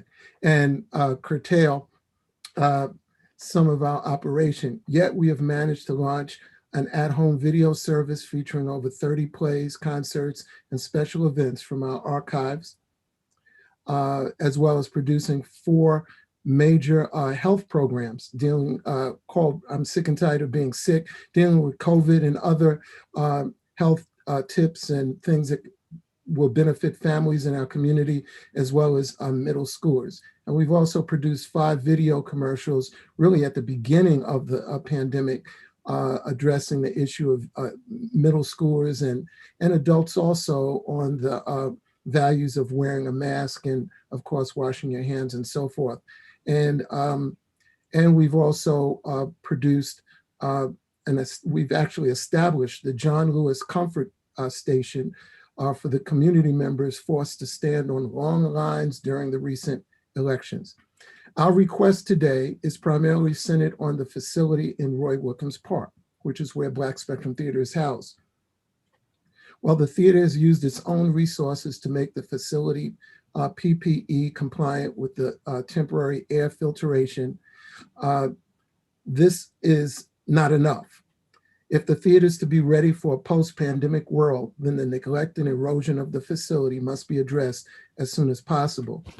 We are requesting $5 million in capital funding to address extremely pressing issues in our facility that have been neglected for far too long. Those issues include the air conditioning, heating, wall decay, and infrastructure issues in the facility, and the need for landscaping do-over on the Great Lawn at the entrance to the theater to help us prepare for more outdoor activities. And finally, we're requesting $50,000 in expense funding to help us present up to 10 Healing the Spirit pop-up concerts throughout the Southeast Queens community in the coming months to address the severe depression and isolation our community is facing now and will be facing as a result of the pandemic. Black Spectrum Theater feels is that it is in a unique position to use its extended family of artists and performers to help make such an event a positive experience to uplift our community. Thank you very much. Are there any questions? Was the buzzer a get off the island or? That was Carl. Thank you. And I know that we're looking at Wi-Fi options, especially for Wilkins Park. So we'll definitely keep you in the loop on that. All right. Well, the capital funds and the expense funds are something that we can use to improve our quality of operation. So. Well, thank you. Thank you for everything. Okay. So we're moving now on to King Manor Association. If you'd like to unmute yourself. Thank you. Did my video come on? Yes. Good. I was practicing my Spanish flashcards while I was waiting. It's good to see everybody. A lot of my friends and colleagues that I work with are on here. And thank you so much to the community board members and the elected officials for hosting this. I know it's getting kind of late in the evening, so I'm sure you've had a long day hearing about everything. But as you know, King Manor is one of the oldest and longest running museums in New York City, and certainly one of the longest running museums in Queens. And you may not know that a few years ago we changed our mission. So our mission is to interpret Founding Father Rufus King's political legacy and anti-slavery history to teach critical thinking for a healthier democracy. Located in the King family's historic circa 1805 home in the middle of Rufus King Park, Queen residents and local workers regularly call our museum an oasis in the urban bustle of downtown Jamaica. We are proud to serve a primarily minority and recent immigrant community, but we're located in a chronically underserved neighborhood that still suffers from ramifications of decades of poverty. And while Jamaica is a target area in the city's cultural plan, we're still really impacted by the unequal development of the neighborhood. So even as demands for our services at King Manor increase, funding seems to be less and less available, and more people need what we have to offer. We offer in pre-COVID times a wide variety of hands-on, really engaging programs for students ranging from kindergarten all the way to postgraduate. We've worked with detention center students, English language learners, and all of our programs are really flexible and designed to meet the needs of the curriculum that the students are teaching or being taught at the time. And it's been difficult for us to translate these into the online learning environment because we know that teachers are already overwhelmed with the plethora of options available for them to use, and translating their normal lesson plans into digital learning is difficult as well. So recently we've finally been able to launch. We spent a long time developing with a lot of sensitivity these gamified versions of our school tours that really focus on critical thinking and try to replicate that interactive and kind of multi-sensory experience of going to the museum online. And we decided to use gamification not only for the capabilities that it has to promote critical thinking by allowing the user to make their own choices and see themselves as part of history and see the fact that history isn't just stuff that already happened or was predestined. It's the decisions that we make every day that create the history, because we're creating the record for the future that will become the past that we study. So really empowering people to be and empowered learners in their own lives is the crux of what we do. So it took us a while to develop those resources, and we're really, really proud of them.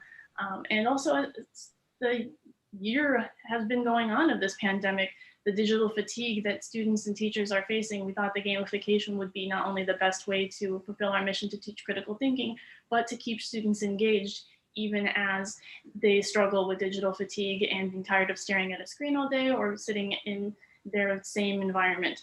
So that's one of the things that we've done, as well as in warmer days. We partnered with a lot of our community friends to do pop-up PPE giveaways, food giveaways, and small business and organization fairs so that people could know about the resources that are available. We're really interested in leveraging our location in that centerpiece park of downtown Jamaica that's really heavily used, and improve the perception that we have that all we do is historical tours. Even if you went to the museum 2 months ago, what you'll see today looks different. We are constantly reevaluating what we do. We've launched a strategic plan based on community input.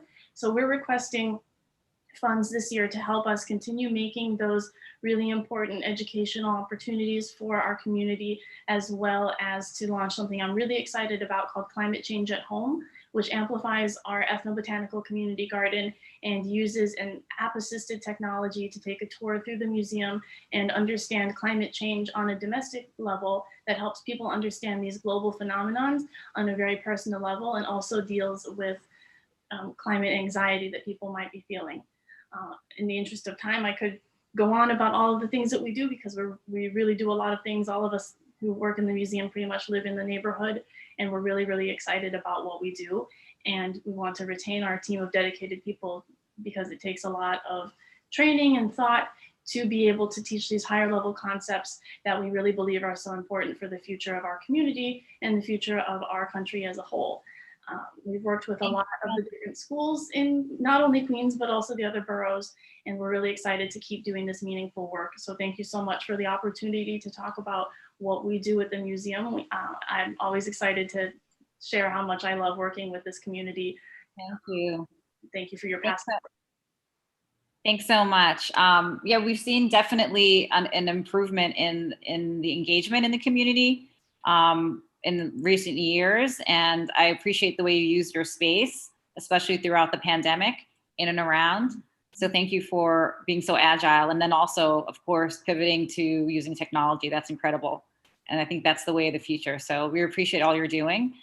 We want to open it up for questions if there are any for King Manor. All right, thank you so much. Appreciate it. Next, we'll go to Danica. If you want to unmute, Reading Partners, thank you. Good evening, everyone. My name is Danica Stewart, and I'm the Development Manager for Reading Partners, a literacy nonprofit that provides low-income struggling students with one-on-one tutoring. I'm honored to speak to you about an organization that I believe in wholeheartedly and which has continued to support students in the midst of COVID-19.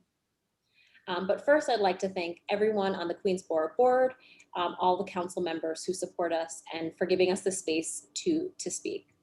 Reading Partners currently serves in 4 Queens schools, PS 33, 40Q, 48, and 160. Students living in poverty are at the highest risk of learning loss. A June 2020 report from McKinsey & Company anticipates that most students will lose an average of 7 months of learning due to COVID-19. This disruption in learning exacerbated existing achievement gaps by 15 to 20% and have lifelong effects on our students' educational opportunities, their income, and health. In each school with which we partner, Reading Partners recruits and trains community volunteers to serve kindergarten through 4th grade students and who are anywhere from 1 month to 2.5 years behind in their reading proficiency. Reading Partners is continuing to provide powerful one-on-one literacy instruction to students through online tutoring and literacy resources.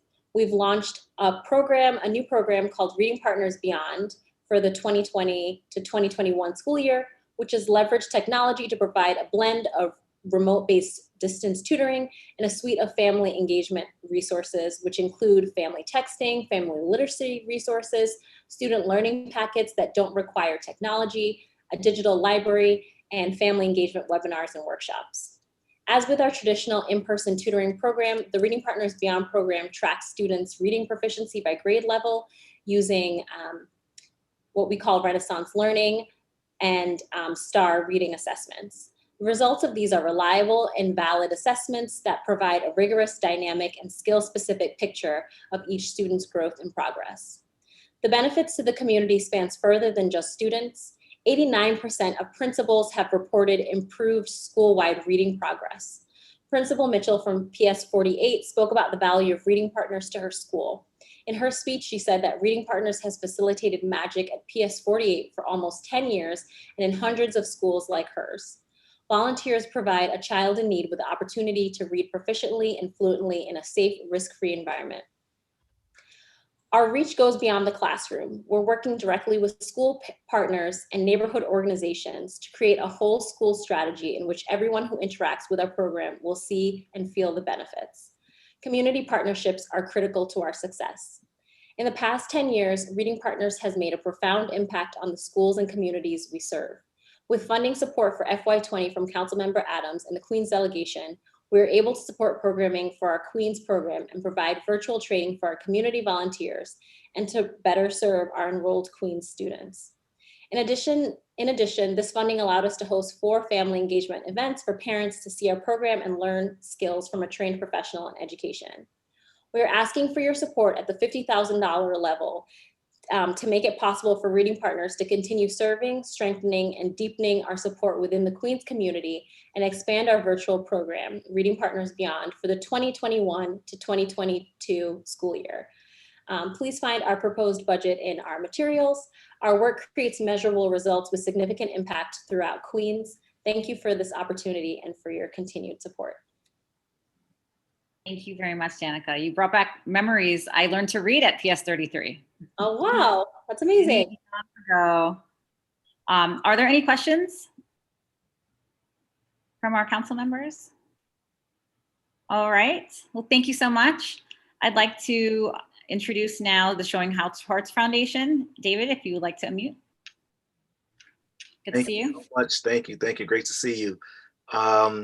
Good evening, everybody. Good evening to the Borough President, Deputy Borough President's office, local elected officials, and community board leaders. My name is David Tanis. I am the Executive Director of the Showing Hearts Foundation, based here in Southeast Queens. We are an organization that's mission to educate, empower, and uplift underserved communities through organizational support, as well as youth economic development. So we have 2 arms. On the organizational support arm, our organization hosts a platform, a co-working community in which nonprofit leaders share resources, share support, share experiences to ultimately make lasting impacts within the community. With the support of our local elected officials, we have hosted several capacity building events here in Southeast Queens to support our local nonprofits. On the youth economic development side, equally as important, we have a program in which we call Youthpreneur and our Youthpreneur Summit.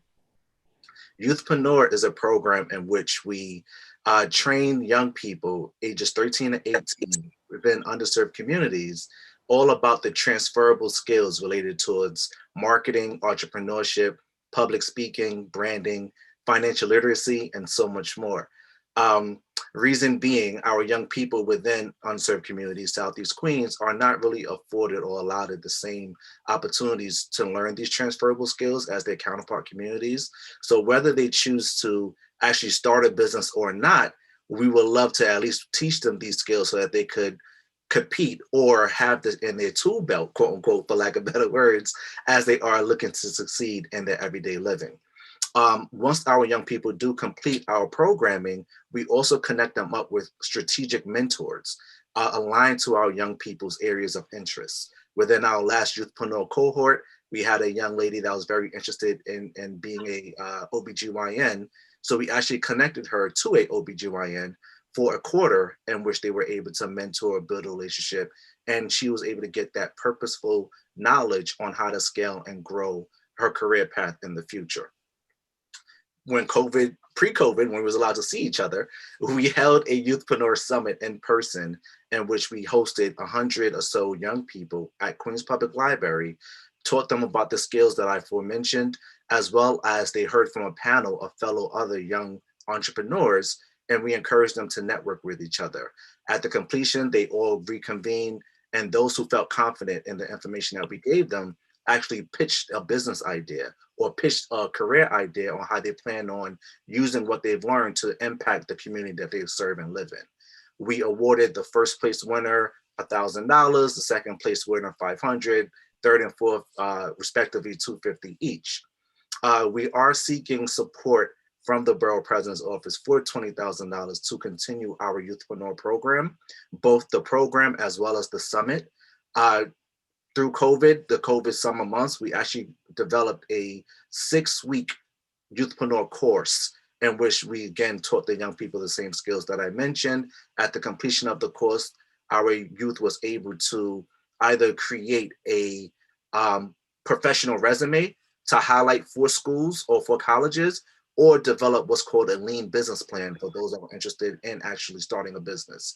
Our process is once a young person completes our course, they would then move to connect with a mentor for a quarter with the hopes to ultimately connect them to a local economic development corporation or something of the sort to continue to nurture our young people within Southeast Queens and their development. So once again, my name is David Tanis from the Sean Hart's Foundation, and we really look forward and we hope that we could partner with the office moving forward. Thank you. Thank you for helping build our entrepreneurship ecosystem here in Queens. Do we have any questions from our council members or chairs? All right, thank you so much, David. Appreciate it. Yeah. Next, I'd like to call on Christina Serrano. I see that you are representing yourself today. If you'd like to unmute. Okay, we're unmuted. Good evening, and thank you for allowing us to speak. We weren't even sure if this was going to ever happen this year because of everything that's been happening with COVID. So I'm just going to briefly read from a letter that we composed, my daughter and I. My name, by the way, is Gina Serrano, and this is my daughter, Christina Serrano. Hi. So for the past 2.5 years, my daughter and I have been trying to find a way to have Maurice Fitzgerald Park, located on 106th Street and Atlantic Avenue, reconstructed. We began to connect with people who pointed us in the right direction. And thanks to Councilwoman Adrienne Adams, $850,000 has been allocated, but more is needed to reach our goal. It's been over 20 years since the Blake Playground has been redone. Other parks in my neighborhood have been modernized in a way that the children are more engaged. New playgrounds breathe new life into communities, and they inspire kids to come outside and play. Every community deserves a beautiful playground. Our children's health is improved because of it. I've spoken to many parents who share our sentiments of disappointment in the playground equipment. The park has one slide for the little kids and one for the bigger ones. The park doesn't offer monkey bars or swings for big kids. What the park does have is a lot of space and potential. It was underwhelming in the grand opening 20 years ago because we were there. Families are less inclined to bring their kids to the Maurice Fitzgerald Playground. The South Queens Boys and Girls Club used to take their kids there during the summer school months, and they don't anymore. Instead, they'd rather walk 20 blocks with dozens of kids instead of 4 blocks away to this one. At a time where screens dominate our children's attention, parks are more important than ever. I hope you consider this project. Thank you for your time. I hope you all stay healthy and safe. Again, good night and thank you. Thank you very much. I know that the Borough President and our office is really advocating and fighting hard to make sure that we get our fair share for our parks in Queens. And so we appreciate you highlighting this and working with Councilmember Adams on this. Thank you so much. Thank you. Next, we have a Life Camp. I'm not sure if Erica Ford is on or a representative.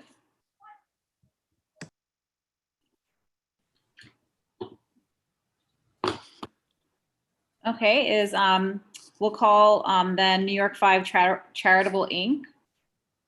Is Mr. Ahmed Shakir on? All right. Youth Referral and Placement Unit. Mr. Harry Maharaj.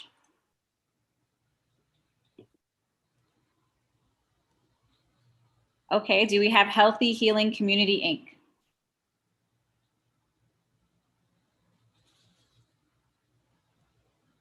Okay, I think we can skip ahead now.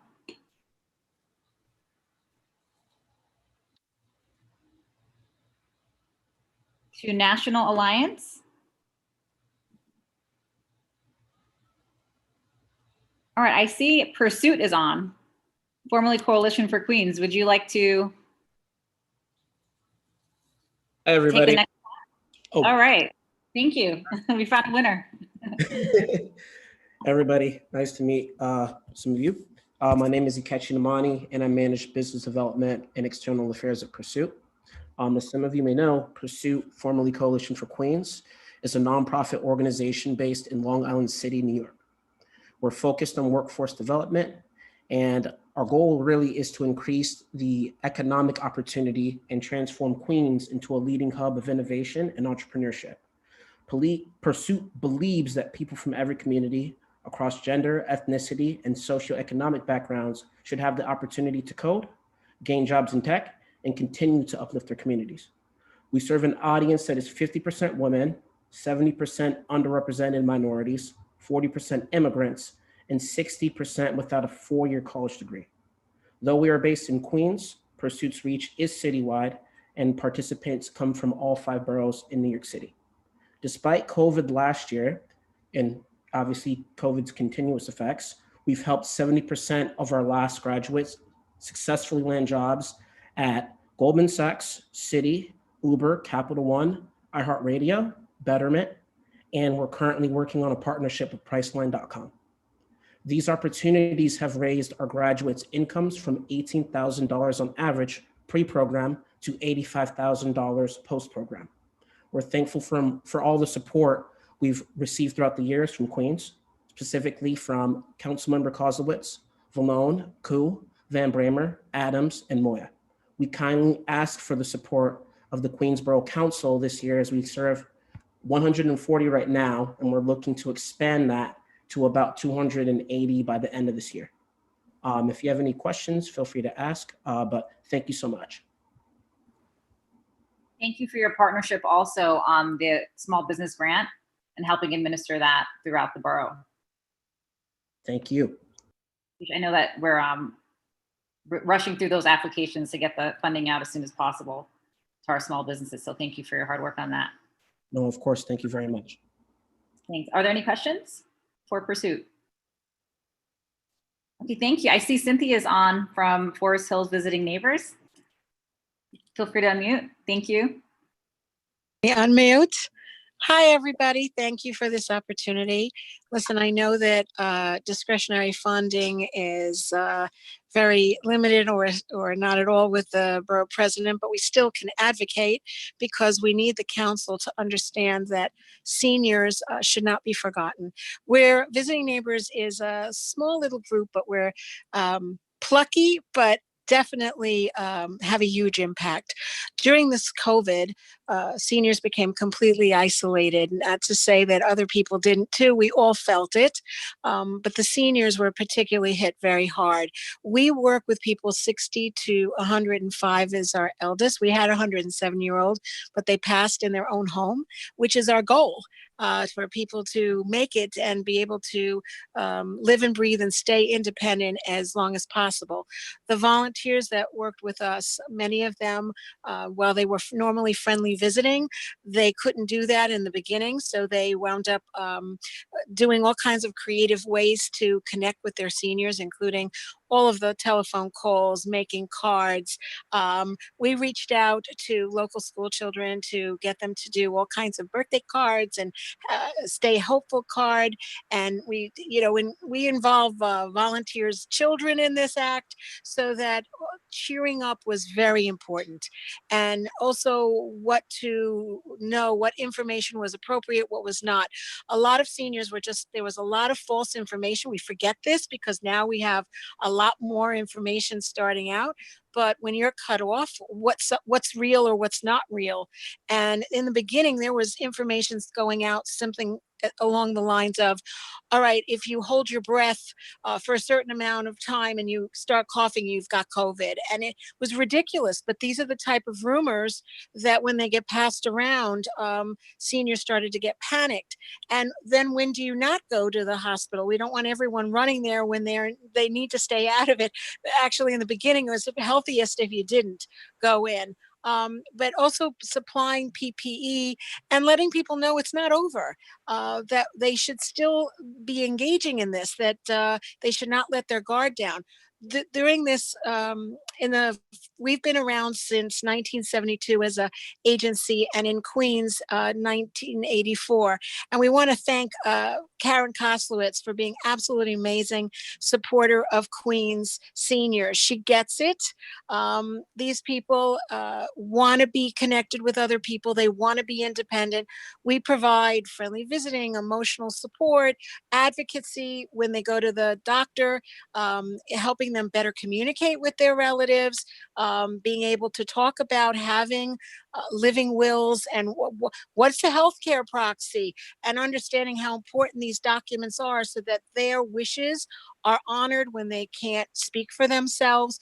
And most of our people, 80%, do not have family to turn to. We're it. The volunteers become extended family. In fact, after a while, people forget they're volunteers. They're just sort of, this is my friend. And volunteers went in with plastic gear that they made themselves. We had one very entrepreneurial volunteer, young man, who made us shields to give out to seniors. But the idea is basically to let people know they're not forgotten and to be remembered, and including birthdays. When a person has a birthday, to remember them. We all want to grow old in our own homes. We all want to be part of our community, and our seniors certainly do, and they're very prideful. So we're asking, please advocate for programs like ours for the seniors. We work predominantly with the oldest old, which technical definition is 85 plus. Our average age of client is 89, and 10 years ago it was 79. So there's a trend here. We're getting older, and we would like to not be cut off because we are older, and be able to have a friend and connect and give back. A lot of our seniors wanted to do something. So we had seniors calling other seniors that were a little lonely and depressed, doing that during this time. But like the little engine that could, we stuck it out in spite of everything, and we do a lot with a little, and we're still here. And that's what we tell our seniors: you're still here, and with good luck, we'll all be still here in 2022. Thank you. Thank you so much. We're so indebted to our seniors. They've built this beautiful borough and city that we're enjoying now, and I appreciate all the work that you're doing, and we look forward to partnering with you. Thank you so much. Thank you. Are there questions for Cynthia? Okay, if not, we'll move on to the Center for the Women of New York, if Victoria would like to unmute.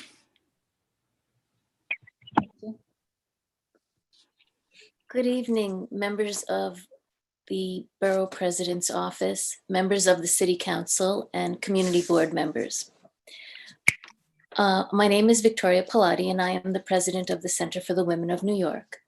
The Center's mission is to advocate for women's rights and full equality while empowering women to reach their full potential by providing the skills, information, and support they need to address economic, emotional, and legal challenges. For over 34 years, the Center has supported women in New York City and surrounding areas by providing direct services and educational programs at no cost. Since the passing of our founder, Ann Jawin, at the end of 2019, our board of directors and team of dedicated volunteers and dedicated staff have devoted countless hours to continuing Ann's incredible work and ensuring that her legacy lives on. Through our efforts, we have launched a number of services and programs to help improve the lives of women, as well as their children and families. The past year has been challenging for all of us, but throughout the COVID-19 pandemic, CWNY remains unwavering in our commitment to serving the women of New York City and beyond. Our dedicated team of volunteers work tirelessly to transform our services to fit a remote world, as well as creating a wide range of webinars, virtual events, and podcasts. Our current services include ESL classes, which are taught by a certified ESL instructor held via phone or video conference. Monthly virtual financial literacy classes, which are currently focused on addressing tax filing related issues, and 2 phone support groups. So you're done, you don't have to say anything at the end or anything? 1 for caregivers and 1 for women in crisis. So I can very much relate to our previous speaker. It has been so rewarding helping the caregivers who help the seniors. And they come with other problems. We're helping one caregiver who is neglecting her progressing Parkinson's disease. We have another caregiver who's still in the shock of having gone through domestic violence and has to deal with meeting her ex-husband every time they have to share the children with joint custody. So the services we provide have expanding effect, not just to caregivers, but to other issues. Our support groups are facilitated by licensed social workers and are currently offered 2 days a week. One day with a bilingual Spanish and the other with an English-speaking social worker. In addition to our support group, we offer one-on-one services such as support sessions, again with a bilingual social worker, for women in crisis, as well as individual legal support where women can receive legal, procedural, and referral information from an attorney free of charge. Lastly, in partnership with a certified fitness instructor, we offer Zumba and cardio classes live streamed 4 times weekly. All of these services remain free of charge. Aside from the aforementioned services, we also hold monthly seminars and workshops intended to educate women on pressing issues that affect their lives. Since the start of the pandemic, we have hosted 13 webinars covering topics such as health and wellness during quarantine, parenting during a pandemic, intimate partner violence and stalking awareness, art therapy, and small business and career resources, to name a few. CWNY takes pride in showcasing a wide array of guest speakers who are experts in their fields, and we have been fortunate to have such talented individuals volunteer their time to partner with us. The majority of our webinars and panel discussions have been recorded and can be found on our website for those who are unable to attend. And we had an inquiry from Florida. A non-for-profit in Florida is used during Domestic Violence Awareness Month, used our webinar and our PowerPoint to train their staff. So that was a big high for us. And all the work that goes into recording, editing, you know what I'm talking about, editing the PowerPoints, getting the panelists together at the same time to have a practice session. It was all worth it because they deemed it such a high quality that they trained their staff with our educational materials. Well, it sounds like you're doing incredible work. And I mentioned this earlier, but I'm not sure if you were on, that the office is initiating a gender justice program. And we'd love to continue to partner with you and other organizations like yours. March is coming up soon. And so we have a number of activities we'd like to work together on with other organizations throughout the borough and city that are doing this type of who may I reach on that initiative? Anayeli on our staff is I have Anayeli's card. I know Anayeli. Okay, I will reach out to her. So if I may conclude, individuals and families across New York City are facing unprecedented challenges due to the pandemic, and this is especially true for women. We are doing quite a bit of research, and whenever there's an economic crisis, women are directly affected through domestic violence increases and also through trafficking.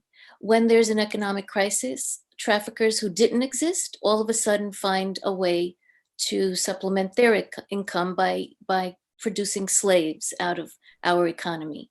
So we are very passionate about combating domestic violence, intervening with trafficking, and providing the resources to educate the public so these situations don't happen.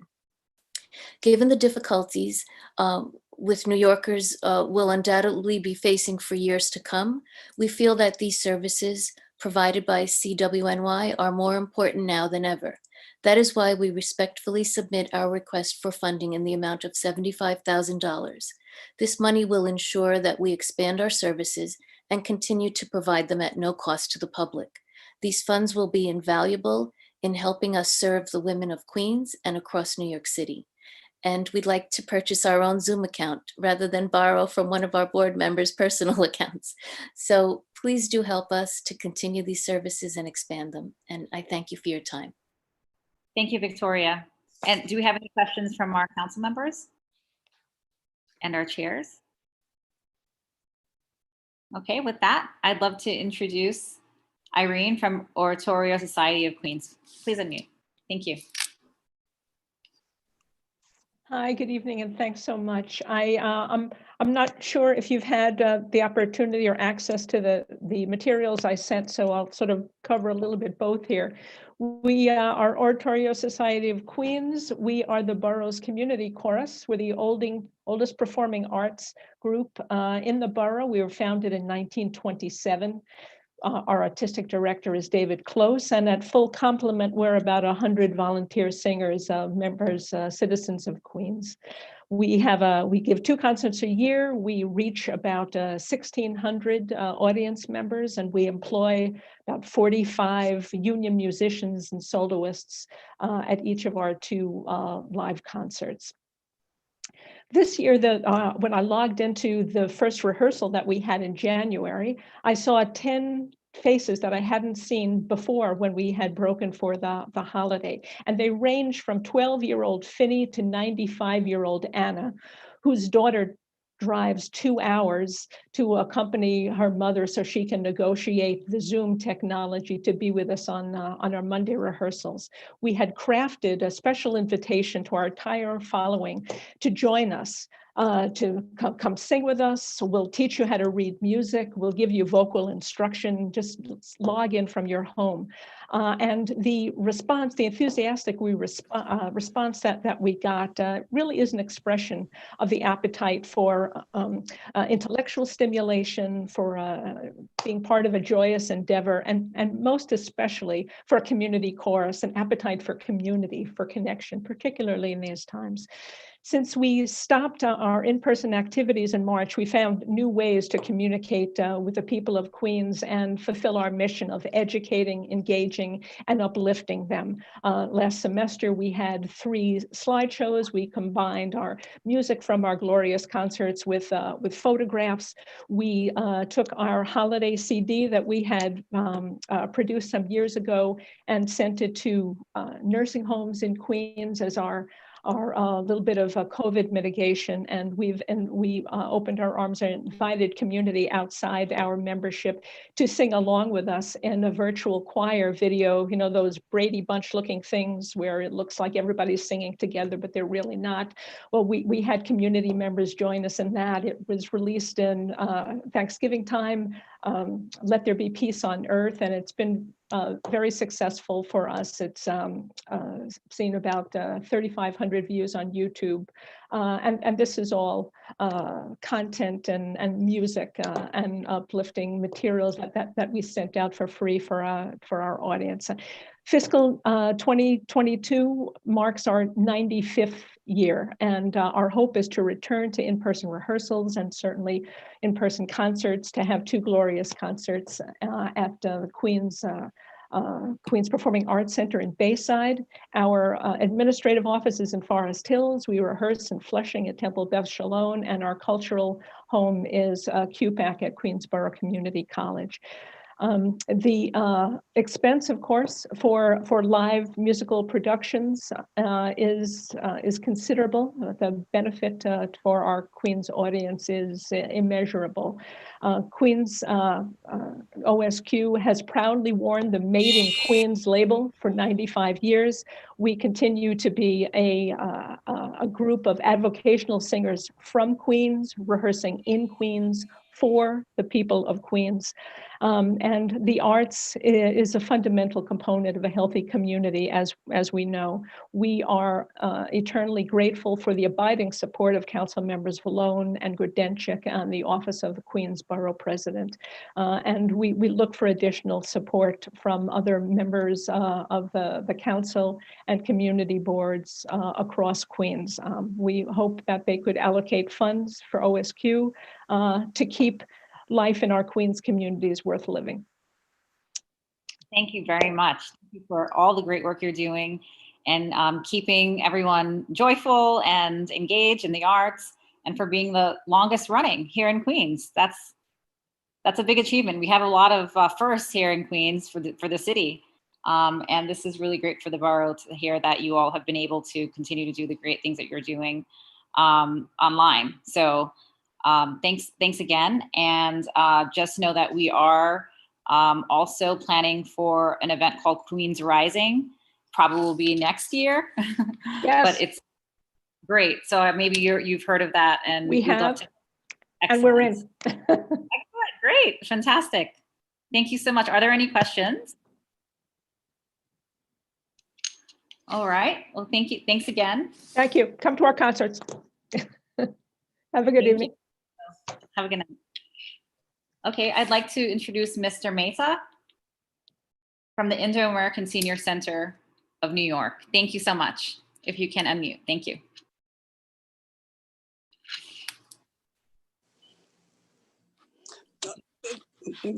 Good evening, New York City Council members, members of the Queens Borough President's Office, as well as the chairman of the community boards.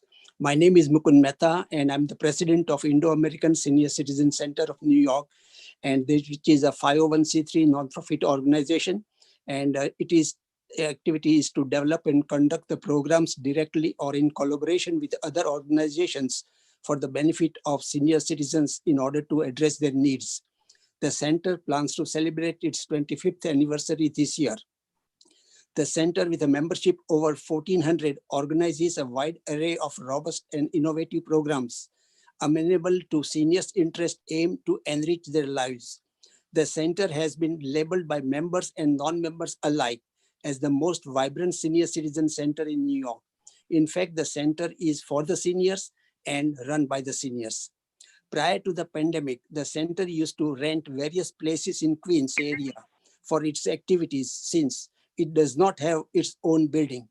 Large meetings were held at Gujarati Samaj Hall in Fresh Meadows, Queens, with a capacity of 700, and cultural programs were organized at the Hindu Community Auditorium in Flushing, Queens. Prior to the pandemic, the center organized 2 programs each month for seniors throughout the year. The objective of frequent meetings is to provide a platform to aging seniors, some of them are octogenarians like me, to meet and greet their peers and to avoid isolation at home. It is often said that inactivity and isolation at home often invite mental degeneration, leading to dementia, Alzheimer's, and depression. Since seniors were abuzz with a multitude of activities throughout the year at the center, they don't feel that they are old and feel themselves as young and engage in various voluntary activities. With the onset of pandemic, the center organizes on Zoom a weekly meeting every Thursday for 3.5 hours, providing varieties of educational, motivational, and informative programs, along with musical events on several Saturdays to keep seniors mentally and physically fit. The attendance at each of these meetings, Zoom meeting, range between 250 to 500 Zoom logins. That means that they attend in partners or with the couples. So the attendance equals to roughly 400 to 800 seniors at each of our Thursday and Saturday meetings. At each meeting, seniors are reminded to follow CDC guidelines, social distancing, hand washing, sanitizing, mask coverings to combat pandemic. The center recently organized a lecture on vaccines by a lady speaker having a licensed master social worker as well as Master of Public Health qualifications. She also presented a talk on aging brain and mind.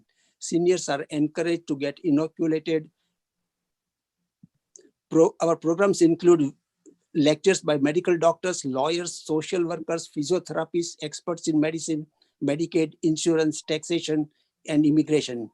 Prior to the pandemic, the center often organized musical evenings, conducted art and craft classes, arranged picnics and bus trips to various sightseeings for seniors and entertainment.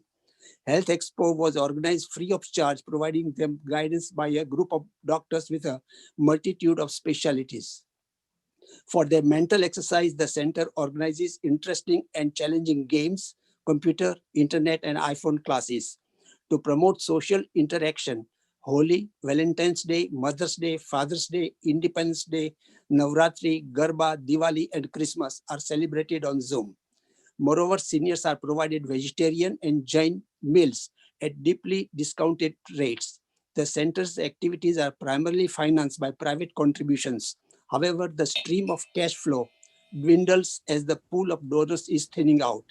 Once the pandemic is over, the center will resume all the pre-pandemic activities and events.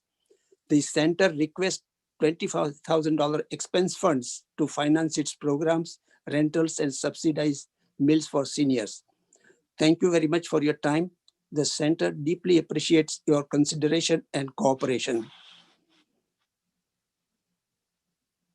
Thank you. If you have any questions. Are there any questions? Thank you so much, Mr. Mater, for the culturally competent services that you're providing this community, this growing community. Very much appreciated. Thank you for giving me the opportunity to present our situation. Okay, thank you so much. Have a good night. Good night. I'd like to now call on the Shalom Task Force. If Aviva would like to unmute. Now you're able to join us.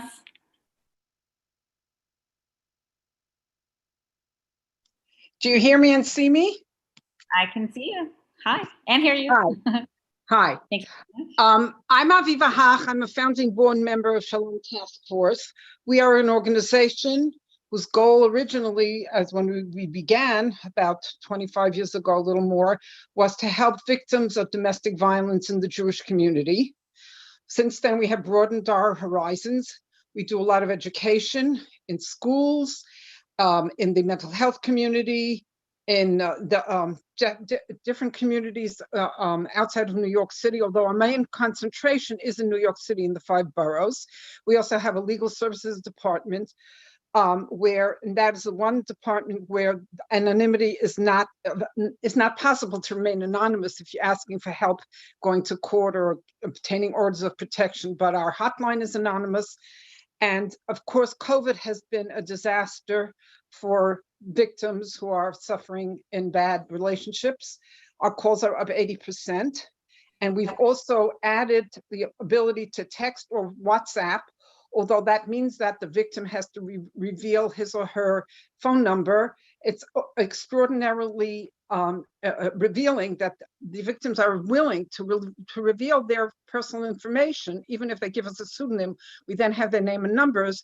But these textings, these communications, texting and WhatsApp have proven essential to many of the people contacting us, especially under the situations of quarantine where a victim is stuck at home, maybe with her abuser, can't even speak on the phone because it's dangerous, but through the silent method of texting, they are able to get assistance. We have been helped in the past by through the generosity of the Borough President's office, and we hope to achieve that again. We hope that you will look kindly on our request for funding. I can just tell you that one of the wonderful things that we have as a resource is the Family Justice Center. We do offer that to our clients, and we are very grateful to be able to offer it. And we're happy to cooperate with other Queens institutions. We've done training in hospitals. We've trained people within the Jewish community and outside, certainly helping with cultural competence and helping others understand the particular needs of our community. And we look forward to doing some more in the future, especially when we can meet each other. Any questions? Are there questions? Thank you. We know there's been an uptick, and we appreciate the work that you're doing to partner. We're glad we can help. Thank you so much. Okay, thank you. Bye-bye. Good night. Bye, good night. I believe that we have Fans for Kids. They were able to make it back on. So if you're ready. Thank you so much for squeezing us in when I'm sure you're really tired at this point. I wanted to say hello to, I think Elaine's on here from Councilmember Ku's office who supports us. So really great to see she's on here. Also spoke to Sally from Councilmember Holden's office recently too. So please tell her I said hello from us. But so FAM for Kids is we stand for Fitness and Nutrition for Kids. So we put we put an instructor in public elementary schools that teach fitness and nutrition curriculum throughout the entire academic year. So they'll teach 1 to 3 days per week, depending on the budget that we have for the program in that school. So we alternate fitness and nutrition. And then we also do we have structured recess. We have a family fitness day. We do parent workshops as well. And we also work with the bodegas around the school to promote healthy options.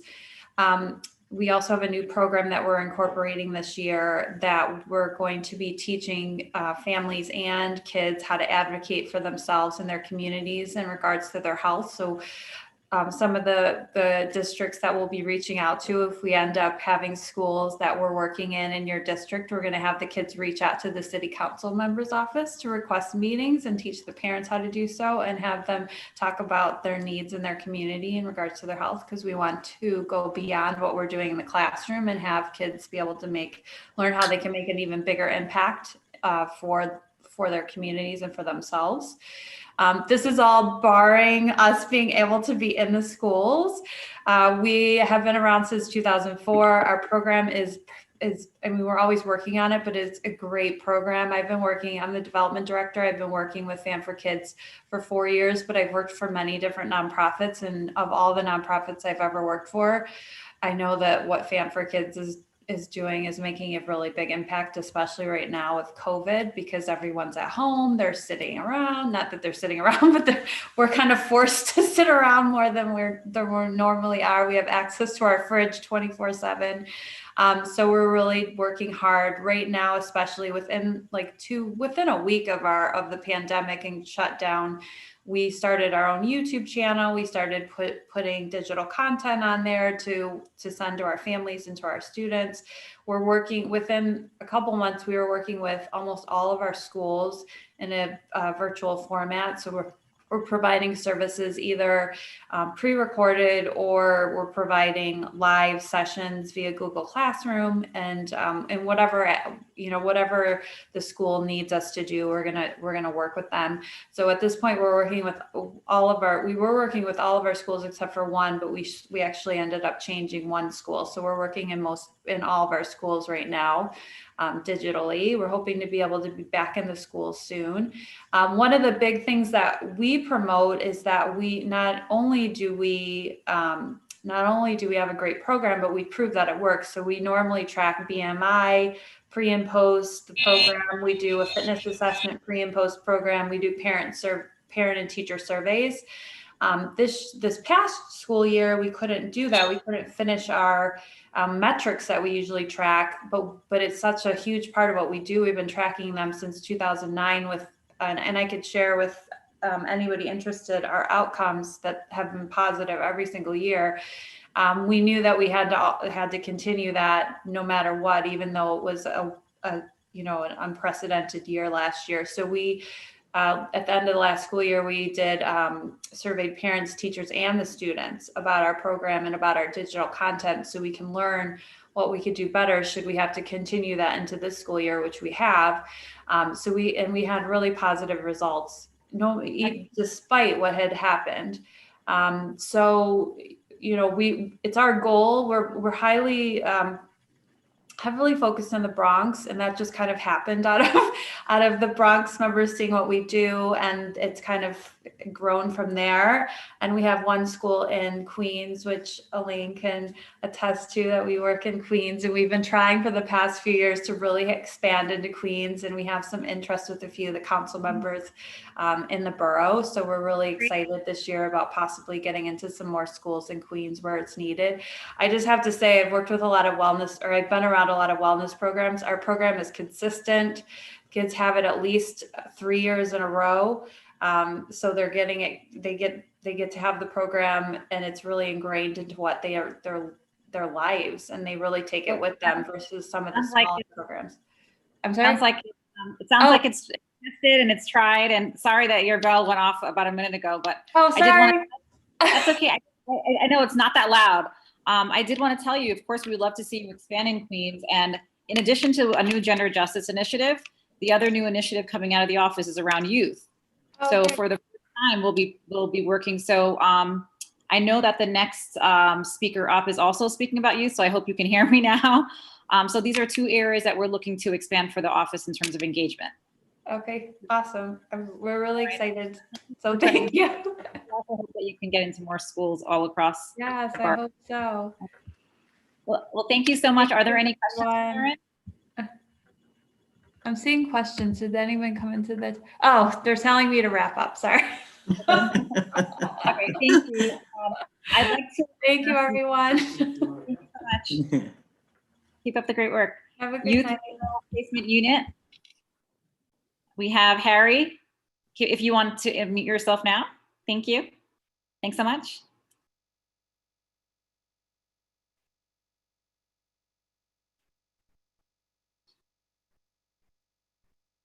Harry.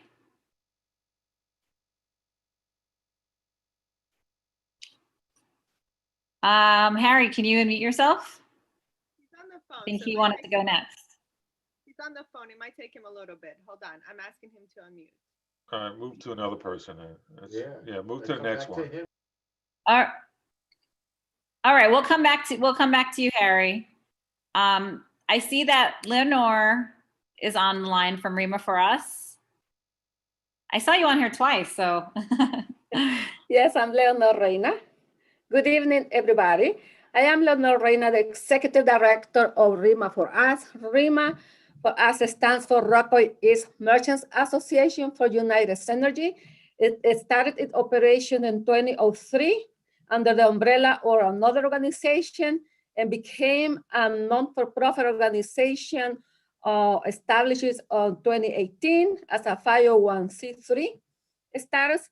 Now, REMA for Us is operating under the Neighborhood 360 grant from SBS. And the focus is on revitalizing and engaging our business and merchants and also property owners in maintaining the downtown Far Rockaway district very active and also promoting merchants development. Now, what we are doing, what we have done as a local organization is that we have been assisting our merchants in providing business retention. And this we have done it by providing different PPE supplies campaign, providing face masks, help them decrease their expenses in all the PPE supplies that they need to maintain according to the NYC COVID-19 guidelines. We also have provided thermometers, also gloves and other supplies just to help them keep active and open their services. Our merchants in the area have suffered a lot because of the close down of the businesses during the pandemic.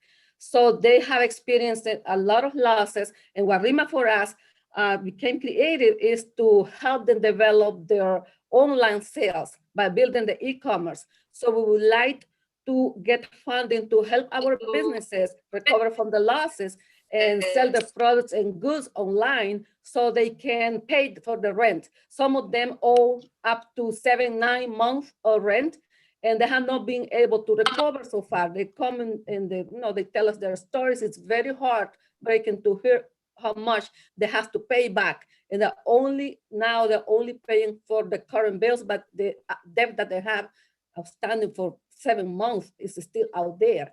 So what we want to do is to help them build this online e-commerce. Also, we want to promote the district marketing. We want to install banners, the street banners campaign.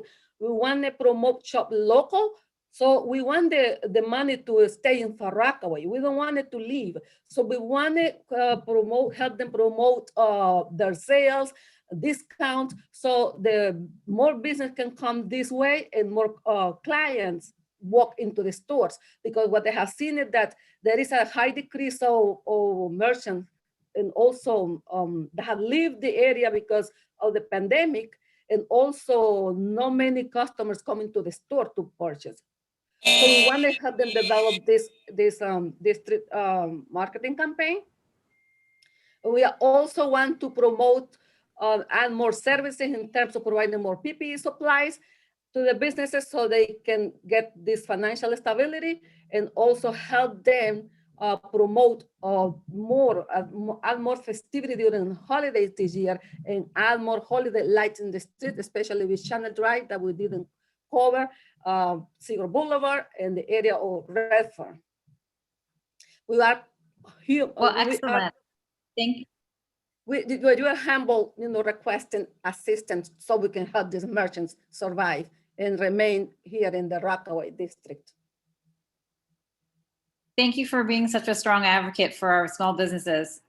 And everything you said is just amazing. It's incredible that you're also even helping them get online and becoming part of the digital economy. So thank you so much. And I know that the borough president will be visiting every single business district in the borough, especially in the Rockaways. So we'll make sure to connect with you there. And please encourage your businesses, if you can, to, if they're eligible, to apply for the small business grant, because that's, I think can bring some immediate relief, and it's a grant. So hopefully that can go to some good use to some of the businesses in your district as well. Are there any council members or board chairs with any questions? Thank you. Thank you so much. Keep up the incredible work. Thank you for the time. Thank you for the time you provide us. Appreciate you. Thanks. Thank you so much. I'd like to now call on Eileen from Mascot Town Hall. Hi, Eileen. You can unmute. Okay. Can you hear me now? Okay. Yes, thank you. Like the ad. Good evening, everyone. Thank you for your time today. Town Hall serves the 2-year-old to the 82-year-old through our toddler, after school, and senior programs. Our senior wellness classes for the body and mind includes chair yoga, tai chi, fine art classes. We are home to 2 pre-K for all classes, 7 toddler classes. We welcome, our facility welcomes the Kiwanis Club, the Lions Club during their community meetings and to celebrate holidays. Town Hall provides a safe, nurturing environment in 15 after-school sites that are located within the district offices of Councilman Holden, Van Brema, Drum, Moya, and Peter Koo. Between our Compass, Sonic, and fee-based programs, we were servicing 2,000 children daily before COVID. Even though our Sonic programs are all remote, we are getting a good number of students attending daily. We're offering tutorial programs, which has helped a number of our students with their assignments. I believe the relationship that our counselors have with the students have made that possible. Whenever our elementary schools are opened, we are there for the in-person students, and when they close up for a day or a week, we work remotely with the children. Hopefully with the vaccine, we will all be in person this next September. Last year, we were fortunate to receive funding from the Queens delegation and Speaker Corey Johnson. I hope that funding continues this fiscal year. For many of our English language learners, our program is the only help the children get to complete their homework assignments. These children should be able to go to school prepared, confident, and ready to learn. We have found through experience that children who attend after school at the elementary level continue when they reach junior high. Our programs give our youngsters physical and recreational activities so their adolescent energy can be channeled into positive creative forces. At IS 73, our attendance is over 95% with a wait list of over 100 students. Our programs at PS 58 and 229 feed 73. According to the Justice Policy Institute, the yearly cost to incarcerate a juvenile in New York costs approximately $266,000. The cost of a 10-month school year after-school program and a 10-hour per day summer camp costs approximately $3,600. After school gives the students a place where they can interact in sports, dance, art, drama, chess, music, something for everyone. An ounce of prevention is worth a pound of cure.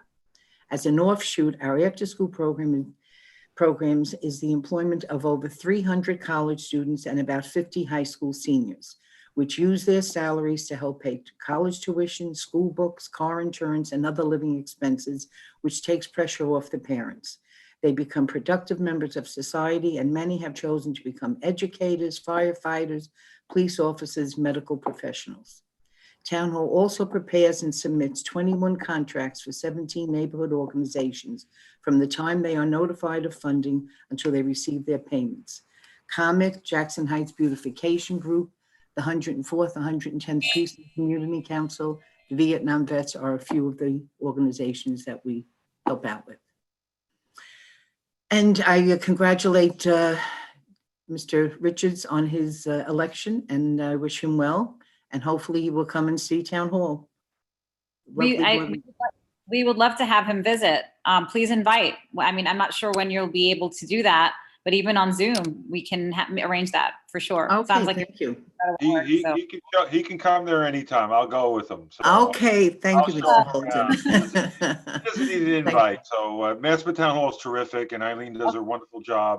And we need to certainly expand the programs. But Eileen, what's the biggest challenge you have during the COVID at Maspeth Town Hall? Well, we've been very fortunate that we've been in the schools. We're being allowed in all of the, when the schools open to the public, to the students, we were allowed in all of our schools, which some places weren't, but we have been, so that's been great. The challenge has been just not being able to see anyone, like as the seniors, having them come in on a daily basis. We get toddlers who still want to bring their 2-year-old in, God only knows why, but they do. Everyone feels kind of safe, as you know, in the building. We keep it spotless. I have to thank you, though, now that I have a minute or two with you. We're doing the pantry program this year, and that's the first time that we've been involved in it. And I have to say, I've been at Town Hall for 26 years, it's going to be.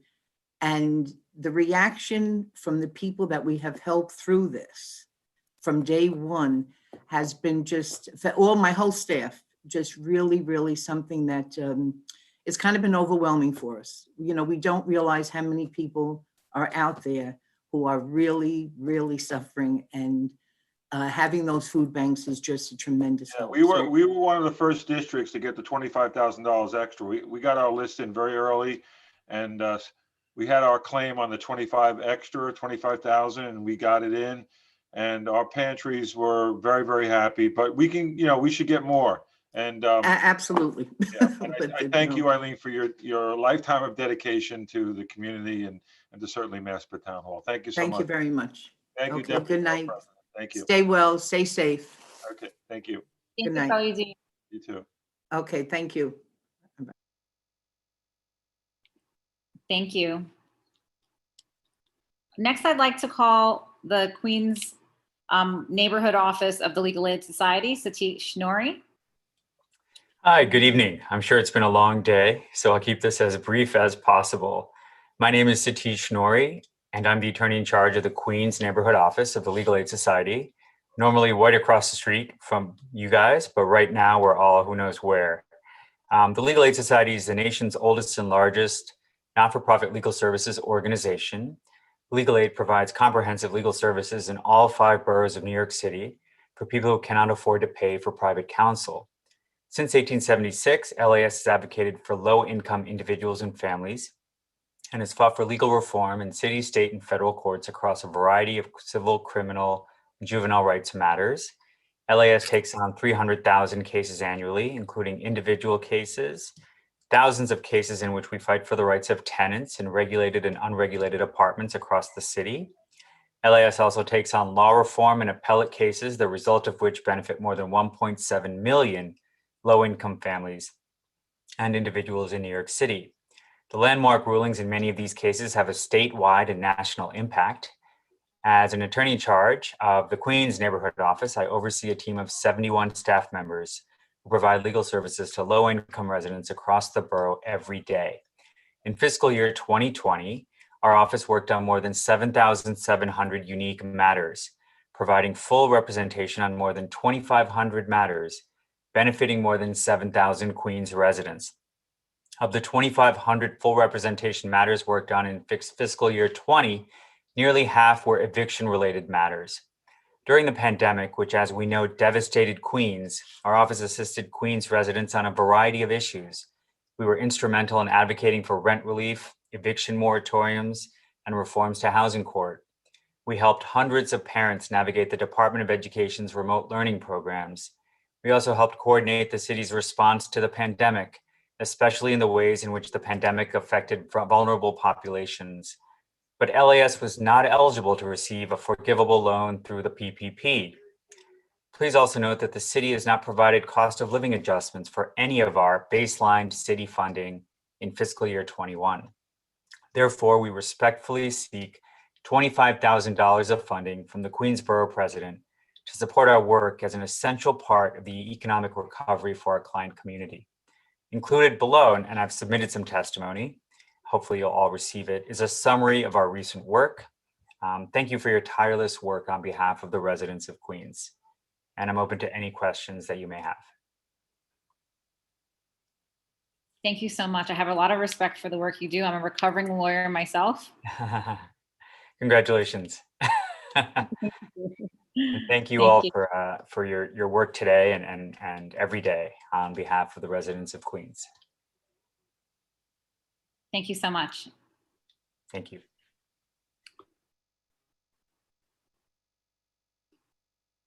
So I'd like to call next on Common Threads. I see Dawn is on the line if you'd like to unmute.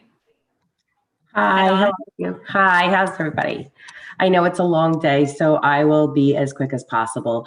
My name is Dawn Susie. I am the Senior Program Manager for Common Threads in New York.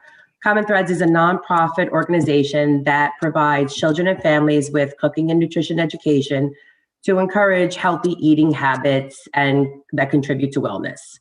The need in New York City right now is really just changed and growing. 1 in 5 kindergarten students and 1 in 4 Head Start students, children are obese.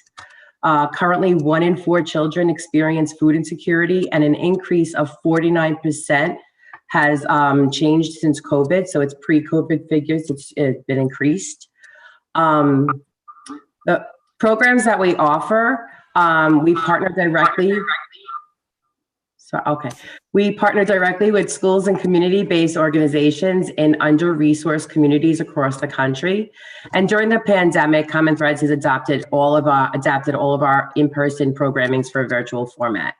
The programs that we offer are Small Bites, which are in-school nutrition education classes that are led by teachers that we train with our Healthy Teacher training classes.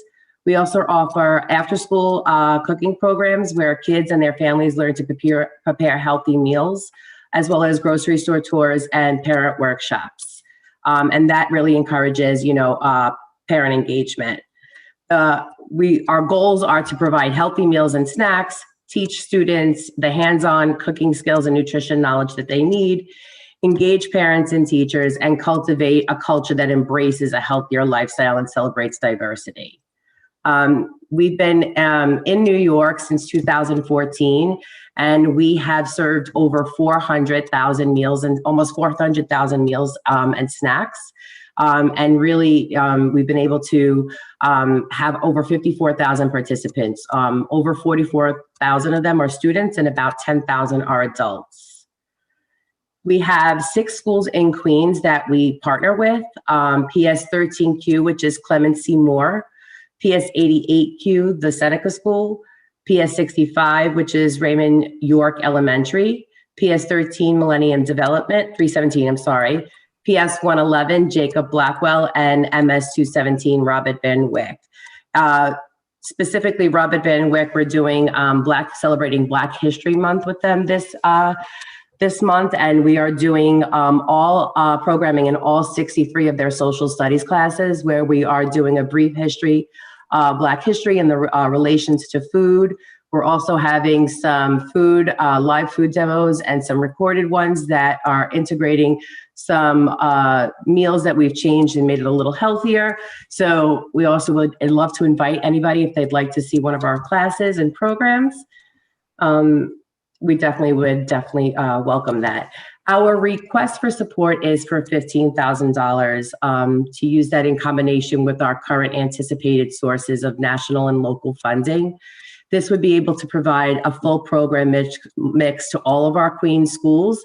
It'll reach over 1,100 children, parents, and teachers, and it'll provide over 9,390 prepared healthy meals and snacks. If there's any questions, I'm open.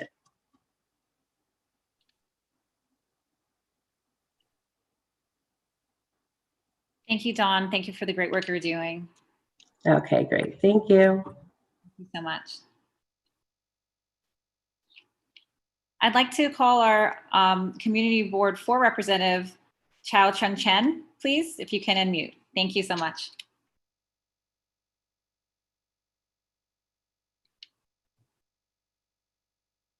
I can't hear you.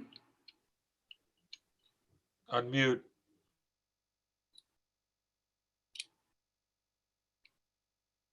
Mute. Okay. Oh, it's not. Okay. Thank you. Okay, good evening.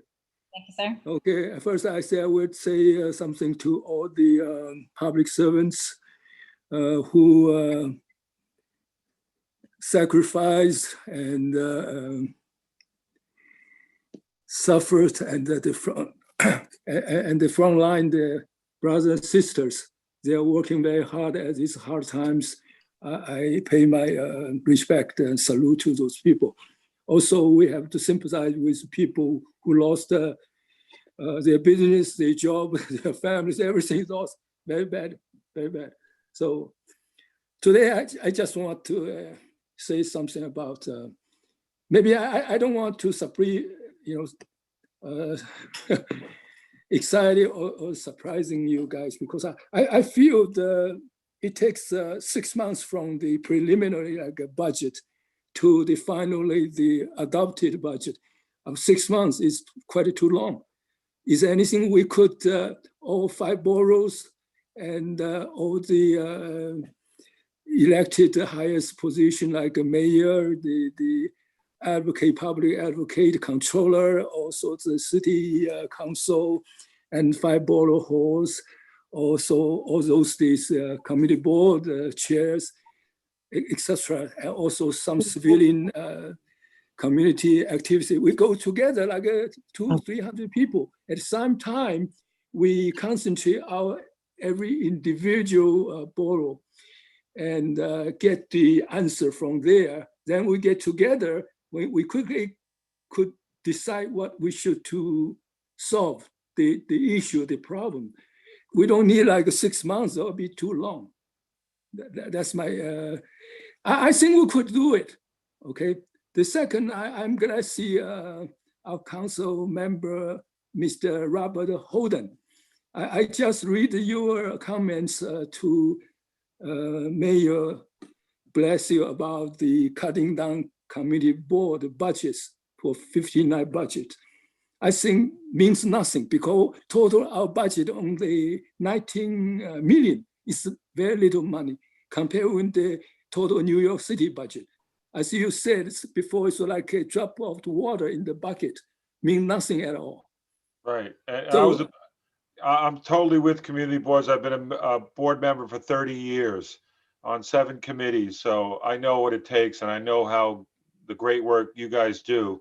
And that's why that was very natural to me to write to the mayor and say, stop with the budget cuts for the community boards. That's the last thing you should attack. The community boards should be the last on line to be cut. You're right. I totally support that, your point. Because the cutting like 700,000, this money to city is nothing at all. Not much help. Exactly. Okay. So, you know, right on with that. That's right. I totally support your idea. I like that.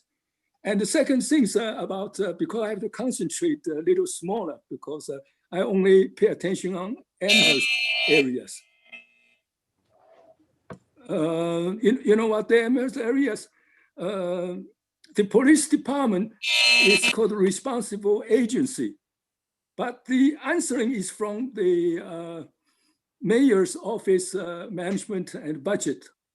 So kind of look confusing. And the police department, NYPD don't say anything, but this is the responsible agency. But we come from the response from the OMB. It says, study further for the request. Now that started from Community Board 4, we starting apply the request from 2013, so far over past 7 years already. But 110%, that's we call the priority 4. The track code is 404-202. 104C traction code. Okay, that page on the Queens Borough is 78 page. You could find that. Also, the pages in the city is 1995 pages. So we are on the 920 pages. You can find for that question. So I would suggest, it seemed to me because the response from the OMB is say OMB doesn't take any position. Okay, so the agency request doing further requesting, further study, right? Further study. But so far, according to NYPD, is responsible agency. So the thing's very confused. You know that actually, Community Board 4, we are not a responsible agency. We help the NYPD because their budget, this year they got 4.9 billions. Thank you, Mr. Thank you. Thank you. Thank you so much. And we appreciate the detail. We know that it can be complicated sometimes with budget decisions. And so that's why we're requested that the budget office, the mayor's office, come and work with every single community board so we can all see much more clearly, you know, what real choices that we're able to make at the community board level. So we hope to be able to get their partnership in this. Because this is a very big issue. Even I concentrate so it small. Is. Thing, just I'm glad you let me finish. Just give me a couple of minutes. I'll finish it. Because I want to say NYPD and the community board, also precinct 110 together, we spent more than 40 years. And 110, the building built in 1950, so far more than 70 years, and too small, the parking space too less. The police officers, patrol car have no place to park. So I suggest one thing. I would like to see city give us some money, 110 precinct, because it's this since 1988, NYPD couldn't find the land.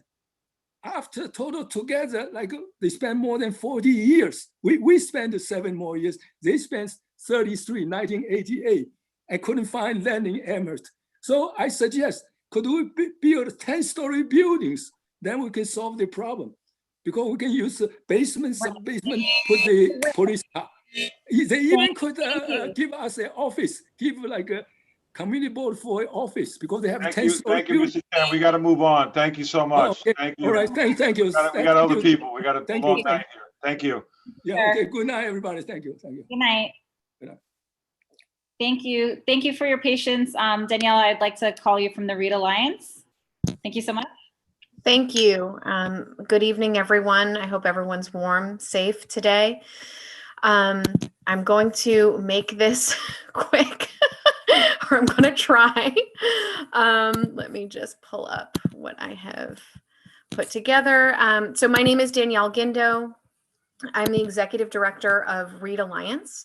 Read Alliance is requesting $50,000 in FY22 to support its critical literacy intervention programs, serving children and teens in South Jamaica, Queens.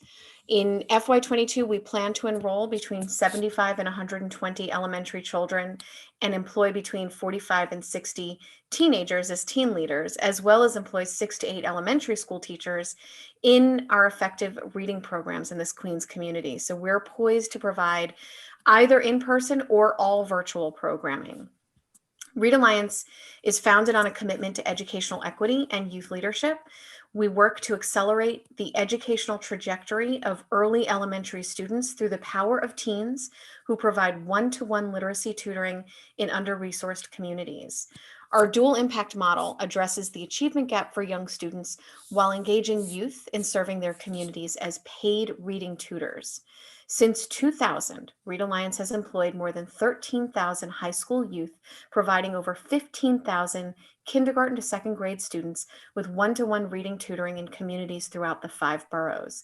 And over our 20-year history, our data-driven model has shown that more than 85% of children who complete our program improve an average of 1.2 reading levels. The READ program helps shrink the achievement gap by providing under-resourced, low-income children the building blocks of academic success with one-to-one reading tutoring. Oh, I hear an echo. Are people hearing that, or is that just me? Okay. Through one-to-one tutoring at a critical time in their academic development. And intrinsic to our model is the magic of the near-peer relationship and the bond that is created between the older children and the younger children in a tutoring, mentoring, and role model relationship. In Queens, as in all 5 boroughs where we operate, young people are employed in their own communities, many even working in the elementary schools they attended as children, creating a sense of community empowerment and belonging. So historically, Read Alliance's impact in South Jamaica's elementary schools have contributed to an increase in standardized test scores for elementary school students.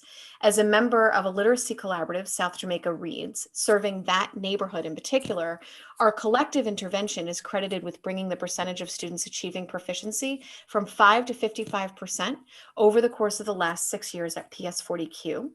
At PS48Q, the percentage of children achieving proficiency went from 15% to 67% during that same period. Read Alliance provided its foundational phonics-based intervention since 2014 at those schools. In 2020, the impact of COVID and the resulting academic interruption has most acutely affected the children, families, and communities we serve, and South Jamaica is no exception. I'm sure everyone on this call agrees. Some studies indicate that low-income students and students of color are at risk of losing as much as 7 months of educational advancement, and in some cases, the setback could be potentially 1 full year. And that was quoted in a McKinsey study that was in a New York Times article, and many times since then, actually, but that was when it had first appeared.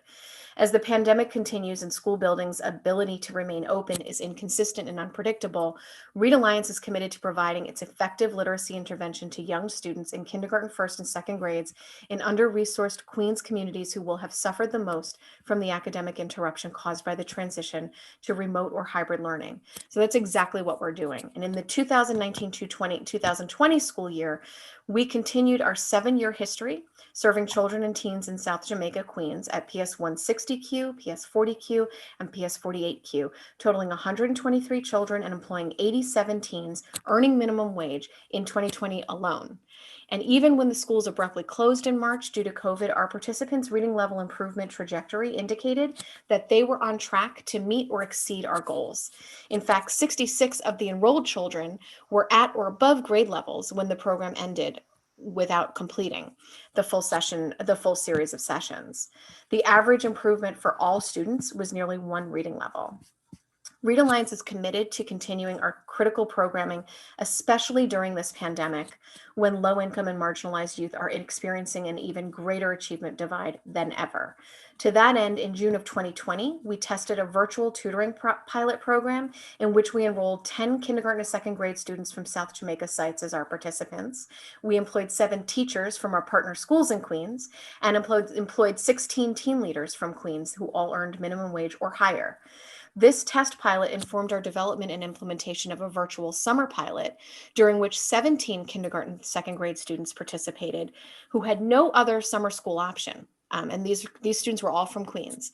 The participants in this 5-week virtual program achieved an average of 0.72 reading level gains, which far exceeded our goal of 0.5. And now, during a most unusual and uncertain school year, we've continued uninterrupted and are currently serving 46 kindergarten to second grade students from Queens in our virtual reading program, with an additional 25 planned to begin soon this month. And we're employing 30 team leaders who tutor the children at these sites. And so with that said, I just want to make sure that you have a chance to ask any questions if you need to, but we are, we're 20 years strong and, have a very, very strong presence in this borough, proud to be partnering with the schools there and, grateful for the opportunity to share this today. Well, I think that your results speak for themselves. I think that the work that you've done, I'm familiar with South Jamaica Reads and your partnership there, and it's really tremendous. And I just, very grateful for the work you're doing. Does anybody have any questions? Danielle? All right. Thank you so much. Thank you. Really appreciate it. Have a wonderful evening. Thank you so much. Have a good night. Take care. Carolina Cisneros, we'd like you to unmute now from Seaside Playground. Thank you. Hi, good evening. Thank you. Good evening, Queens Borough President Donovan Richards, Queens Borough Budget Hearing Board members. Thank you for having us. I'm presenting today Carolina Cisneros with my co-chair Laura Frank, presenting testimony for the Friends of Seaside Playground, and on behalf of more than 700 children that call Seaside Playground their park. We are here tonight to urge you for support in requesting capital funding for the reconstruction of Seaside Playground, located between Beach 109, Beach 110, and the Rockaway Beach Boulevard in the Rockaway Peninsula. Seaside Playground is a jointly operated playground and used every day by over 700 children attending PS317, MS318, as well as the community at large. A few years ago, a group of parents with eager support of teachers and staff from Waterside Children's Studio School recognized the potential of the space as well as the lack of infrastructure. Our kids were the ones who brought to our attention that there wasn't much to do during recess in this area of the playground, yet the school makes use of it day in and day out in the most creative ways. Seaside Playground is the everyday park for these kids, and it is also used in the most creative ways as a sports arena, a dance performance stage, an amphitheater, or whatever the occasion calls for. Yet it continues to be not much more than open space and pavement. As per our research, the last renovation of the playground was in 1998 when it received funding from the mayor's office. Our group was initially formed in 2018 when we held our first formal meeting, attended by representatives from the Queens Borough President's office and Councilman Burbridge's office, as well as New York City Parks and school representatives. Since 2018, our group has hosted spring and fall events with cleanup, planting, wellness, and visioning activities to foster care within the community. For fiscal years 2020 and 2021, Waterside Children's Studio School listed the playground reconstruction as part of their SOA submission. And our group has also presented to this committee for the 2021 fiscal year hearing. Our group, Friends of Seaside Playground, has been awarded Citizens Committee neighborhood grants and capacity funds grants to support programming to further our mission. As part of our efforts to revitalize the playground, and while awaiting for capital funding, we have partnered with the Rockaway Hotel and the 7G Foundation last year to launch an open call for artists for a temporary mural on the grounds of the playground. Internationally renowned artist Chantel Martin was selected for the mural that was completed last fall. Throughout the process and all these years, we have had continued support and encouragement from our community, neighboring developers, elected officials, and the New York City Parks Department. We also have great support from our community board. We now need the commitment from our elected officials. Understanding the complexity and the lengthy process of capital funding projects, we urge you to provide capital funding for the fiscal year 2022 to rebuild the park our children deserve. Healthy, stimulating environment for playing, growing, and where they can thrive. Thank you for your time. Thank you, Carolina. Thank you, Laura. Are there any questions? We appreciate all the work you're doing. Thanks so much. Thank you. Thank you so much. Next, we'll love to call on Grow NYC. We'd love to call on Mike. And I think what we'll do, just in the interest of time, is we'll give you a 2-minute warning. And from there, hopefully you can wrap up within the 3 minutes. Because since it's getting close to that witching hour. Thank you, Mike. The floor is yours. Thanks. I'd like to thank the Queens Borough Board for the opportunity to speak today. I'm Mike Resney, and I'm requesting your support on behalf of Grow NYC. Grow NYC has one simple goal: to make our city more sustainable and livable through environmental programming that empowers communities block by block. Our work in the borough of Queens has increased access to fresh, affordable food in under-resourced communities, built and revived open green spaces, diverted waste from landfills, and educated the next generation of environmental leaders. I oversee Grow NYC's Green Space program. Since our founding in 1970, we have built more than 135 community gardens across New York City, totaling more than 1 million square feet of open green space. In the last 7 years, that includes building new gardens in Astoria, Corona, Jamaica, Long Island City, Rockaway, and Woodside. We've also worked with affordable housing developers to create edible gardens and nutrition programs on the rooftops of the One Flushing and Hunters Point South developments.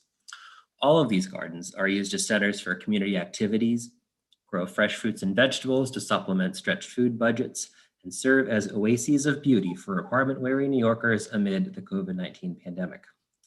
Grow NYC is always looking for ways to serve the communities that need it the most. Most of the gardens we build are on land owned and overseen by the New York City Parks Department. But the reality is that there is a finite number of parks-owned vacant lots in Queens, and we need to be creative if we want to continue building new gardens. And so in the past 2 years, we've built a community garden on a landmarked historic cemetery in Woodside, a publicly accessible community garden at a Catholic church in Astoria, and 2 gardens in NYCHA's Ocean Bay houses in the Rockaways. Searching for non-traditional garden locations like these allow us to reach more New Yorkers and to turn unused vacant land into garden spaces designed alongside the community and built in their image. We want to build more community gardens in your borough, and we think that the best opportunity to do so is by harnessing the incredible amount of untapped green space surrounding the 21 NYCHA developments in Queens. We've built 10 gardens at NYCHA developments over the last decade. Most recently, in December of 2020, we built a new garden in Castle Hill in the Bronx that we're co-programming with the Castle Hill Boys and Girls Club and the Castle Hill Senior Center, both CBOs co-located within the development. We think that NYCHA property represents the best opportunity to reach underserved New Yorkers and access otherwise unused green space. To be clear, NYCHA residents have been gardening in their developments for decades, but real financial support to plan, design, and build new gardens on NYCHA property will allow NYCHA residents to steward sustainable spaces that will meet their needs and thrive for decades to come. I hope the board will look favorably upon Grow NYC's request for support in our expense application. I'm happy to answer any questions. Thank you, Mike. Are there any questions from our council members, our chairs? Thank you. We very much appreciate your partnership, and we want to see more of what you do all around Queens. Hear, hear. Thank you. Thank you. Okay, now I'd love to call on Randy, and I love your outfit there. For all the sports fans, if you can admit yourself from American softball. You can unmute.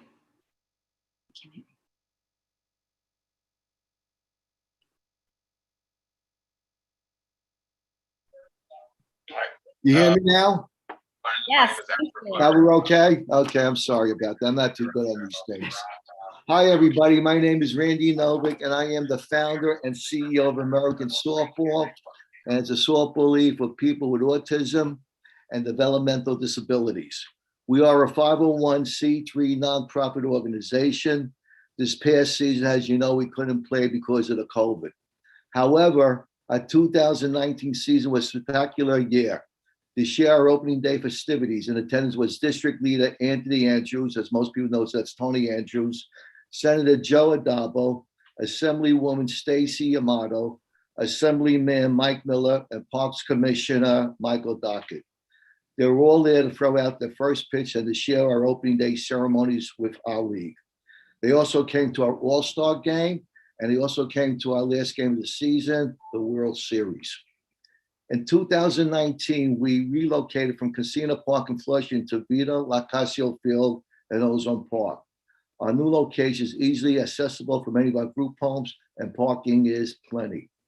Open day ceremony, that was 2019, started off with a choir from Robert H. Goddard, the local junior high school, singing the Star Spangled Banner, along with the Boy Scouts of America holding the flag. It was really such a beautiful day in many ways. Our softball league consists of players who come from various organizations throughout Queens, as well as Brooklyn, the Bronx, and Long Island. Organizations such as Services for the Underserved, Bernard Feinstein, Little Flowers, Unique People Services, Lifespires, and YAI. Our players also come from the New York City Board of Education, District 75, and also we have players from New York Family for Autistic Children, NIFACS. Our 2019 season, we had 125 players. We expected 175 players for this past season, 2020, but sadly, COVID-19 canceled all games. We're hoping to be able to play this 2021 season as soon as we can decide it's safe for our players. We'll set a date for our opening day. Hopefully that'll be in June sometime, which we're planning. I've been talking to all the group homes. They all want to come aboard and they all want to play against. They say all the clients who are really adults, plus some teenagers, are ready to all come to the field. Our 16-week program is played every Saturday from 10 a.m. to 1 p.m. It's a 3-hour game. Our last game is extra special because it's our World Series, and that is when we award trophies to every player plus the coaches. We also provide an end-of-season lunch for all of our hard work. We provide heroes, pizza, hot dogs, donuts, fruits and vegetables, and cookies. Okay, we're asking for $5,000 to be used for equipment such as bats, balls, gloves, uniforms, trophies, office supplies, staff support, insurance, water that we bring to every game, and food and beverages and paper goods for the last game of the season. We have an incredible team of dedicated volunteers to help me make this a league flourish. It's a league of their own. Thank you very much. Any questions, anybody? Thank you. Any questions? Just to let you know, we're starting our 10th season. Oh, congratulations. You know, the Borough President's an athlete himself, so I'm sure he'd come out and give the first pitch. That's right. Come on down. You can throw a pitch too. Thank you. But thank you so much, folks. Thank you so much. Appreciate it. Thank you. Okay, so next I'd like to call on the New York Foundation for Senior Citizens, please. Can you unmute? Thank you. Hi, good evening. My name is Elizabeth Sofield, and I'm the program director for the New York Foundation for Senior Citizens Home Sharing and Respite Care Program, which is successfully serving the residents of Queens. On behalf of the Board of Directors of the New York Foundation for Senior Citizens, I thank you for your expressed interest in our program. Although the program is partially funded by the New York City Department for the Aging, we must raise additional funds and are respectfully requesting and would deeply appreciate an allocation of $10,000 from your fiscal year 2022 discretionary fund to ensure our ability to reach out to and provide home sharing and respite care program services to all Queens residents who will require them throughout the next fiscal year. Our free home sharing service matches adult hosts who have extra space in their apartments or houses to share with responsible, compatible adult guests in need of affordable housing. One of the matchmates must be 60 years of age or over. During the past 3 decades, we have successfully matched 1,744 persons in 887 shared living arrangements. Of those 887 matches that have been successfully implemented, 551 were in Queens.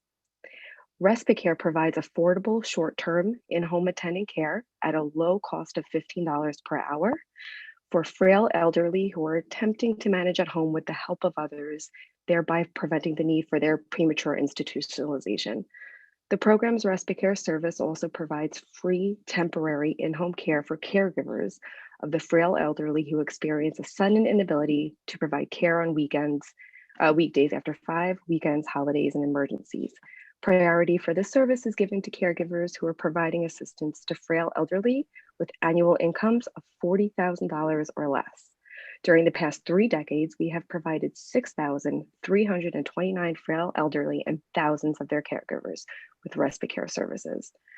Our program's home sharing and respite care services, the only ones of their type in New York City, help seniors of all ethnic, racial, religious backgrounds, income levels, sexual orientation, maintain their independence, alleviate the stress of financial hardship, and prevent premature institutionalization in nursing homes and homeless shelters. A recent foundation cost benefit analysis shows that between October 1st, 2010 and June 30th, 2020, our program has saved New York State and City $76,325,454 in Medicaid and all other allocated expenses. Over the years, the New York City Department for the Aging has stressed the vital need for the importance of both our home sharing and respite care services. Therefore, on behalf of the New York Foundation for Senior Citizens Board of Directors, I urge you to provide an allocation of $10,000 from your fiscal year 2022 discretionary fund toward this program. By doing so, you will afford the Foundation's home sharing and respite care program the ability to continue to provide its desperately needed services that help Queens residents prevent homelessness, institutionalization, while ensuring essential savings for New York City and state in Medicaid and other allocated expenses throughout fiscal year 2022. And thank you guys so much. Thank you so much for the work that you're doing, filling those gaps for our seniors. We very much appreciate it. Are there any questions?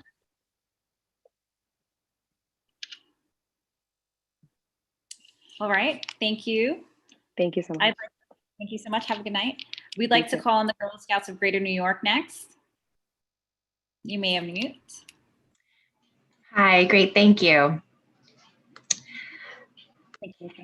Hello, everyone. Good evening. My name is Rachel Sangalang, and I'm the Director of Institutional Giving for the Girl Scouts of Greater New York. Joining me also tonight is Heidi Schmidt, our Director of Girl Scout Troop 6000.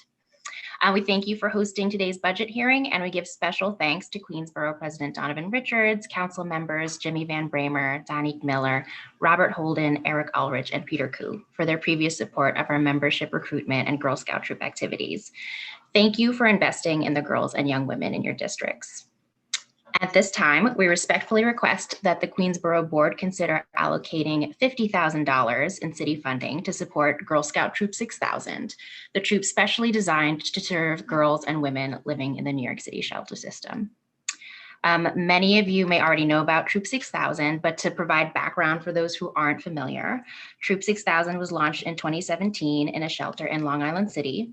Was founded by Giselle Burgess, a mother and an employee at the Girl Scouts of Greater New York, who was living with her 5 children in that homeless shelter after facing an eviction. She's now our Troop 6000 program manager. From the beginning, Troop 6000 has received incredible support here in Queens, especially from Councilmember Van Bramer, who was instrumental to the program's launch and expansion. To date, we've served over 1,500 girls and women across 20 partnering sites, 3 of which are in Queens. We have Westway in CB1, the Boulevard in CB4, and Jamaica in CB12. And we continue to expand and serve more shelters. Through our request, we seek to fund three main aspects of our program. The first being Troop 6000 direct program expenses. We cover all program costs for girls, including Girl Scout membership, uniforms, badges, and the cost of participation in other Girl Scout programs like our Sleepaway Camp and Leadership Institute, our capstone leadership development program for girls in grades 6 to 12. Two is our program staff. We have a full-time staff that consists of 3 staff members. It includes a program director, program manager, and transition coordinator. We also have a part-time social worker dedicated to providing essential support and counseling services to Troop 6000 girls and families. And the third is our ongoing COVID-19 pandemic response. Our staff and volunteers, besides continuing to lead weekly Troop 6000 meetings through virtual platforms, are filling important needs and gaps in services at this time. They're advocating for girls and families' needs. They're connecting families to essential resources. These range from food banks to the technology needs they have for remote learning. These can range from hardware, providing girls with donated laptops, to skills training, providing parents, caregivers, and community volunteers with computer literacy training. And we continue to provide consistent social work services. Our social worker still does one-on-one counseling, as well as virtual workshops for parents, caregivers, and volunteers, specifically on topics relating to dealing with the stress and trauma families have been experiencing due to the pandemic. Specifically, her trauma-informed care workshops are providing people with space and guidance to build these skills. Well, that is our request. I would love to address any questions that you may have about our program. Do we have any questions from council members or any of the chairs? I have to tell you, I was actually very lucky back 2 years ago when we were able to travel to visit Savannah. And I saw the, yeah, it was amazing. And just reading the list of women leaders that are graduates of the Girl Scouts is just incredible. Yes, yeah. We have Girl Scout alum in all the highest areas of government and politics and business. Thank you. Yeah, I haven't been to Savannah yet to see the birthplace of Girl Scouting, but so that's exciting. Well, thank you for all the great work you're doing. And I did mention earlier that we are at the Queens Borough President's Office. We will be launching a gender justice initiative. So we would love to be in touch with you about that as well. Wonderful, thank you. Thank you. Thank you. All right.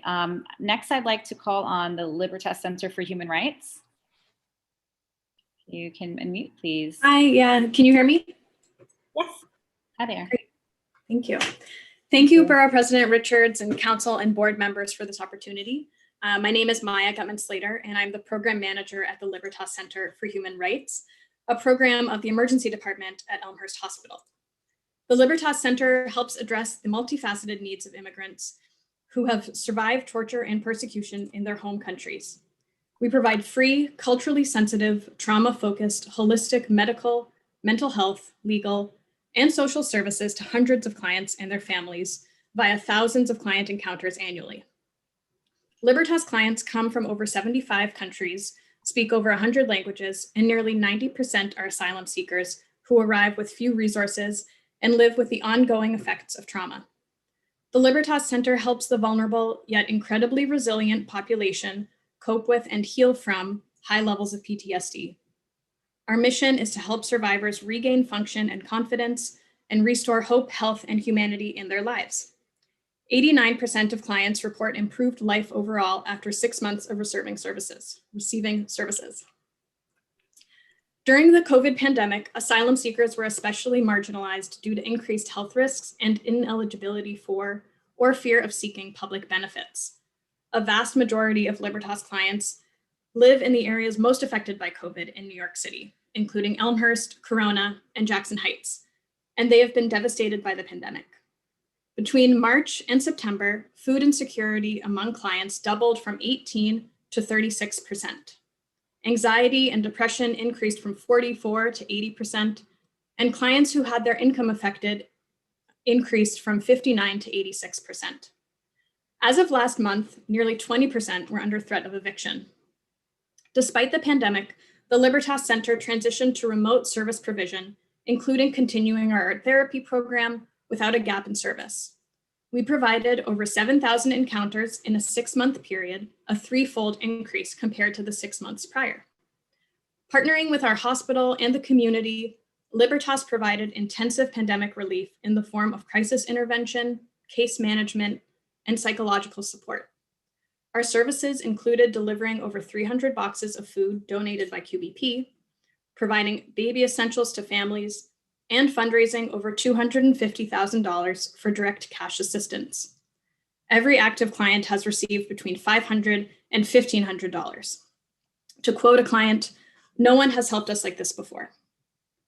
To continue to provide these critical holistic services to clients, the Libertas Center is requesting renewed IHI support and an additional $15,000 in discretionary expense funding from the Queens Borough President's Office. This funding will expand crisis intervention by supporting telehealth platforms and equipment, support art supplies to expand our art therapy program, support new software platforms to expand our data tracking and social media fundraising campaigns, and enable Libertas staff opportunities for online trainings as we adjust to new forms of care and logistics during the pandemic. I would like to thank Councilmember Drum, the New York City Council, the Borough President, and the Immigration Task Force for your support of our program and dedication to our borough. I'd be happy to take any questions. Thank you so much. Are there any questions from our council members or chairs? Thank you. Thank you. And we hope that you continue to engage with us on the Immigration Task Force. Of course. There's, interesting developments coming there as well. Thank you so much. Thank you very much. I'd like to call on Sylvia from Positive Women United next. You can unmute yourself if you're ready.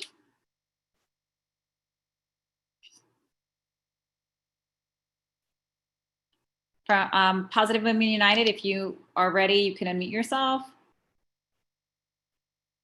If not, we'll move on to safety. Yes, so sorry. Good evening. Oh boy, so sorry. Hi, Rhonda, how are you? You look beautiful. Yes, good evening, everyone. My name is Sylvia Cotia of Positive Women United.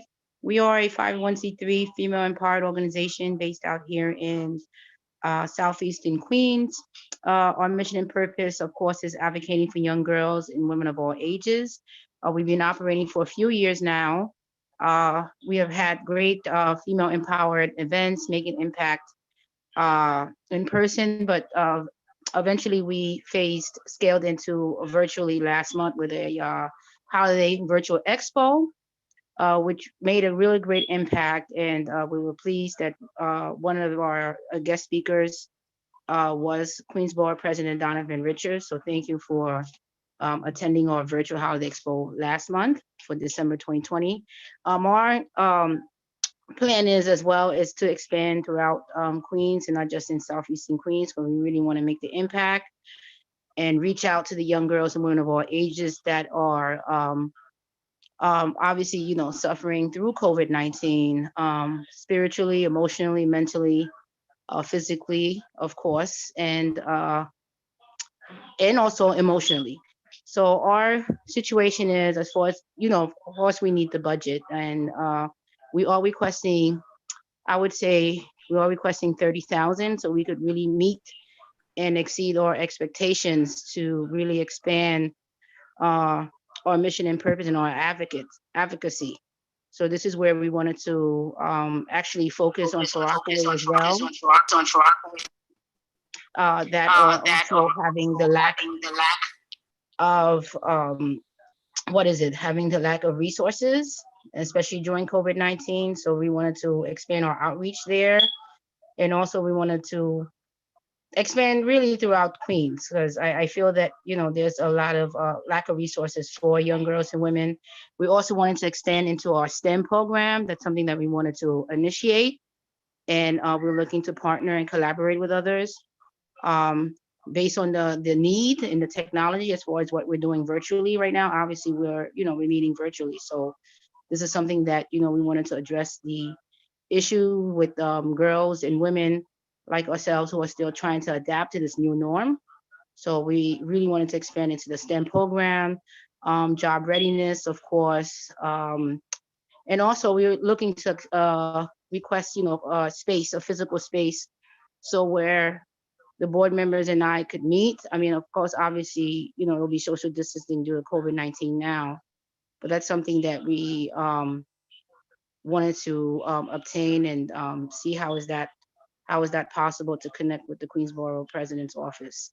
So that may be an additional budget. We don't really know, but that's something that we wanted to look in as well. Maybe it could be a physical donated space, or we could have a headquarter office of our own.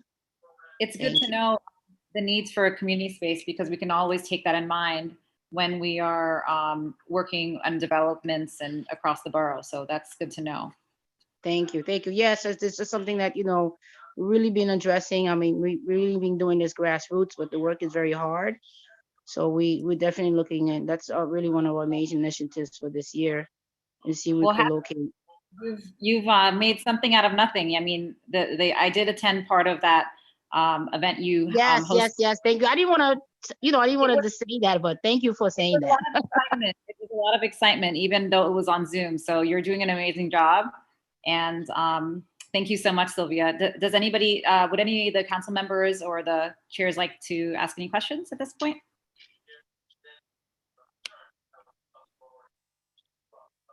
Well, thank you. We definitely support your expansion efforts to other parts of the borough, and look forward to your partnership during Women's History Month in a couple months. Yes. We look forward to having you. And also I wanted to address that, Rhonda's been from the beginning with Positive Women United. So I didn't want to be biased, but you've really been very helpful. She's one of the founding members as well. So she's really the real deal. So I'm glad that you're your deputy borough president now. So this is great. Thank you. I actually did have to resign a few years ago, but I'm completely you're always in my heart. So thank you so much. Definitely. Virtual hugs. Thanks so much. All right. I think that we'll now move on to Safe Horizons as our next presentation. Thank you. You can unmute. I think I'm unmuted. Can you hear me? Yes. Great. Good evening. I hope you're all somewhere warm and safe tonight. My name is Jimmy Marr. My pronouns are he, him, his, and I'm policy director at Safe Horizon, the nation's largest nonprofit victim services organization. Safe Horizon offers a client-centered, trauma-informed response to 250,000 New Yorkers each year who have experienced violence or abuse. Our work is possible thanks to our long-standing partnership with the New York City Council, our borough presidents, and other government partners across the 5 boroughs. We're always eager to respond to your constituents in need of services and counseling, and to help shape the way our city responds to violence and harm and creates pathways to safety and healing for all New Yorkers. Normally, Safe Horizon has close to 1,000 employees working in over 200 locations across New York City, including across Queens. These locations include courthouses, police precincts, family justice centers, shelters, and so many other sites. During this pandemic, many Safe Horizon staff worked remotely as their program sites were closed. However, these programs never stopped providing supports and advocacy to survivors of domestic violence, child abuse, trafficking, sexual violence, gun violence, and all other forms of violence and abuse.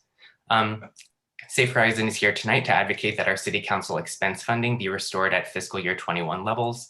This funding from SAVE, IOI, the Court-Involved Youth Mental Health, Children Under 5 Mental Health, Initiative for Immigrant Survivors of DV, Viral Hepatitis Prevention, Supports for Persons Involved in the Sex Trade, Initiative to Combat Sexual Assault, and especially the Dove Initiative, provide key funding to the very programs deemed essential during pause, and continue to provide trauma-informed responses to harm and abuse as violence escalated across our communities.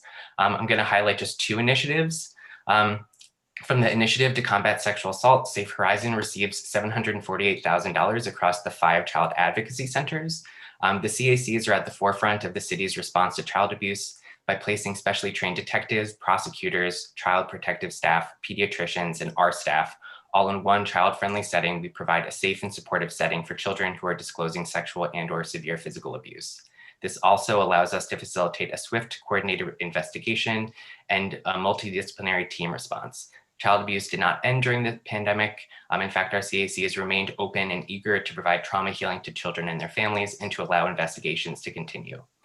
Safe Horizon is also proud to administer the Domestic Violence and Empowerment, or DOVE initiative, We are advocating for Dove to be restored at its fiscal year 21 level of $9.8 million.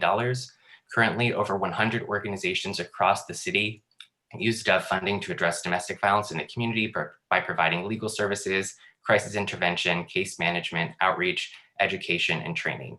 We oversee this entire project and ensure program compliance. We provide training and networking opportunities so that we're all able to coordinate services. And throughout this past year, we remained in close contact with all 100 plus Dove organizations to make sure appropriate services are available to New York's diverse cultural communities. Understanding the heightened fear in immigrant communities, especially during this health crisis, we are proud to partner with leading DV organizations across the city funded by Dove that specialize in responding to New Yorkers no matter where they were born. Dove has always been important, but in this environment, at this moment in our history, it is literally a lifesaver for New Yorkers in every neighborhood and every community, especially as Safe Horizon and our sibling organizations across the anti-violence world advocate for options for victims and survivors, both inside but also outside of traditional criminal justice responses. Dove is pivotal. Dove directs funds to the grassroots organizations that are rooted in community that have been able to pivot to provide necessary and life-saving supports to survivors. We urge you all to reflect on the special vulnerability that victims and survivors of violence across our city continue to face, and we urge you to continue to support our collective work. Thank you so much for the opportunity tonight. Thank you, Jimmy. We have our Queens Borough President back in the flesh. Would anybody like to ask Jimmy any questions before I pass the baton? Thank you, Rhonda. You hung in there for a little bit. What happened to the tie? What happened to the tie? No, it's after 8:48. It couldn't last 12 hours. But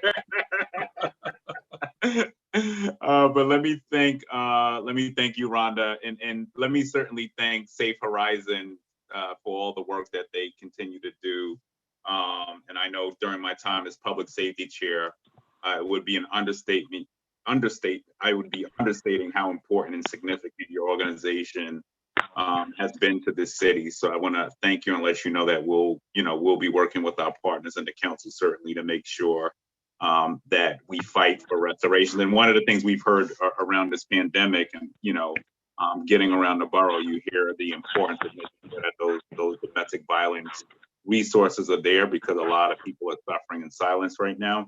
So just wanted to say thank you for your work and also for your work across Queens. So thank you and look forward to working with you.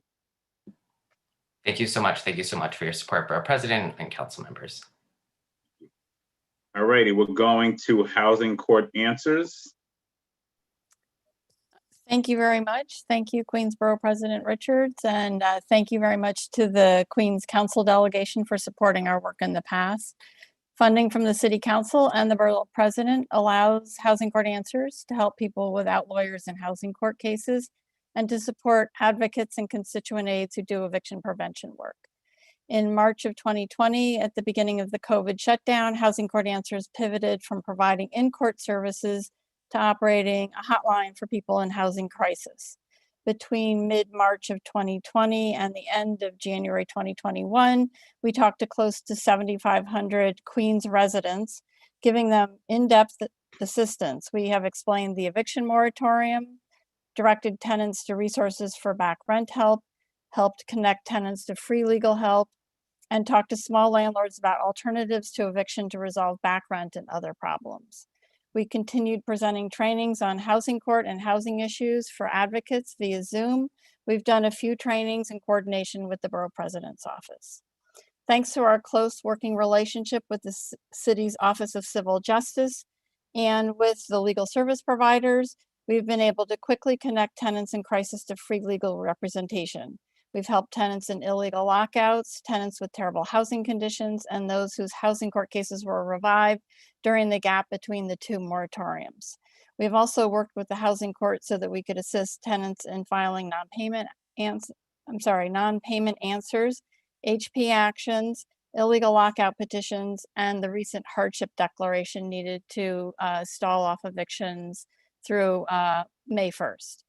Housing Court Answers has applied for $3,500 in funding from the Borough President for supplies and phone support, And in addition, I'm requesting the support of the City Council and the Borough President's Office for a restoration of the City Council initiative funding of $650,000. That's a mainstay of the work that we do. We expect the coming year to see a flood of new cases in housing court. We look forward to restoring our staff to the Queens Housing Court when it reopens for in-person services, and funding will help meet that challenge. Thank you so much for your support and for the opportunity to testify today. Thank you. And your work is more important than ever, so thank you so much for the work that you're doing. Look forward to working with our colleagues in the council. Thank you. Thank you. All righty, we're now going to, oh, hold on, I lost my placement for a second. Friends of Maple Grove. Friends of Maple Grove. Unmute yourselves if you're on.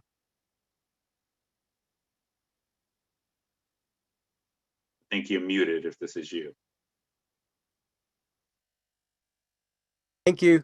Yes. There you go. There you go. Thank you. Good evening. My name is Carl Belinas, and I'm the president of the Friends of Maple Grove, a different kind of organization. We're a volunteer group and non-for-profit, and we work along with Maple Grove Cemetery in Kew Gardens, across the street from Borough Hall, practically. And we're located on a 65-acre cemetery between Queens Boulevard and Kew Gardens Road. The cemetery was founded in 1875. And the Friends of Maple Grove is a non-for-profit, independent, charitable membership organization created to support the cemetery. And 15 years ago, we weren't sure what that meant. But we've become basically a historical society and a cultural society in the community.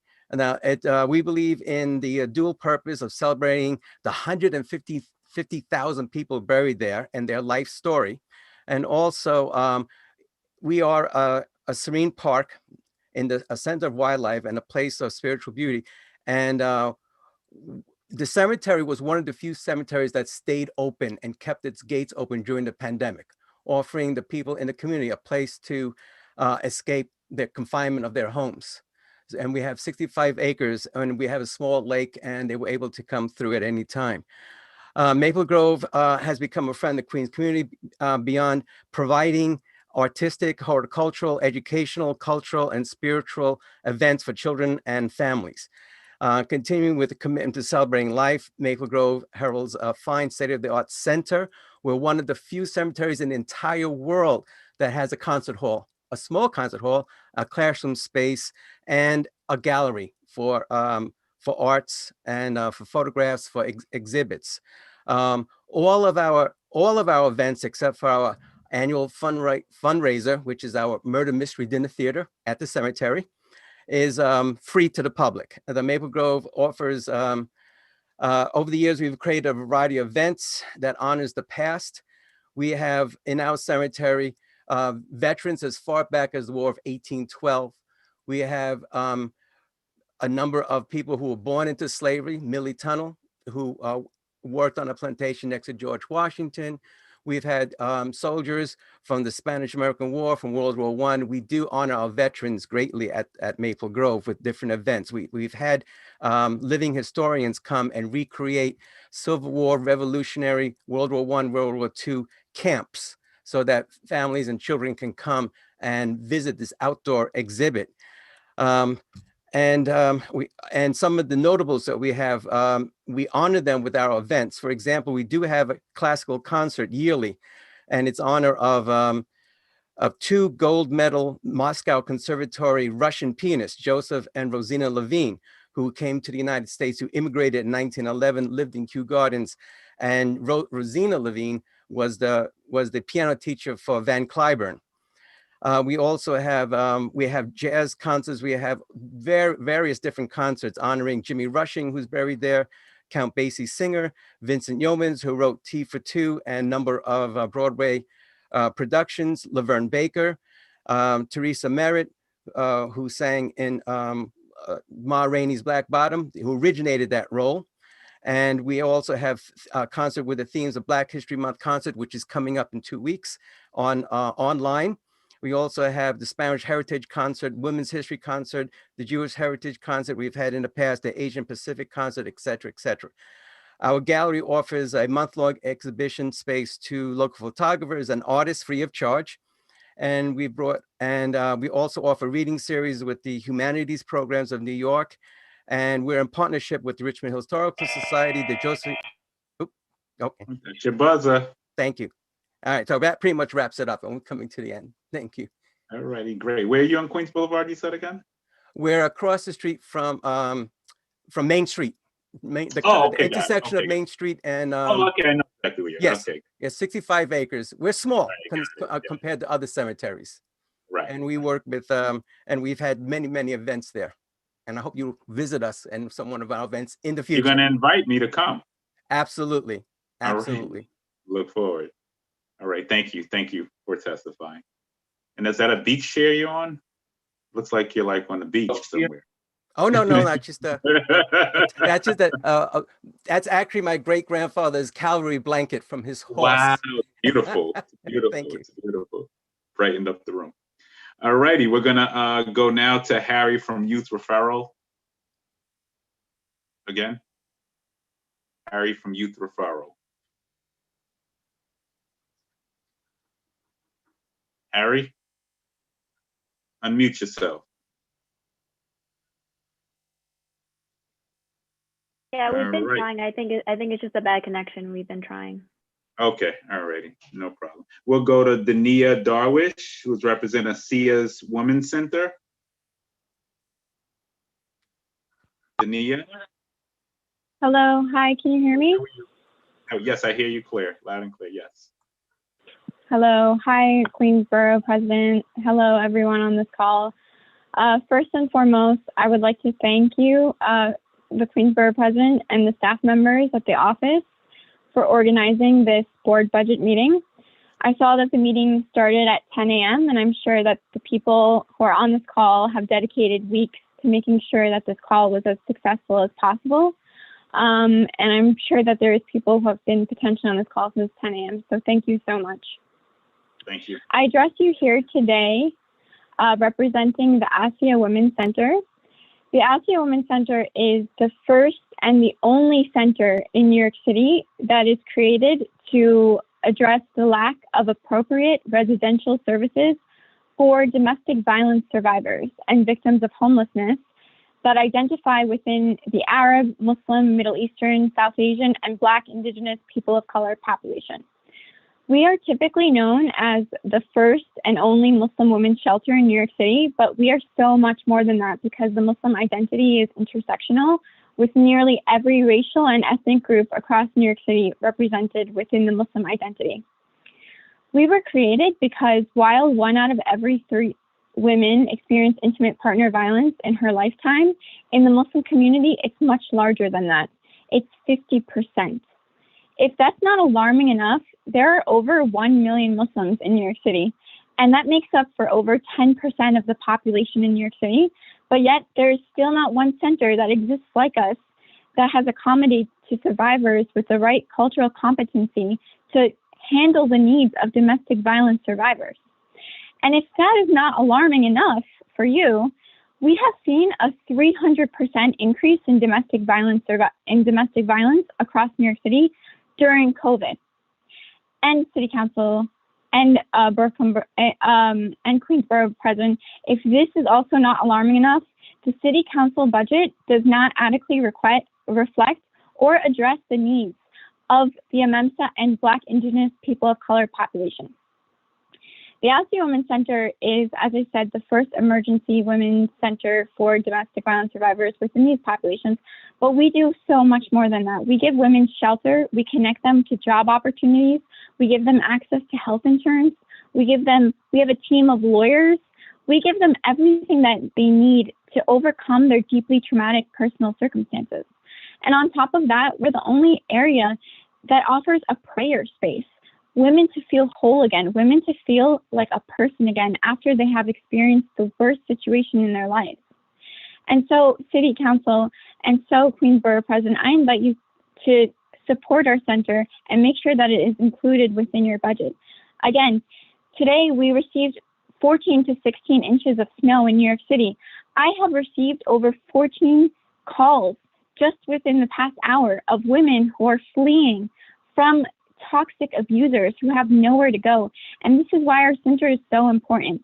And yet we have not received the proper funding that we need from the Queens Borough President or from any city council member to accommodate to our survivors.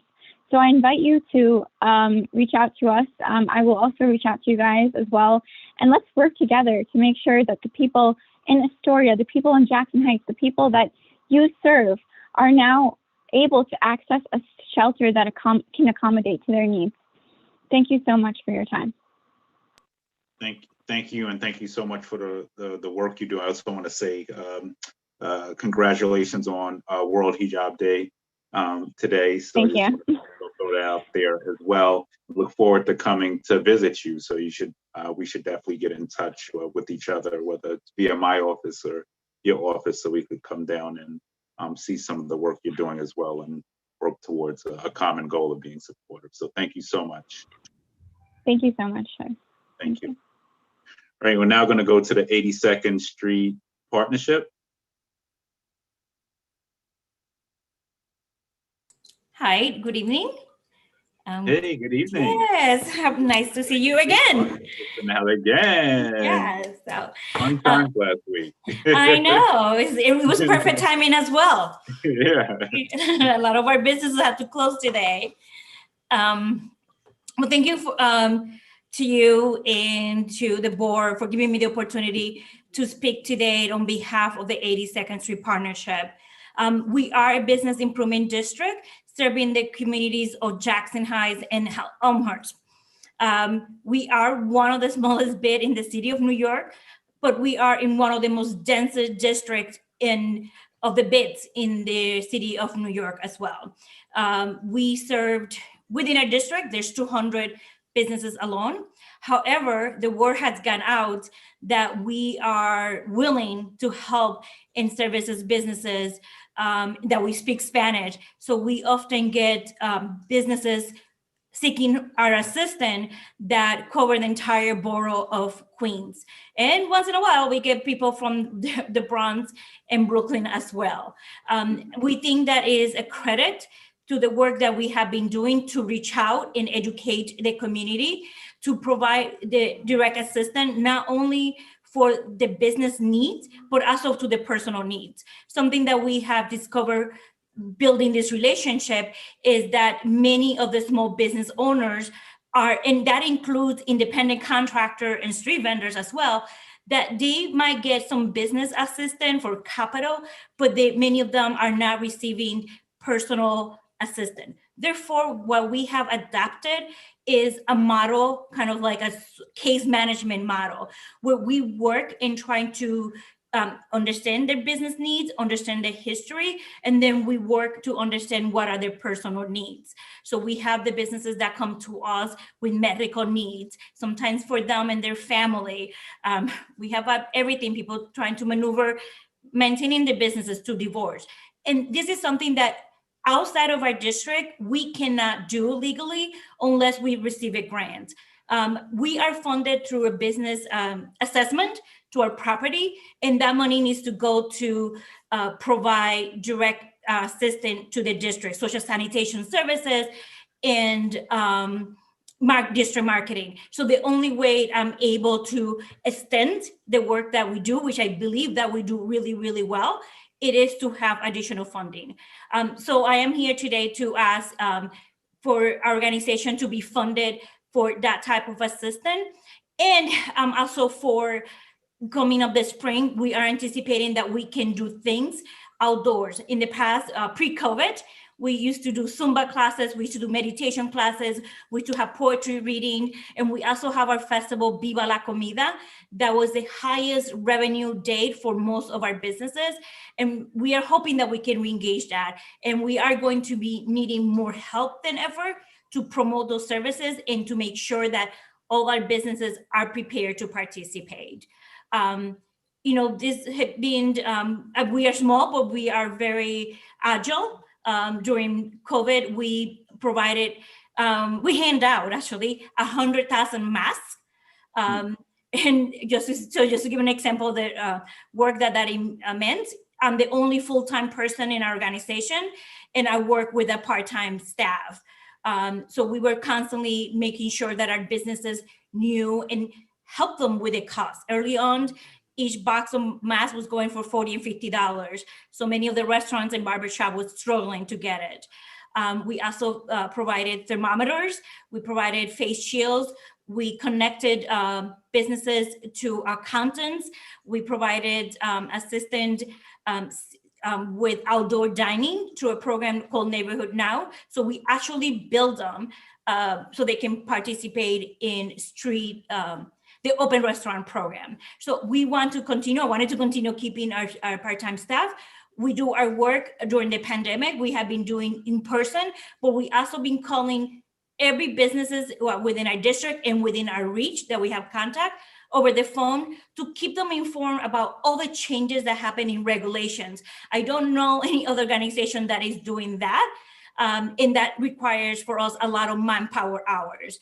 We know early on during pandemics and emergency, it's hard to provide information in English. So we are here to do it in other languages as well. Thank you. Thank you. How much are you requesting? I would love to have a minimum of 5,000, but if we can get 10,000, that will help me keep our part-time person for at least half a year. Okay. And your goal is only to keep the part-time person for half the year, or you want it for the full year? Well, 10,000 will help me. We help me for half a year. I used to be in a budget. I used to be a budget analyst at PAR, so I'm always kind of a little bit too cheap. But no, you got to aim high. I mean, you aim high, medium, our part-time person is $17,000 a year. All right, Our part-time person is $17,000 a year. Okay, so part-time is $17K a year. Correct. Okay, perfect. All right, my staff took that note. All righty. Thank you so much, and great to see you again. Okay, have a good night and stay warm. Have a good night. Thank you. Take care. All righty, we're gonna go to the Queens Metropolitan High School, 28Q686.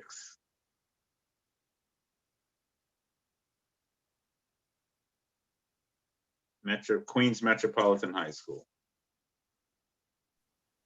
All righty. You're muted. You on? Marcos, If not, you're muted. Okay, here we go. Can you hear me now? I hear you now. Oh, excellent. Good evening, Queens Borough President and panel members. My name is Marcos Bausch. I'm the Assistant Principal of Queens Metropolitan High School. The principal of Queens Metropolitan High School is Ms. Saida Rodriguez-Tabone. And we are requesting, well, first, there's just a little bit about the school before I get into that. We're a high school in District 28, right off of, on Metropolitan Avenue, right off of Queens Boulevard, Woodhaven Boulevard. We approximately have 1,200 students. We have been in existence since 2010. And we are requesting $200,000 to offer our students a financial literacy program, which teaches our students how to use the Bloomberg financial terminals. The amount requested would cover the cost of the subscription of the terminals, the cost of the equipment, the cost of the computer lab setup, supplemental supplies to deliver the program as designed. The outcome of the program would be that students would receive a Bloomberg terminal certification. This would be offered to students and also parents from the community as well. This would be, if it were to come to fruition, this would be the only New York City public school to offer this type of program to their students. Typically, this program is only seen at the college level, and due to the sheer cost of the program, very few colleges and universities even have the program at that. We're hoping to be able to overcome the budget cuts that we have incurred due to student register loss in recent years. And this program, the title of this program is called Bloomberg Financial Investments 101. And the overall objective of this program is for students to learn how to interact with money and how money interacts with risk and time. the focus really here is to ensure that students are ready to meet the demands in a new post-COVID world. And, you know, how great would it be for our students leaving high school before even getting into college to leave with a certification that would allow them some employability, to be able to engage with the parents in the community and give them opportunities to make themselves more marketable. The fact that jobs are, you know, the technical jobs are so hard to come by, and this would give an opportunity to get the parents involved in the school a little bit more and have them have an opportunity to be able to engage in this program and learn a technical skill that they could take with them forward. So the Bloomberg program is a very demanding and rigorous course that would be delivered as a regular course during the day and potentially an after school or weekend program for parents. They would be able to engage in theoretical topics, such as portfolio and theory, and be able to look at the financial market, really do the research that's needed to engage in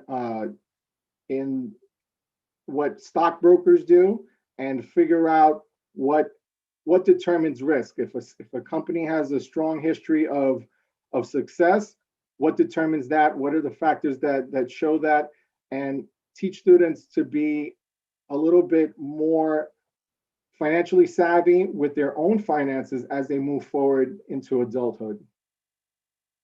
And that's about it. We've been working on this program for about 3 years in the planning stages, and we're really just looking for funding to be able to finally get it off the ground.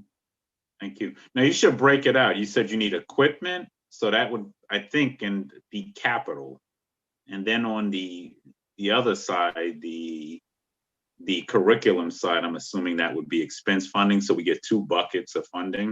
Okay. So I would just urge you to break it out. How much would equipment be opposed to how much a curriculum would be? I'm sorry to interject. Hello, everyone. I'm Sara Rodriguez-Tabone. I'm the principal at Queens Metropolitan High School.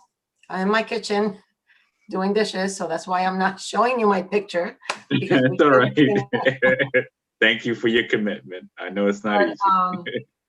We're only asking for the funding to purchase the software. Everything else in terms of the hardware and the cost of the teacher and the professional development, we will take care of that from our own budget and redirecting and funds to that program, because it means so much to us, and I think it will mean so much to our community to be able to have this program in Queens, and also, more important, to give the opportunity to the students, but also to give the opportunity for our parents and families to be able to become certified in this Bloomberg technology, because it will give them a leg up to apply for other jobs and gain a new skill. So we're only asking for the cost of the software. Everything else, we will take care of it, because it is something that means so much to us and to our parents, and I believe the whole Queens community at large. Thank you. Thank you. When I mentioned, excuse me, just one last thing. When I mentioned the computers themselves, part of the subscription, because the Bloomberg terminal is provided with the service. So I said computers, but really it's a package deal. They provide us with the terminals to use. It's not that we were going to buy subsequent computer programs. Yeah. Thank you. All right. Thank you. Thank you both for being on. Thank you so much. Thank you for your commitment. All righty. Okay, we're going to move on to the Community Health Network. Hi, everybody. Can you hear me okay? Good evening. Thank you for having me. My name is Christine Rehusky. I'm the VP of Development at Community Healthcare Network, otherwise known as CHN. CHN is a federally qualified health center providing access to critical medical care, mental health care, and supportive services in underserved communities in New York City, reaching over 80,000 individuals through clinical and community-based services annually. CHN provides essential health care to individuals of all ages, regardless of their ability to pay. One of our largest health centers is the Long Island City Health Center, located at 21st Street and 36th Avenue. In 2008, CHN took over the site and turned it into a dynamic federally qualified health center, offering critically needed primary care and preventative health care, behavioral health care, including mental health and psychiatry, and supportive services, including health education, nutrition counseling, care coordination, and social work. The site is home to several of our specialty programs and initiatives, including Suboxone services for opioid use disorder, the Healthy Steps program, which is a child development screening and support program for parents, a high impact prevention program for HIV prevention, and the Healthy Start program, which offers prenatal and postpartum care coordination for new and expectant moms. In 2019, CHN also launched its first on-site pharmacy at the LIC site, offering discounted prescription drugs and delivery services to patients. Each year, we serve about 7,000 patients at the Long Island City Health Center, of which approximately 20% are uninsured. CHN and the LIC site has also played a key role in providing care during the COVID pandemic, offering on-site testing, treatment, antibody screening, and vaccines for eligible populations. The Long Island City site remained open throughout the pandemic, offering both on-site care and telemedicine to patients. During this once-in-a-generation health crisis, CHN has worked hard to ensure that residents of Queens still have the access to care that they need. In this year's capital application cycle, CHN is requesting funding to support the purchase of the Long Island City Health Center.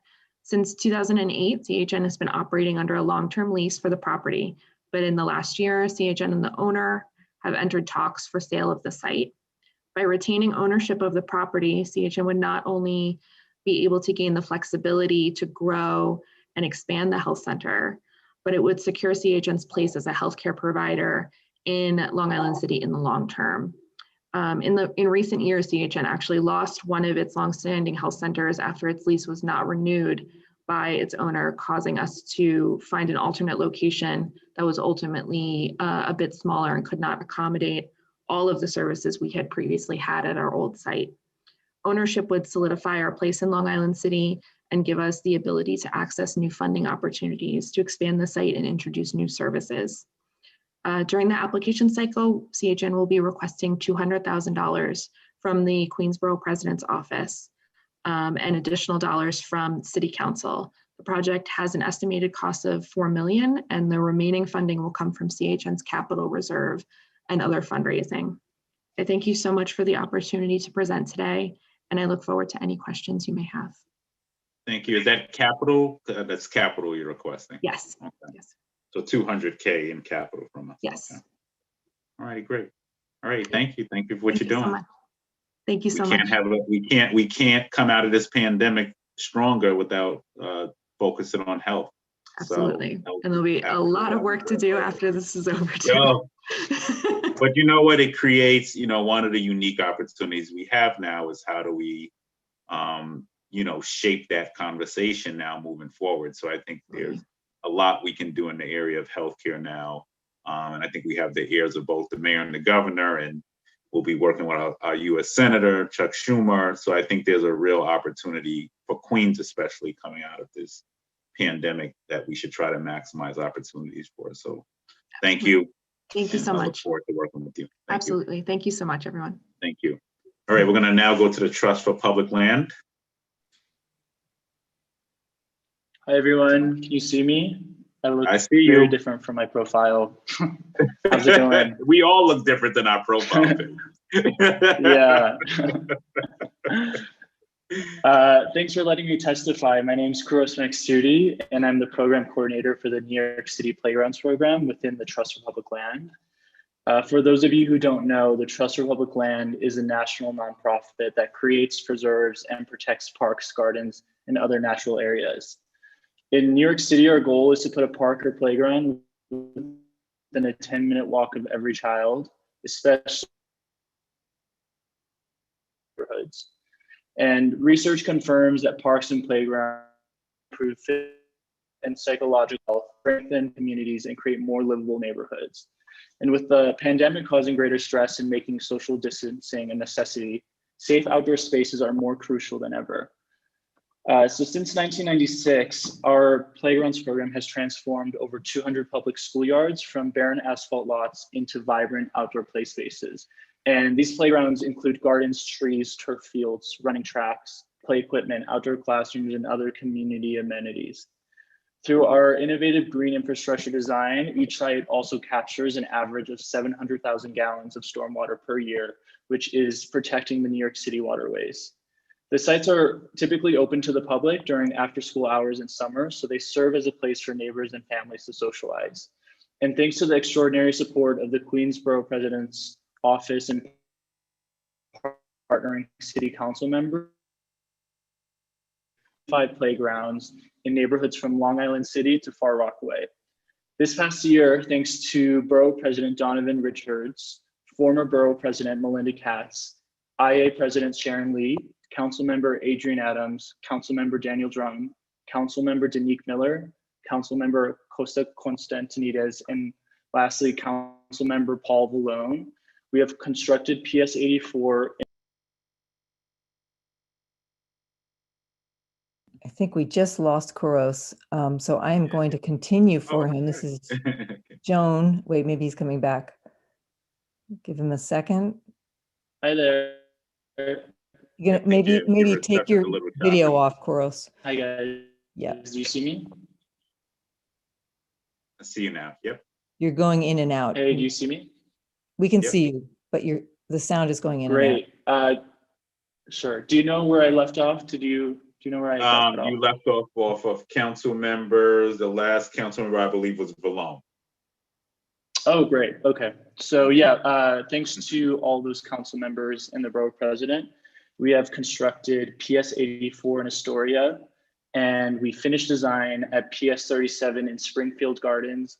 And right now we have 2 sites that are ready to bid out. That's PS 223 in Jamaica and Pan Am International High School in Elmhurst. And lastly, we are in design at PS 98Q in Douglaston. So the cornerstone of our program is a 3-month participatory design process, engaging students and community members. So our students survey their peers for ideas, they lay out their own plans, they learn about budgeting and green design. And this process, we've learned, fosters a big sense of ownership, pride, and responsibility among students towards a new playground. And the only exception to our design process is now due to COVID, we no longer measure the yard. But other than that, we fully adapted the curriculum for remote learning. And once our playground opens, we have a long-term commitment to our school and community partners. We stay involved to provide continued environmental education, training and stewardship support. We work often with teachers and parents to inspire city children to learn about and love the natural world. And we raise private funds to cover soft costs of the project, which amount to approximately 1/3 of the total project cost, and is used to help cover the landscape architect, staff time, and our repair fund. In addition, and whenever possible, we also leverage funding from the School Construction Authority, the SEA, the Department of Environmental Protection, and local elected officials for the construction cost. And as of right now, we have identified 2 schoolyards that really are in need of improvement in Queens. So the first one is PS 229Q, Emmanuel Kaplan, and that's in Woodside. And the second site is PS 317Q, the Waterside Children's Studio School, which is in Far Rockaway. In addition, we would be grateful for your support in bringing our program to these deserving communities, and we welcome the opportunity to discuss these projects in detail with the city council members and the Queens Borough President's office. And lastly, I wanted to thank Councilmember Holden, who was responsible for funding 2 of our playgrounds in FY21, PS73Q and PS153Q. But those 2 sites have been delayed due to COVID, but we are going to begin design fall of this year. So thank you so much for the opportunity to testify. Thank you. Thank you once again for the work you've done. And I think we've done a few playgrounds, as you alluded to, over the course of the last decade or so. So I want to thank you for the work and look forward to hearing more about those projects. So thank you. All righty, we're going to now move on to, all righty, who is next? The Fortune Society. And followed by the Fortune Society, we'll hear from Drama Circle and then Kieran Kind. All right, so the Fortune Society is up now.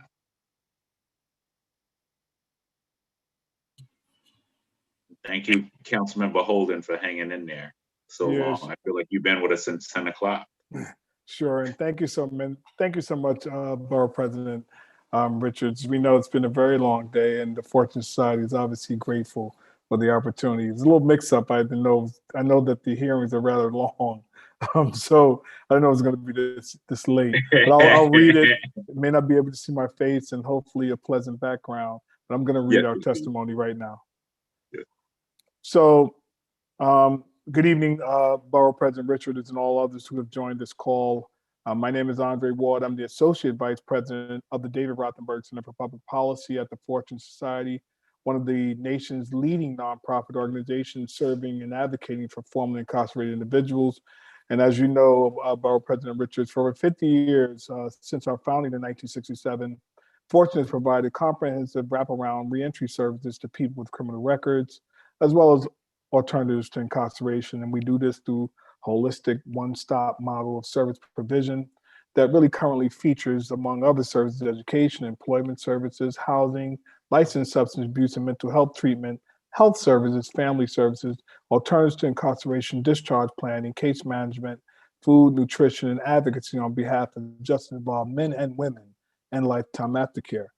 And what we're doing, we're requesting funding from the Queens delegation in FY22 for the following core programs: $25,000 of discretionary funding to support the Queens-based enhanced education program for court-involved students, including youth ages 16 to 24 from New York City's poorest neighborhoods. And our program combines Common Core focused pre-high school equivalency and or high school equivalency instruction with career exploration activities to promote lifelong educational gains, support employment attainment and retention, and reduce the likelihood of future criminal activity and recidivism. Our program includes the following core components: integrated learning, where Fortune understands the true power of education, giving individuals the power to communicate, make informed choices, assess resources and opportunities, and ultimately transform their lives. And now our program incorporates a combination of best practices around providing participant-centered integrated programming to vulnerable populations. Then we have our digital literacy component, where participants have a chance to visit Google headquarters, or they had a chance to visit Google headquarters in Chelsea, and engaging a rare opportunity as Google rarely gives tours. And participants toured the offices to learn about the differences between types of work Google does, in addition to having lunch with Google staff who shared their experience. It fostered new entrants in IT fields and introduced the participants to Google's IT course, which participants began later in the year. And then the last thing is around building community engagement through Community Benefit Project. And the Fortune Society's Community Benefit Projects really serves projects conceived and executed by young adults solely, and participants that fill an important unmet need in the community where they live. Examples include a project at James United Methodist Church in Brooklyn, New York, to help the community with much needed service, including but not limited to restoration, cleaning, and engaging with others within the community as we look to expand into Queens and other areas. And then there was a $200,000 ask for the Queens-based opioid overdose prevention program to allow our licensed outpatient substance use treatment clinic to prescribe life-saving naloxone to clients at risk of an opioid overdose or who may witness someone overdosing. And Fortune obtained its opioid overdose prevention program license in February of 2018 as part of our desire to be part of Mayor Bill de Blasio's Healing New York City initiative to prevent opioid overdose deaths. And by offering naloxone as part of our culturally sensitive substance use treatment program, we serve a crucial role in preventing opioid overdoses among a highly marginalized, often stigmatized subpopulation, essentially those with criminal justice histories, who often resist treatment from mainstream providers for fear of judgment. And we're currently handing out more than 100 kits per month, even in spite of COVID. And this initiative layers directly onto our 3-phase 6 to 12-month treatment services program. Lastly, and I know obviously for the sake of time, we're also requesting $2 million in funding for our parole restoration ATI program as a part of the Speaker's ATI initiative. This program will offer alternative to incarceration for individuals on parole who are facing incarceration for a technical parole violation or because of a new arrest. We're part of the Queens County Reentry Task Force, and so we lift this up, and participants will be released from detention on Rikers Island through Fortune advocacy, or will be accepted in the community as an alternative to parole violation. These funds will be used to support ATI services for individuals on parole. The program will consist of 3 phases of services and engagement. Phase 1 is intensive, phase 2 is moderate engagement, and phase 3 is transitional engagement. And each phase includes individual counseling, licensed substance abuse, mental health treatment as needed, group counseling, employment, educational services, arts, theater engagement, socialization, drug testing, access to Fortune's housing as appropriate and available, and parole progress reports. All clients have lifetime access to aftercare. And, we should wrap up. Absolutely. And, Fortune reacted, nimbly to the COVID-19 outbreak. On the 26th of March of 2020, Fortune closed its main service center in Long Island, Queens. We immediately converted most of our clients' programs and management to virtual remote operation, including intake, enrollment, counseling, case management, access to benefits, job readiness, et cetera, et cetera. We made sure that they had the proper PPE, them and staff, to access the building through Zoom. Fortune delivers online sessions, crisis intervention support to participants. Beginning on June 7, 2020, consistent with guidance from Governor Cuomo, Fortune initiated the phased reopening of its Long Island City Service Center, and we're currently providing our services both on-site and remotely. Thank you so much, Borough President Richards, for this opportunity, and we appreciate being able to testify. Thank you, Mr. Ward. I think you got muted, but thank you so much for the work that y'all are doing. To give send my regards to Stanley Richards, absolutely my big bro. I say my brother from another mother. We share the same last name, but really appreciative of all the work that the Fortune Society continues to do. Absolutely, Borough President. Any way we can. So absolutely, Borough President. Thank you so much for this opportunity. Thank you. Thank you. All righty. We'll now hear from Drama Circle. Hello, good evening, everyone. This is Dil Afroz Ahmed, known as Nargis Ahmed widely in my community.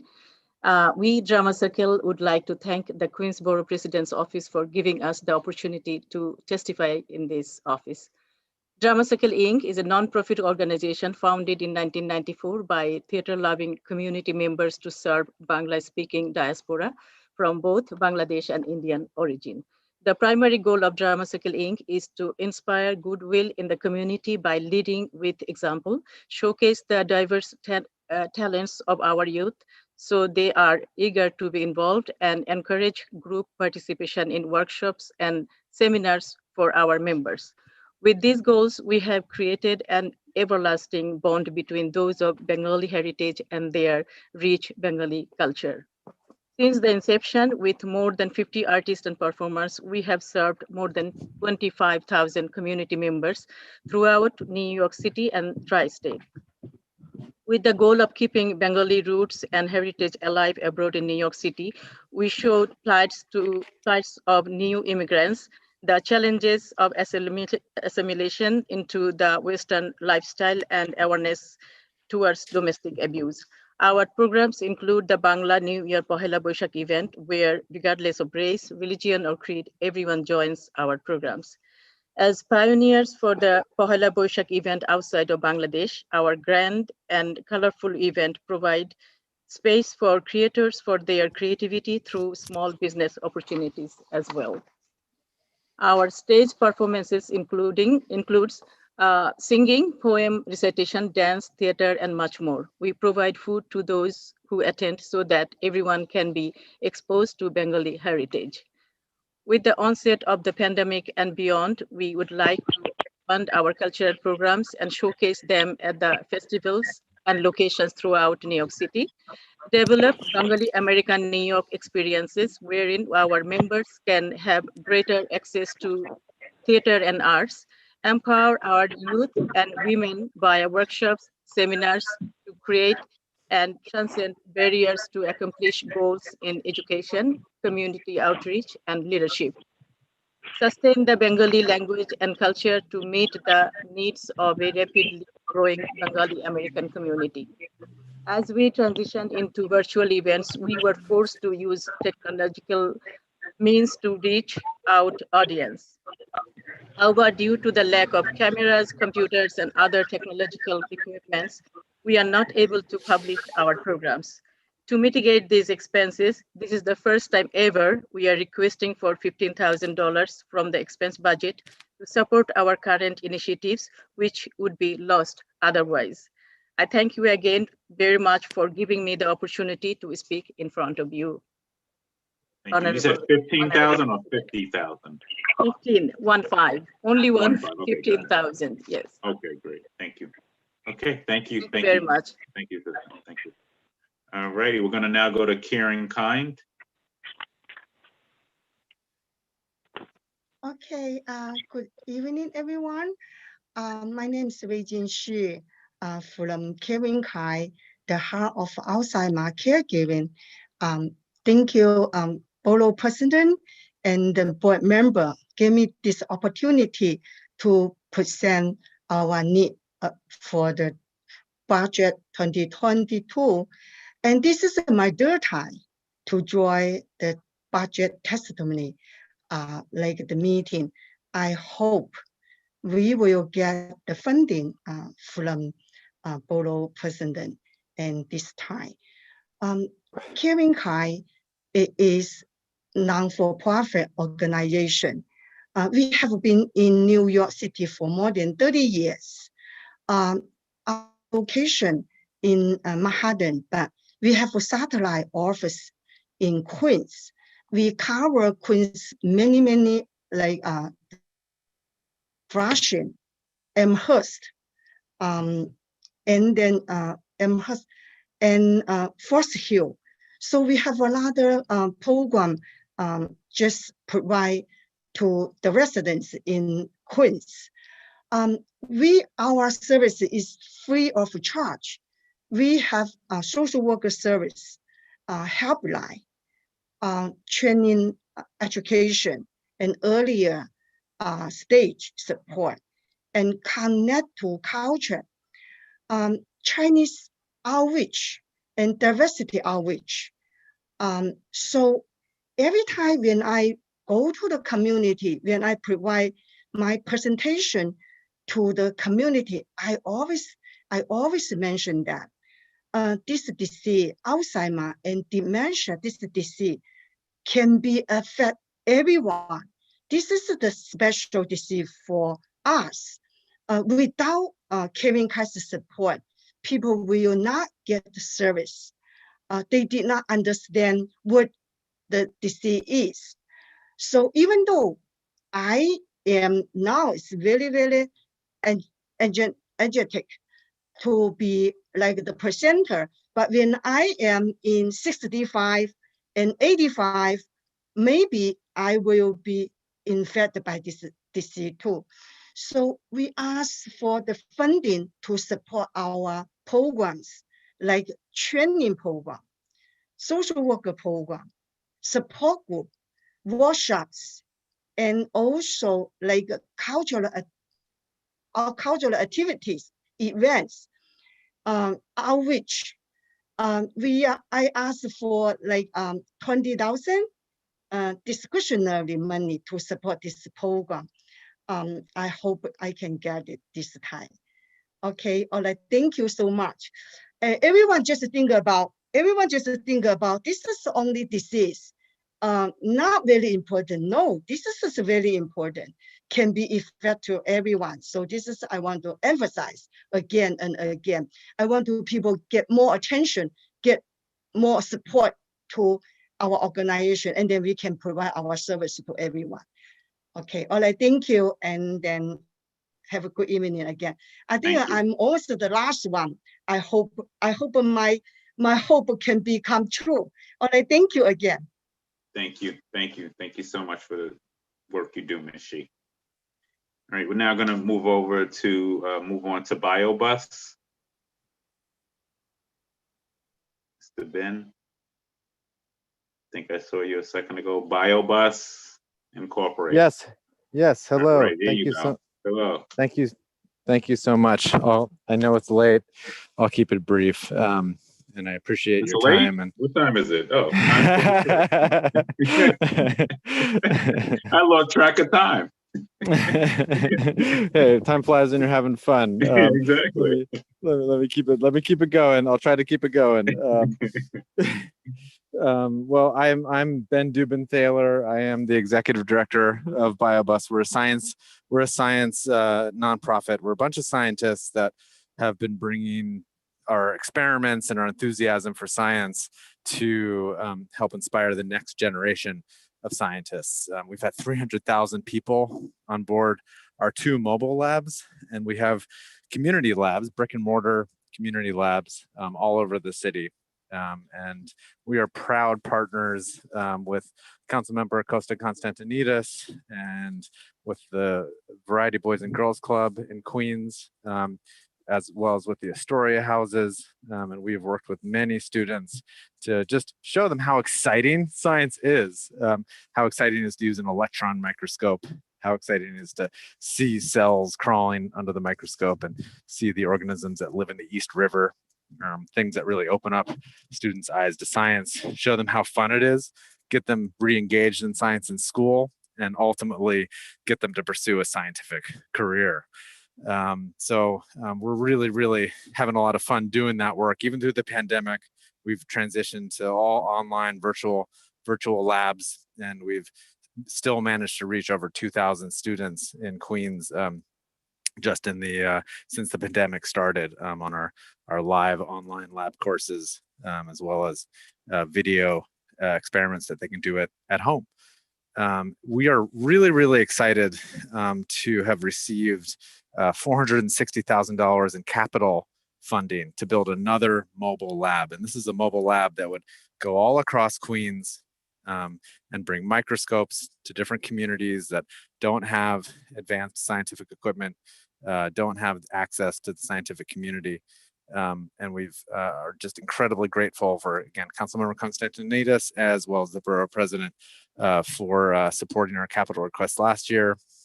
And this year we're trying to finish off raising money to be able to build a brand new community laboratory with the mobile laboratory in the Astoria, Long Island City part of Queens to reach students in the Astoria houses and the Ravenswood houses and across Long Island City and Astoria, and give the next generation of scientists the chance to do science, chance to meet scientists, and the chance to, come up with that next vaccine the next time there's a pandemic, and to help heal our communities.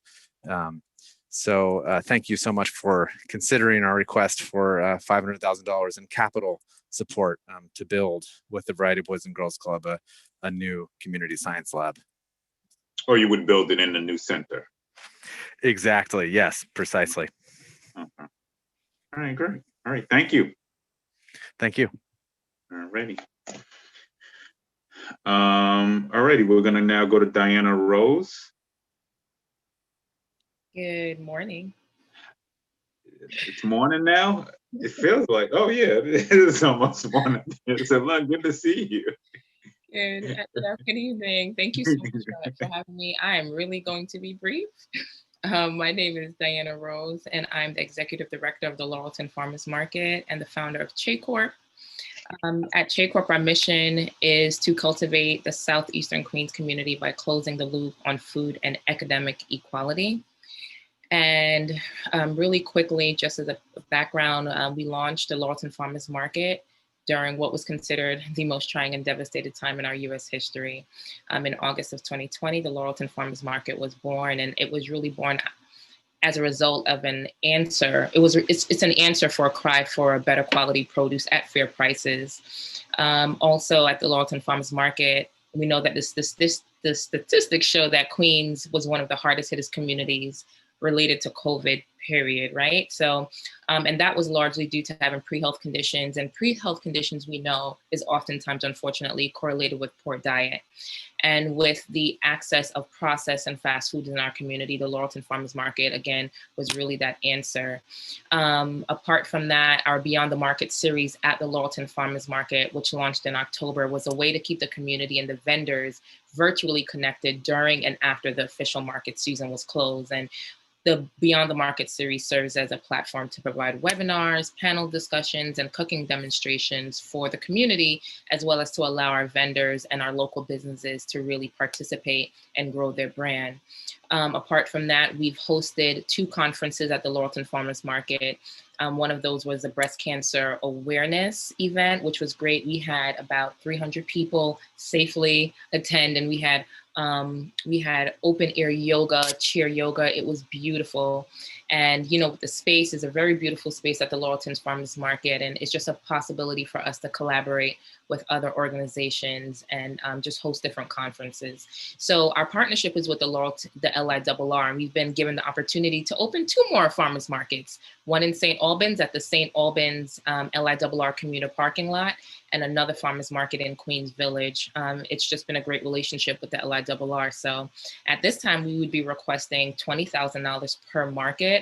And that is really because we provide the tents, the tables, and the chairs, and really the things that our new and local businesses, our local and new businesses need to really get started and really to have no barriers to entry for the market. And it's also a way for us to increase our programming. We do have a partnership with Queens College at the Queens Tech Incubator, and we've been able to send a lot of our vendors there. We house about 100 local businesses and vendors. So it's just been a great opportunity just to connect health with economics at the Laurelton Farmers Market. Great. Thank you for the work you've done. I mean, I've witnessed it. Phenomenal work.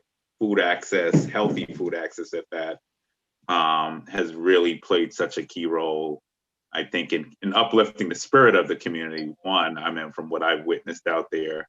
And, you know, I have a good friend of mine who comes down to volunteer down there all the time. Really good friend.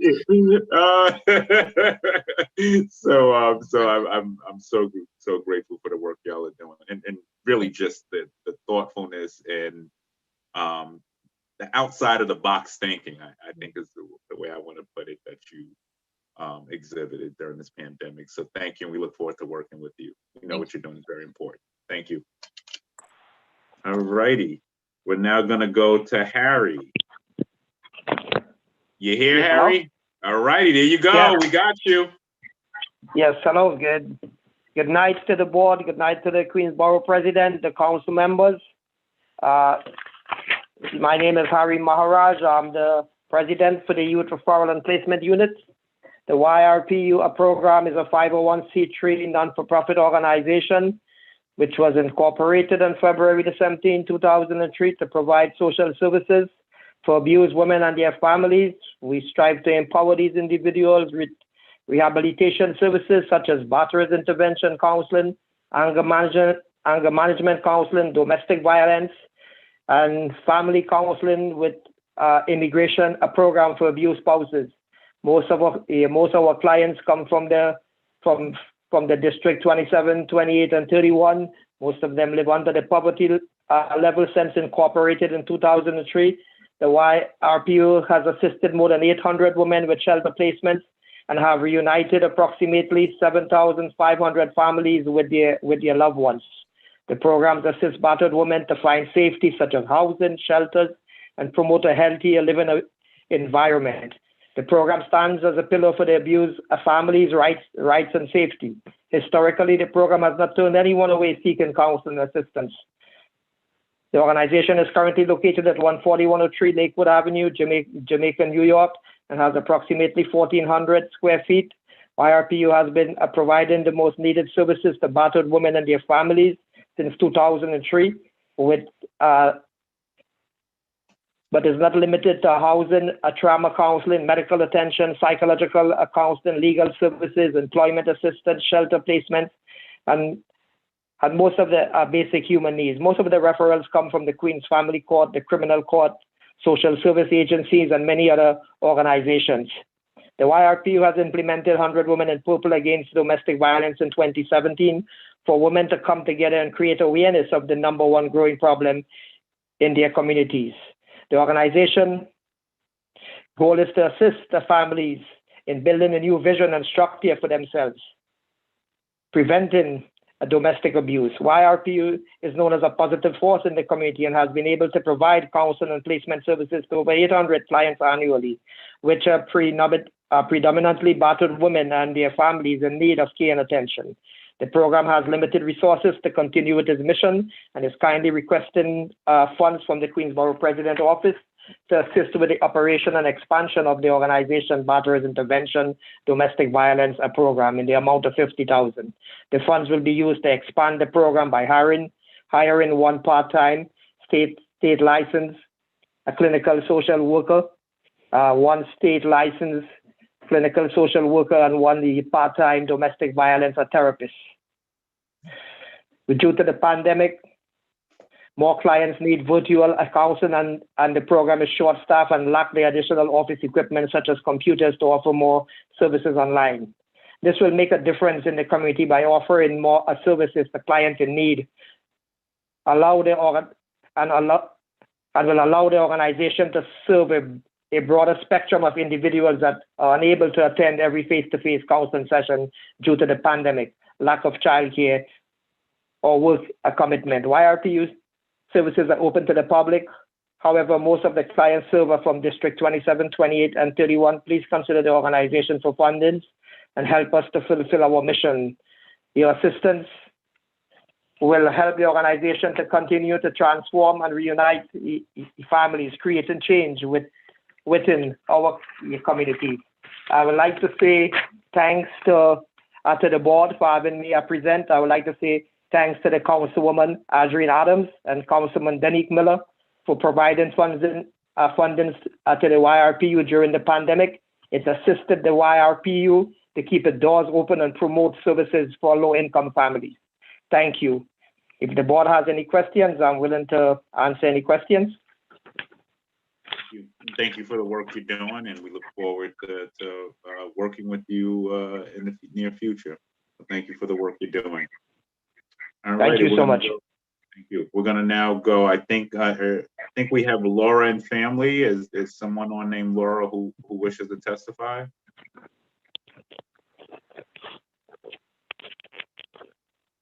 No. Okay. Well, before we begin to close out, and is there anyone else who wishes to testify before we close out? All right, hearing or seeing none, I just want to start off by thanking my staff. It has certainly been a marathon today, but all in the name of Queens. And, we all want to see this borough become better and stronger. And, I think all of the organizations that presented today provide an invaluable service to our community. So I just want to say thank you. We're going to do everything we can to make sure that we come out of this pandemic stronger. And let me just start off before I end tonight, just thanking the staff who helped us get through this day today. I want to start with our Director of Budget, Amanda Menicini, Carolina Gill, our budget analyst. Thank you. Tiffany Easton, our events coordinator. She was making the Zoom work. Aldo Grillo, our director of IT. Richard Lee, my special advisor. Frank Joseph, my chief of staff. And Rhonda Bender, our deputy borough president. Thank you all for the work you did today to get us through this hearing and to truly have Queens voice heard through this process. So I want to thank each and every one of you for your commitment to the borough. And I think if there's nothing else to be said, tonight we're closing out. And you have heard, this has been our first, at least as the borough president, my first Queens Borough Board priority hearing. And it is now at, what time is it? 9:56. It is officially closed. So thank you all. Have a great evening. Thank you, staff, again.